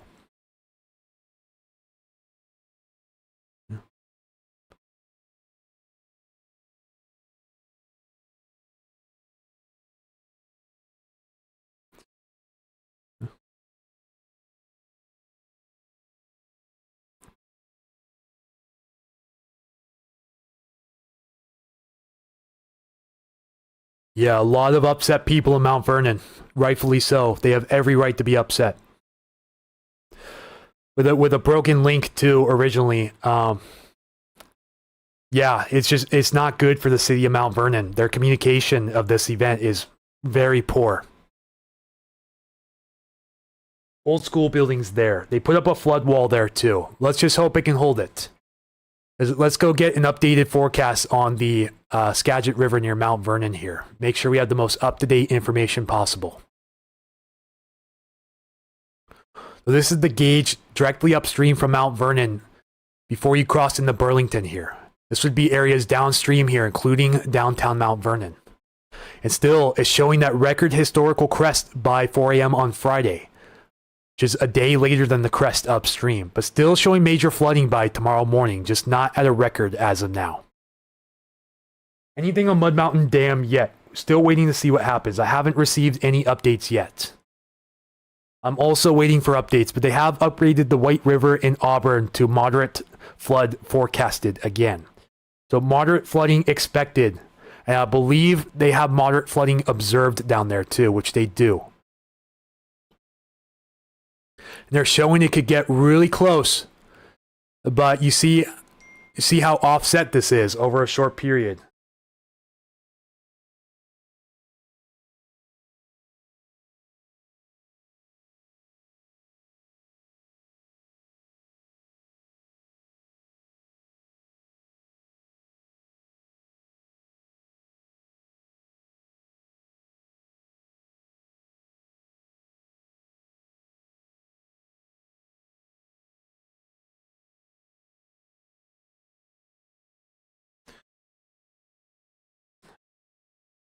Hang on, guys. I'll be right back with you. Stay tight. Floods are close to my house. Yeah, I'm very sorry to hear about that. Hopefully your house is spared from this. But again, if this forecast verifies for the Skagit near Mount Vernon, could easily overtop a lot of those levees and dikes there along the river. The all-time record is 37.4 feet, and this is expected to hit 42.29 feet. That is almost 5 feet over the record by Friday morning at 4 o'clock. But again, expected to hit major flood stage between 10 p.m. and 4 a.m. tomorrow. 10 p.m. tonight, 4 a.m. tomorrow. Not quite flooding at the moment, but expected to hit minor flood stage here in the next 15 to 30 minutes. See, we're moderately flooding upstream here in Concrete. And again, immediate evacuations issued for Concrete, Lyman, Hamilton, and Sumas.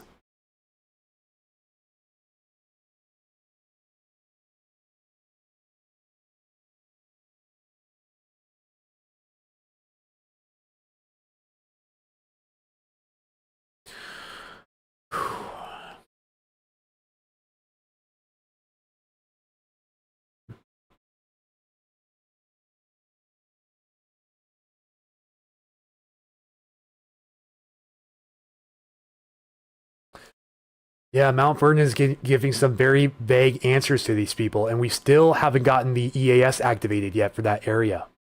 This is not a great situation, guys. They've already activated the emergency alert system for the previous evacuations for Sumas in some areas upstream of the Skagit, like Lyman, Hamilton, and Concrete, but no emergency alert system activation yet for Mount Vernon, which is horrifying. A lot of these people don't know right now if they have to evacuate, and that is a big problem.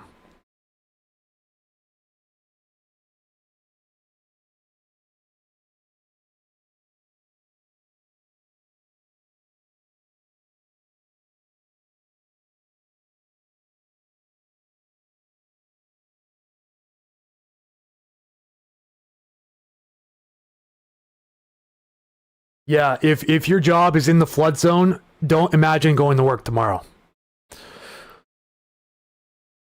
And they better not even think about disciplining their employees, because that would be infuriating. Yeah, again, if you're in the yellow contour, you're in the 100-year floodplain zone, and you are urged to evacuate if you haven't already.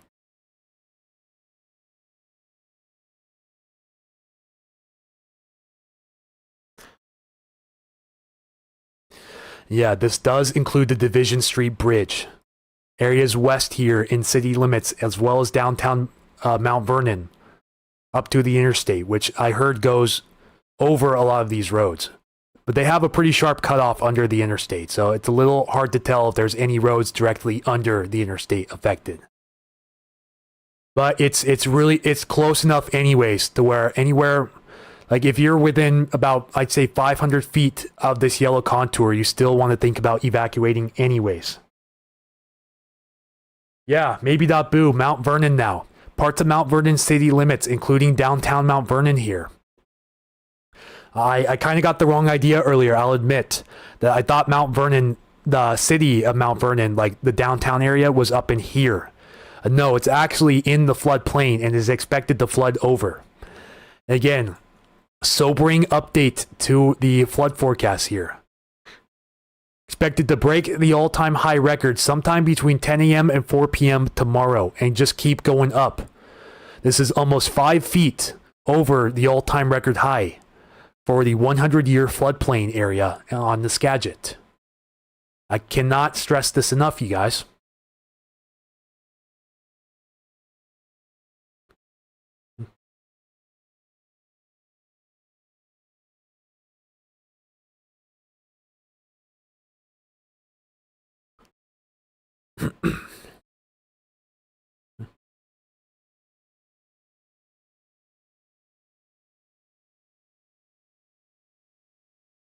I-5 essentially wraps around a large hill in that area, which is why it's things west of I-5 only. Streets under I-5 would be in danger. Thank you for the clarification. It's very hard to tell with the topography. I can start to see it now. So, yeah, anything under the hill west of I-5 here. But anything here like Skagit Valley Hospital, Skagit Valley College, you are safe. At least right now, because I'm not sure how flood waters 5 feet over the 100-year floodplain would affect this general area. I think you'll still be safe here. If you're in the lower parts of Mount Vernon here, east side Mount Vernon. Again, should be safe across all of this area, including Skagit Valley College and the Skagit Valley Hospital here. Should be safe, even if the floodwaters go 5 feet above the all-time crest. There a yellow zone between Mount Vernon and Conway? Oh, absolutely. I just haven't had anyone follow up from Conway yet. This does include the town of Conway here along the rail corridor. And let's zoom out again, because I want to zoom out to show basically the entire West Skagit County area. Hang on, my toolbar's in the way, bear with me. Yeah, see, this includes LaConner as well. But not all of LaConner, oddly. Just some spotty areas in LaConner city limits. I'm going to say this anyways. If you're east of the Swinomish Slough in LaConner city limits, consider evacuating. Still waiting on updates for Burlington, because the majority of Burlington city limits would likely be underwater with this by Friday morning at the latest. Hospital is up on the hill. Yeah, like I said, Skagit Valley College, Skagit Valley Hospital, you are safe. No evacuation for you guys. Only the yellow areas shown in Mount Vernon city limits.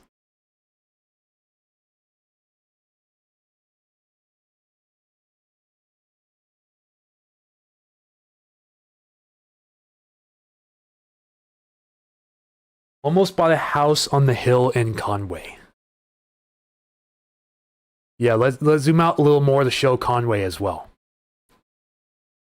Again, Mount Vernon area. Extreme north end here, the northern tip here, evacuate. You're in this little area here, north of College Way as well as south of College Way. Really, if you're along any of the rail corridor here, then you need to evacuate. So from Skagit County border along the rail line here, through Mount Vernon and through Burlington, all the way up towards the Bow area here.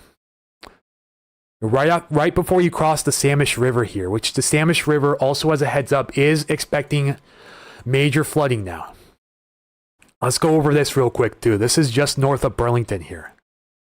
I don't know if it's going to hit it this quick. I think this is going to warrant a downgrade. But it's going up much slower than it was originally forecasted to, but is at minor flood stage right now. Somehow supposed to hit major flood stage by 10 p.m., but I don't think that's going to happen now.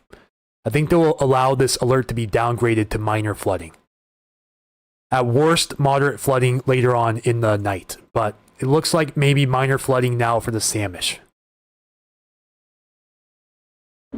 What's Seattle looking like? When you ask about Seattle, are you talking about rain, wind, or flooding? We're not expecting flooding in the Seattle area, and winds will continue throughout the night, but shouldn't be too impactful. And most of the heavy rain has moved out of the Seattle area by this time. Stilly, 10 p.m. to 10 a.m. Let's go look at Stilly real quick. In Arlington, expected to hit major flood stage and break the all-time record by almost 2.5 feet by 10 a.m. tomorrow. Expected to hit major flood stage by 10 p.m. tonight. Currently, it's just below moderate flood stage here at 17.08 feet as of 5:05 p.m. And they're expecting major here at the North Fork Stilly.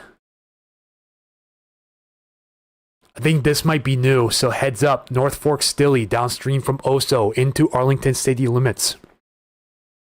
A crest of 15.58 feet expected by 4 a.m. tomorrow. Expected to get in the major flood stage by 10 p.m. tonight. However, it does look like it's beginning to flatline, which is good news. So we may see this advisory downgraded for the North Fork Stilly if this continues downwards. Again, this is based on model forecasts.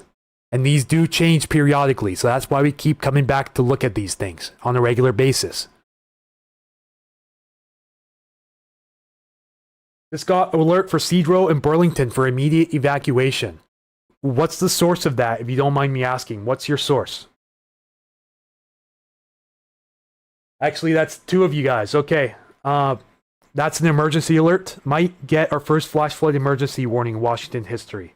Well, this isn't flash flooding going on. This is river flooding. So we may have flash flooding in some of the river burn scars. So like the Bolt Creek, for example. Bolt Creek burn scar could have some flash flooding, but they don't have any flash flood watches or flash flood warnings at this time. Just river products. Cowlitz River, Castle Rock. Sure, we'll go follow up down there real quick. Good news is no longer expecting any flooding. No longer is occurring. So you should stay below flood stage with this one. Same for here at the Tootle as well. But still experiencing minor flooding here downstream at Kelso, where a flood warning does remain in effect for minor flooding. But expected to dip below flood stage here in the next couple of hours and remain below flood stage. Which good news for the Cowlitz people. Still not great for the Cowlitz at Randall. Still major flooding and expected to remain at major flood stage until Friday morning at 10 a.m. Okay, good. Public safety alerts are going out. I'm waiting to see if we pick up the EAS. Nooksack River updates in Ferndale. Moderate flooding expected, but it's going to be close. It was close earlier, but it looks like they downgraded it.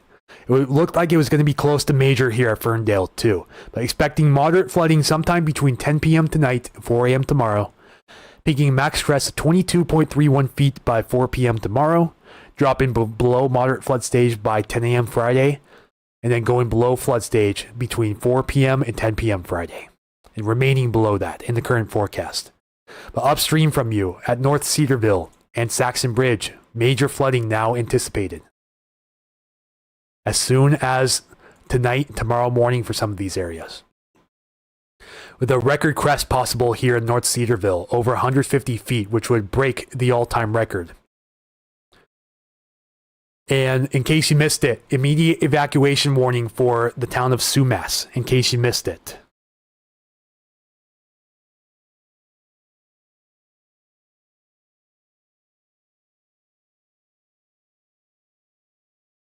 Green River, Auburn. Okay, hang on just a moment.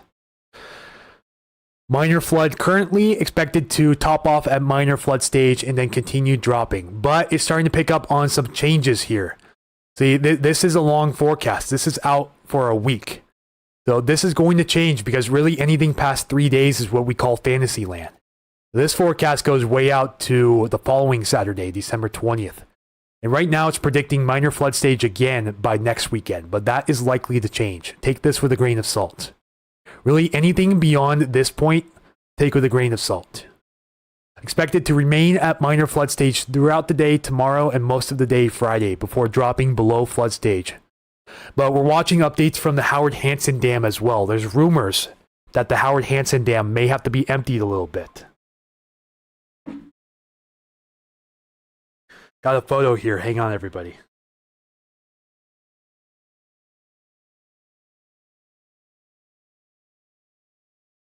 So yeah.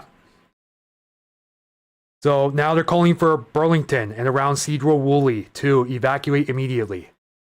We'll go look at this map now too. Breaking news. Again, Cedro Woolley downtown area, you should be okay. But downtown Burlington, you are in danger. If you're in the yellow area, Cedro Woolley, Burlington, Mount Vernon, if you're in any of the yellow areas around or in these towns, get out of there immediately.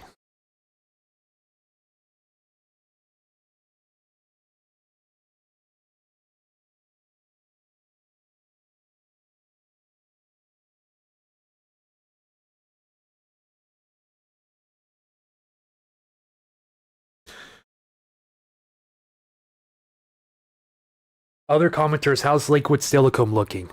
Feel free to chime in. Still looking quite breezy around the area. We're checking up on the wind gusts. Looks like we hit 45 here at West Point. So Still not seeing super impactful wind gusts here around the immediate Puget Sound. We did get up there quite a bit earlier, like 44 here at Tacoma Narrows. Highest gust of the day so far is 56 here at Shelton Sanderson Field. West Point 45, and then we got up to 48 miles per hour here at Everett Payne Field. Outside of that, not very much. A little bit blustery in the foothills too, with some 40 plus mile per hour winds. But the wind advisory should be allowed to expire by 10 p.m. tonight.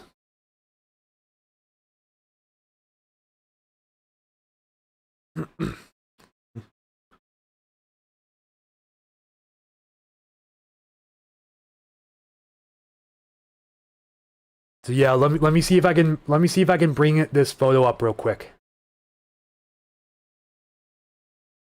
So this is a photo that one of the viewers in Skagit County received. Residents around Cedro and Burlington go for immediate evacuation. Historic flooding is occurring on the Skagit and Sauk rivers. Evacuate now. So this is for Cedro Woolley and Burlington. But once again, downtown Cedro Woolley, you should be okay based on the 100-year flood map here. Some of the southern areas here, like extreme southern city limits here along the Skagit River, you need to go. Otherwise, Cedro Woolley downtown area should be okay.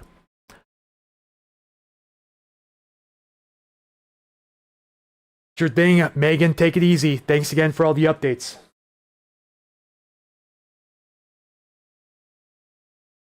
Watching these updates very closely as they come in. There's about 200 of you guys in here with me right now. So they extended the time of the flood warning for the Puyallup River near Ording until tomorrow at 10:11 p.m. Let's see if they changed any verbiage in this.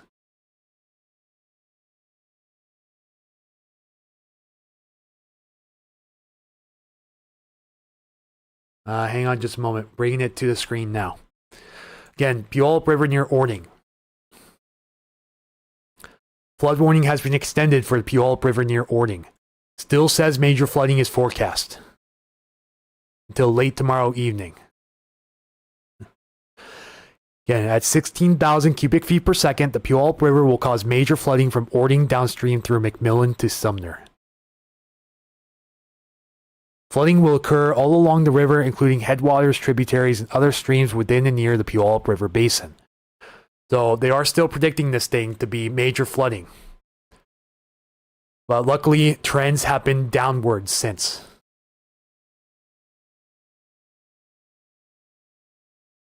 I'm by Anderson Road, so I don't know if I should dip or not. Anderson Road in which city?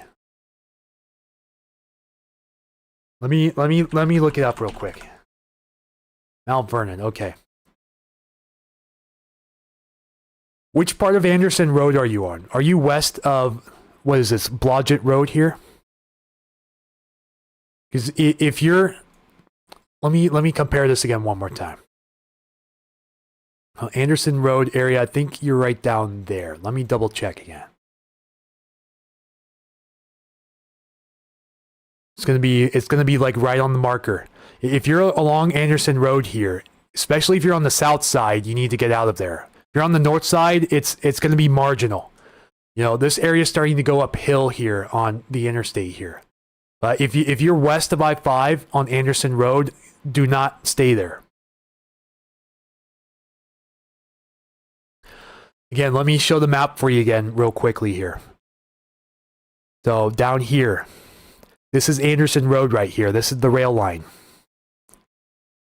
If you're south of Anderson Road in Mount Vernon city limits here, you need to evacuate immediately. If you're east of I-5 here and north of Anderson Road, you should be okay. But if you're southwest of anything along this area here, anywhere to the southwest here, then you need to leave. Snohomish River, please. Yeah, sure thing. Let's go check out the Snoho real quick. So first, Snohomish River near Monroe. This is at the Snoqualmie, Skykomish, Snohomish tributary. Looks like you're about to hit major flood stage here very soon. The last update was at 4:15, and you were just about you were about 4 inches shy of major flood stage. As you forecast hitting major flood stage by 10 p.m. tonight, cresting at around 24.93 feet by 4 p.m. tomorrow, and then holding that crest until Friday morning, and then beginning to drop down, hopefully below flood stage between 10 p.m. Friday and 4 a.m. Saturday. So that is the Snohomish near Monroe. And then going to be really close, if not exceeding the all-time high, barely, here downstream at Snohomish. Again, moderate flood stage currently observed. Expected to get up to major flood stage as soon as 8 p.m. tonight. And then expected to break the all-time record high with a crest of 33.61 feet. This is 0.11 feet over the all-time record high for that area by 11 a.m. tomorrow morning. Likely holding that crest all the way through 4 p.m. Friday. According to current forecast, this will likely change, so big heads up. The current forecast is what that says. And then dipping below major flood stage by hopefully 3 a.m. on Saturday or sooner. So that's the Snohomish at Monroe and Snohomish. South Fork Snoqualmie at North Bend. We don't currently have a gauge observing that in North Bend. We have the falls downstream. But we have observed at least minor flooding by the North Bend premium outlets, courtesy of Michael Snyder's live stream, Pacific Northwest Weather Watch, if you guys follow him. So they are flooding in North Bend, but it looks like minor flooding at this time. But major flooding, the falls downstream into Falls City. Yeah, Car Freak, what a night this is, for sure. Tall Tree 3 says thank you. Sure thing. You're very welcome. I think, did we just hit major flood stage again? Yep, we just crossed into major flood stage again here in Carnation along the Snoqualmie. As of 5:15, we're at 58.24 feet. This is about a quarter foot above major flood stage. Expected to keep climbing until it hits a crest of 60.71 feet by tomorrow at 10 p.m. and then fall below that stage afterwards. Hopefully no more major flooding through the rest of the week.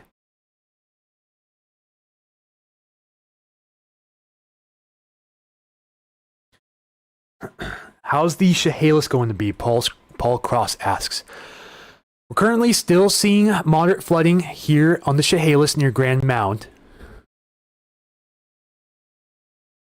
It likely already hit close to its crest and should remain around that stage through most of the day tomorrow. Likely going below moderate flood stage by 4 p.m. Friday. That is the Chehalis near Grand Mound. No longer expecting flooding for the Chehalis at Centralia. This was in minor flood stage earlier, just barely. It was...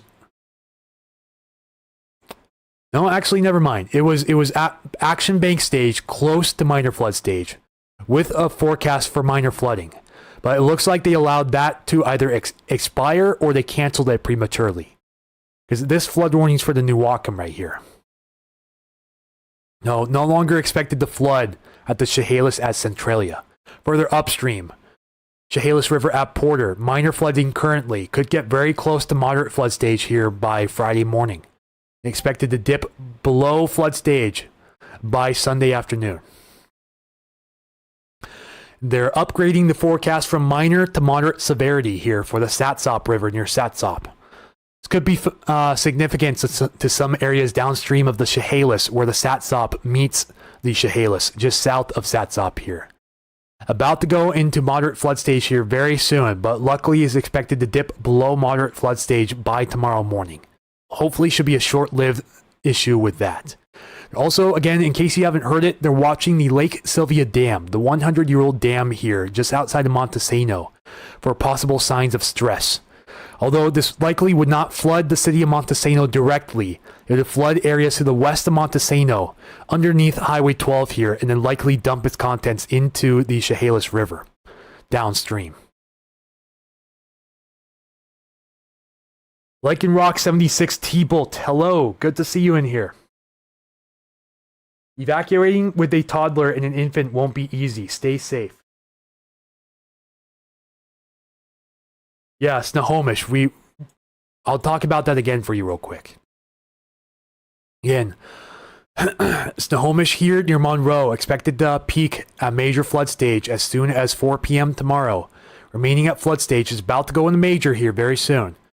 Likely remaining at major flood stage through Friday night into Saturday morning, and then dipping below flood stage.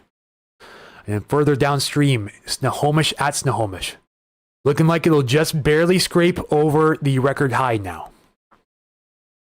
Still expected to hit a peak of about 33.61 feet by 10 a.m. tomorrow and remain above the record high here until 4 a.m. on Friday.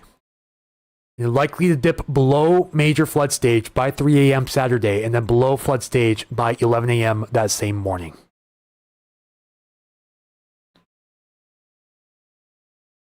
Let's go look up Spada Lake Dam real quick.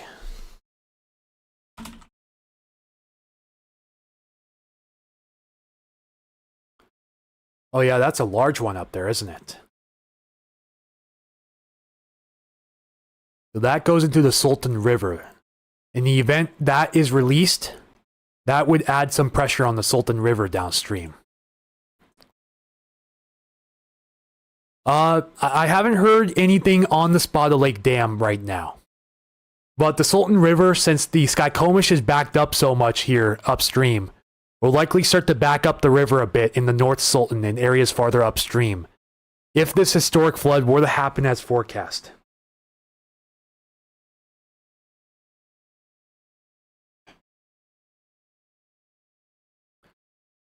Again, Sultan River comes from the Spada Lake Dam downstream into the town limits of Sultan.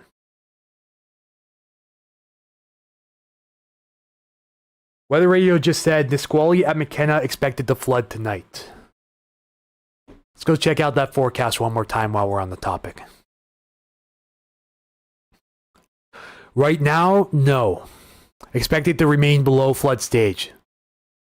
It sounds like hopefully they might have already done their unloading from the La Grande Dam downstream, so we're hoping this didn't cause too many inundation issues. There's a Facebook page I recommended earlier called Nisqually Emergency Management. Okay, there's the update. We finally got the emergency alert. We're going to show this to you guys real quick. This is probably going to be terrible text-to-speech, so you may not understand what this is saying.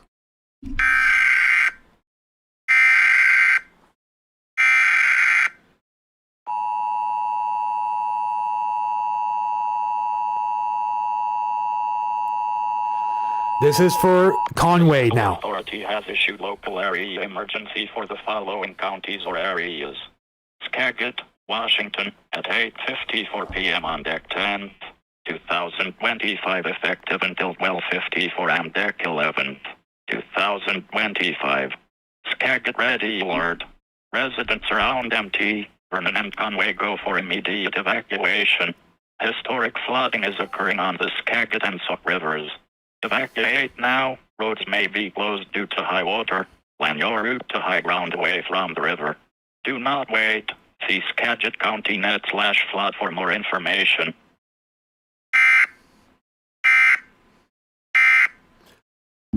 Again, that sounded pretty terrible, right? I agree. But the message is as shown. Skagit ready alert. Residents around Mount Vernon and Conway. So they're calling for an immediate evacuation of Conway. Remember, they were talking about a public safety meeting down there at the Conway Fire Department at 6:30. It looks like that's no longer going to happen now. Yes, I am using CAR. The CAR app, capital CAR, on iOS and Android. So this is for Mount Vernon and Conway. So Conway, you're now in an immediate evacuation. In case you guys were hanging around earlier, they were talking about having a public meeting down there at the Conway Fire Department, as far as I know, at 6:30. That's not going to happen now. So again, Mount Vernon and Conway, evacuate immediately. At least in the 100-year floodplain. Let me clarify that again before we start jumping to conclusions. So Conway, you are included here.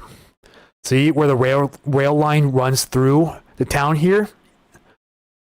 The town of Conway needs to be on the road right now. And town of Conway, evacuate. Downtown Mount Vernon area, evacuate. If you're in any of these businesses, particularly west of the rail line going over the Skagit River, evacuate.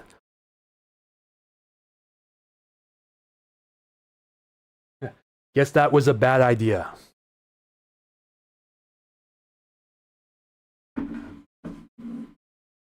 If the earthen dam at Spotted Lake blows, it can potentially wipe out everything downriver and all of the towns westward of Highway 2. In a worst case scenario, yes. Yeesh, isn't that right? Everything west of I-5 and Conway is low. Conway Fire Station is on the river.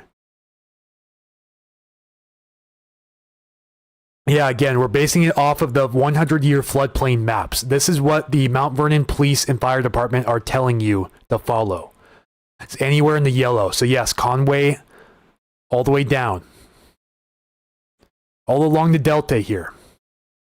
Evacuate immediately.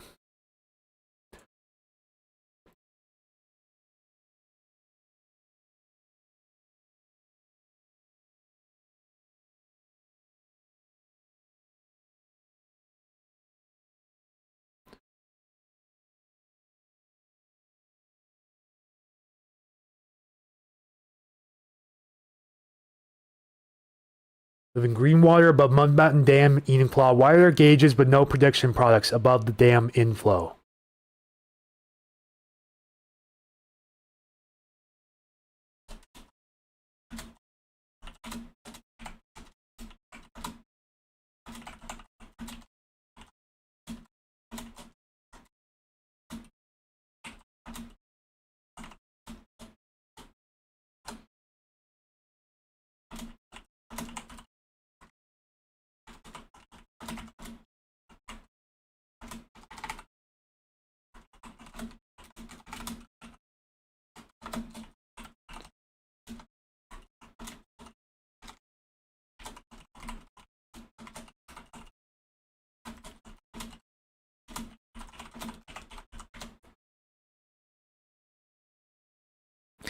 Let's go check Mount Vernon Fire again, see if they've done any major updates.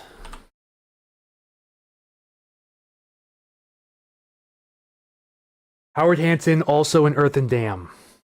Check out my links if... Oh, that played on accident. That wasn't supposed to play. Check out my links if you live downriver of Spotted Lake Dam, anyone. Yeah, like Toby Barnett said, hit the like button to get the word out. This will help the algorithms get the stream out to people who may be in this area. Howard Hansen's also an earthen dam. Yeah, I haven't heard anything about the Howard Hansen. Have no official documentation on the Howard Hansen.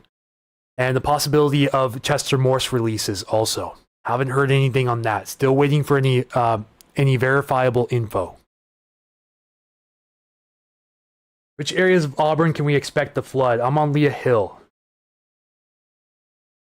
Yes, both Green River and White River are expected to flood. They are flooding right now.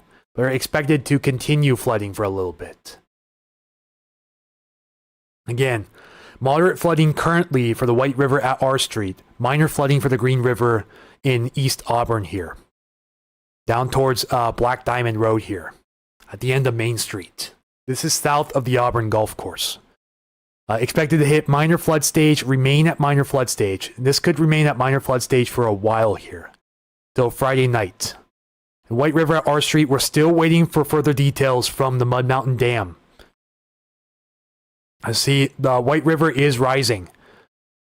But it's crazy offset right now from the forecast. So we'll have to wait to see when the next forecast comes in. Because if it bumps way up, some areas down there along the White River are going to be in serious trouble. Downstream in the Sumner, including the town of Pacific. Waiting on updates.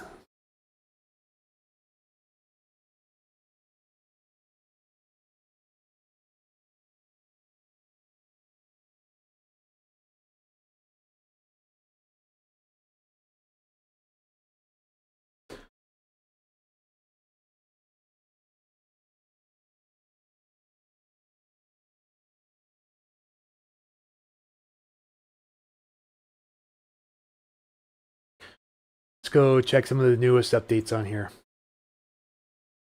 Yeah, still waiting for any official documentation on the Mud Mountain Dam. They suggested they would start releasing tonight or tomorrow morning. Unfortunately, we don't have any way on this site, at least, of monitoring the White River Dam.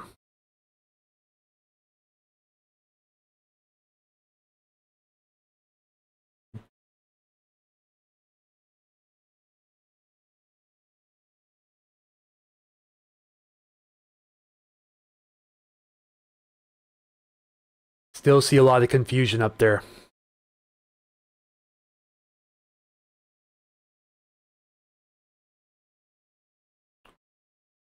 Yeah, it's not reaching the public as it should. Still a lot of confused people in Mount Vernon. Now, of course, they put Burlington and the southern part of Cedar-Woolley in this evacuation as well. Again, heads up if you don't know what I'm talking about here.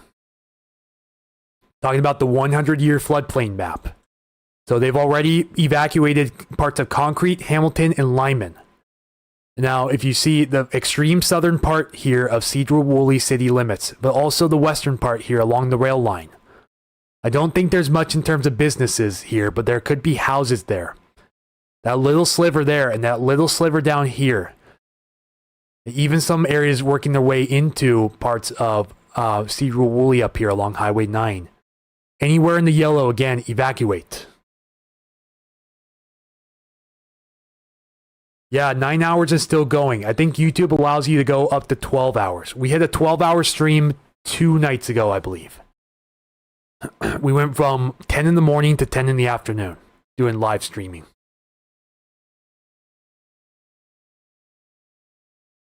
They rarely get this much water since the dam was put in the 60s. Has had signs it was at risk for failure just recently. Let's just hope that we don't have to worry about that. Because yes, that would be worst case scenario from Sultan downstream into the Snohomish. Okay, Pacific Northwest Ryan finally got the alert, but only 3 minutes ago. Very late. Yeah, again, if you're in the yellow area, Conway, Mount Vernon, Burlington, Cedar-Woolley, anywhere else in this yellow area, evacuate. This includes La Conner as well. Hey, Dan's Backcountry, welcome back. Yeah, we're in the midst of some breaking news, some new level 3 evacuations being issued for western Skagit County. Yeah, honestly, for these areas, they should have an emergency warning system for sure. I had any dinner? No. Extremely windy in University Place. Let's check winds one more time in the area. Not terrible, but definitely up there still. That wind advisory for the area should expire again by 10 p.m. tonight. Good news for Ording. Both the Carbon and Puyallup have dropped out of flood stage at this time. Although still expecting it to get up the major flood stage, I do expect this forecast to go down considerably. I think right now, at least, the major flooding should be done for the Puyallup. This forecast should change here soon. I don't expect us to get that huge of a burst of rain overnight.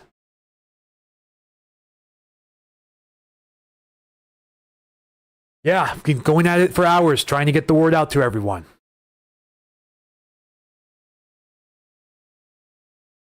Expect possible flood impacts after 5 a.m. tomorrow. That is from the release of the Mud Mountain Dam, is that correct?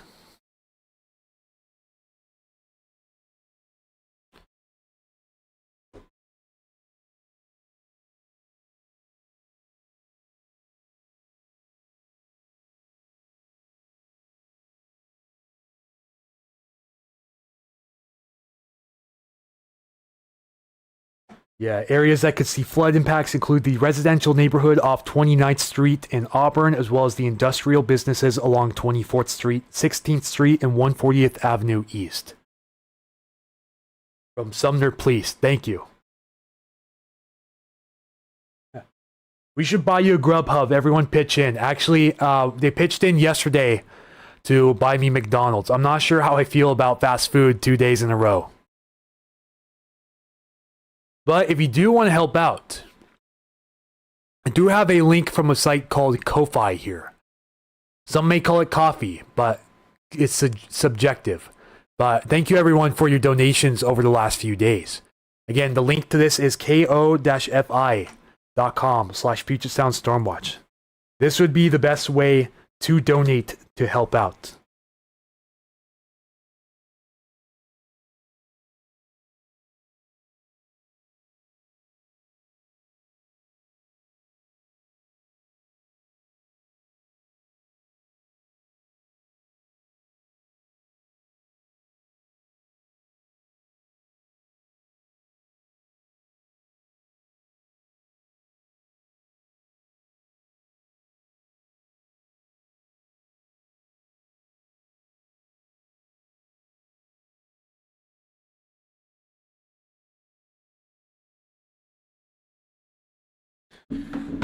You're my new go-to for Pacific Northwest weather events. Keep up the good work. Sounds good, Paul Cross. Try to live stream these events as much as possible. Trying to keep my schedule open. I need some help from all of you guys, though.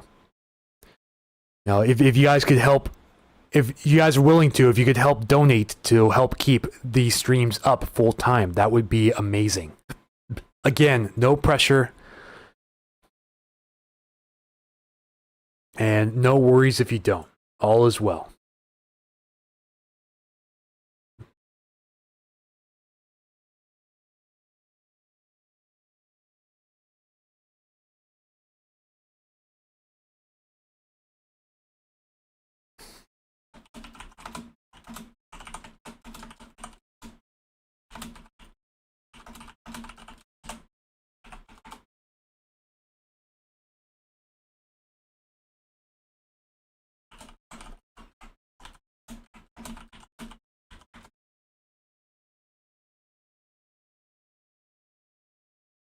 Expect possible flood impacts in Sumner's River Grove neighborhood tomorrow morning. Flood impacts expected early tomorrow morning.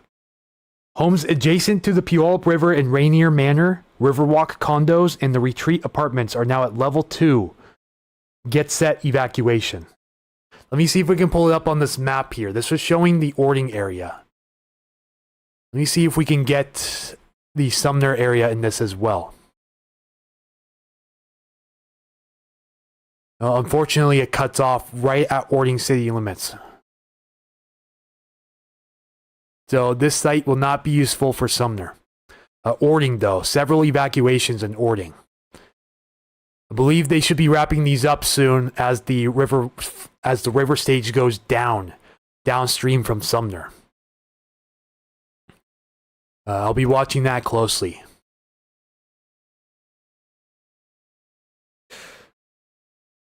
Again, you can follow these updates. Dagmar Devere is in the YouTube comments. If you want to follow her updates, she's posting them right now. I'm just reading them off as they come in.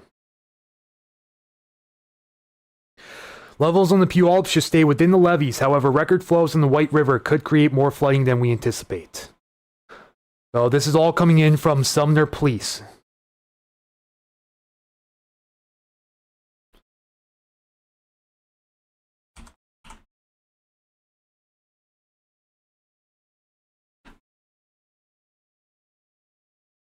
Thank you, Claire Talltree, for donating 3 coffees, and thank you, Abigail Morrison, for donating a coffee. Really appreciate you guys. Thank you so much for helping out with the stream. Glad to be here as a public service for you guys.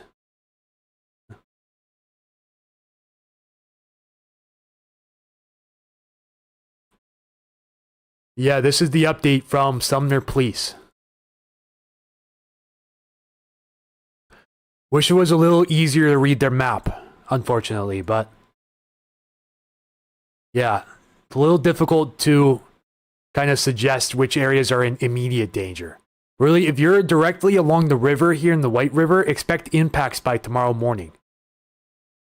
Now, this is 24th Street here. 24th Street, this is the Stewart Road Bridge, which is closed. East Valley Highway is right here. Then this is Lake Tapps Parkway going up the hill. And of course, Highway 167. preferably, you do not want to be directly along the White River here in Auburn and Pacific and North Sumner. This is Sumner Industrial Park down here. You do not want to be along this river by tomorrow morning. So homes and businesses near the White River and the blue areas on the map below are at level 1 get ready evacuation. So if you're anywhere in the blue, you're in level 1. This includes some areas west of 167 here as well. It's a heads up.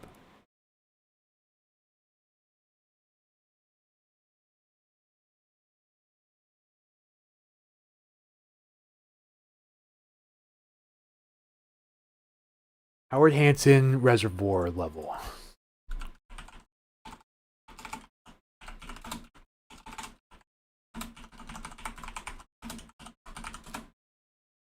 From USGS near Palmer, Washington. Sure, let's take a look at this real quick. But anyways, it says if you're in the blue on here, you're in the level 1.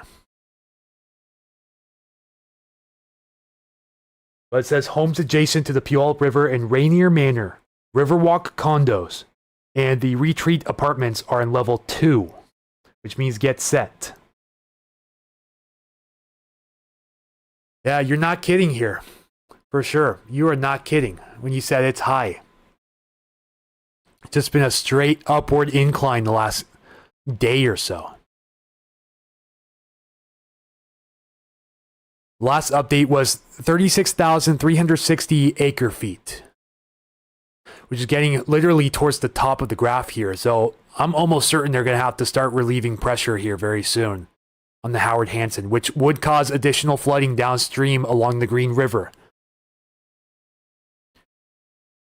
Yeah, thank you for bringing this up to me. Mobius 4897.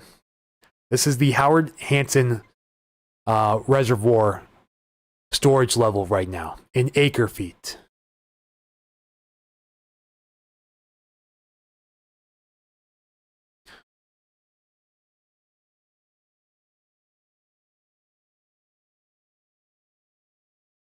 All right, Lycan Rock 76, take care. Thank you for tuning in. We're now at major flooding here in Monroe. Officially just hit major flooding, Monroe. We just crossed. We're at 17.11 feet as of 5:15, which is 0.11 feet above major flood stage. Again, expected to hit max crest of 24.93 feet by 4 p.m. tomorrow. Heads up, Snohomish near Monroe. Major flooding now occurring in the area.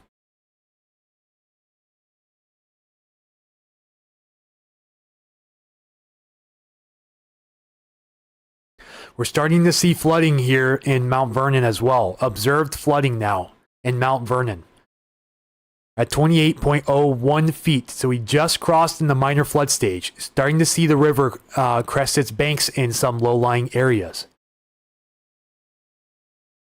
This is Skagit River between Burlington and Mount Vernon.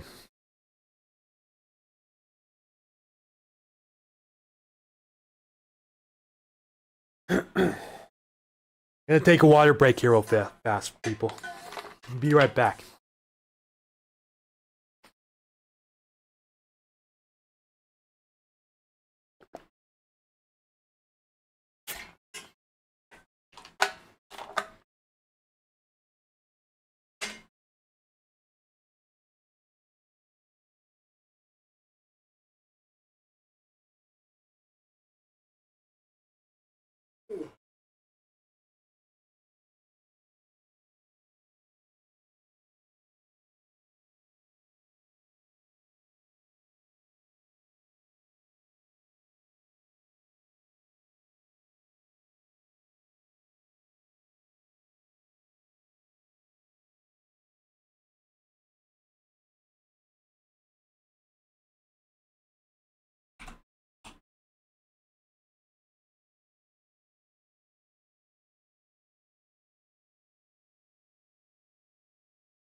Again, appreciate you guys for all of your donations to help us keep going.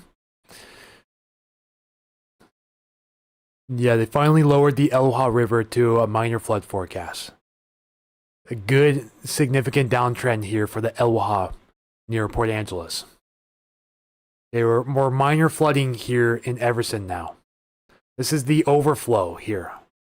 So this is outside the river. Starting to see minor flooding at the overflow, which is not good for the Sumas area. See, there's a little creek that branches off here. It goes down into the Sumas area, and this has flooded in previous years, 2021 for example.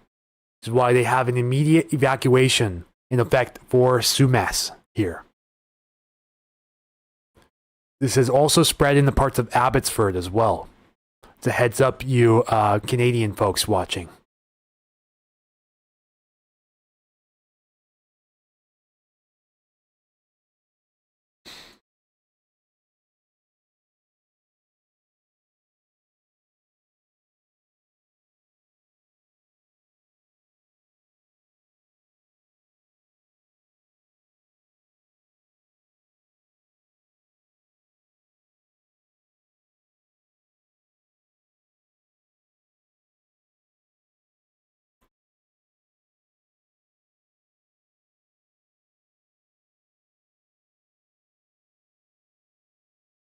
There's still people telling weather forecasters to stop with the atmospheric river nonsense. They're saying that's it, just it rain. No, it's not just rain.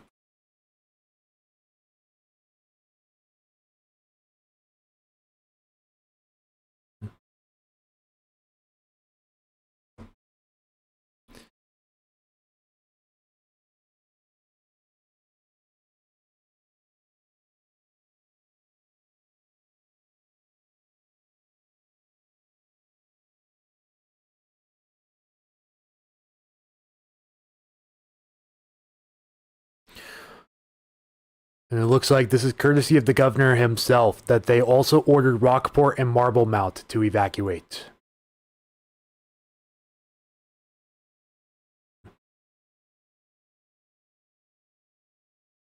Yeah, in case you missed it too, there is a state of emergency now in effect for Washington State, and the National Guard is being mobilized at this time. And for Eastern Washington, they also just closed Blewett Pass as well. Hey there, Willow, Seattle Wall Sirens, welcome in. This isn't rain, it's a reign of terror. Very well said, Dan's backcountry.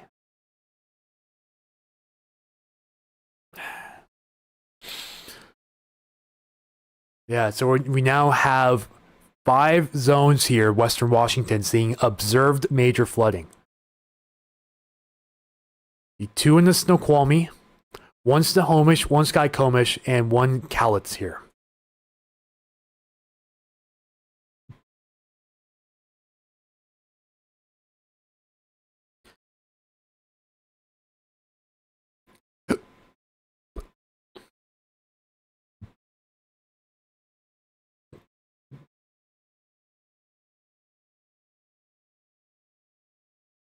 A lot of sporadic power outages here around the Puget Sound, a lot of them wind related. Starting to see some of these counties light up here, like Pierce County, for example. 6,558 out Peninsula Light Company, 387 PSE, 15 TPU for Pierce County. Mason, it's all Mason County PUD here.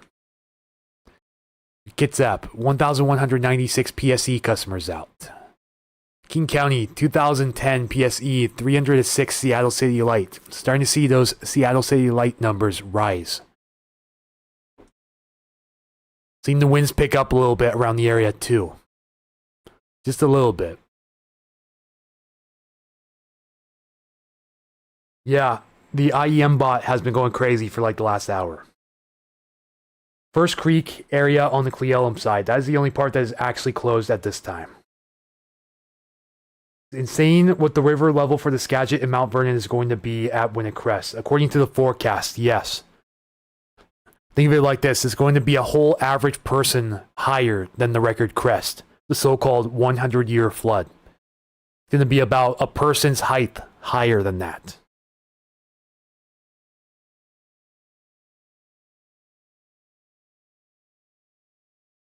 It's read on DEM that they are expecting heavy snow, ton more rain, and high winds early next week in the Cascades. How will this affect us with all going on right now? Does look windy next week. We're watching Sunday night, Monday morning for the potential for a windy system to be coming through the area. So there is some wind potential next week, but atmospheric river potential next week, at least something to this magnitude, looks low. We could have an atmospheric river or two try to clip the area as we turn the weekend into the next. So again, something we'll be watching here very closely as time goes on. Very gusty university place where I am. Thank you, Dan, for the heads up.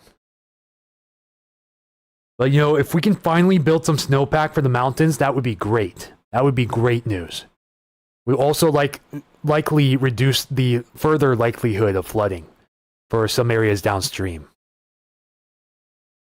But if it all falls as rain, then it's not great for flooding chances.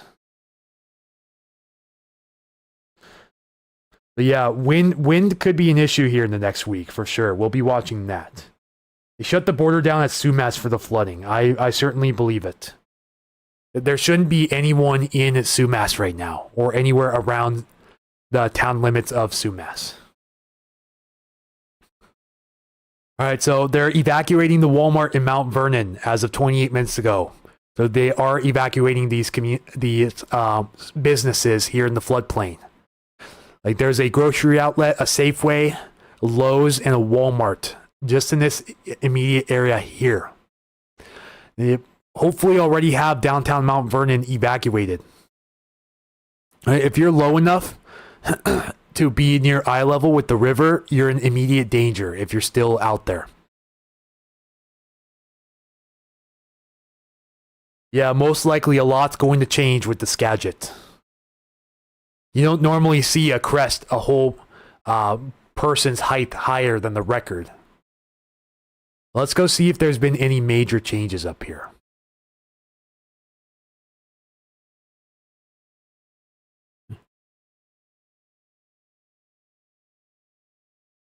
Skagit River near concrete, still expected to hit 46.13 feet by 10 a.m. tomorrow. That is just shy of 4 feet over the all-time record high of 42.2 feet.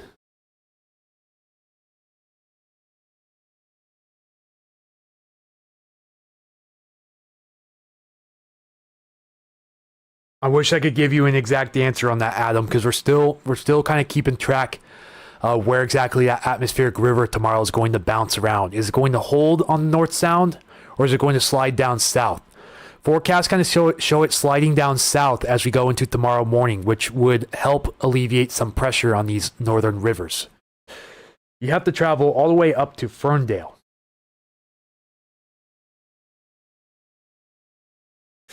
I'm going to say it's too soon to say right now, but judging by these forecasts, you may still deal with some flooding. So it even shows the Skagit River near concrete forecasted to go back in the moderate flood stage right now by Tuesday at 10 a.m. You may have a little bit of a brief break here, but because these forecasts are trending up for some weather systems to come through early next week too.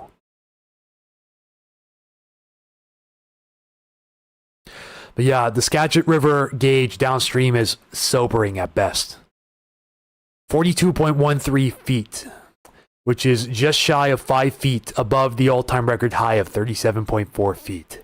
That is by Friday at 10 a.m.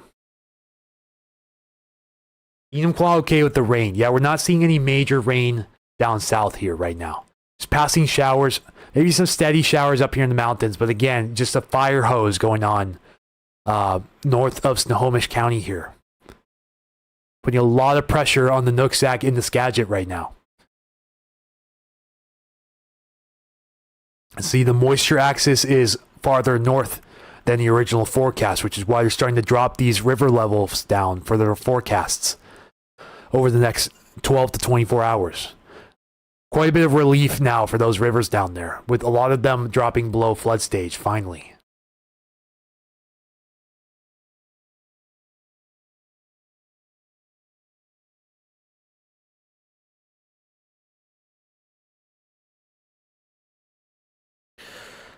How's your chances look with being able to move off the hill? Well, they're expecting widespread inundation by 5 a.m. tomorrow. That's from the Sumner Police Department along the White River. Yeah, direct shot up from Stewart, so you're probably somewhere along Lakeland Hills Boulevard.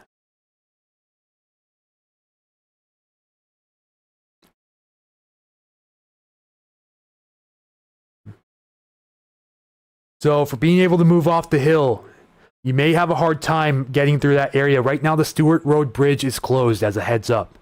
They're expecting widespread inundation of the valley there by tomorrow morning along the White River. So, you may have to travel north or south or even east of the area, but you may not be able to travel west tomorrow morning. Just an early heads up to you.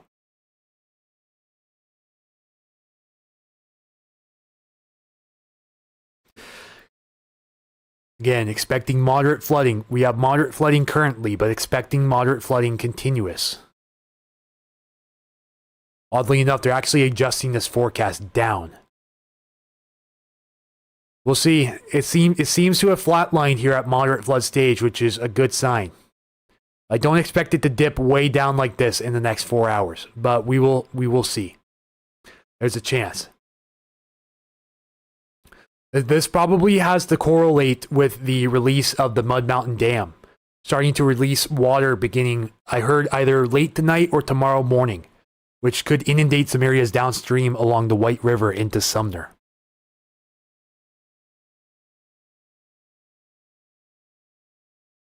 If the Howard Hansen Dam, in the worst case scenario, the Howard Hansen Dam failed, it would put a lot of Auburn underneath several feet of water. And even that may be sugarcoating it. It would be all the way upstream, downstream towards Kent and the Duwamish as well. If the Mud Mountain Dam failed, and yeah, parts of Auburn, most of Pacific, and pretty much all of Sumner, and even some areas downstream towards the Puyallup would also be underwater. Mud Mountain Dam, that failure would be worst case scenario for cities like Sumner, Puyallup, and Fife. So we're really hoping that, well, it's going to be a controlled release, but it's going to be a high-end controlled release. Not seeing any structural pressure on the Mud Mountain Dam last time I checked.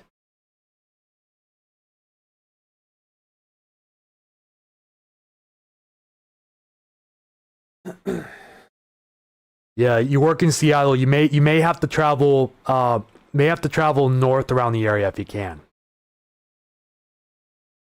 So I know they have some level 1 and level 2 evacuations right now for the White River downstream of your area. You would be cut off from the north, so never mind that.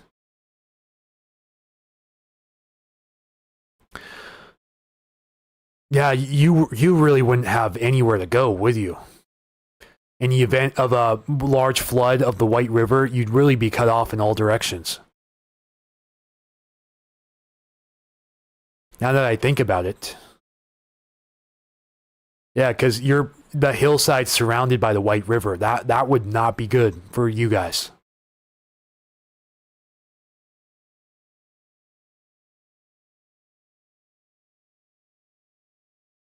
Looking through historical data, Howard Hansen only lets the water get a few feet higher than it is now before they begin to release water. Auburn is already flooded and the levels are rising. That is correct.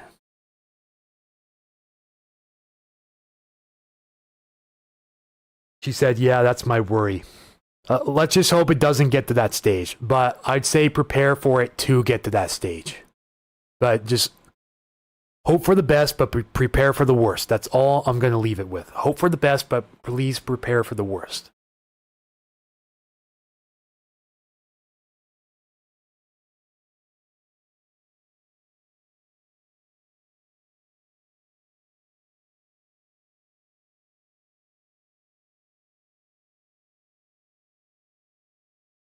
The dam is as full as they let it get. And he quotes, the dam has never held a pool above 1,189 feet in elevation. Current level is 1,157. Yeah, like Dan said, extraordinary events require extraordinary precautions and expectations. To a T.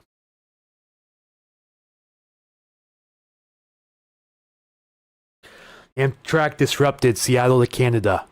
Yeah, for sure. I know for sure because parts of that, I think that rail line up there runs through the Snohomish Valley. Does it?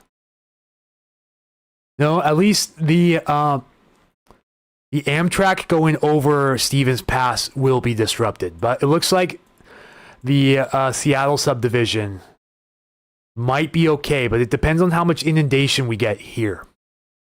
I think Highway 529 and the rail line are right there on the river. Which means, yeah, they could be cut off up there.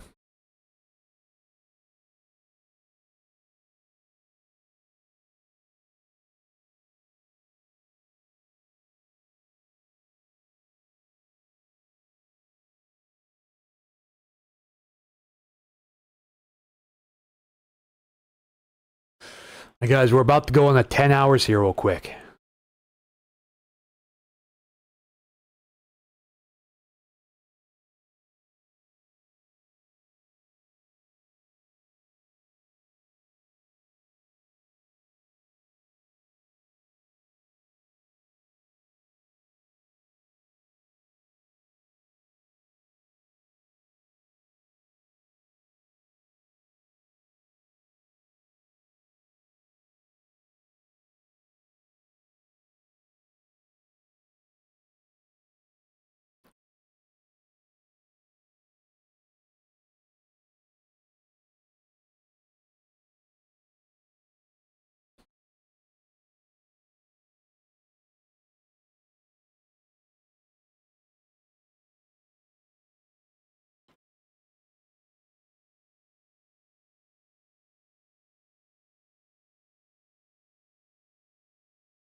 Showing flooding from the Green River on the news, and it looks pretty bad. Yeah, Flaming Geyser is pretty much underwater. At least as of yesterday's report, Flaming Geyser was underwater. Parts of Green Valley meets right where the Green Valley Road exit is off of Highway 18 was also looking pretty disgusting. I'm not sure if the Puyallup tracks are shut down. They could be though, because they're pretty much right along the Puyallup River there. They may have shut them down temporarily. Hey there, Sonia. Welcome into you. Hello, hello.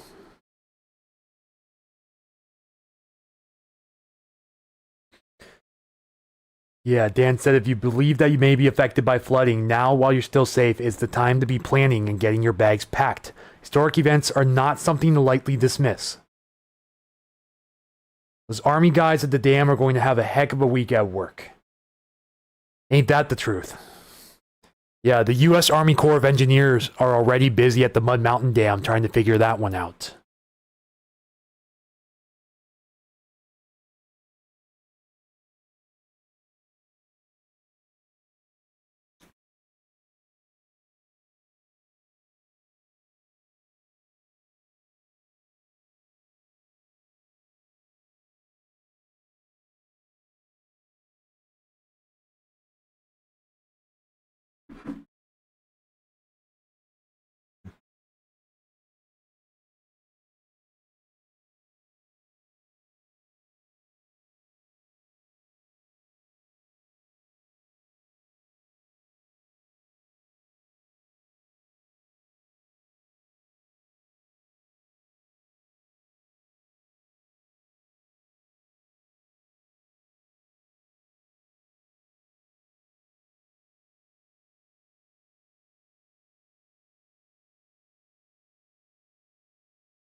It looks like we're less than 30 subs away from 1,600 already.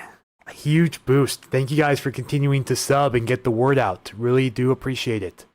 A lot of these people in these low-lying flooded areas are really going to appreciate you getting the word out to them.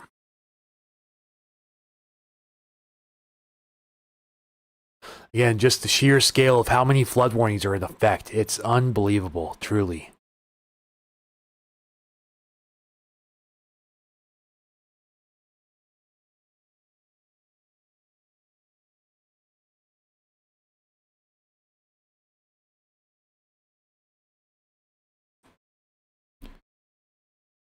So we just hit major flood stage in concrete here.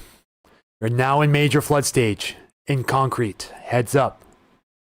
32.69 feet. Major flood stage is 32.5 feet, with rain still coming down heavily in that area. Very heavily. We're hoping that that pretty much the entire Skagit River Valley is already evacuated or thinking about getting out of there very soon. Again, areas in the 100-year floodplain are at jeopardy of being flooded over again.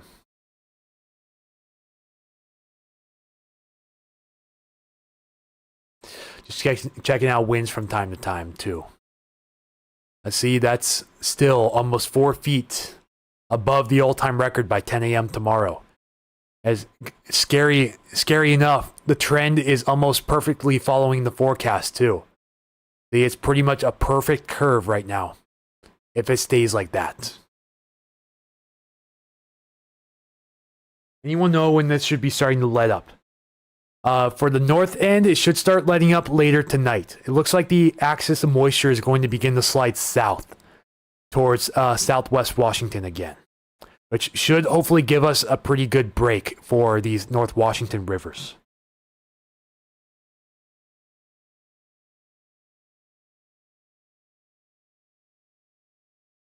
Yeah, now is the time to fill up your vehicle if you believe you'll have travel restrictions. Very well said. All right, we now only need 20 subscribers to get to 1,600 on the night. Yeah, British Columbia and especially Vancouver Island. Out of all of BC, Vancouver Island is taking this atmospheric river the hardest. Potential for Algona to flood as well, just north of Pacific. Yeah, I know of the town of Algona, but they're not talking about the town of Algona. At least King County hasn't really mentioned it. I think Algona should be far enough away from the river. Because Algona is a little bit farther upstream here than downstream. The town of Pacific here along the White River definitely could be in some trouble, but I think Algona right now should be okay. If you're uncertain, watch out for either the city of Algona, city of Auburn, or King County for further updates. Right now, I'm going to say Algona is okay.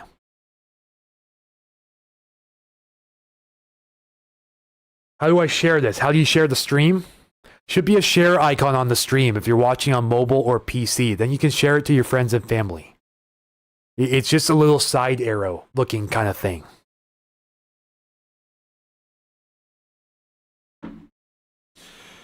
Guys, I think it might be time for some food tonight. I think we might spice it up a little bit.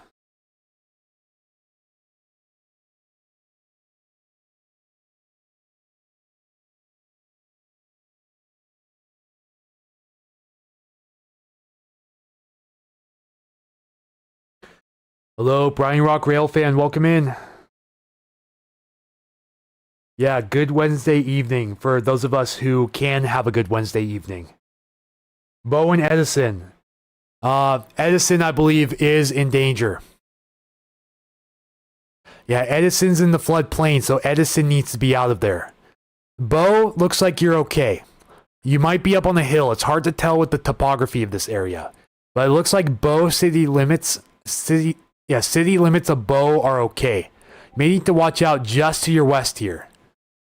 If you're downstream of Bo here, along Highway 11, then you do need to be out of there. But Edison needs to be out of there.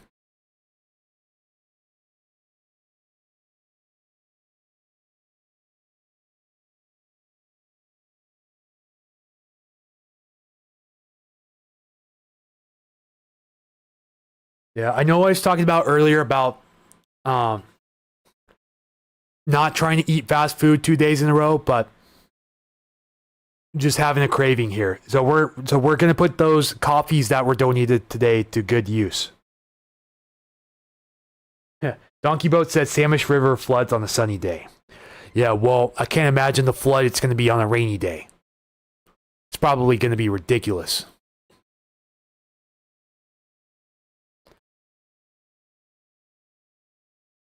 How's Issaquah looking? Right now, they are forecasting major flooding for Issaquah Creek.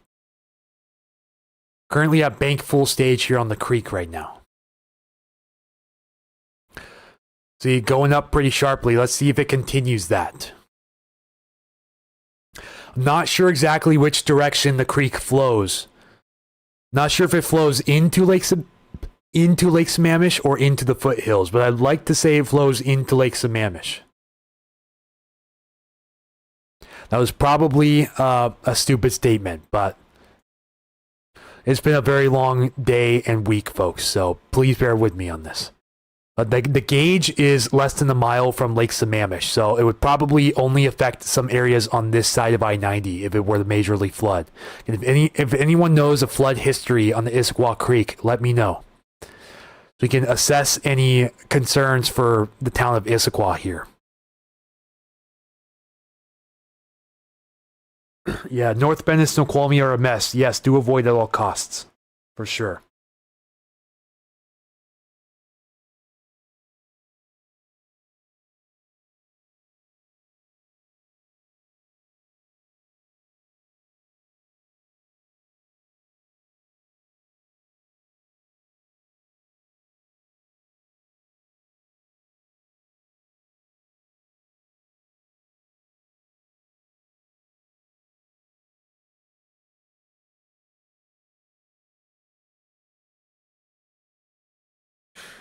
Well, guys, thanks to your donations, we're going to feast tonight.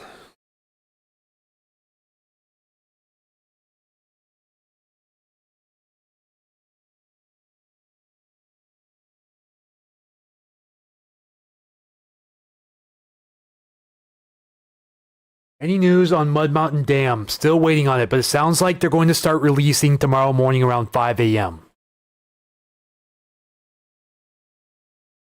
The squally was completely unrecognizable. Just a raging chocolate milk slurry of the debris. Worst I had ever seen it. I certainly believe it. Where are we feasting on? Probably, I think a nice chicken strip basket from Dairy Queen's probably in store. You know, I shouldn't be eating fast food, but I feel like we got to kind of break the pattern here. Especially since we've been streaming for so long. For some reason, none of my new coffees today are showing up, which is weird. I'm thinking, if I had to guess, I would have to guess that PayPal is trying to verify it, which may take a day or so. But we got a lot of donations yesterday as well that'll help cover it. Yum, yes. Just reached flood stage 3. What is that for? Is that for the White River? Which area are you talking about? Are you talking about Issaquah or the White River here?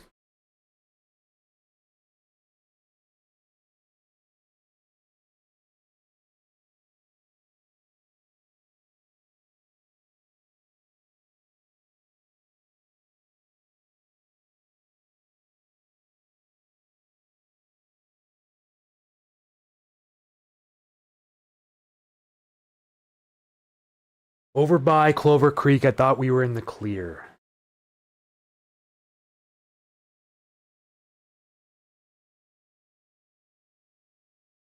Well, hopefully that should be on the downtrend tonight. Any all-time record flood stages met? Not yet that I can see.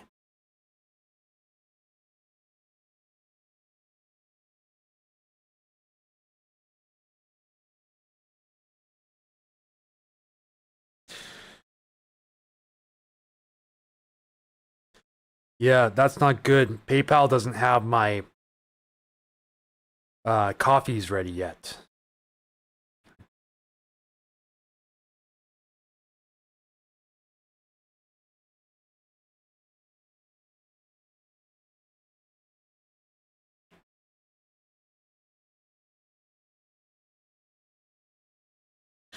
Was hoping they'd be ready by now, but I guess they're not going to be.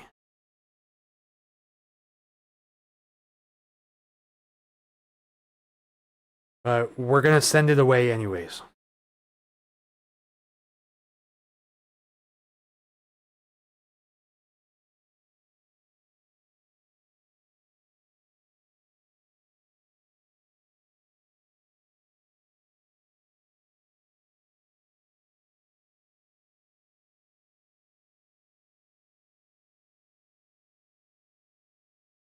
Does outflow mean release? Yeah, it should be the area immediately downstream of the dam here. So when they say outflow like this, they're monitoring the outflow from the dam after the release point here.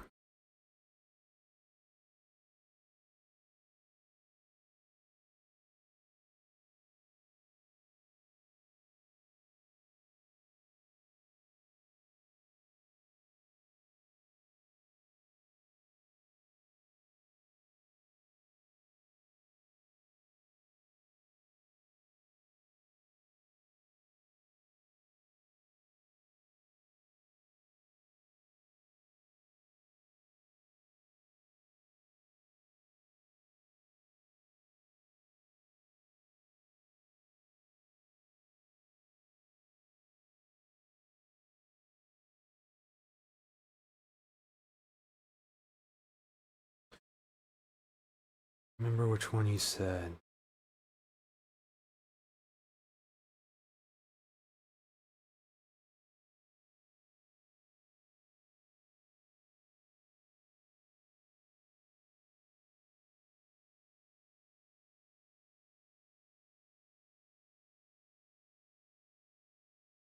They released from Howard Hanson Dam at 6 p.m. If so. Okay. They probably have started releasing then. Yeah, outflow is any release from a dam. Issaquah flood stage 3. Thank you for verifying. How do you feel about people close to the Stilly? I'm nervous for them, truthfully. Really hope they heed the warnings and from Oso downstream to Stanwood. Hopefully they consider evacuating very soon.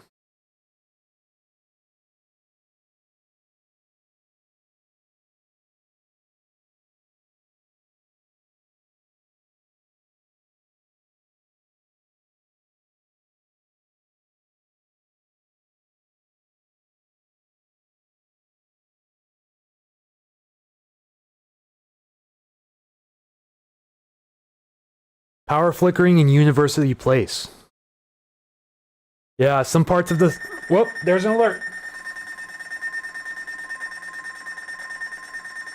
What's this for?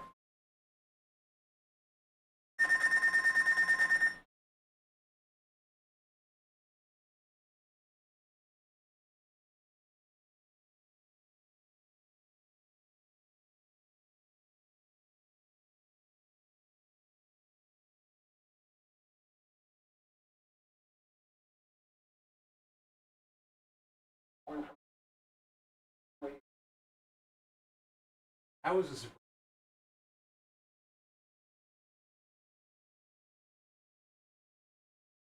That was a surprise. Oh. Sorry about the interruption, guys. Did I miss an update? Yeah, where'd my sound go? My sound is no longer coming out the speakers here.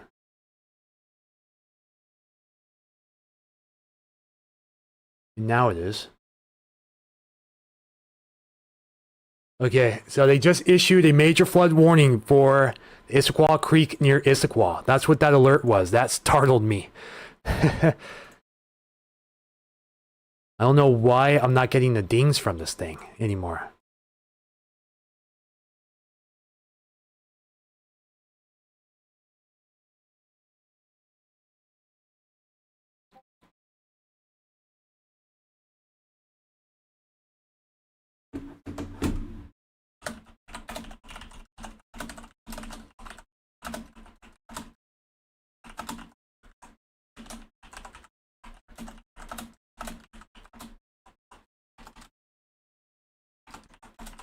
So let me show you guys this alert real quick.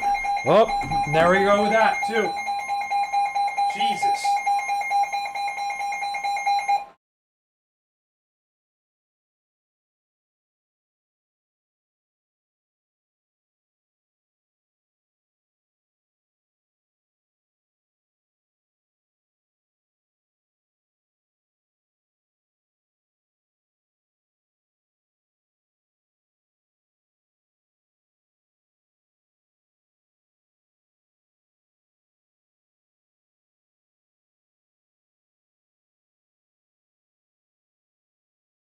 God, that startled me even more. Oh boy. 2 straight jump scares there, guys.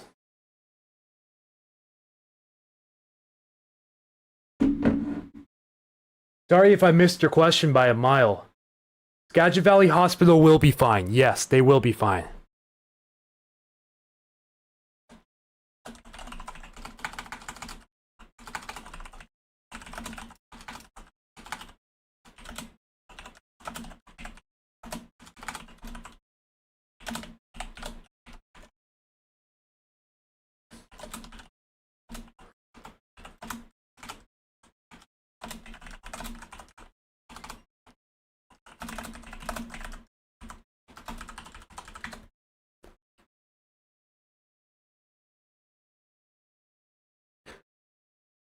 Okay, and then there we go. We have the flood warning for Skagit. So they just issued major flood warning for the Samish near Burlington and Issaquah Creek near Issaquah. Okay, yeah, so they upgraded the alert here for the Samish. Let's show the Samish first. The alert was upgraded to a major flood warning here for the Samish River. Changed from minor to major severity, just like that. And increased in duration. Again, Samish River near Burlington. Minor flooding is occurring and major flooding is once again forecast. Until late tomorrow evening. So this goes into effect right now. Again, Samish River downstream, including the town of Edison. So if you haven't already gotten out of there, if you're in Edison, please consider evacuating as soon as possible. I believe you might be in the level 3.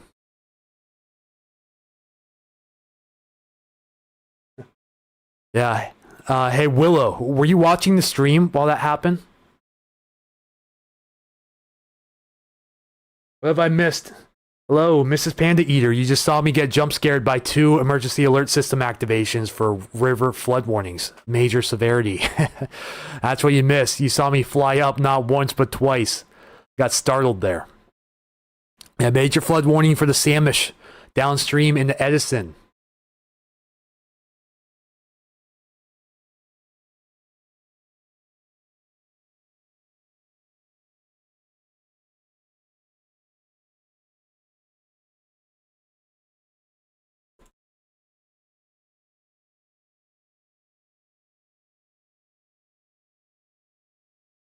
Okay, you were on. That was pretty funny, wasn't it? See me go flying like that? Alright, let me make sure this one is the right one too. Yeah, so Issaquah Creek affecting Issaquah. So this is a new flood warning. Looks like they include all of Issaquah in this. So immediate broadcast requested here. Major flooding is forecast. This approaches the flood of record at Issaquah Creek near Issaquah until early Friday morning. It says Issaquah Creek will cause severe near-record flooding in Issaquah Valley. Deep and swift floodwaters will inundate residential and business areas and numerous roads. Flooding will occur all along the river, including headwaters, tributaries, other streams within the near Issaquah Creek Basin. So this means they are now expecting major flooding for the town of Issaquah. See, the creek runs straight through Issaquah. They're expecting this to major flood all the way into Lake Sammamish. So heads up, if you know anyone in Issaquah, please get the word out to them. This could be an emergency.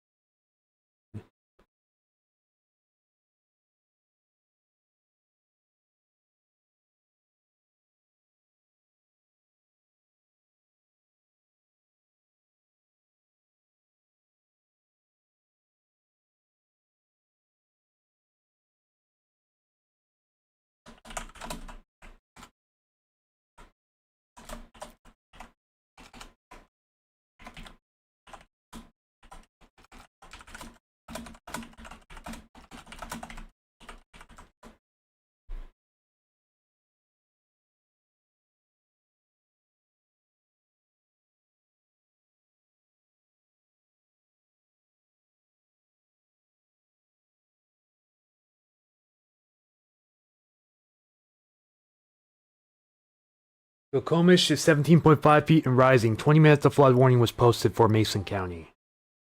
Lisa Seckler. Wow.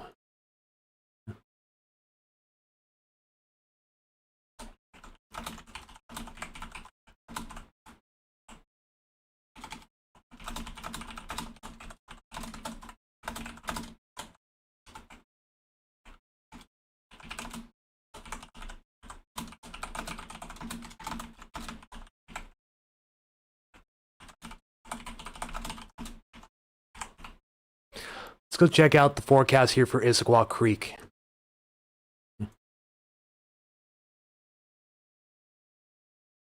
When does it hit crest?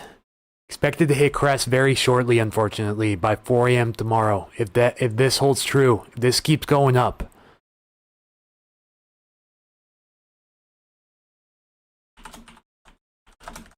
Wonder if we'll get any updates from the city of Issaquah here very shortly.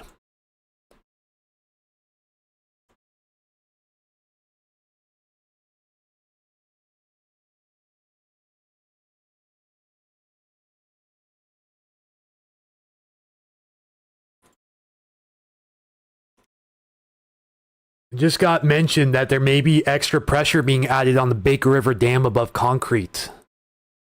And not to scare anyone, but they're saying that a failure could be possible. Like it's at least showing signs of stress for the Baker River Dam overlooking concrete. Again, not to alarm anyone, but that is a possibility. A small one, but still a possibility. Yeah, it is a tad scary that it'll be at night. I'm in Issaquah. We'll be posting on the town Facebook pages. Thank you. Yeah. So tell them the major flood warning issued for Issaquah.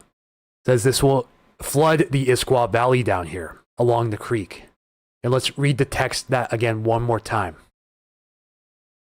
Major flooding is forecast. This approaches the flood of record. Issaquah Creek will cause severe near-record flooding in Issaquah Valley. Deep and swift floodwaters will inundate residential and business areas and numerous roads. Flooding will occur all along the river, including headwaters, tributaries, and other streams within and near the Issaquah Creek Basin. They're saying all of it. And see how far this extends, too. Extends all the way up Issaquah Hobart Road here in the foothills, down into Issaquah. So the city of Issaquah could be in danger by tomorrow morning. Heads up, folks. What would be the outcome if the Baker River Dam fails? I wouldn't even want to begin to fathom that. You know, that's why they have the upgraded dam warning system from concrete downstream.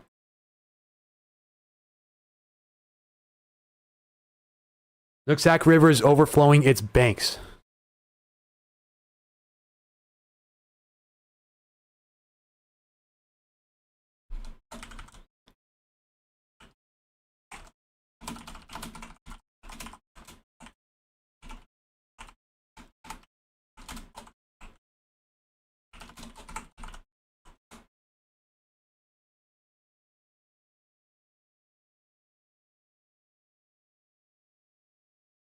And I quote,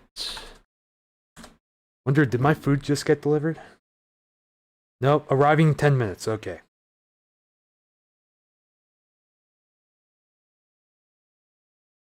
It's December, it just floods. What?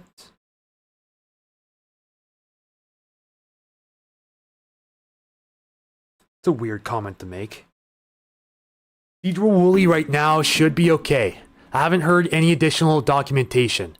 But if you're on the extreme southern part of Cedral Woolley here, if you see any of these yellow contours cross over the city limits, like extreme western part here, this little appendage here along Highway 20, and this little piece of Cedral Woolley along the river do need to evacuate. But the town of Cedral Woolley should be okay right now. Not, I think the immediate evacuation was for outside of Cedral Woolley. Just in the areas shown in yellow here.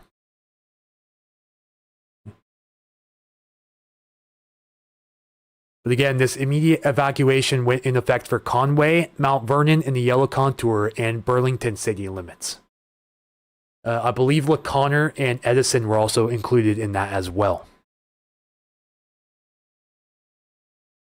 You need to tell us the truth. All of Skagit Valley. Just shoot us straight. Yeah, like I said, not seeing any serious signs of a dam breach. It's just a report, so not a credible report.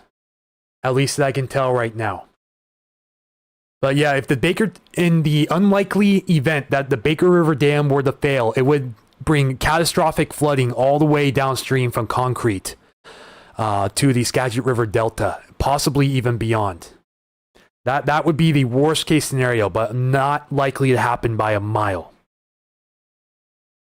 Yeah, whole town of Burlington is yellow, pretty much, other than some hit or miss areas.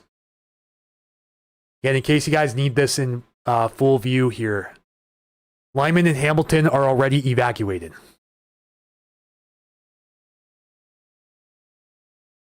The outskirts of Sedro-Woolley, yes. But the immediate downtown area of Sedro-Woolley should be fine.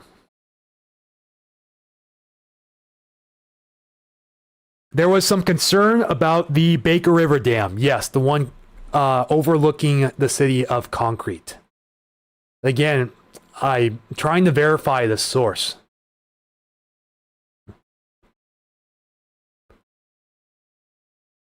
This is courtesy of a follower here on Facebook. It said, I don't think they will be saying anything, sadly, it seems. One thing I'm awfully curious about is the Baker Lake Dam, but the Baker River Dam. Currently failing, which is not being reported. Works for the company repairing it. She booked and manages the job. It's got to be putting so much strain on that. Wonder what the chances are it will have a devastating failure. Definitely a bit concerning. If this lady's mother is working for the dam, that seemed to be pretty credible. So I really, really hope this does not happen anytime soon. But luckily, most of this valley should already be evacuated if they heeded the warnings. So in the event, and still the unlikely event of a dam break for the Baker River Dam, we're hoping most of these people should already be out. I'm not sure what this would mean for some of the unevacuated areas though. I think Mount Vernon here and Sedro-Woolley would be fine, but I'm not sure about Sedro-Woolley. Again, unconfirmed report.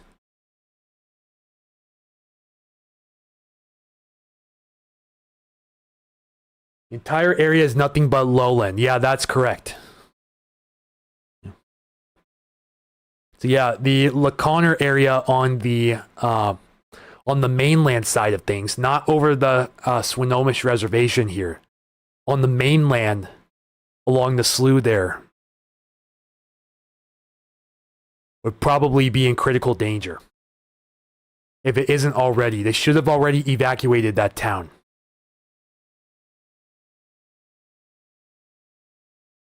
Sumner Police Department posted an update about the Mud Mountain Dam. Was it any time in the last hour or outside of the last hour? Because I got an update about an hour ago from that area talking about some flooding up there.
Sorry, I'm laughing at something completely different, I promise.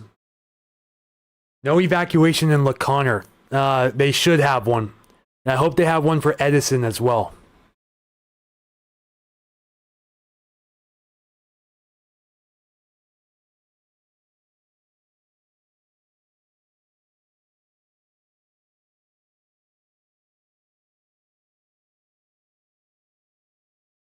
If you guys want an update, follow along with what Dagmar DeVere is posting in the comments here on YouTube.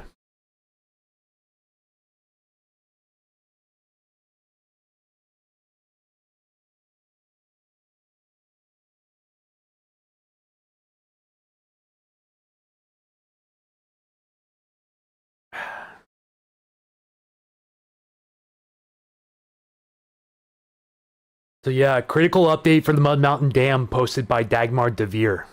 You guys want to go and read that real quick?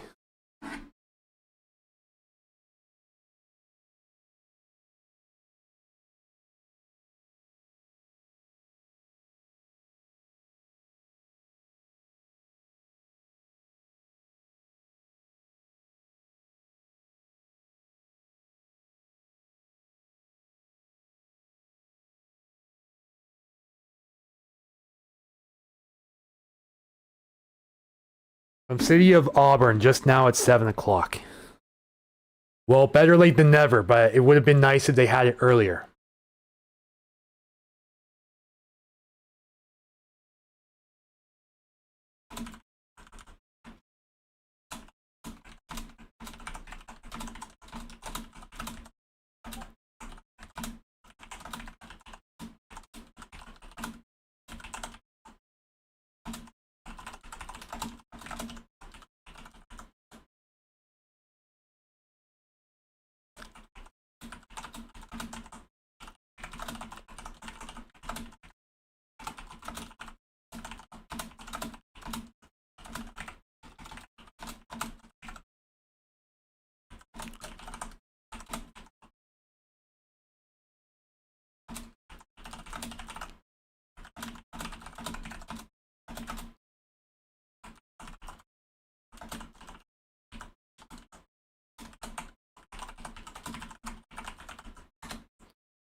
A lot of you jumping on here right now. Hello. For those of you new or coming back, welcome back. Anthony here, Puget Sound Stormwatch. Still talking about the 100-year floodplain here in the Skagit River Valley.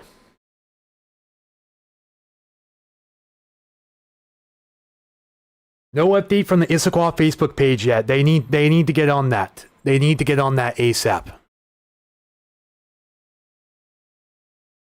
Yeah, good thing they closed Mount Vernon schools the rest of the week. So in layman's terms, those areas will see flooding from the water's release. I believe that is what Dagmar is saying, yes. Yeah, a lot of these city governments, and I'm not going to get any more political than this. City governments are asleep at the wheel on this. That's as political as I'm going to get.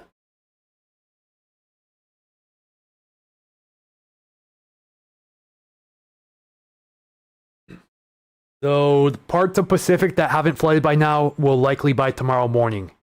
That does sound correct, yes. Should we just get out now or wait till I oversleep in the morning? Well, judging by the time frame, looking like between 4 to 5 a.m. flows are expected to increase to around 10,000 cubic feet per second. I'd say get ready to wrap it up very soon if you can. Pretty much applies to anyone downstream the White River in Auburn, Pacific, and Sumner. Just be ready to wrap it up.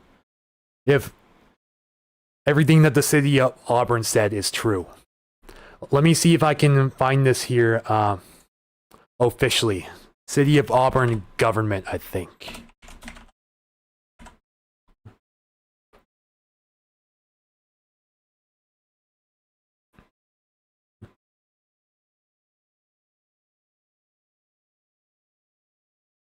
Yeah, they're saying now is a good time to prepare and consider leaving early if you would prefer to do so.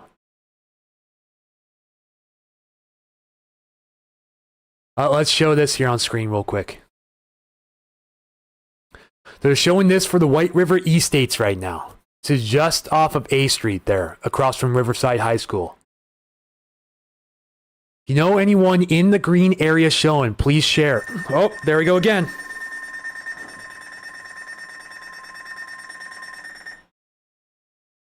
Oh, shoot.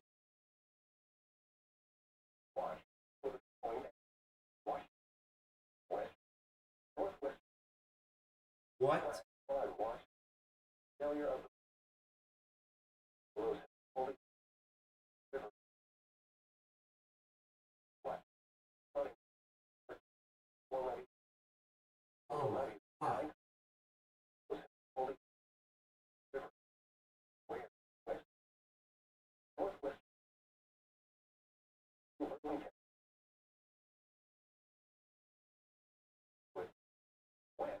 only 1050 that?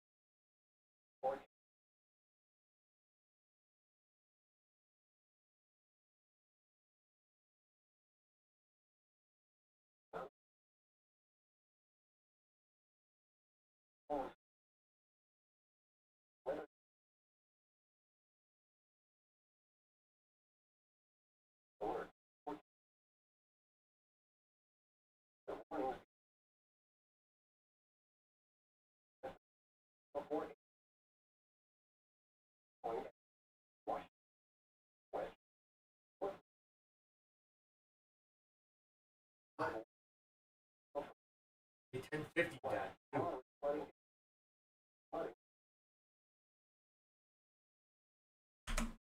Okay, guys, we have a breaking news update. This is a massive, massive deal. Hang tight.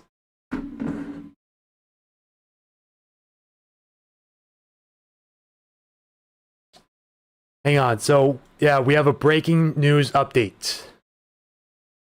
For some reason, my ding sound is not working, so I cannot get the alert. So we're gonna... Should I? No, I think we're just gonna keep the screen on here. Okay, so we have a flash flood watch that was just issued for southwestern Skagit and northwestern Snohomish counties. So we have to break into that real quick. Let me show you guys what's going on here. This is breaking news. So flash flood watch for the areas in red here. And they're even including anacordas in this too. So heads up, guys. This is what that alarm was right there.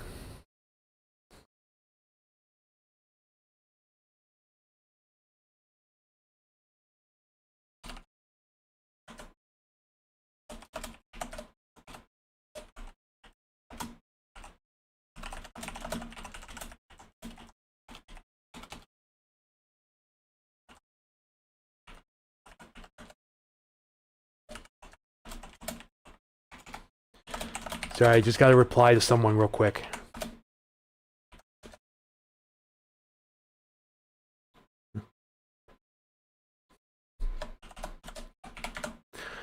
Okay, all right, let's read this together. Yeah, flash flood watch for Skagit. I also included Snohomish in this as well. The following zones here, but the actual alert is for the areas shown in red here. So this does include the town of Stanwood also. It looks like we may have some overflow from the Skagit into the Stilly Valley too. This would be catastrophic. Flash flood watch for the potential failure of the levees and dikes of the Skagit River below Sedro-Woolley to the mouth of the Skagit River in effect from now through late Friday night. Dike and levee failure may result in flash flooding. Extensive flooding of streets, homes, and farmland will be possible. This flash flood threat is in addition to the major flooding expected on the Skagit River. So this doesn't just come from the major flooding, it's on top of the major flooding. Heavy rains causing extreme flooding of the Skagit River that is forecast to surpass the height of the dike and levee structures. This may cause them to fail. Cause inundation in areas from Burlington and Mount Vernon into the Skagit Bay. So, flash flood watch in effect for potential levee and dike failures along the Skagit River. Where do I find link for the warning? Let me link it to you real quick. So, this is the link to the warning text. So this is the flash flood watch text if you guys want this. But oddly enough, they're including the Swinomish Reservation as well as all of Fidalgo Island in this. And down in areas like Stanwood as well. Let me make sure this is the same contour here so we don't spread any misinformation. No, that is. So they've included Arlington and Stanwood in this as well. They're expecting any of this flash flooding could possibly breach into the Stillaguamish River Valley as well.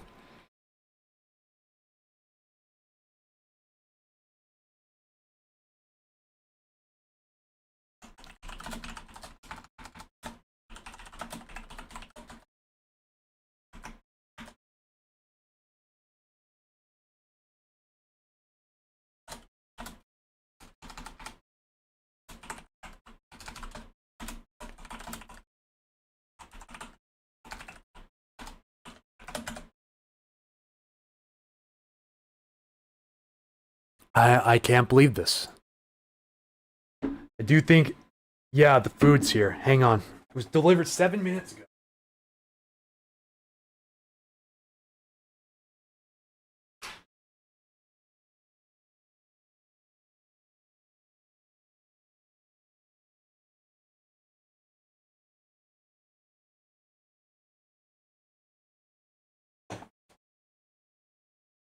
Got kicked out of YouTube, did you? It says we're still okay on YouTube.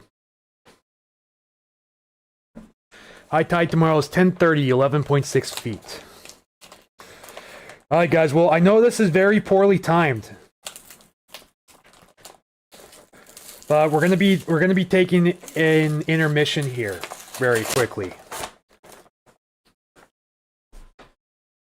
But anyways, let me. Well, I hear rain falling outside, so there is rain out here. But yeah, that flash flood watch changes things a lot. If you're in this black contour here, you're in a flash flood watch now. They also included these islands. I think they probably should have just kept it to the mainland side, but they're the NWS. They know better than I do when it comes to things like this. Yeah, sure thing. Glad to be here for all of you guys. Once again, I know it's very poorly timed, but we're going to be taking a food intermission here. Thank you guys for buying dinner again. Appreciate that.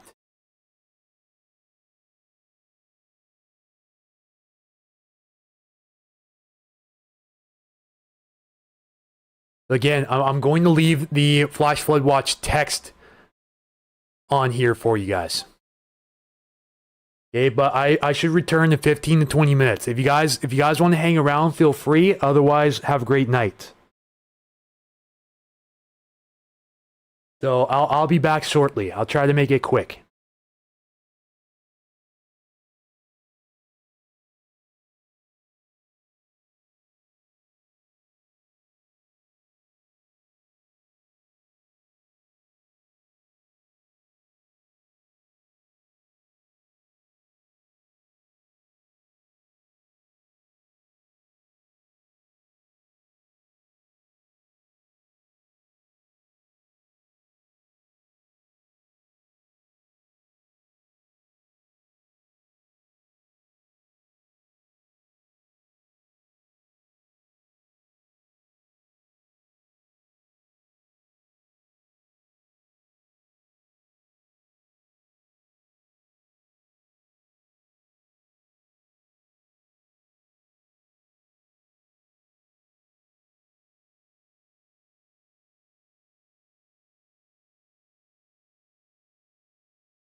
Alright, everyone, thank you for your patience.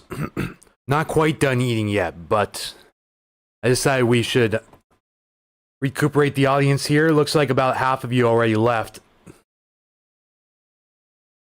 A lot of you left in the first, 2 minutes of me taking a break. Let's see if we can get those people back. So, good news for the Nisqually River at McKenna. Your flood warning is canceled. Okay, so Army Corps of Engineers decided to delay the release of water from the Mud Mountain Dam. It says there will be no extra release of water tonight, likely sometime tomorrow afternoon. No, this should give a lot of you guys down there, a lot of you guys down there in Auburn, Pacific, and Sumner, if you want to evacuate, this should give you a little extra time to consider evacuation plans if need be.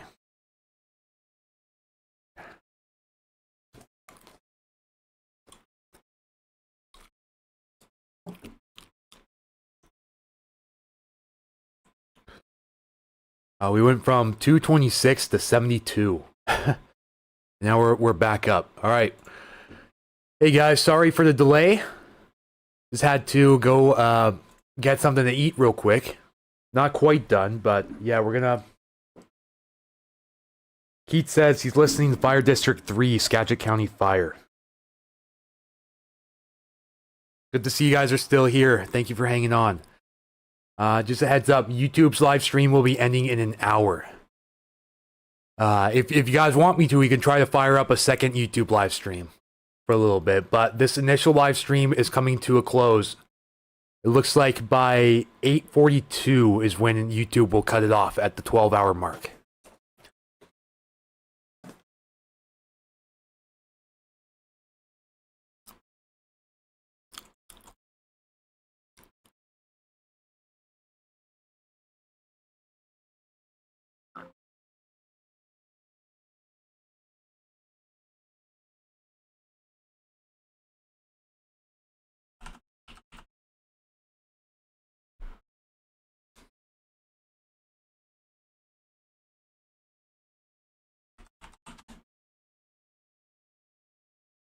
There we go. We finally got that ding to start working. Then I won't have any more surprises. I've been jump scared enough with emergency alert system activations tonight. What's the name of your other YouTube live streams? What do you mean by that?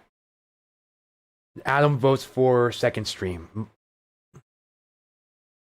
Well, lots of people asking for a second stream, so we may just have to make that happen. 28.5 feet Snohomish at Snohomish. It's been a while since we've checked some of these gauges, hasn't it, man?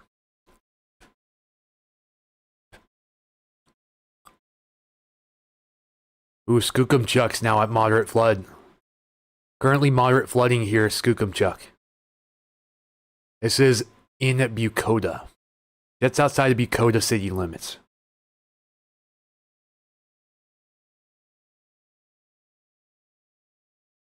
Oh, no, I'm not going to start a second stream right now. It would be after 8:30. Because we've been going for almost 11 hours here on YouTube, which is crazy. And YouTube, I guess, has an issue. Sonia's the one that brought this up to me, my moderator Sonia. She was watching some storm chasers that went streaming, and after they hit the 12-hour mark, boom, their stream was gone, deleted from existence. I guess it's an issue with YouTube or something, but out of precaution, we're not streaming past 12 hours in one stream. It would be another stream firing up after that. And maybe I'll see if we can get on the Facebook with that as well. If Facebook will let me do a second live stream today.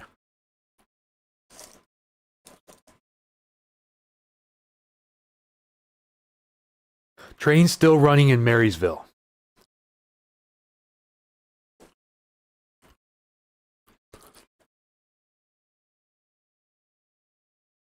Satsop's also moderately flooding now as well. It's expected to be on the decline into early tomorrow morning.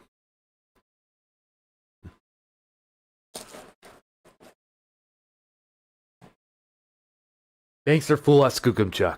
Yeah, Skookumchuck near Bucota is moderately flooding, so it's well over its banks down there. 12 hours is the limit because kids would leave their streams going for days just watching them sleep and play games was out of hand. Thought I recognized Sonia from Storm Chaser streams. Yeah, Sonia Smith. I'm not even 100% sure if I'm saying her last name right. But I believe Sonia Smith 1917 is a big Storm Chaser moderator who also happens to moderate for me, which I'm extremely grateful for. She really helps keeps things running smoothly around here. Valuable asset to the team.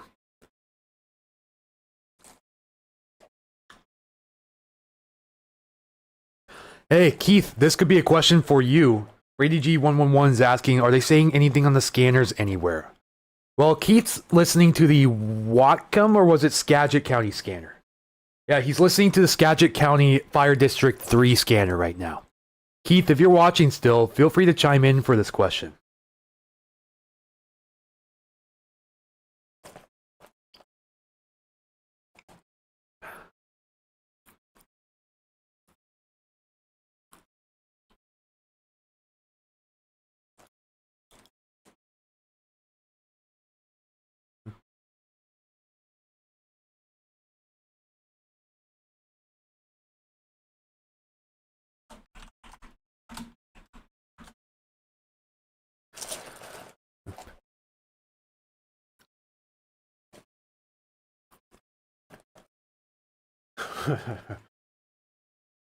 Yeah, Sonia is great.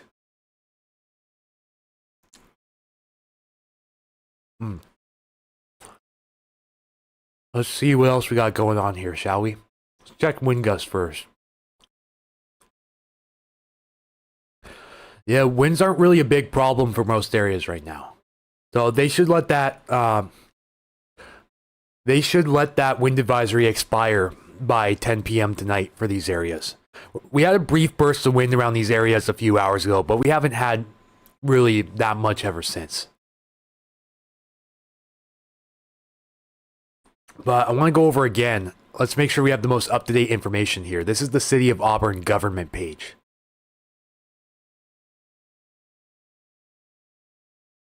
Okay, so they updated it. Yeah, they said no release of water tonight along the White River. They're going to hold back the Mud Mountain Dam.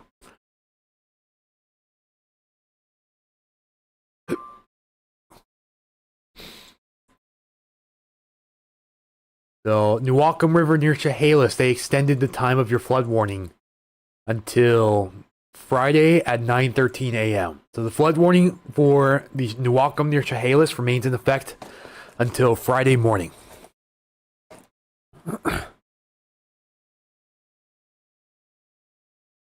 Yeah, it's a good thing that they updated this in a timely manner. So huge props to the City of Auburn staying on top of things for their citizens. In case you missed it, flash flood watch alert for Skagit and extreme northwestern Snohomish counties. Yeah, I recommended Broadcastify earlier in the stream. Broadcastify.com is one of the best you can get.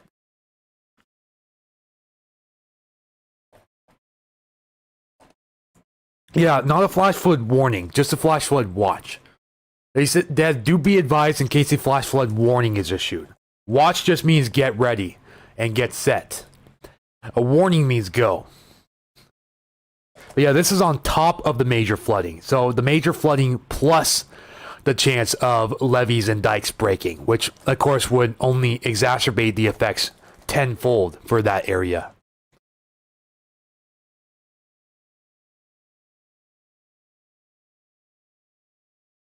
Well, it is a small world after all, isn't it?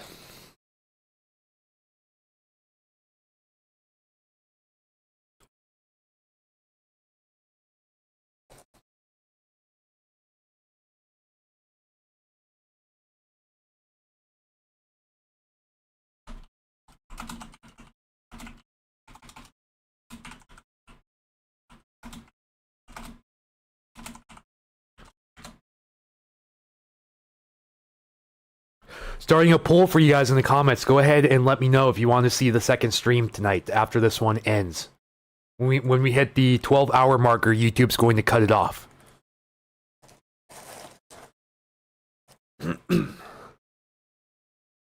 Alrighty, 15 votes and it's unanimous. That was fast. Okay, someone finally said no.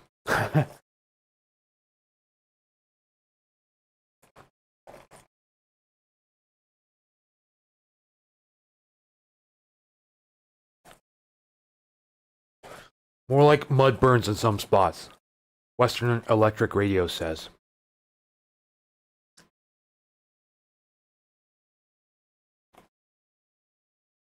Well, we went 18 votes unanimous before the first no.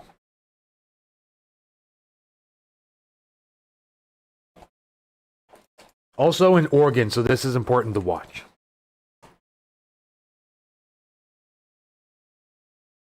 Oh, so you hang on Brandon Kopic's stream and Ryan Hall, y'all.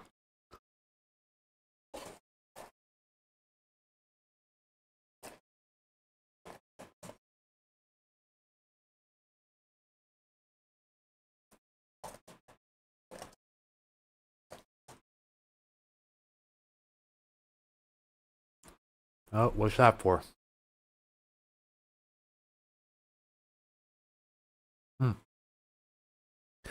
They extended the time of the flood warnings for Green River and Auburn. They said it's until further notice. An update here real quick for you guys. Again, Green River near Auburn. See, look at how many updates they have on this. They upgraded the forecast flooding back up to moderate severity. Again, minor flooding is occurring and moderate flooding is now forecast. Green River near Auburn until further notice.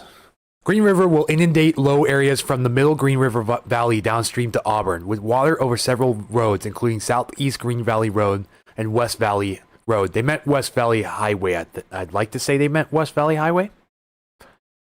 I don't know of a West Valley Road down there. Levees from Auburn down through Tukwila may exhibit seepage and may weaken due to saturation. That's a bit concerning.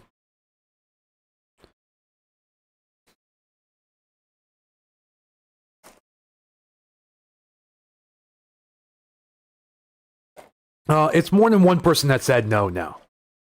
Because we have 45 votes and it's 93-7. That means at least 3 people voted no. I'm probably tired of hearing me talk all night, am I right?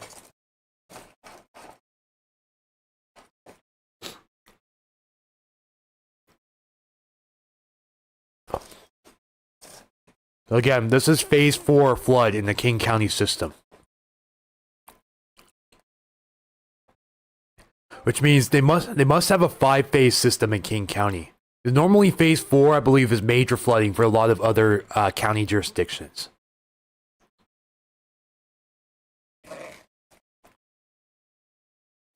So, let's go check the forecast again on the Green River near Auburn. Get an update on that.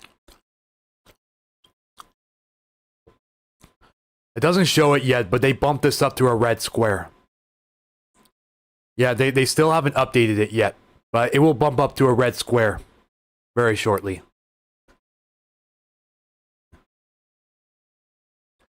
Red square, but orange circle.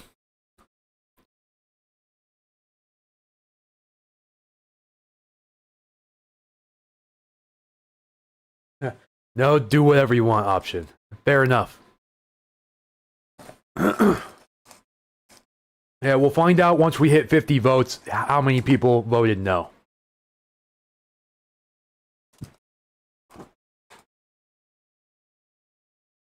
I'm 49 right now. Can we get one more vote?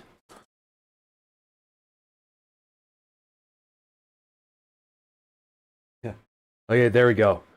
50. So that means 6%. Trying to do the math here in my head. So yeah, it looks like 3 people voted no, 47 yes.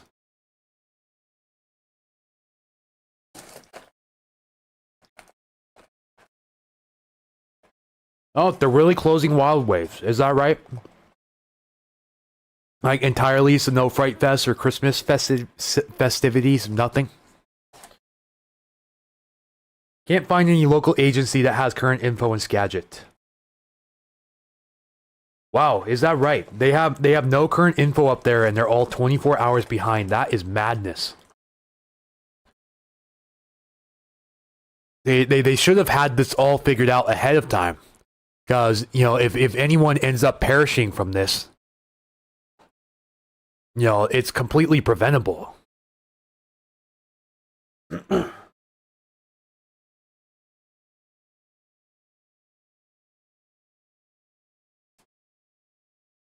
They are. Wow. Interesting.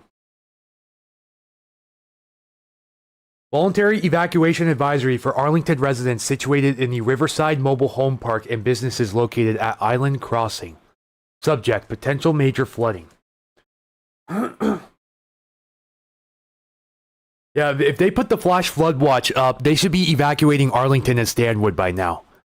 If I was in control of that, anywhere, pardon me, anywhere in that green contour, including Arlington and Stanwood, they should be out of there. They would have already been out of there. Like, as soon as that watch was issued, I would have already sent the message to tell everyone to get out.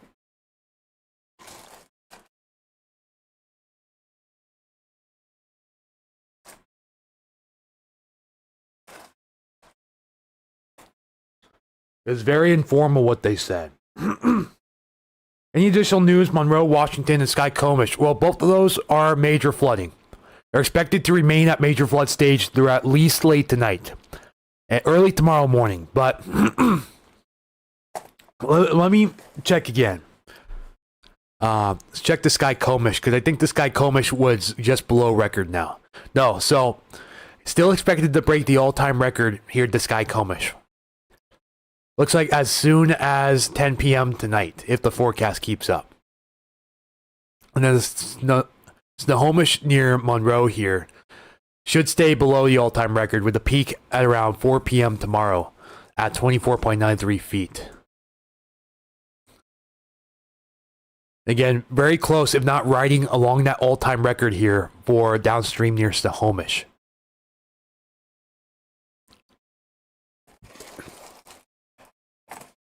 Okay, I think we can end the poll now. I think we got the point here. You guys want a second? You guys are going to get a second. Even if it kills me.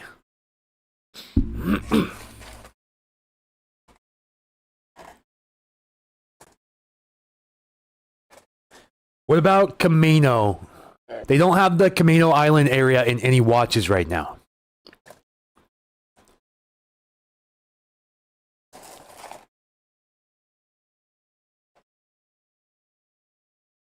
Stanwood is mainly the lower part. Most of Stanwood is up a hill. Thank you for the clarification, Keith.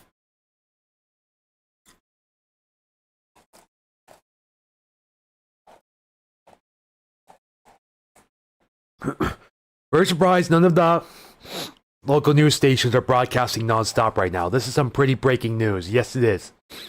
Like when it snows, they're on all day about it. Upper Stanwood would be fine. The lower part, I would definitely leave now. That is courtesy of Western Electric Radio. Thank you for your input. Share the link to the site you're viewing. Yes, water.noaa.gov. I'll type it below for you guys. This is how you can view current watches, warnings, advisories in the area, as well as river flooding gauges currently and their forecast. So there's the link in the description for you guys.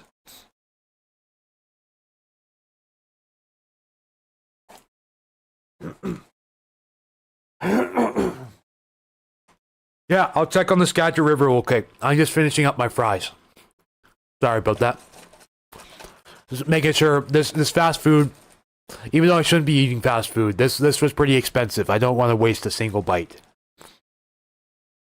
You guys did a huge, generous thing by helping pay for my dinner for the second night in a row. So thank you guys so much for your donations.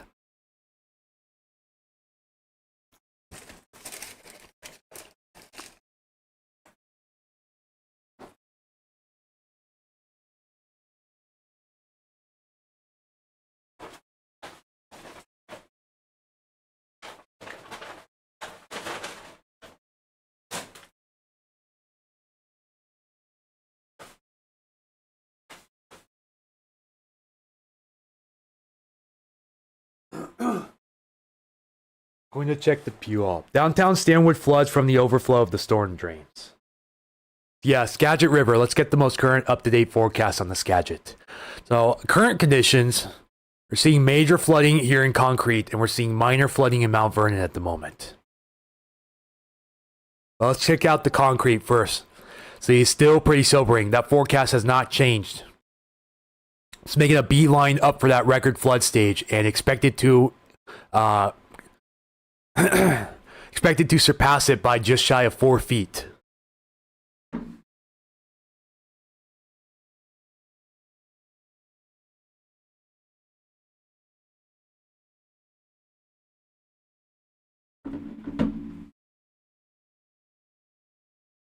No, I eat all my tenders, fries, and everything plain.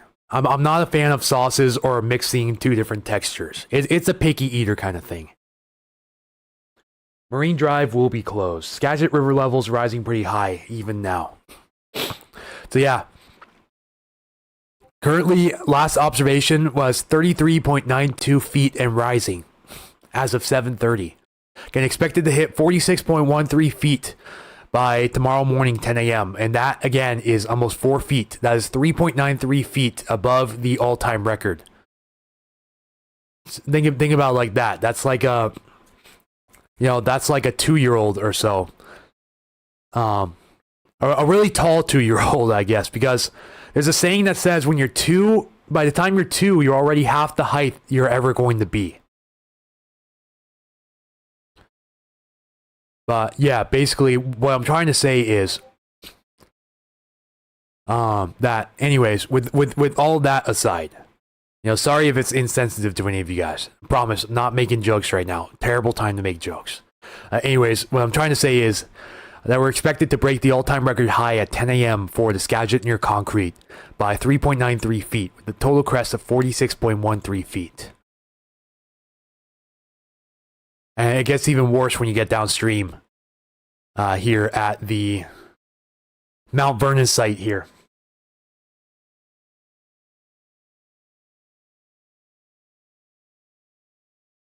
Thank you, Ken, for the kind words.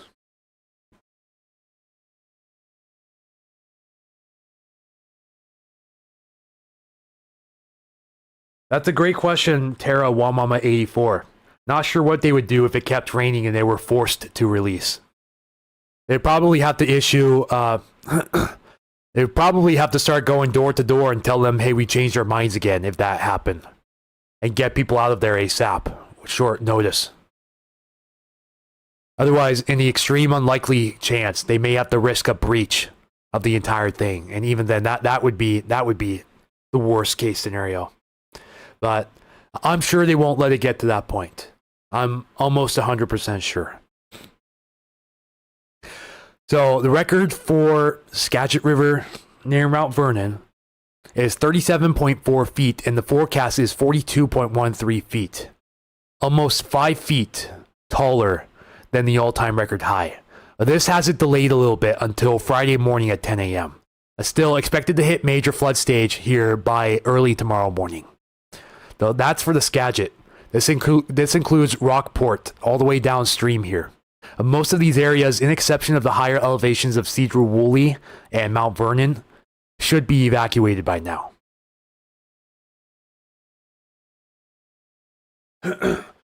Lindsay, welcome in, saying just subscribed and new here.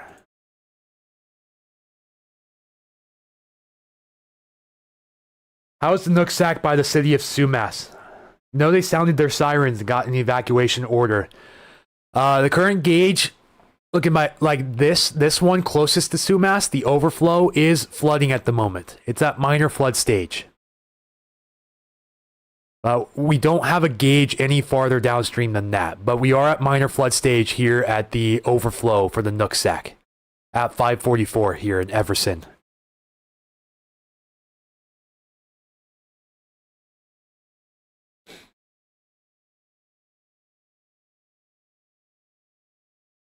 What about downtown Stanwood near the food bank in Josephine's? Great question. Cat G8787 is asking, can anyone chime in and answer that for her? Again, downtown Stanwood near the food bank and Josephine's. Is that safe in the event of a Stillaguamish flood? Please let Cat G8787 know the answer to that.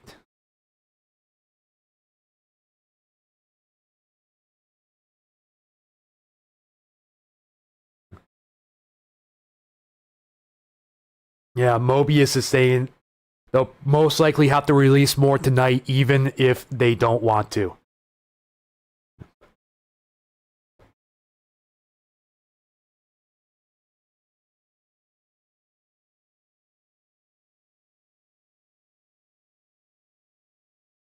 Keith said it might flood, but the dike is reinforced.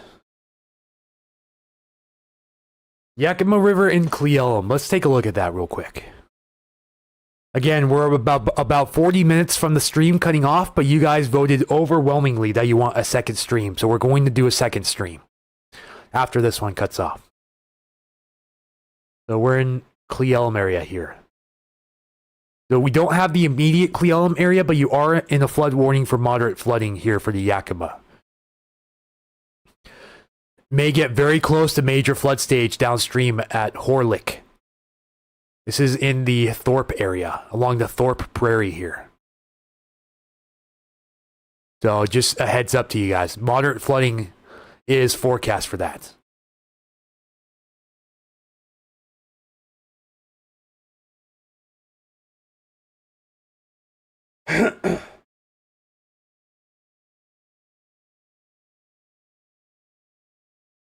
See a lot of you guys jumping back in here. We're almost back to 200 already.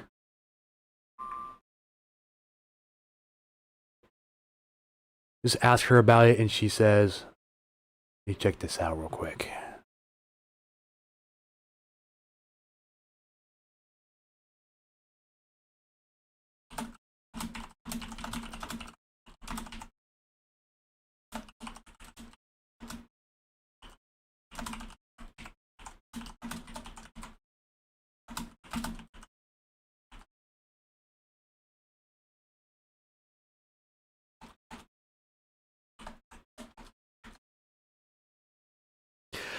So from the source, if anyone was wondering about what's going on at the Baker River Dam, there's a lot of pressure on the Baker River Dam right now. And they were even fearing about a potential breach. It looks like they're going to be releasing some water pressure on the Baker River Dam downstream in the concrete, which hopefully should be fully evacuated. Even if the town of Concrete is not entirely in the 100-year floodplain, they should have already evacuated the entire town anyways, regardless. Sounds like they're going to be relieving some pressure on the Baker River Dam, the one that's right upstream from Concrete. Like, you can basically see it from the town. Just to alleviate any fears of a potential breach.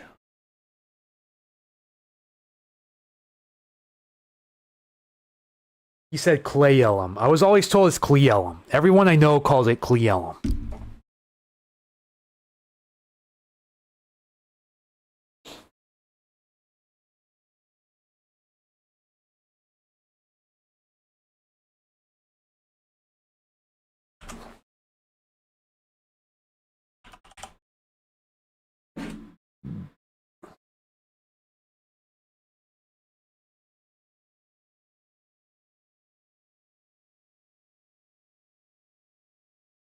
What was that?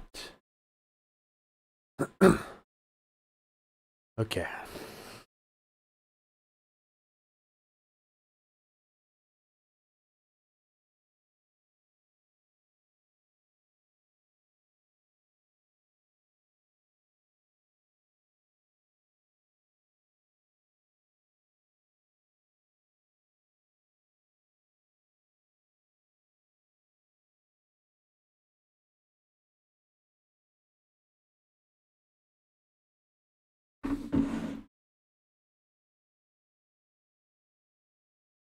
Think they are banking. Sorry guys, poor time for my sinuses to start to back up. Inflow hasn't stopped because the ground is so saturated in addition to melting snow with rising temps. A lot of Tacoma has puddles forming because the sewers are overflowing, which is creating us not to be able to deliver packages due to safety. Hey, it is what it is.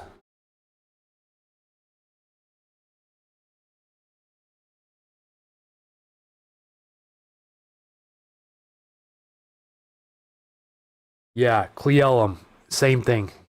Exactly how I hear it too. Wind's picking up a little in Whatcom County. Yeah, we should be on the backside of this wind hopefully by now. At least the strongest. If there's any strong winds in the area, we should already be on the backside.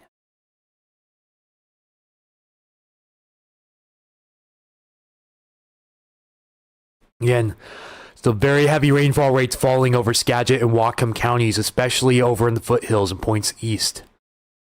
Additional rainfall, luckily not as heavy, but still falling up in the mountains of northeastern Pierce, much of King and Snohomish counties as well, feeding into these river headwaters.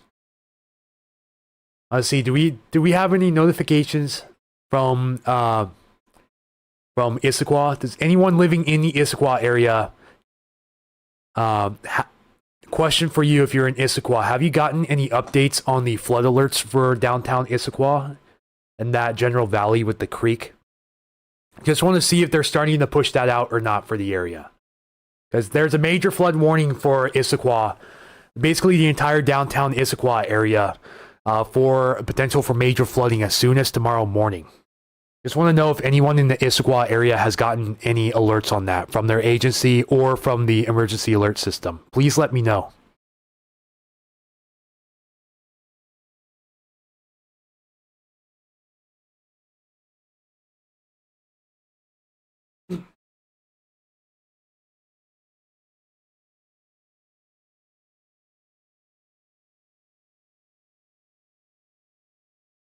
No one has evacuated Skagit. Josh Ballinger, what do you mean by that? Can you clarify, please? So I know I understand what you're saying.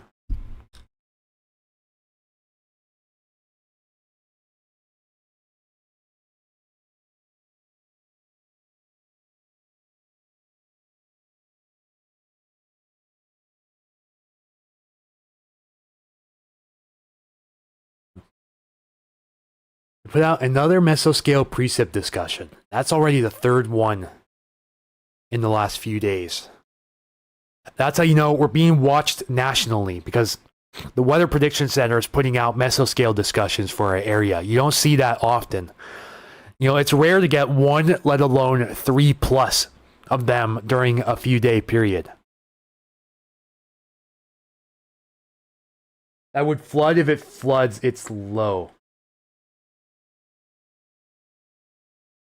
Seattle Times 1 hour ago: catastrophic flooding expected in King, Snohomish, Skagit counties. They should include Whatcom in that too, because they've already evacuated the town of Sumas. For again, devastating flooding, basically a repeat of 2021 up there in Sumas, along that prairie. You know, I've already heard a lot of PTSD up there. Feel really bad for those people in the Sumas Prairie. Truly, had it happened 4 years ago, and they're having it happen again.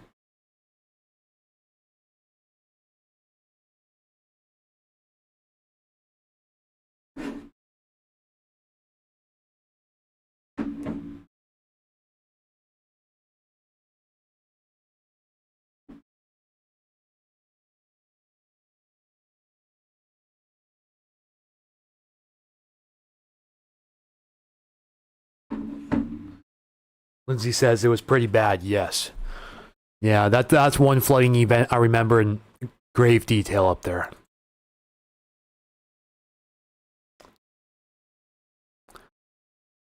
Think we're going to try to fire up the Facebook live stream again when we cut it off here on YouTube.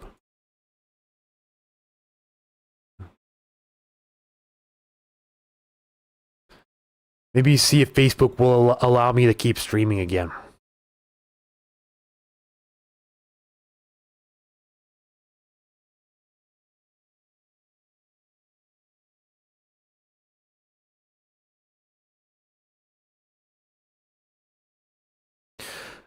Yeah, we're closing in on 8,000 views already. That is madness.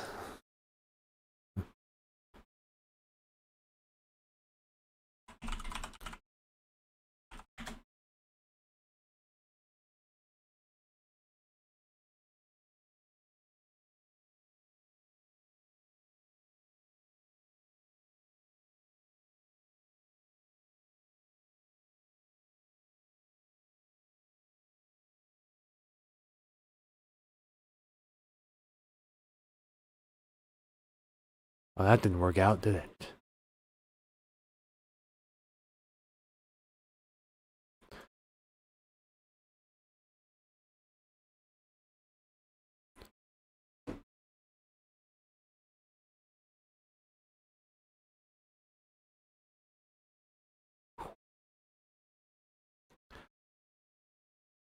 Again, current look at the radar satellite imagery over the area. Good clearing here over the Seattle metro, but still raining a bit here to the southeast over the foothills, and exceptionally raining up here in BC and Skagit and Whatcom counties, where they could really use a break right now. But it doesn't look like they're going to get it because more rain right behind it as well.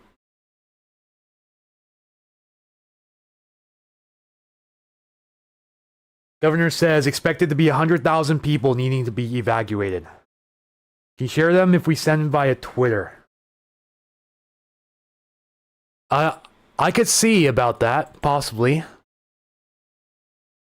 I'm not sure if I can play the videos directly off of Twitter, though. Not 100% sure.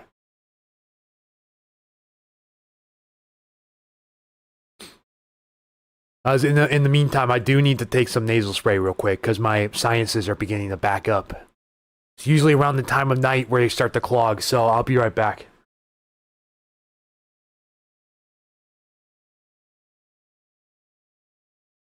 Just posted the Issaquah alert to your Facebook page. I'll be on standby for that.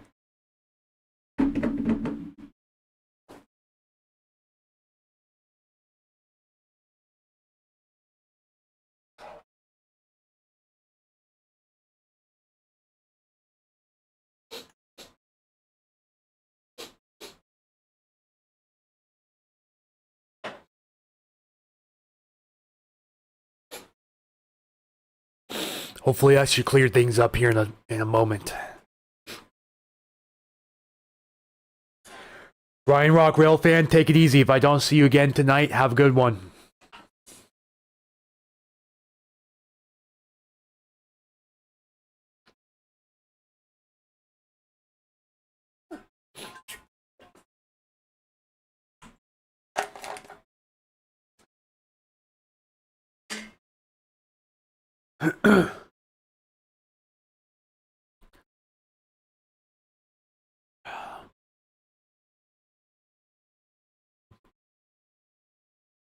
Okay, see, I got your video here.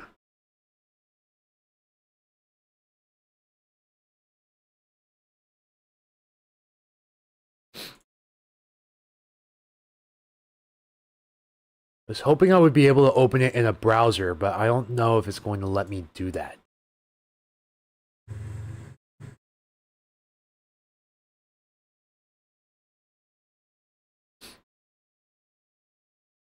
Let's see if I can just drag and drop it into the browser and have it load that way.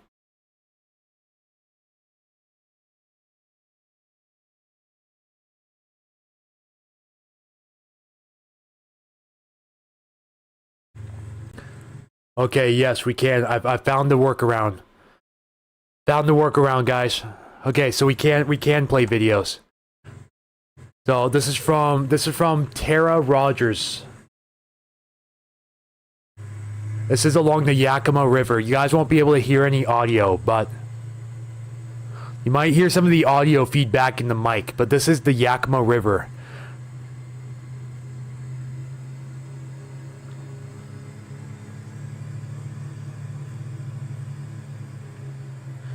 So yeah, Tara, I found a workaround. If you want to send me those videos now, feel free to send them to my email.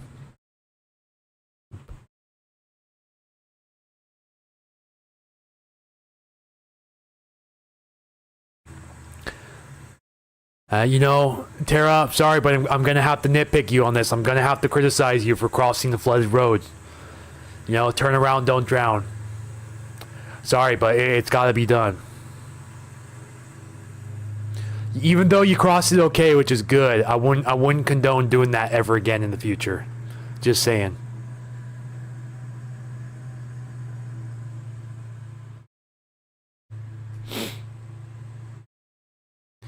Jeez, look at those raging waters right there.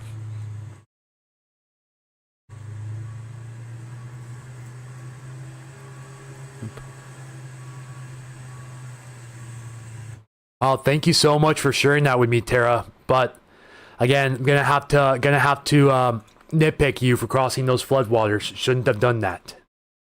But still, thank you for the video, nonetheless.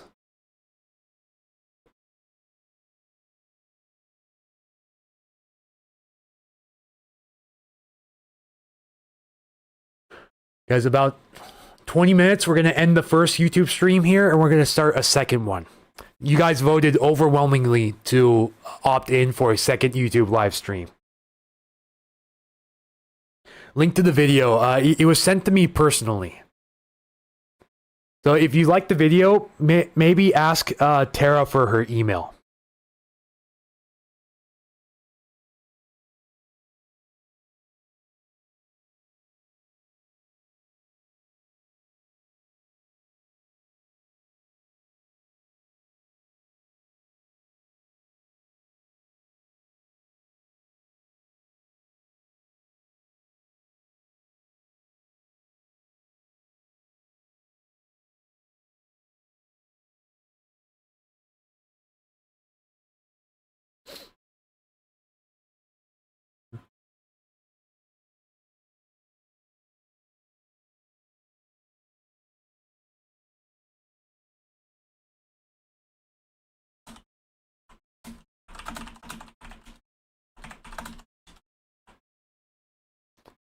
Let's go look at this map again.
Still getting a lot of comments, questions here on Facebook, trying to get them all answered in a timely manner.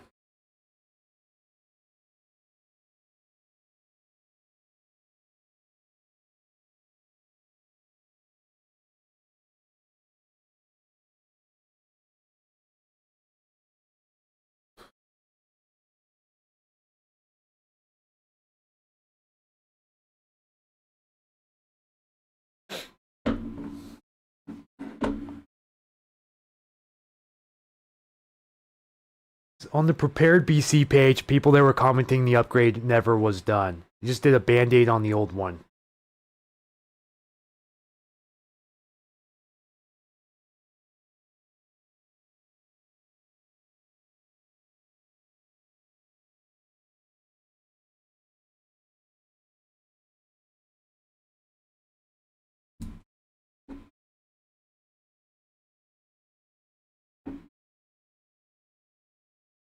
Howard Hanson Dam is over 40,700 acre feet.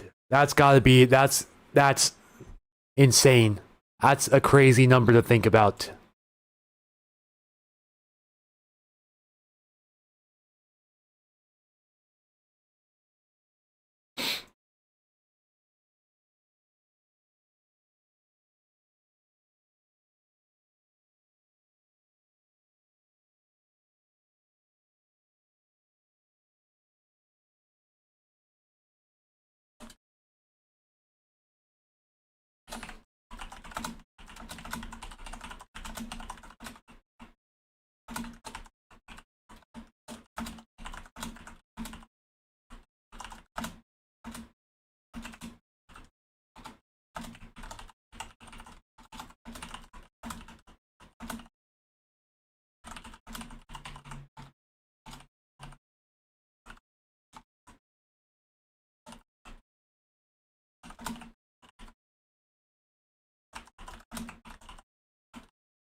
All right, Tara, you just received your next round of videos here. Let me get them set up here. I have to download them to my server first.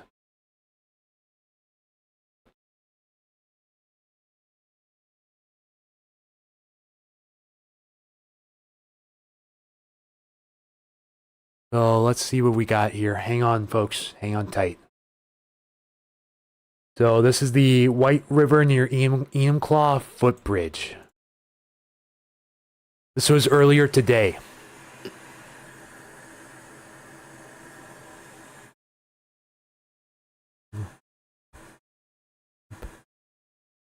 And that's the creek flowing to the river at the footbridge.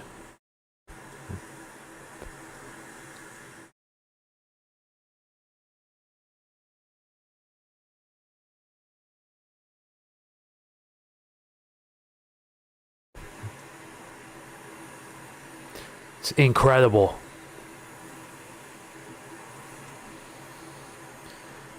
So there's that one. And the Gale Creek in Wilkeson as well. This is a quick one, but yeah, a creek flowing that much is just crazy, to say the least. Again, thank you, Tara Rogers, aka Wamama84, for sending those in. Yep, Randy is live now with Whatcom County weather. Randy is live here. Gonna have a lot to talk about with the Nooksack, especially for the evacuation of Sumas as well.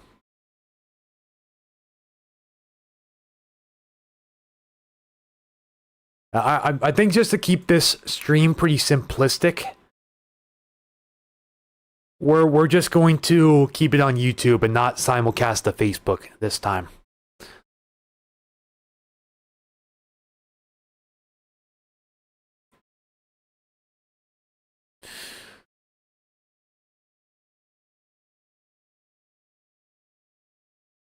There's going to be a break anytime soon. If so, will it be long enough to allow the rivers to calm down? It's looking like Friday, Saturday could be kind of a break in the pattern. It's been a while since we've looked at the models, but we have... See, let's look at the 18Z European, see what it shows in store for us for the next few days here. Gives us a bit of a break Friday and Saturday. And then it brings another front through. This isn't an atmospheric river. This would just be a little cold front coming through, likely Sunday morning. Then we're watching the potential for even a small windstorm chance going into Monday too. So I'll update you guys more on this when the time becomes necessary. But right now we're focusing all of our resources on the flooding right now. But this would bring another, luckily a fairly progressive system through. But we're not seeing any major atmospheric river activity over the next 6 days. Really after tomorrow morning, which is good news.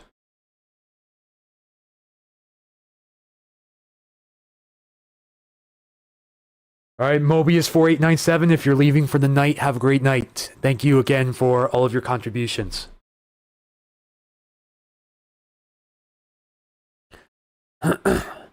Yeah, we're about 10 minutes out from the stream cutting out. So just a heads up, everyone. We're going to be transitioning to a new live stream afterwards.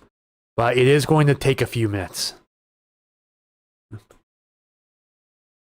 All right, we got a few videos here from Max Prince. This is Mad Max SMP here on YouTube. Just got your emails.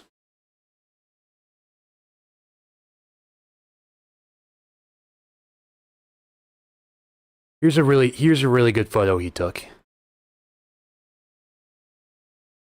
And I think this is the Puyallup. Yeah, Puyallup River Meridian Bridge.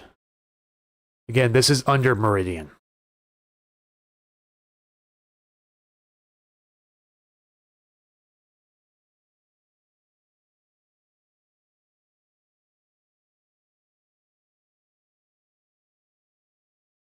Pouring in Carbonado again. Retirement homes in Mount Vernon being evacuated right now. Good.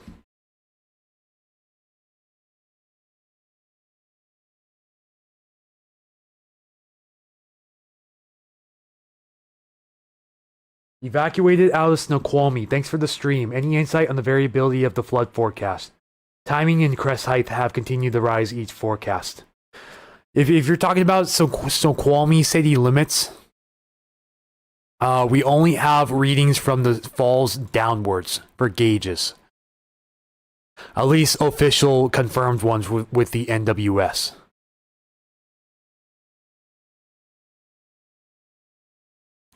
And see, we're major flooding along the entire Snoqualmie. So this flood warning includes North Bend, Tanner River Bend, and Snoqualmie, as well as the falls here. You see the flood warning includes this entire floodplain here of the Snoqualmie. Let's show for the closest gauge here, Snoqualmie right now. Still expected to rise, if the forecast holds, is expected to rise near the all-time record crest for the falls. But it looks like you should see long-term relief here beginning tomorrow night. So you should be safe to return to the area by Friday morning at the earliest. Oh, you live above the falls, okay. Yeah, so this is the forecast mainly from the falls downwards. Yeah, I'd advise you stay away until at the very least, at the earliest, late Thursday night. Just to be on the safe side. Which is tomorrow night.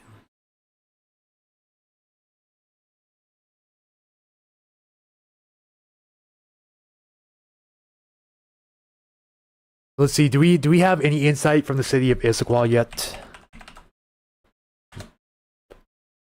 As they have that flood warning for the entirety of the town.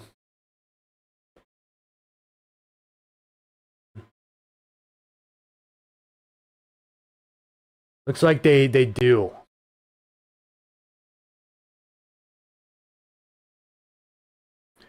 It looks like there's some clarification that needs to be made on it.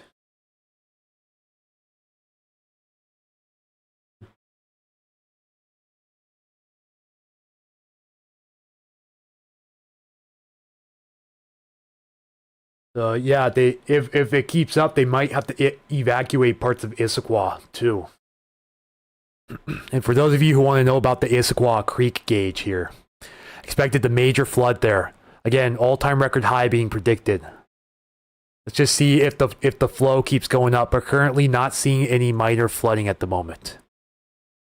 This is a forecast beginning at 10 p.m. At 10 p.m. it wants to have minor flooding, and by 4 a.m. tomorrow morning, it wants to have major flooding for a short time, thankfully. This would affect downtown Issaquah.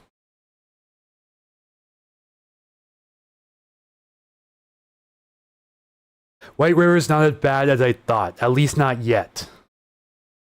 Okay, yeah, Angie, I believe I did see that.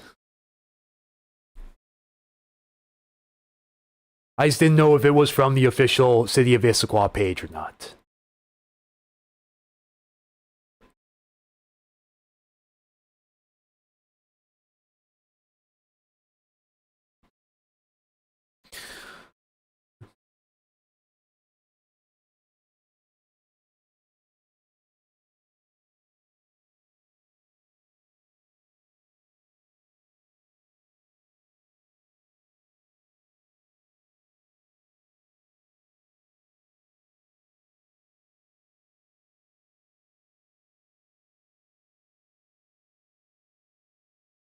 Alright guys, about 5 more minutes. We're going to cut off this stream and we're going to start the second one and we're going to keep going.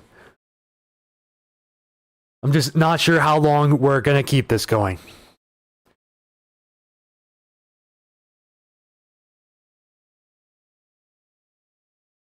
Okay, it was NWS.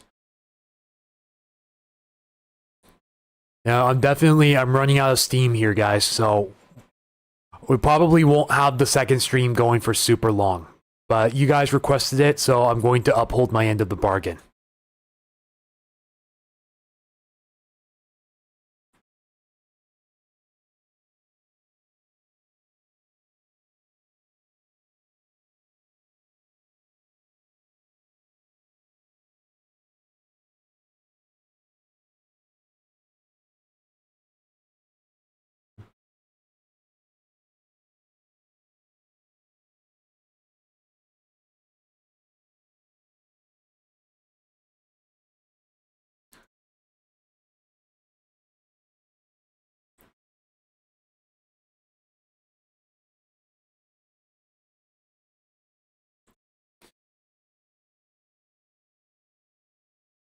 Thanks for doing this. Yeah, sure thing.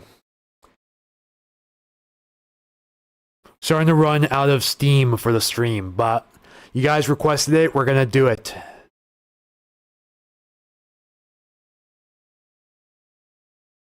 Might be late, but 203 just south of Monroe at Ben Howard Road is now closed. I think most of Highway 203 is closed by now. I know it's closed in Fall City, and so are parts of 202 as well. Any insight into Darrington? Don't have any gauges for Darrington, I'm afraid.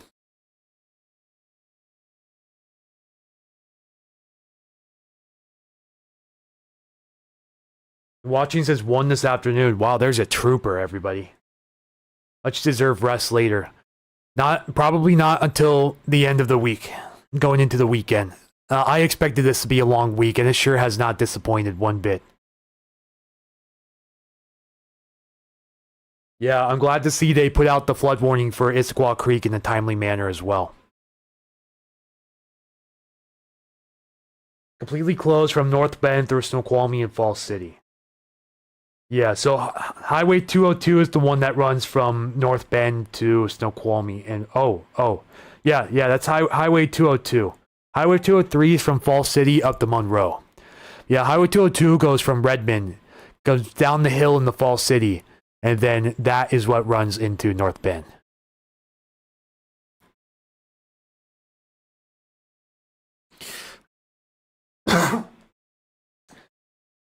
Alright folks, just to be on the safe side and preserve some room to make sure the stream doesn't get canceled by YouTube, we're going to go ahead and wrap up the first session right now. Probably going to give myself a few minute break just to recuperate, stand up and stretch, and then we'll hop right into part 2 of this. Yeah, thank you everyone for the info, and thank you for relaying your reports and your information to me. It has really helped a lot, and I bet it's helped save a lot of lives here in this area.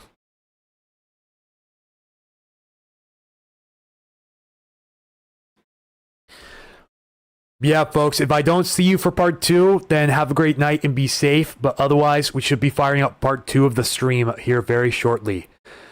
Again, due to YouTube policies, it's going to be cutting me off here anyways, whether I like it or not, in the next few minutes. So we're going to wrap this thing up with a little bit of time to spare. If you guys, again, want future notifications for live streams, go ahead and ring that bell if you haven't already subscribed for live stream notifications. This will be your first official test of you ringing that bell. See if you get the live stream notification of when I go live streaming yet again. If you ring that bell, then you should get the live stream notification here in hopefully no more than 10 minutes.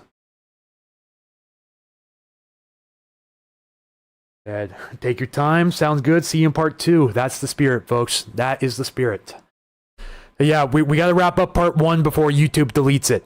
YouTube has much more strict policies on 12+ hour live streams. Thank you, Sonia, again for saving my cake last time, telling me that.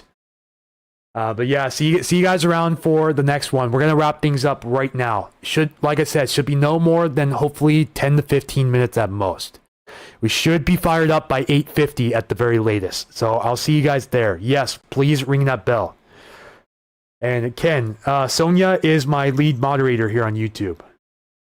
You plan to stream tomorrow if we don't join after. Right now, that is the expectation, yes. I just don't know. Depending on what time I hit the hay tonight, I don't know what time I'm going to be up to stream tomorrow.